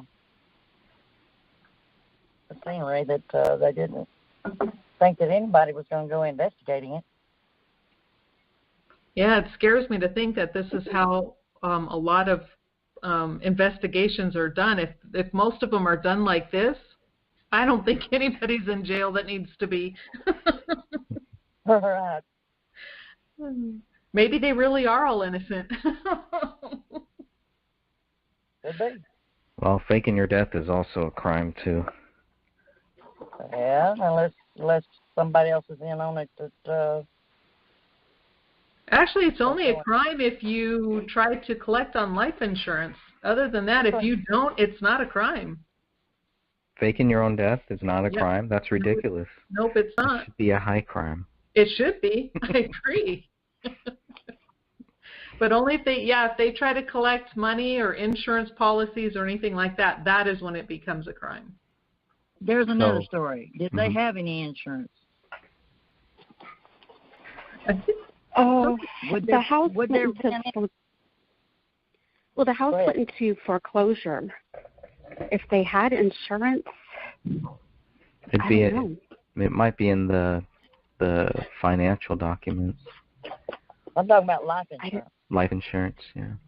Yeah. He had something through USAA, whether it was automobile and home, but I am not 100% certain on life insurance. Now, he did have the option to continue to pay for life insurance once he got out of the military, but that's up to him whether or not he continued to make those payments. So they actually let that house go into foreclosure? Yes. Everyone wants to try to grab a hold of the script, but they let that, instead of selling the house, they let it go into foreclosure. Mhm. Wow. Remember the paperwork that we were looking at, and it said Dakota County Sheriff or Deputy Sheriff's Office on it? Yeah. That's what it was meaning. Whoa. Really? Yeah. That's low. Okay, that's my opinion. And anybody, if you want to get mad, you can send me a nastygram. Don't get on Sophia or Greg. I'm saying that was low. Wow. I'm shaking my head. Holy cow. Oh. Yeah. This whole case has us shaking our heads in it. Yep.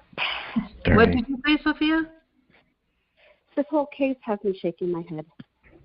Right? Oh. Yeah, considering the amount of money that the family had, I mean, I why not just sell the house? And he Why was did it go into expecting all this. foreclosure? He was expecting all this money too to come in, and so why go that far? Yeah. Well, someone could have helped him to hold on to the house, but he wasn't wanting any help, I think. And it wasn't like David or Kamal were hurting for money. David had funds that he could have, it could have been available to him. And Kamal supposedly had money, although we are not able to see her accounts with the records that we have from Apple Valley. So I don't have any information in regards to that. Right, but they definitely were not hurting. Looking at their spending and their lines of credit, they were not hurting for money, which is another rumor that has been spread by somebody, and I really think that needs to be put to rest. Their money situation was just fine. But why foreclosure on the house? That's a very good question. Yeah, that's why would they just go? I don't understand that one.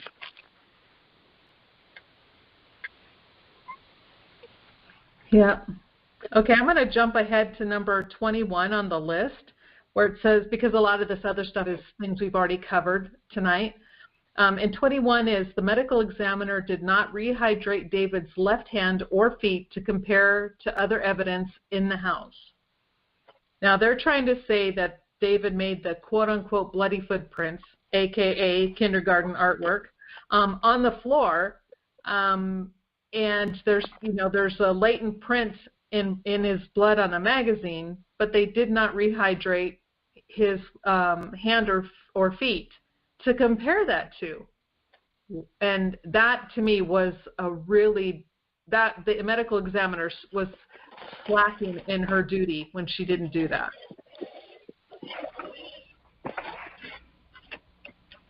What do you guys know about her?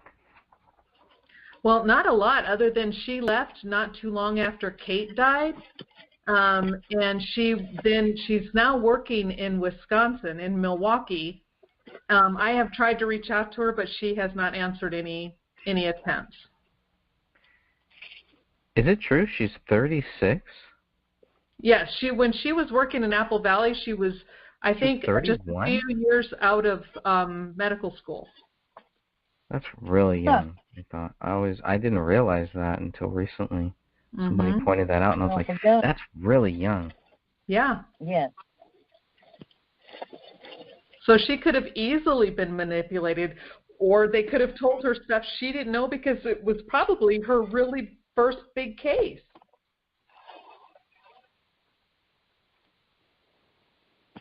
But since she's not talking, we don't know. She published a manual on forensic practices dated January 2018. Have you guys seen this? Yeah, I'm not sure if I've read it, but yes. Oh, I'd like to read that to see how extensive it is. I hope she went back to school and learned some more. Yeah. She did a slow job, yeah. Yeah. Because that brings us on to number 22, where David's feet were not tested for blood. Again, they're trying to say he made those so-called bloody footprints, and now they don't even test and swab his feet for blood. Well, you and I talked about that one time about the footprints, and we don't believe they're footprints. Oh no, yeah, no one can convince me they were. Probably wasn't any blood on his feet. Right. I mean, right? So this way, I mean, they have plausible deniability. Oops, we didn't test. Yes, there was blood, but we can't prove it. Well, we're telling you there wasn't blood. Yeah. I'm like, wow. Okay, and number 23 is when the police left the scene, they had 6 casings, 1 unspent cartridge, 3 fragments. Without having knowledge of whose blood, tissue, or brain matter was on the evidence, it was determined to be a murder-suicide. Once tested, the evidence retrieved that night showed the blood belonged to Kamel. The police chief called it a murder-suicide without the bullet that killed David. Right. It's true. Now, I think it was 4 fragments, right? Because they left the house with 4 bullets. And the reports I read was 3. They didn't find the 4th one until it was rolled out of the carpet the next day, right? Right. Well, they found 3, right? So they found item 42, 43, 44. Which were Kamel's. Okay, and then the 45 is the one that was shot into the basement. So they have 4 there. Okay, you are correct. Let me change this. I probably meant to say 3 fragments with blood on it, but I'll put 4. Yeah. Okay, but you're correct, because the one in the wall had nobody's DNA. They had 3 fragments that had blood on it, and they all belonged to Kamel. They didn't find Ranya's until the next day. They left with 6 casings and 1 unspent cartridge, and they still called it a murder-suicide without knowing which bullets killed who.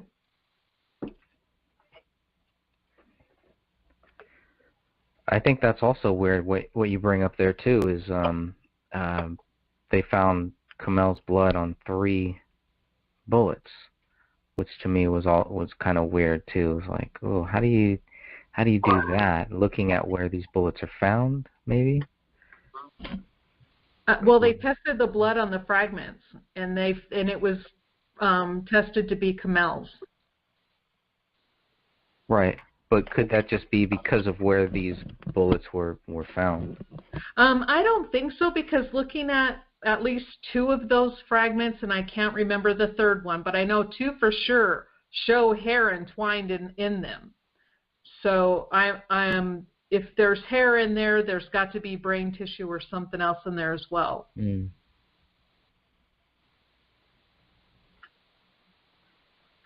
Yeah, because 42 and 43 are kind of closer to David.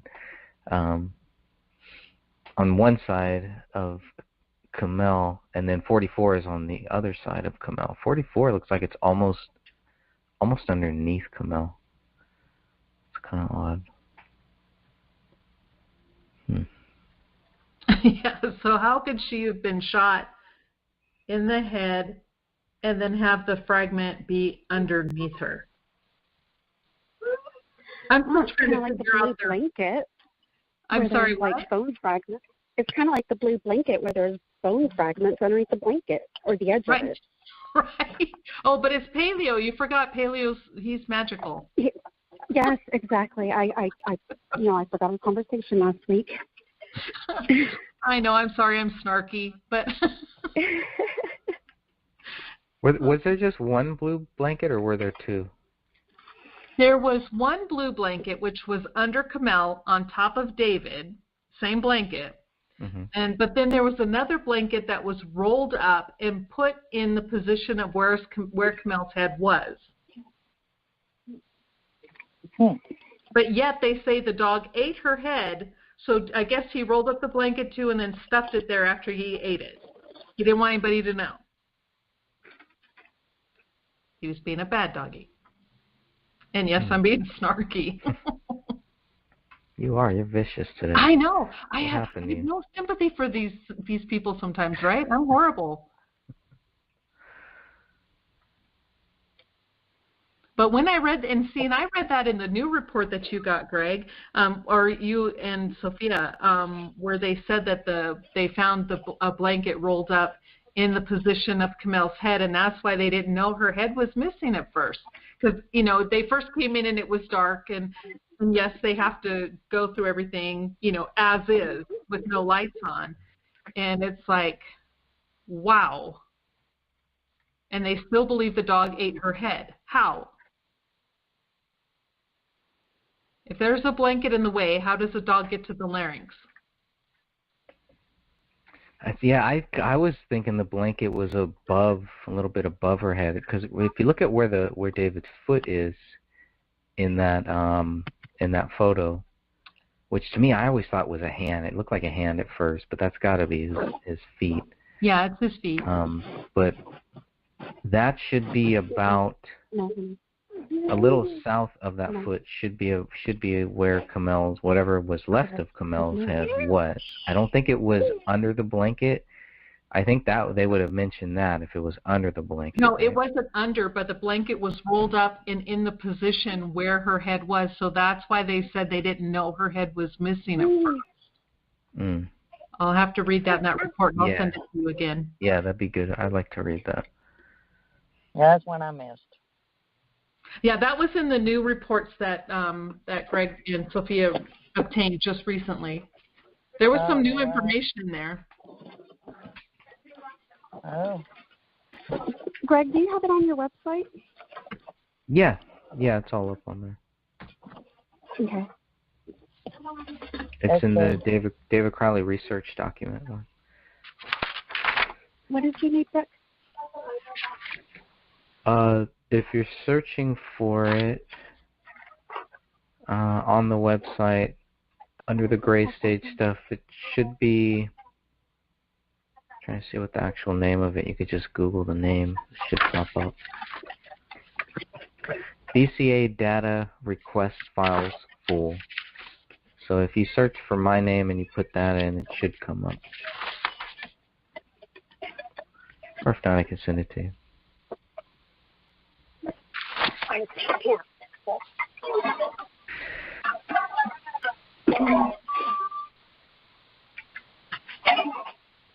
Okay. Well, yeah, I'm curious more about that blanket too. I'd like to hear more about that one.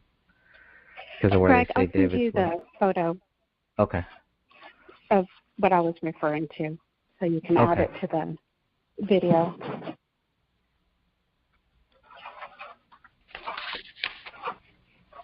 Okay, I will find that and I will send that to you. Okay, so, and on one of the police officers' handwritten notes, and I'm not sure whose this is, but as they're writing what they saw, they write male, and in parentheses, no head, a female, and a school-aged child. So they didn't even note that Kamel's head was missing, but they did note David's head was missing. They didn't say about David's head or about Kamel's head? Not on this. This was not in this report. Not in this handwritten report. Who's that? Who's that one by? I don't know. There's an asterisk by the name of S.A. Olson, so I don't know if this is Olson's report or not. It's Special Agent Olson, Chris Yeah. Olson, I think. But he was in there later. Yeah. So I mean, I'm not sure whose handwritten notes belong to whom. Yeah. Yeah, they don't make that easy. Yeah.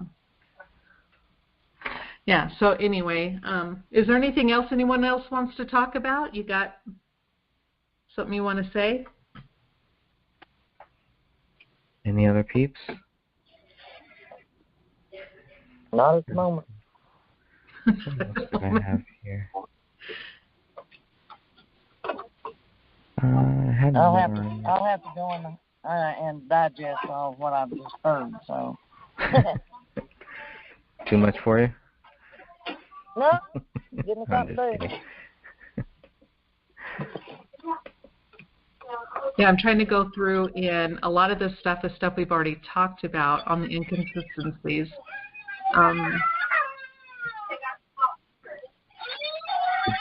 Looking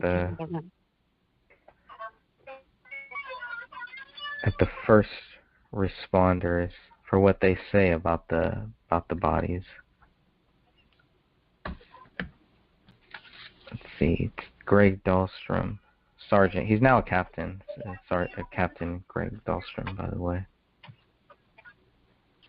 It's interesting too. I think they all got a promotion after all of that. Yeah, they all kind of moved up for sure. Yeah. Or they left. One or the other. looking that up.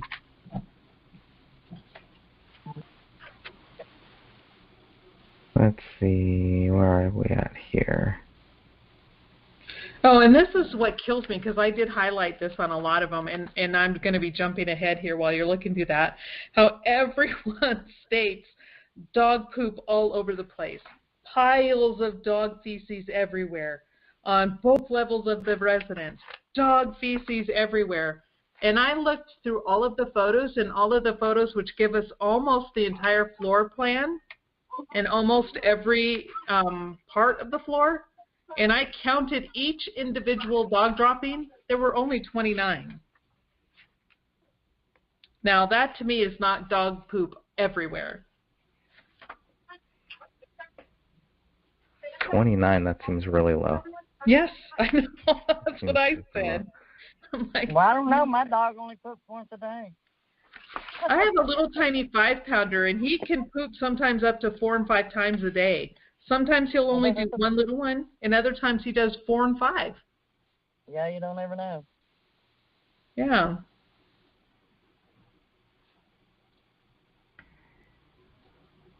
Where is this?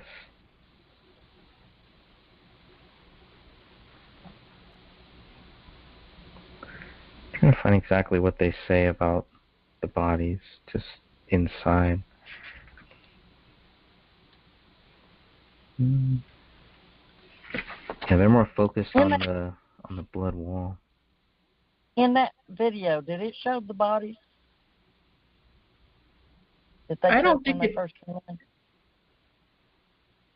I don't think it did. Are there any videos of the bodies at all? I don't think so. I mean, they have them. They have video. But they haven't showed them to anybody, No. correct? No. Okay. Not that I know of, anyway.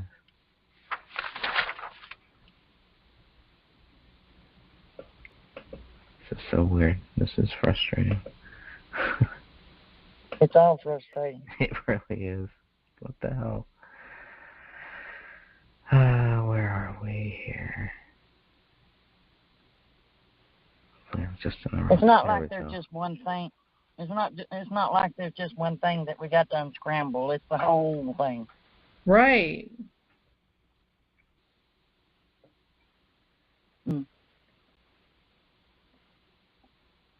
So, Detective Brian Bone, I noted 2 of the bodies were missing their heads. It appeared that the 2 adult-sized bodies did not appear to have heads or skulls attached to them. So that's why I thought they could see where their heads would be. They should be able to see it all. I will, yes, like I said, I will find that. I'm looking, but I'm not finding it at the moment. I did read it, and I will find it again and send it to you. And it was in the new information. At least I'm almost positive it was in the new information. Yeah, that's interesting. That would make sense. And I'm trying to see if I have any quotes from Olson. Maybe from Cooksley. There's a few from Cooksley I have here. Cooksley, only the back portion of his skull remained attached to his spine. He was barefoot. He's the one. Cooksley is the one who mentions the blue blanket a little bit over David's foot.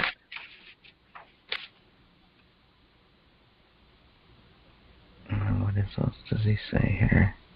The adult female body. Go ahead. In order of their deaths, it looks like David was laid down first. Blanket on top of him.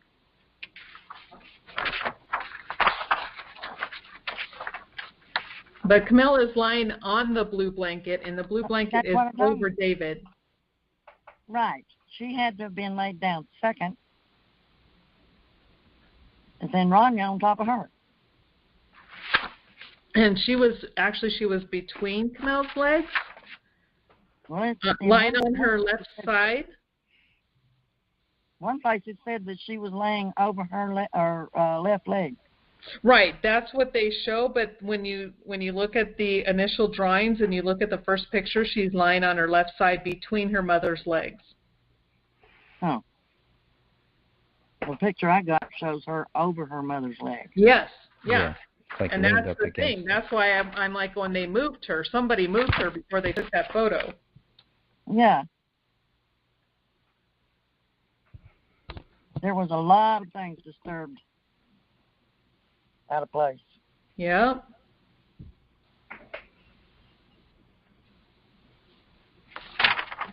Yeah, it was Detective Booth. Tommy Booth said the head of the female body could not be seen on the initial view. Also, the female did not have either hand. But see, remember, the hand is over her head. Yes, her Well, right arm is over her head, and her left hand is under her body. I don't know if it's under her body. According to the drawings, it is under her body. Not according to what they're saying here. And really, the hand is, it's like, yeah, I know what you're talking about, like a part of the hand, like where her hand should be, but she didn't have any hands. But where the hand should have been, if she had a hand, it probably would be under her body. Right. That's what it looks like. Detective Bone also at first said that Kamel was missing one hand. I noted that here, yeah, because too. they couldn't see it initially. They couldn't see the left one initially. Mm. Oh, right. Perhaps she was not in a position to see both hands. Mm-hmm. Okay. Mm-hmm. Joe Cooksley's description, Kamel was found with her left arm under her body, extended towards the right, Mm-hmm. and her right arm extended over her left. So it was under the body. So her left arm was under the body. Okay. Yeah. Cooksley also noted neither hand was visible. And that was one of the things that I brought up to Gummert. I'm like, okay, how is it that you can say that the dog ate her hand when your reports clearly state her hand was under her body and there is no movement of her body by the dog? Where did her hand go? It had to have been missing prior to body placement. And he just wouldn't answer anything. This also says that Kamel was found lying on top of a blue blanket. Yes, the blue blanket that covers David. And an early note states that there were blankets above head area of Kamel. Did you just read that? I wrote this. I just decided to just pull up my book, but it's from the BCA, the final exam. BCA CST final exam, page 5 of 11. So I'll have to see where that is in the bigger documents. It's probably a different page. I know. Greg, there is a children's blanket that is over Kamel's head. It's like a white and pink one. If I have the colors correct from the photo. Oh, I see. I don't know. A white and pink one, huh? Well, Just thinking off the top of my head, it looked kind of whitish and. Yeah, I know which one you're maybe. talking about. Yeah, I think that one later on, that one shows up on that couch. Yeah, I think you're right. Yeah, and it says blankets above head area, multiple blankets. Yeah, I think all the blankets that are up on that couch are probably where this is, I guess.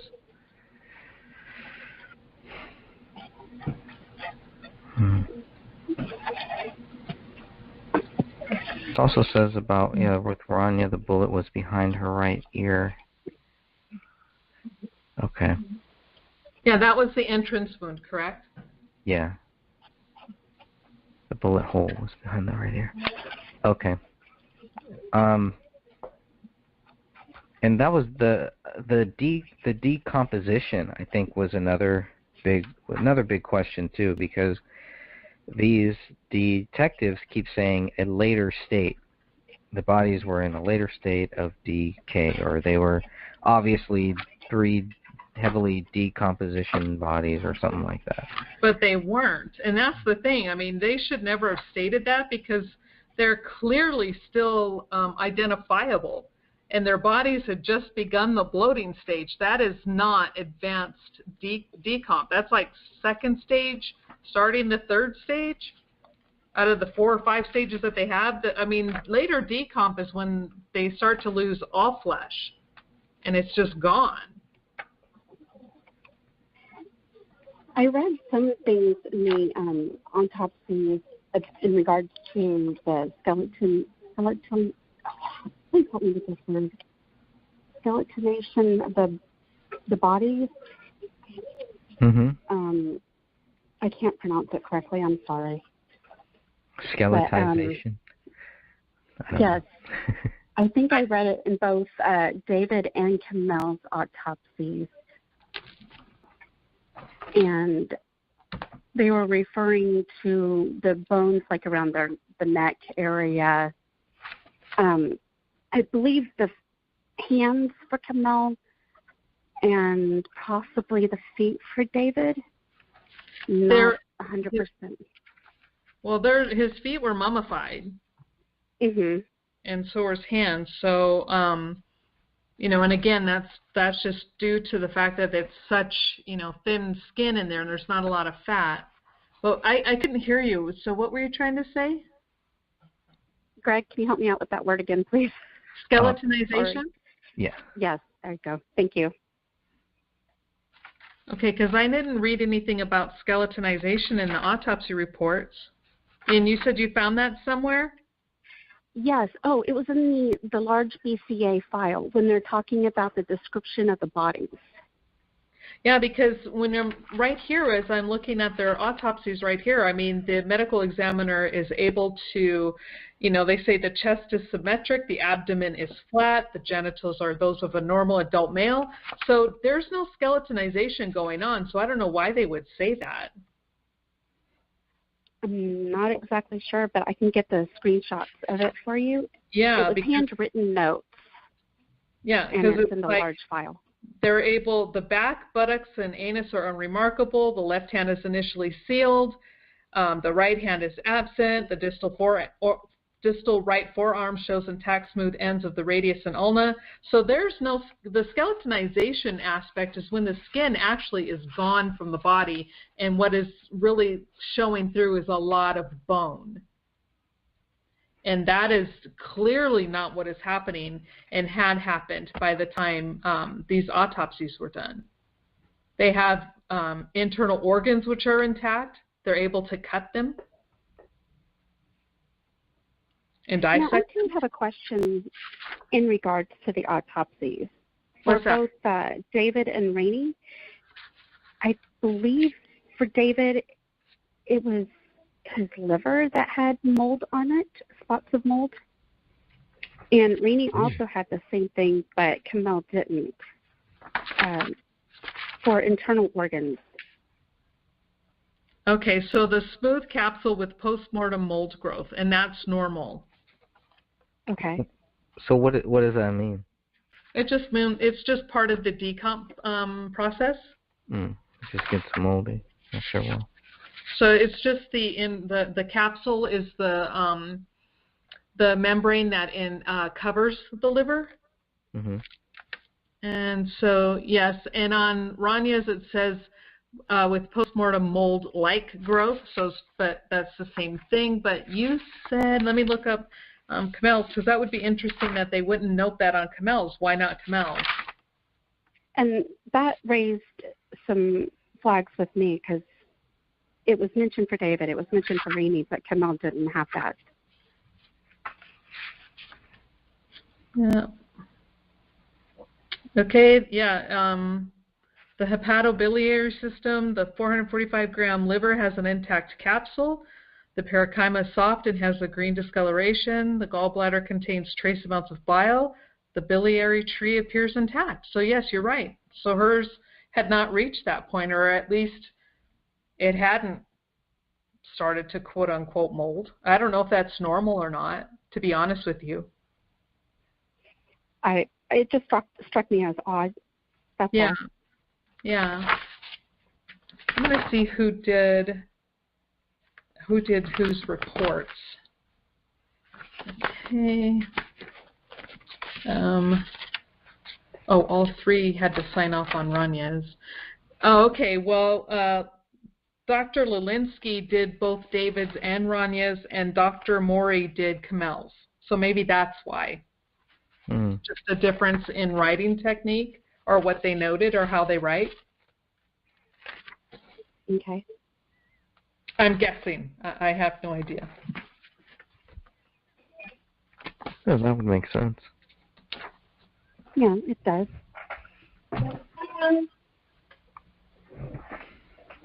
This one is more detailed than the other. Yes, I agree. How David's left hand was found is pretty odd too, right? Yes. I have never seen a hand in that position. And I even went through a whole bunch of autopsy photos and then photos of dead people all over the internet, just trying to find someone with a left hand and like a hand, period, in that position, and I couldn't find one. That was odd. That's still really very odd to me. Yeah, most time hands don't make the OK or the 666 sign. That just doesn't happen. Yeah, pretty much.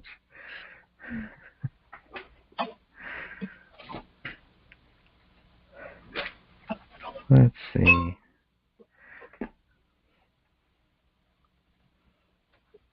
Okay, I must have the new your new report saved on the other laptop.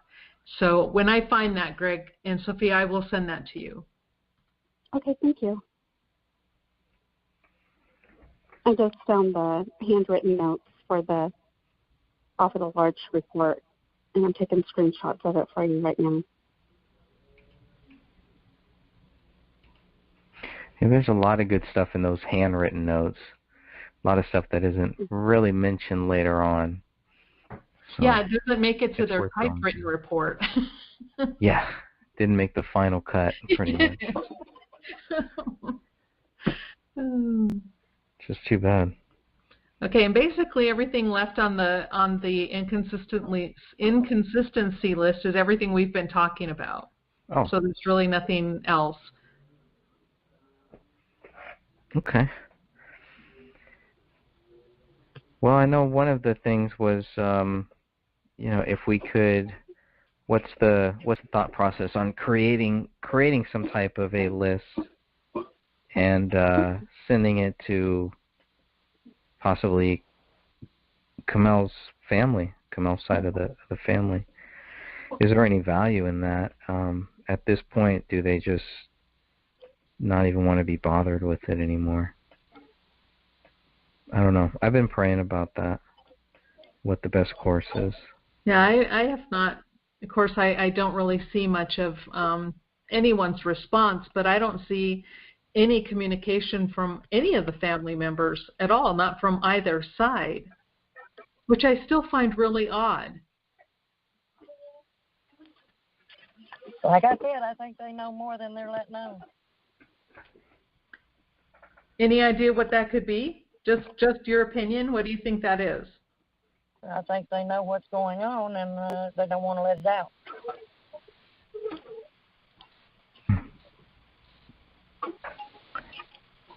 So, and what I struggle with lately is because everything we've been finding, especially with those phone records and other documents that we've been going through, it's like, should we let it out what we know? You know, it's like, are we going to get somebody hurt? I don't want to be hurt. I made that comment today on a post that maybe we're delving into something we shouldn't be. You know, and I'm beginning to wonder, you know, and the only thing is I hate the fact that, you know, Sean Wright, who has been, he was just so nasty and so rude to me, and he so desperately wants us all to stop looking into this, and because of that, I don't want to. You know what I mean? Yeah, but that's what I'm talking about. I think they know more than what they're letting on that they know. There's something going on. That's the reason why they're so staunch in what they believe. Or they're wanting everybody to think that. Yeah, and see, that's something I just have never understood. You know, why allow the police to blame your family member of a double murder and be okay with that? Yeah, just accept it and move on, pretty much. Because I But, think there's more of a story behind that than they're letting on that they know. I mean, they know. I think they know more about what went on and what it's all about than they're putting out there. That's why they're wanting us to live alone. It's the only thing I can reason with. yeah, that would make sense.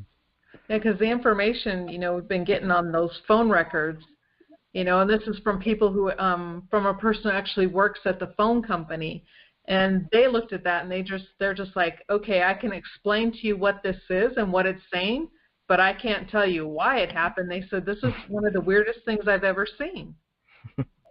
Really? Yeah. It just loops, and they're like, why is it looping? And I said, that was my question. I was hoping you could tell me. So, yeah, just too many weird things.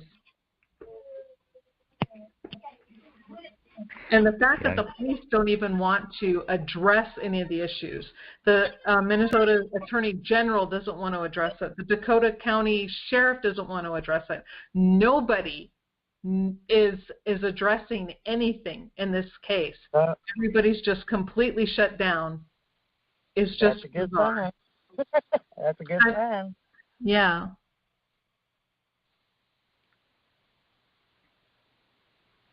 Oh man, I was hoping Dan would be on by now. He's hiding. He's hiding. Yeah, he's hiding. It's like, come on, Dan, you said you could make it. Yeah, we're gonna be on a show this Tuesday, Dark Docs, and they usually cover a lot of things dealing with like children and stuff like that. So I guess this kind of fits in with that because there was a child, a 5-year-old child involved in this. So I'm looking forward to that as well. But so I know Dan's got a lot on his plate, and all of us do. We all have stuff that's going on. Oh, yeah. This is not our full-time job. You know what I mean? Right. So we're just doing whatever we can just to keep this case going until we can get some answers here. I think sometimes that gets lost in this whole thing. Will we ever know when we get any answers? Well, even a non-answer is still an answer. So even a stonewalling is still going to give us, I think, the answers that we need, answers that we're looking for. Some of these answers should be very simple. Well, we already know David didn't do it, so. Right, and it just seems like one. Yeah, with every question. We got one answer. Right, and with every question we have answered, there's 50,000 more. That's right. But that's one for sure right there. Right. Okay, Angela is asking a question. Has anybody had a psychologist review the footage of Rania? No. To see if she was autistic or something like that. I guess or what her demeanor would mean. What her demeanor was, yeah. Yeah. That's another good question. Yeah, I'm not sure why.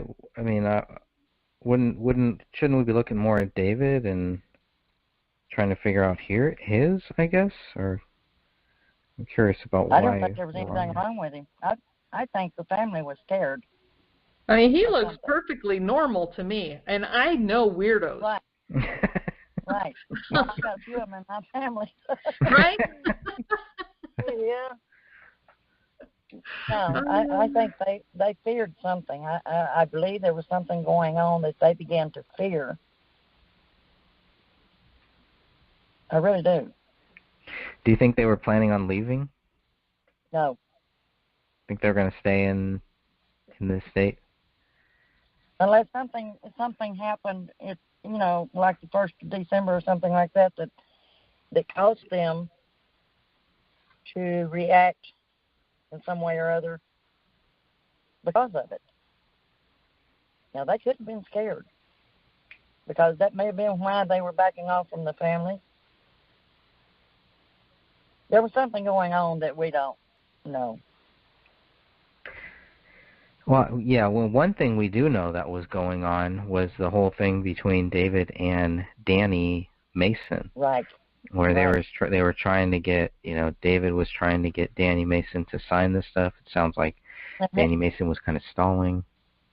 Yeah. Now, who knows how he really began to feel. So I was wondering if maybe David was kind of distancing himself. Like, what if you could make a strong case? I think you can make a pretty strong case of Danny Mason having some type of rights, and maybe he felt like he should have gotten more. Maybe some of the family, maybe the friends sided more with Danny Mason than they sided with David, and this could have been a big court battle. I do believe this would have went to court. I don't see how they would have figured this out without something like that. I mean, if you read the last time that David and Danny kind of go back and forth, it's a little heated, and there are jabs thrown. Yeah, see, but David had no problem giving everything that had to do with the rise to Danny. But as far as Gray State, he was very adamant about that was his, and why Danny wanted to fight that, because it's already been published and copyrighted in David's name. There's no way Danny could have won that, and David was just trying to get I see it as David was trying to throw out an olive branch, like, okay, here, I'll give you the rise, sign off on Gray State, for whatever the reason may be, but he just wouldn't do it. And the weird thing about that too is that when Dan Hennon talked to Mike Boggio, I don't know how to say his name. When he talked to one of the Mikes who was working with David, that Mike was like, I don't know why David did that. He didn't understand why David even went down that route and tried to get those forms from Danny Mason. So it sounds like they didn't even know about these forms. Well, and I think that was just because David was trying to appease them, because I'm telling you, it's already a done deal. It's copyrighted. It's in David's name. There's no claim that Danny August, he would have to take it to court and truly prove that he came up with that, and would have to show, it's hard to do that and win a case like that. So I see David as trying to do something nice, because, like you had said before, Greg, that there was no way that Danny was going to get the lead in the Gray State for TV. There was just no way. They were going to go with A-list actors, or even B-list actors, but Danny August Mason isn't even a D-list actor. Right, but David promised him that. Right. David says that, so David's lying to him there. Well, and maybe he thought he had more pull than he did. I don't know. Yeah. He said he was going to make Danny the main actor in that with the same character, and there's no way that would ever happen. I'm sure Danny Mason knew that too. Yeah, and Angela here is saying that she listened to the Mike B interview and that he is an A-list director. So there was no way that they were going to put Danny August Mason in the Gray State TV series. Don't you think that would make him pretty upset? I'm sorry, I didn't hear you. What'd you say? I said, don't you think that would make him pretty upset? Yes, absolutely. I agree with you. And Angela was also saying that she was talking, maybe thinking about, as far as the psychologist goes, to look at Rania to have the psychologist look at her body language, because she thinks that there are tells in nonverbals, and she says she sees fear in Rania. That I haven't heard. I haven't seen that either. She seems like her mom, just very perky and very outgoing. Of course, I've only seen a few videos, but that day she was at school, she was pretty scared. Right, but that was one time out of months, right? So school probably started in September. That happened in October. Once out of 4 months was the only thing that they noticed. And that is a big deal, though. It is a big deal with whatever happened, whatever she was going through. Something happened, definitely. But what was going on around that time in the Crowley home? I can't really see it. Well, that was when Kamel's sister was coming around and all that. I don't know. Okay, and Angela's talking about a video of Rania talking about death and dying. Were these the video clips that were in the Slop-umentary? Because I don't recall seeing any of that. Okay, so yeah. I haven't seen any of it either. Yeah, they're just talking it's just her talking, and but I really think a lot of that was taken out of context. I think David and Kamel are trying to let her talk, and they're also trying to explain to her why we don't do that, why we don't kill people. Now, if you guys have seen somebody sent me in the group, somebody posted a video from David in 2012 or 2013, and it shows them filming a bunch of cops running into two houses, storming into the house, taking people out, holding them at gunpoint, and taking them off. That's the whole scene, right? Well, if you look, not only is David's wife there, his daughter is there too. And this is a very violent scene, by the way. And that's enough to scare a child to death. Yeah. Right. Yeah. It'll traumatize a child. But she was not traumatized by it. She understood, as far as, because there's a couple spots where she's there and she gets it. She's not like traumatized by it. You can totally tell that she understands that this is all fake. This is just a film. So I don't know. I mean, she also might have been set up to be part of the Gray State TV series too. You never know. It could have been a child actor in the works. That would sure traumatize me. It traumatized me watching it. But then because that's what I wanted to see. I wanted to see if David's wife and his daughter, if they were actually there, and they were both calm, and just if you look at that's what if we're gonna get a psychologist, I'd want the psychologist to actually look at that and see how calm that this daughter is treating all of this stuff. But she may not have seen these scenes that we're talking about. Or was she in the house that the cops were rushing into? She was in the house. She was outside. I think she was part of this scene, so she might have been one of the kids that gets dragged out and everything. Well, I know one scene was where both of them were sitting on a couch. Yeah, that's from the trailer. This was filmed later on. Okay. Yeah, because for whatever reason, they're filming. Once the trailer comes out in 2012, they're still filming scenes. They're still filming a lot of other things after that. And I think heavily in 2013 they were filming a lot of different stuff. But yeah, and this kind of goes along with I think, Sophia, you and I were talking about this, or all three of us were talking about this, or four of us.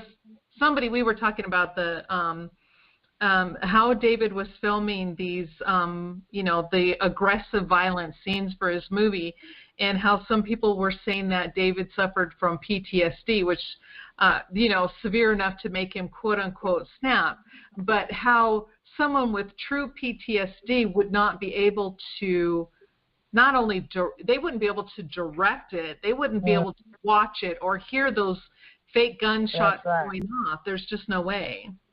That's right. Yes, we were talking about it last night. Okay, thanks. I couldn't remember. You're welcome. I know a lot of people who were in Vietnam that have PTSD, and I guarantee it don't take much to set them off. Now, back then, did they call it PTSD, or was it just the whole shell shock thing? They called it shell shock. Yeah, but it's PTSD now. But when did that change? Like, why would they? I don't know. I don't Just know. seems ridiculous. Shell shock. Yeah, if you look here, Angela, she's like saying, I agree about the PTSD. My husband can't handle fireworks. I have a neighbor next door to me, and he suffers from PTSD. And when 4th of July comes around, he freaks out so bad that this last year he actually had to leave and go find a hotel away from where all the fireworks were being lit off. There was a time I lived above, when I lived in Minneapolis, there was, I lived above a man who actually was in Vietnam, and he was in a wheelchair, lost both of his legs, and when he would suffer a flashback, it was horrible. I mean, and he constantly suffered from, back then, what they called shell shock, and I don't see any of that in David. None of it. No, I don't either. I mean, anybody's got PTSD couldn't go through what he did. I agree with you. No way. Yeah, and there, I mean, he was out in 2009, right? And there's no mention of PTSD. Nobody's talking about it. Nobody. It was never ever brought up until afterwards, which is also kind of weird. It's like, why even bring that stuff up when you don't really know that had anything to do with this? But it was. But the same people that were working with him didn't have any problem working with the guy who had PTSD that could have went into a dark place and snapped and all of that. No, that was fine, just as long as they were making money. It seemed that was okay.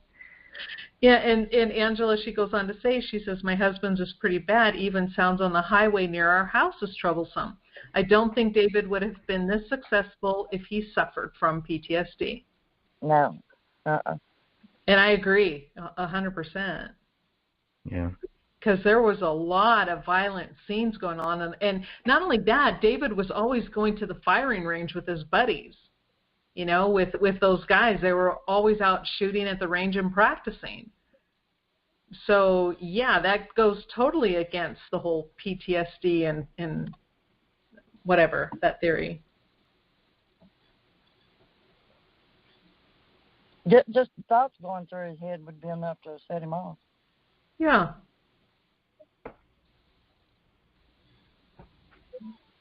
I agree. No PTSD. Yeah. No evidence. We got another one settled there, didn't we? Yeah, we did. Got two. We're going to get it all figured out. We'll tick them off one at a time. Yeah. Well, that's all I have, Greg. Go ahead. I see on y'all's post you're going to do this every Friday night. I want to at least do it once every month. It's hard to do it every week. Okay, yeah, once a month. Yeah, okay. Well, I can keep up with you. Well, I think you can. You've done a pretty good job so far. You're here. Yeah, I try to keep up with you. And what's your name again? I'm sorry, I didn't catch it for about the millionth time. Pansy, like the flower. Oh, okay, Pansy. Okay, good. Yeah. I'll remember you from now on. Okay, good. Yeah, we've had a few conversations. Yes, we have. But, you know, I like the way you decipher things. I really do. I've watched all I can get of you on YouTube. I really do. I tell you, I don't know. No, go ahead. I don't know why my makeup is like it is, but I get into these things and I don't let go. That's a good thing, though. That's a good trait. Yeah, I guess it is. Anyway. Hey, Sophia, you've been kind of quiet. You got anything to add?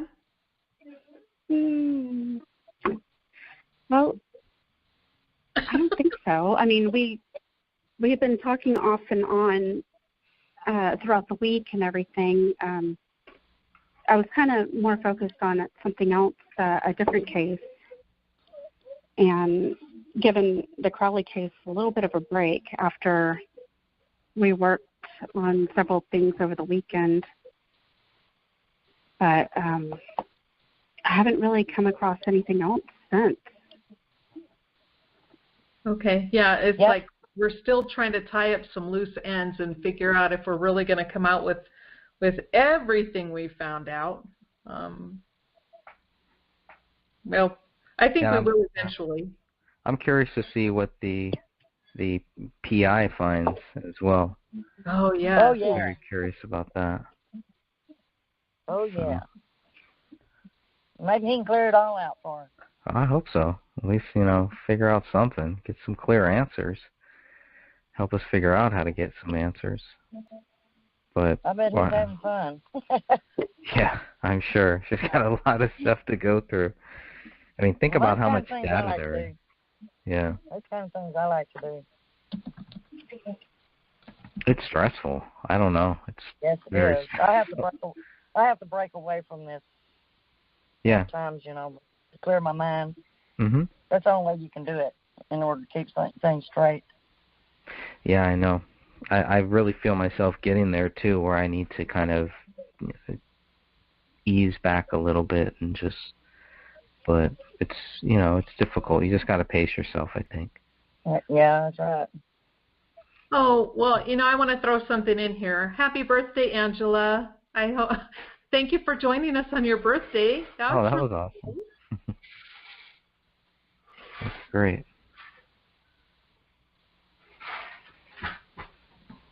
Happy birthday. Well, you guys, it's storming down here in Texas. Uh-oh. It's been raining down here forever. That's not good. I couldn't go and pick Dawn up this morning. I was flooded. I almost stalled my car out. Oh, no. And I had to turn back. We've had some bad weather down here. I'm in the Corpus 50. And you know what? I went and bought me a fishing license. That's the reason why it keeps raining. It's all your fault. It's my fault. Exactly. But I tell you, we've had some rain. Really have. So. Sounds good. Good peeps. Any final words? Any final thing here before we sign off? Anyone? I think I'm through. Okay. Yeah, I think I'm done too. But thanks for the conversation, everyone, and thanks for joining Pansy and Angela and whoever else was online but didn't speak. Thank you for at least joining us. That's right. Yeah. Always next time. Enjoy it.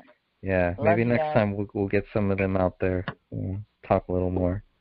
But You guys take care. You all too. right, you too. We'll chat soon. All right, everybody. Okay, Have a good night. Bye-bye. Good night.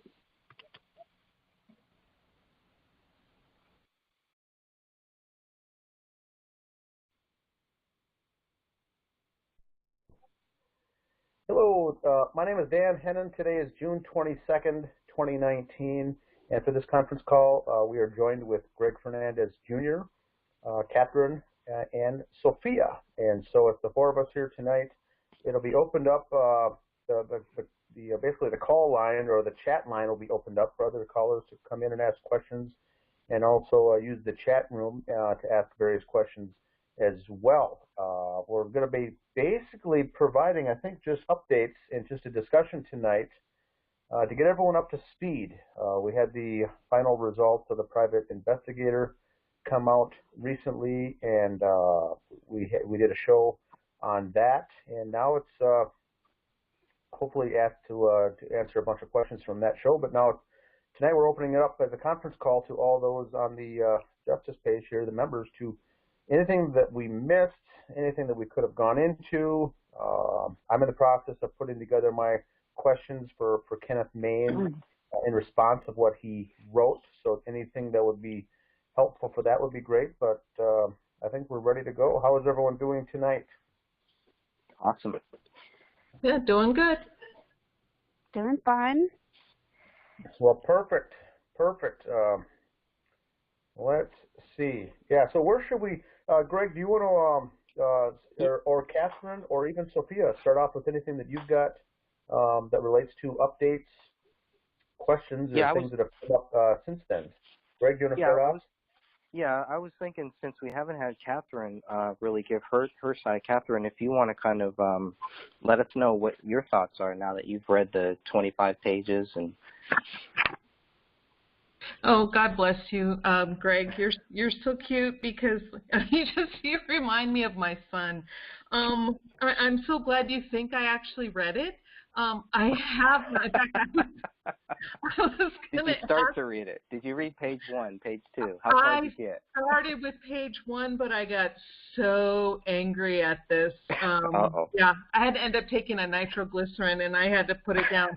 'Cause and I skimmed through a lot, well, not a lot, but several of, he was doing bullet points of not only the inconsistencies I had written down, but comments others had made that didn't make sense to them.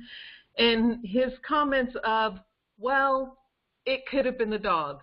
Well, I don't see it that way. And I'm like, but you said nothing else. He did not, expand on his thoughts, and I kind of wanted to reach through the screen and shake him a little bit. So I was going to ask you guys, what did he say? And I will go and read it eventually. I will, but right now he just, still makes me pretty angry. But did he make any comments at all about the blunt force trauma? No, it's pretty weak.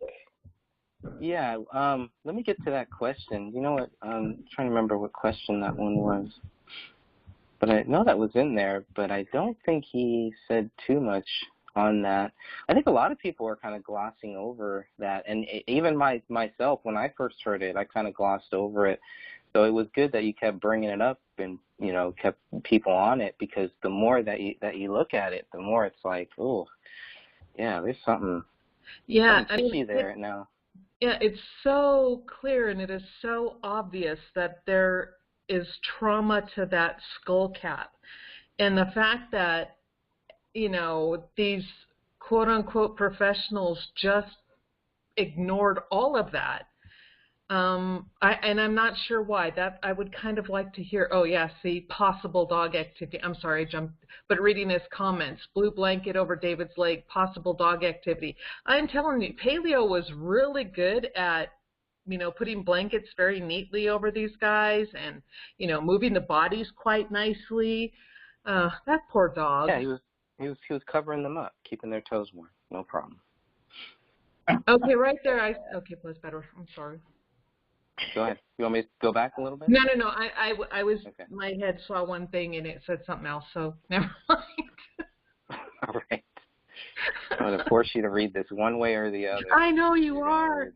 I see how you are, Greg. But are you saying there's not one, that you don't believe at all that there is a possibility that what you see as blunt force trauma, you don't think there's a possibility that that's from the dog at all? No, there's no way. I mean, if a dog can make a bite mark in the shape of a diamond with a round circular indentation in the middle and a six-sided, I don't know, what's a six-sided diagram? An impression with 6 sides that are about 1.5 inches to 2 inches. I say, wow, that dog is just impressing me more by the day.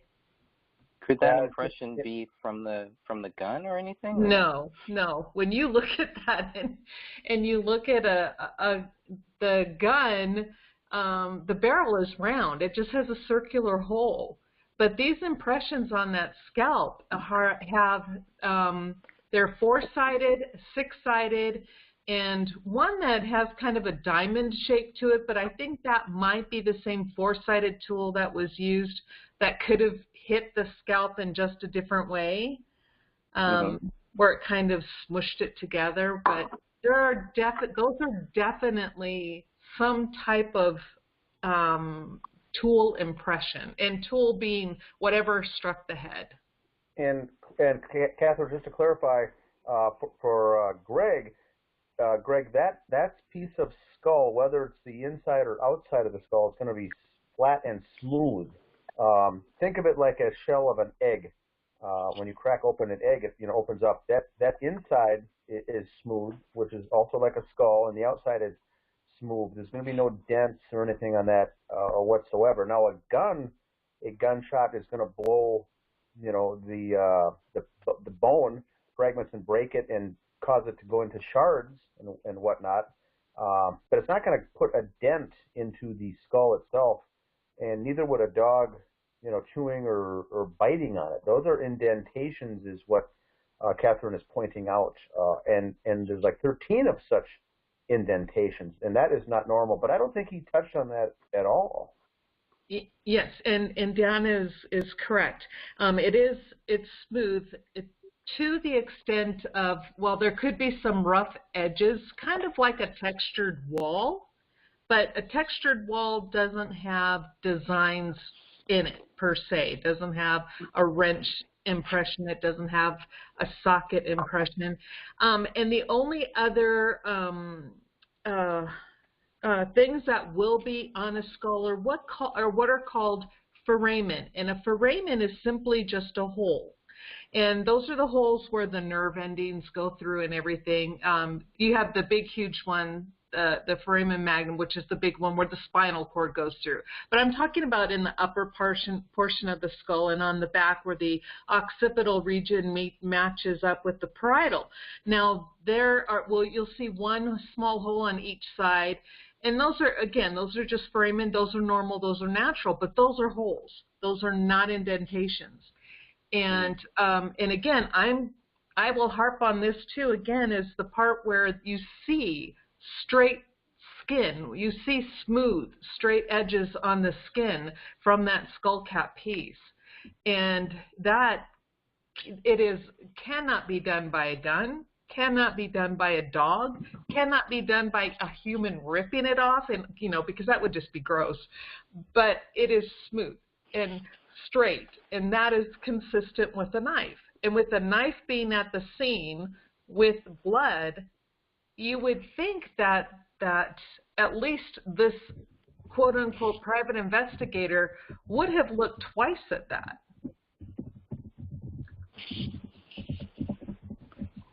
So I'm pulling up, we got up question number 3, and I think that's where the blunt force trauma comes in. Blood spatter is medium velocity due to blunt force trauma and flows in at least 4 directions. And he says, I am not a blood spatter expert, but everything I see is consistent with the gunshot wound to the head. Did Kenneth Maines get the actual photo, Dan? Do you know? That shows the blunt force trauma and all that? Yes, I sent that in a secondary email of the things that we as a group have found or discovered. Yep, not part of the police report, but what we have found with the circles of those indentations and whatnot. Correct. Okay. And what I had sent to Dan that I'm not sure if I sent it to you, Greg, and you, Sophia, but when I read his comment about that, I called and spoke with the blood spatter expert, and they are an expert, and told them, because they were the ones that I went in and I did my own research and I did my own schooling, so to speak, on blood spatter, but I made sure I sent what I had found in the photos to the blood spatter expert that I knew. And I read them his comment by, I'm not a blood spatter expert, but everything I see is consistent with the gunshot wound to the head. And the blood spatter expert said, I would stop right there, as I am not a blood spatter expert. And they said, you're right. They're 100% correct. They are not an expert, and they have no idea they have no clue what they're talking about. And their comment about it being consistent with a gunshot wound to the head is totally not in line with what the blood spatter shows at that scene. A gunshot wound to the head doesn't go in 4 different directions, doesn't make, a droplet that has elongated spines. It doesn't, all these things that go along with the blood you see on the floor, that is not consistent with gunshot wounds. And so, he just should have stopped at, I'm not a blood spatter expert, because he clearly does not understand what the blood was saying. I have a point. This is Dan. For those, if he was, there's four gunshot wounds, 3 to Comel, 1 to Ranney. Your point of saying that they're going in 4 different directions, he may have also, one could argue that if they were high velocity, for instance, they would have 4 different directions because there was 4 gunshots fired in that room. One could argue that, could they not?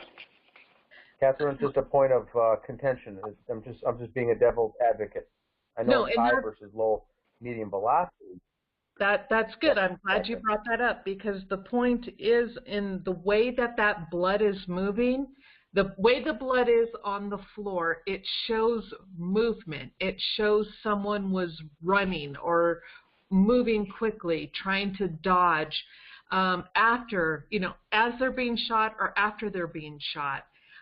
Or being hit in the head or whatever. And again, most of that blood spatter is not from gunshot wounds. It is medium velocity, which only comes from blunt force trauma.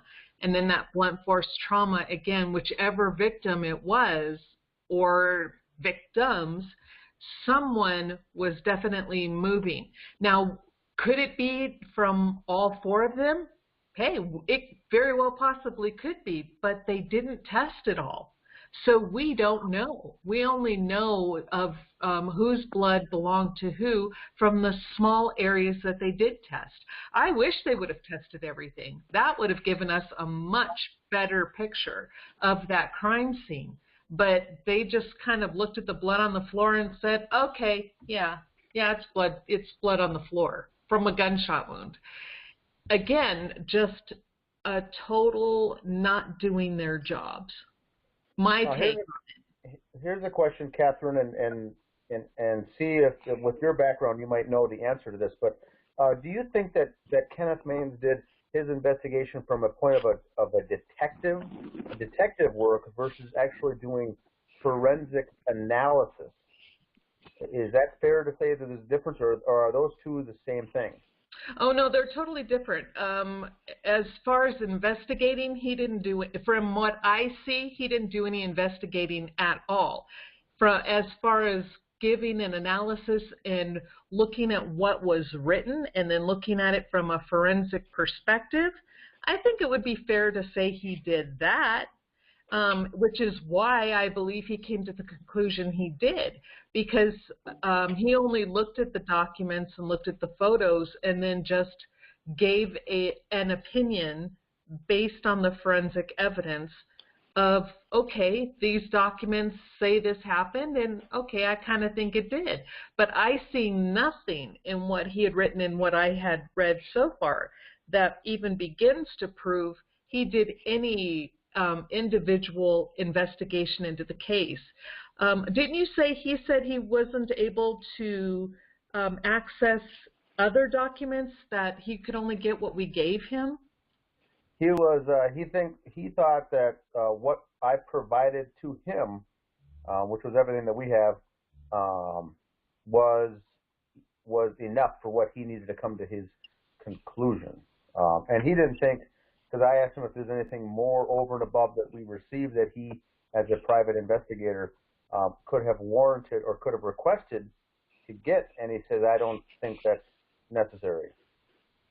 Well, I think, he may not think it's necessary, but I think it absolutely is necessary, because I'm not sure, because I'm not an investigator, but one would think that he could at least access the actual police reports and not the supplement reports like we ended up with. So he could have gained a whole lot more information than what we did, and not to say that that information would have provided him with a different outcome than what they wrote in the reports. However, because we don't have that, and because he didn't gain access to that, we don't know if there's anything else that is not consistent with this case. So we can't, we're kind of left to say, well, we're just going to have to go with we don't know. And I'm not okay with that.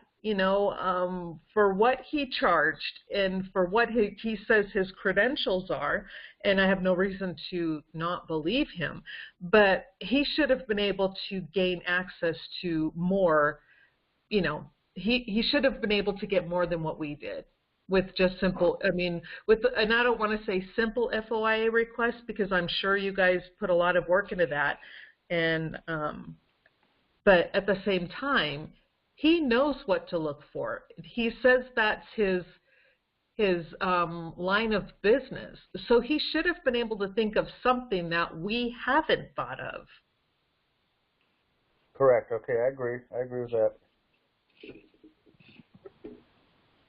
Yeah, which he might have had a few things in there. I think that maybe, I mean, not that we haven't thought of, but things that maybe weren't mentioned. But a lot of that stuff, all of it really, goes back to saying that David Crowley is guilty, where, you know, he's talking about, even in question one, where we're talking about, okay, why would the gun be by David's left hand? And, you know, it kind of goes into the same thing. Well, it could be the dog, you know, because of the dog, it's hard to really get that. But he's very clear to say, I will say, if it was a staged suicide, the gun would have been placed in David's right hand.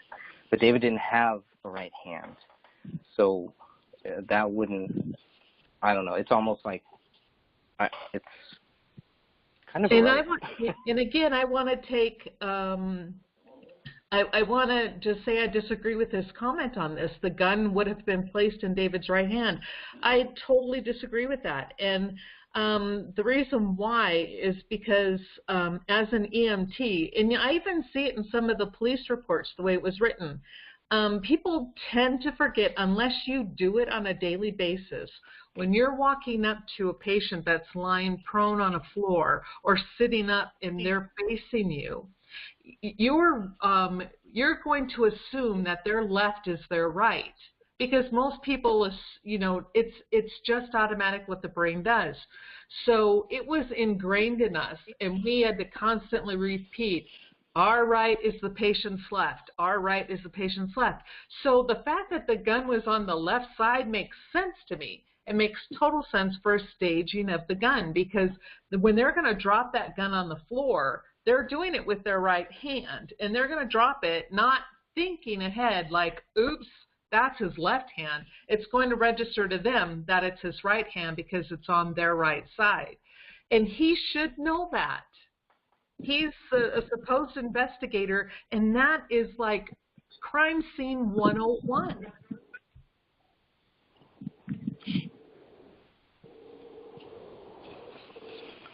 All right, let's see here. Yeah, it just seems, kind of the overall feeling I got, this is Dan, is the overall feeling by reading the report of some of these questions were over his head. And I thought, it made me think that maybe we're asking some of the, maybe the wrong questions or asking them the wrong way, because he was answering those. I think we would have gotten the same answers if we sent this to the Apple Valley Police Department, the detectives there who handle one homicide a year. It's kind of, the answer is kind of similar to that. The reason I went after and hired him in the first place, because he was one of the nation's leading private investigators, and so I guess I was looking for more of a robust response in some of these answers, rather than just yes, no, or I disagree or I agree. To your point, Catherine.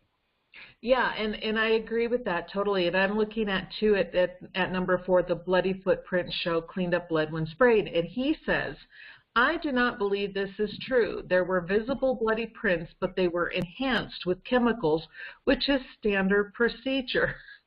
And this just leads me to believe he did not look at the photos. Because when you look at those photos and then you compare them with the, I forget what they used, but the luminol type product, you clearly see a difference. There is so much more blood that is on that floor that is brought up due to the chemicals than what you see with your naked eye. And that is not the case with actual blood that's left on the floor that would be visible. It is clearly, I mean, you see swipe marks, you see cleaned up spots, and there's no dog tongue marks in this blood, not to be crude, but they try to blame this poor dog for everything. So obviously the dog didn't lick it up. Obviously, what? Couldn't that be due to what they sprayed, to how they laid down the little glossy foam or film, right? They laid that down. Everything is going to kind of squish. That I really think I would disagree with you on number 4. I don't think that this was cleaned up blood. I don't see that. Well, and okay, let me go and ask you, how many times have you actually used this type of product to bring blood out to the forefront? 0. Okay, I have. And this is why I'm telling you, I am looking at this from like a clinical standpoint. You are looking, when you first look at those quote-unquote footprints on the floor, which I still don't believe they're footprints. You're still going to debate me on that. Okay. I will, and that's okay. That's what I like about it. You have no problem giving it back, and I love that about you. But the fact still, when you're looking at those prints on the floor and you see circles and then you see a line down from the bottom of that and you see what is an attempt at a ridge, a foot doesn't, the ball of the foot does not make that type of imprint.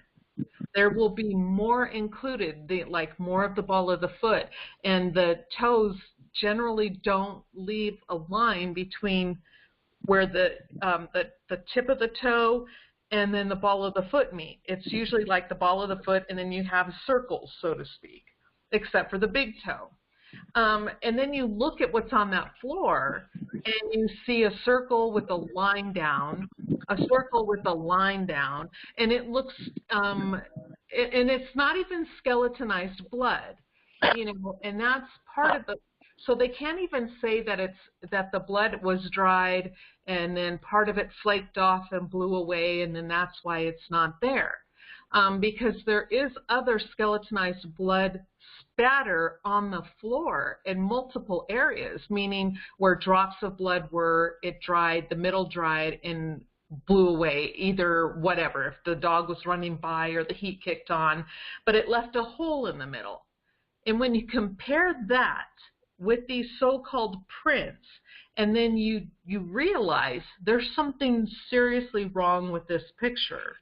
And then when they spray it, now all of a sudden you see far more blood that was on that floor that you now see because it's microscopic or from being cleaned up.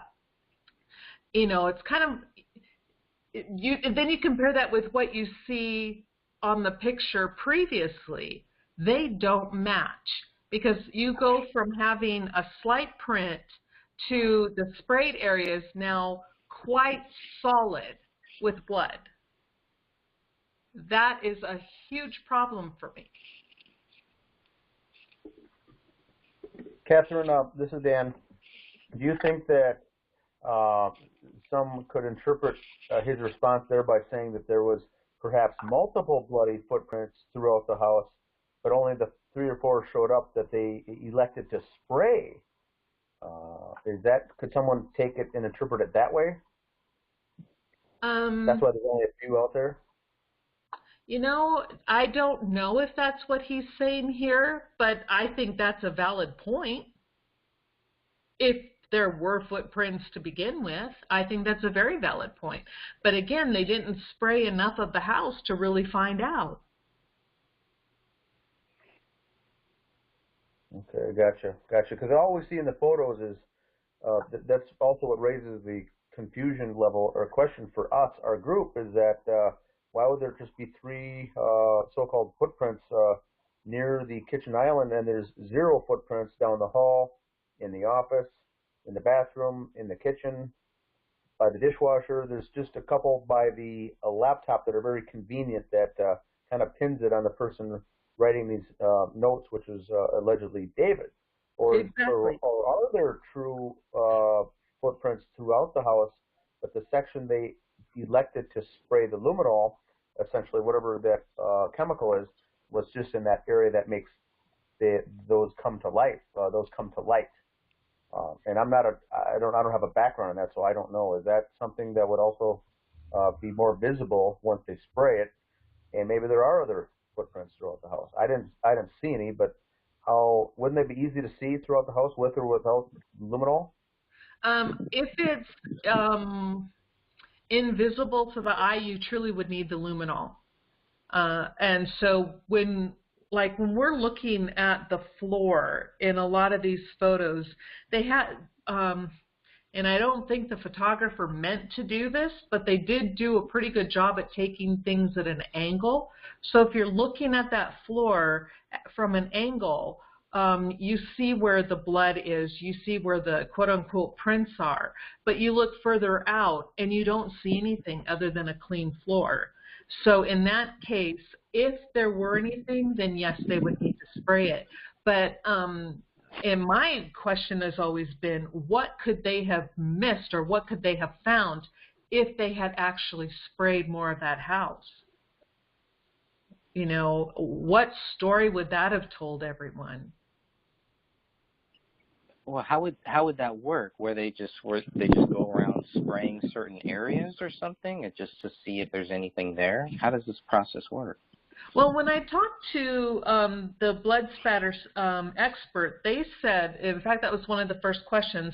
First of all, they would need to take the swabs, which they did, because oftentimes the luminol will ruin the blood samples, so they need to get all their samples first. But then, yes, they said that they're surprised that they actually, the vast majority of that living room was not sprayed and was not put under those lights, the blue lights or whatever they call them, black lights or whatever they use to bring up the luminol.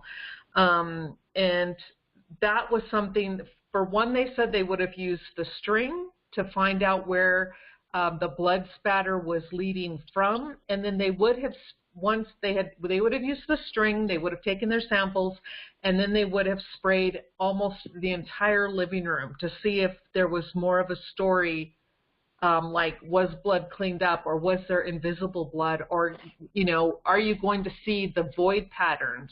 Because obviously, you know, we've talked about this before, where there's a lot of blood on the chair, and there's blood spatter on the floor and a little bit on the rug, but then some on the wall, but then everything else is totally clean. Why is that? And that's what they said they would have looked for.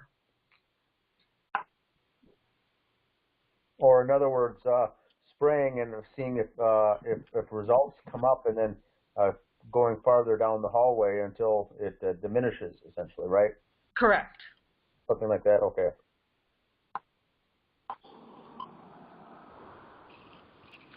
So, Sophia, do you have any thoughts on this so far before we move on to the next question here? I mean, the whole scene looks staged. Agreed. Overstaged, actually. Yes.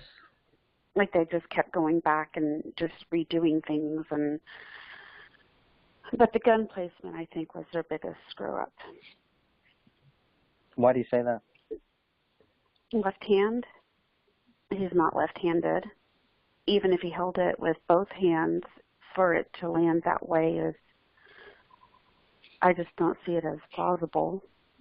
But, I mean, I've been saying this ever since I looked at all the documents, that this whole thing is staged.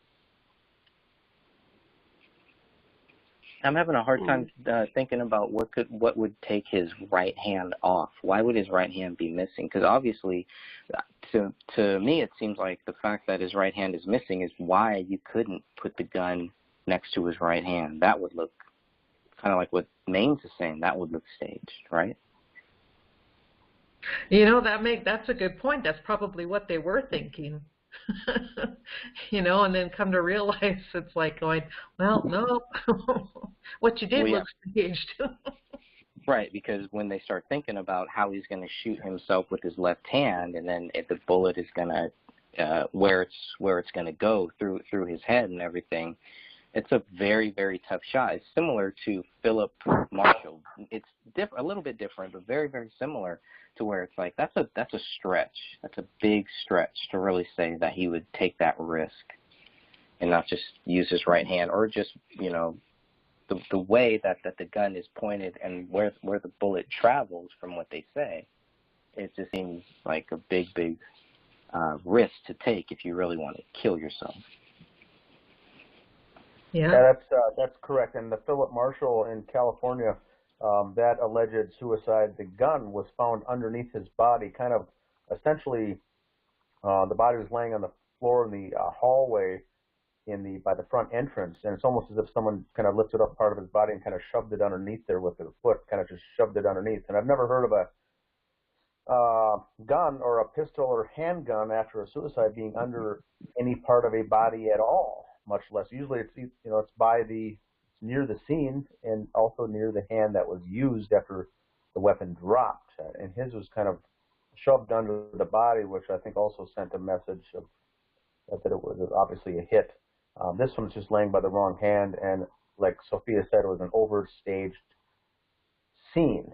So that was strange. I do think that Kenneth Maines did go and not assume, try to rationalize each of the things that we thought were staged, and he kind of came back with the answer. Well, why would they do this? And if it was staged, it obviously would have been like this, and a suicide note would have obviously looked like this, and the gun would have been obviously here, and so he kind of went through the steps of eliminating the fact that it could have been staged, because someone staging the scene obviously wouldn't do those things.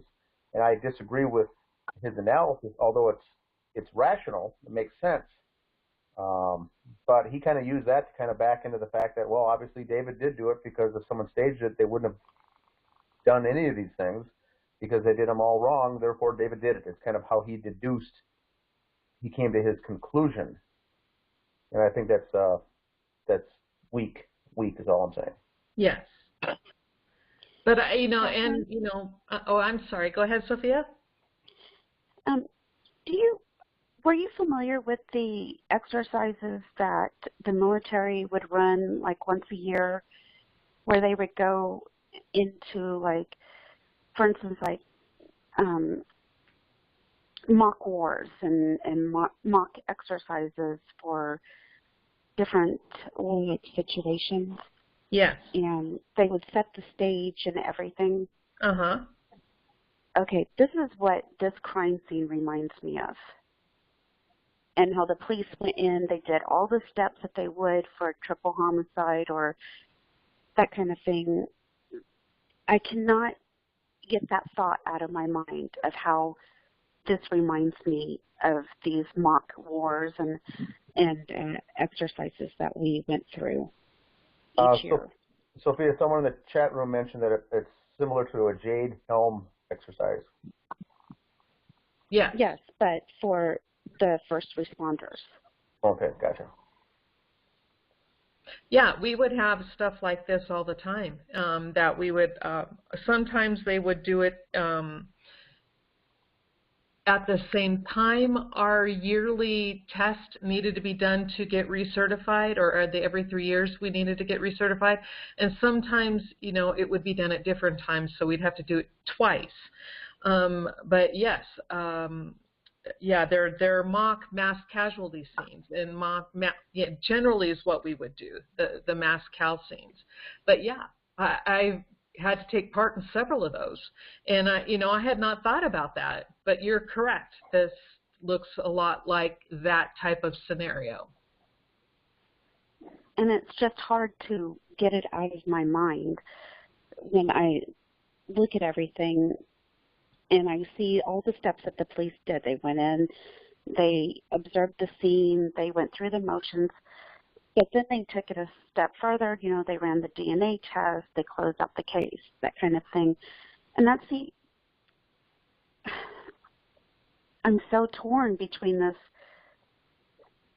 being faked or being real. I just cannot find that extra piece of evidence to prove it one way or another. And I don't know. I'm sure there's other people that feel the same way that I do. I'm not ashamed of how I feel, though. It just has a couple. It's hard to explain. It feels kind of fake, but at the same time, there's still 3 bodies that were in that living room. So what happened? Right. And the way that they're telling us to stop asking questions, to stop digging and just accept this crappy narrative. Well, give this us. Is Pansy. Hey, Pansy. I'm a little late coming on, but I'm here. Yay! I believe it's overkill. It's too much overkill, and I don't think David would have done that. I really don't.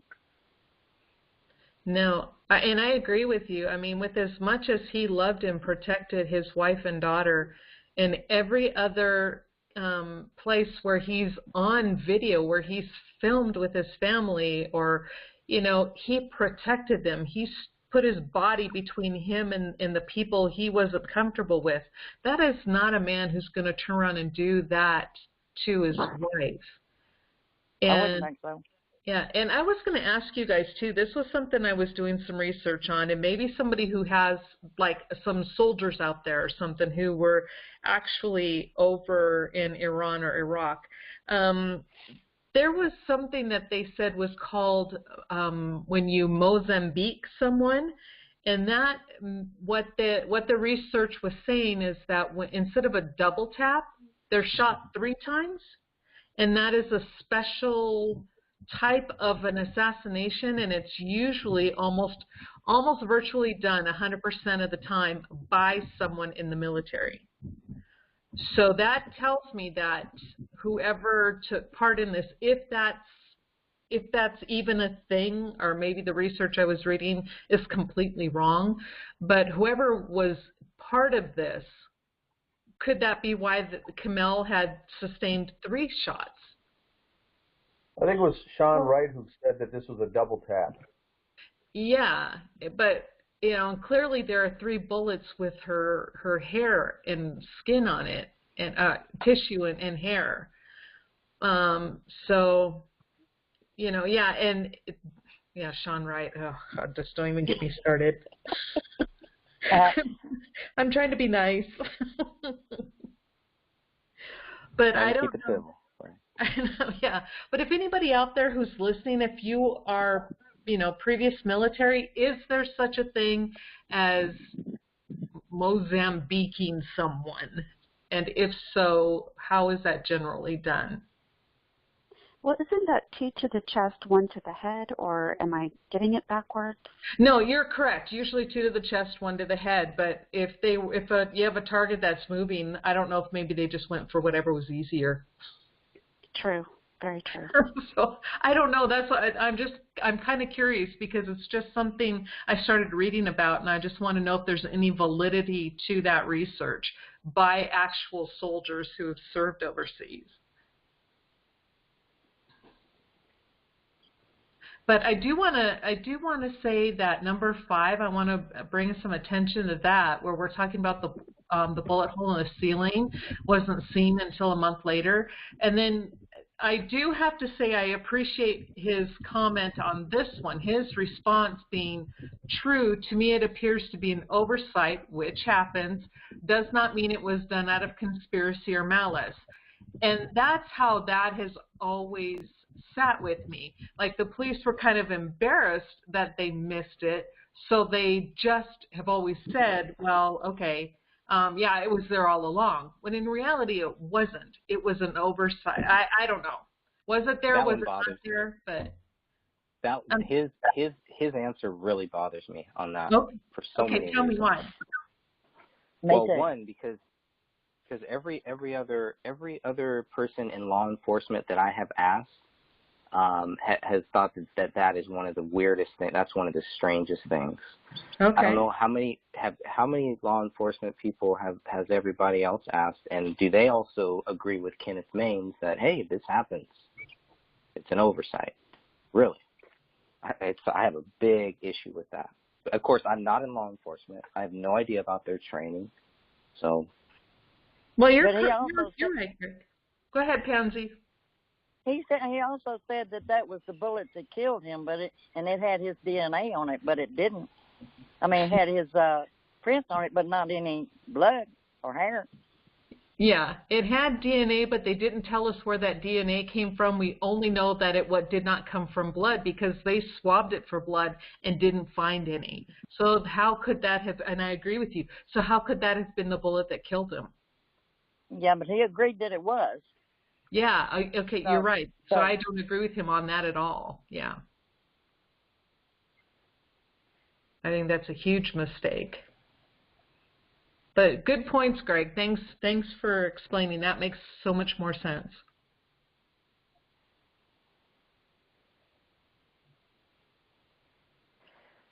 Yeah, that one is just, okay.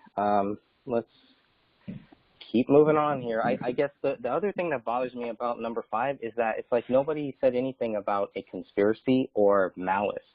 This is just, you know, this should just be common sense to me. I don't understand that. But anyways, the Good fact point. is that they Yeah, Greg, did not- that's a good point. This is Dan. When I talked to Kenneth Maines, when I communicated with him, never once did I suggest that it was a cover-up by police or a conspiracy by police or malice or officers not doing their job. I just said, here's what we got, here's what we think potentially happened, and we just want the truth. So a couple times he does mention that he can't believe, or he calls it preposterous, that the police would all cover this up. And that's part of my response back to him is going to cover that exact same point by saying I don't think any of us ever said that the police were involved in a cover-up down to the very level of detail of each detective. Maybe at the higher up level, a very few people at the very top level may have been compromised. I do agree with that, but I don't think there's a cover-up in the police with involving 100 different agents, detectives, and investigators. And this is where watching that documentary comes into play, because it talks about the group and the admins being conspiracy theories. And I don't think that anything in that paperwork that you sent him even had conspiracy stuff in it. I think it was all the files, wasn't it? It's just the files from police, and then the various investigative work that the group did, whether it be in video format or other type of research. Mm-hmm. But nothing as far as what we think happened as far as theories. I didn't send him anything as far as theories. No, but he kind of insinuated that we did. Exactly. That's what I don't like. Right. It's probably after watching the documentary. Mm-hmm. Because like Sophia said, it really leads down the angle that we're thinking that it's, a police cover-up, and that's not what was done. Eric Nelson himself, went after that angle to make us look like that's what we were saying. We were just saying the evidence doesn't support what the official narrative is, and we want to hire and get someone out there to find out what really did happen. We don't know. We don't know what happened. That's the problem. Did Kenneth Maines ask for anything at any point, or was it just that you would give him stuff and just did at any point did he ever ask for any specific document or fact or anything like that? He asked a couple clarifying points, but that was about it, just to make sure he understood, some of the documents. And I was thinking the whole time when I was giving him information and he was responding, that he was very open in doing his job. It wasn't until the very, very last question I asked, that he asked me, that I got to thinking that maybe he's going along with the official narrative. It really wasn't until the very end. And he said, Dan, do you have anything else that confirms their religion and how they got along with their Christianity and the Muslim angle? And I thought to myself, well, that's strange. Why would he ask? Why would that even come into play unless you're going down the official narrative route? And so that's what gave me the very first inkling that he wasn't really overturning every stone in his case. He was just kind of, if that was his question, which I think is a non-question in this entire case, and that was a bizarre question to me that someone of his caliber would be asking. I kind of figured at that point that it wasn't going as in-depth as what I thought this investigation would be doing. Right. I don't think he ventured out very much to find anything any different. Correct. I do agree with that.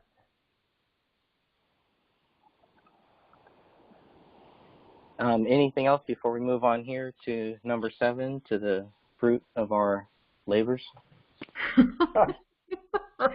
Jeez. Wow. I was going to say something else, but I held back.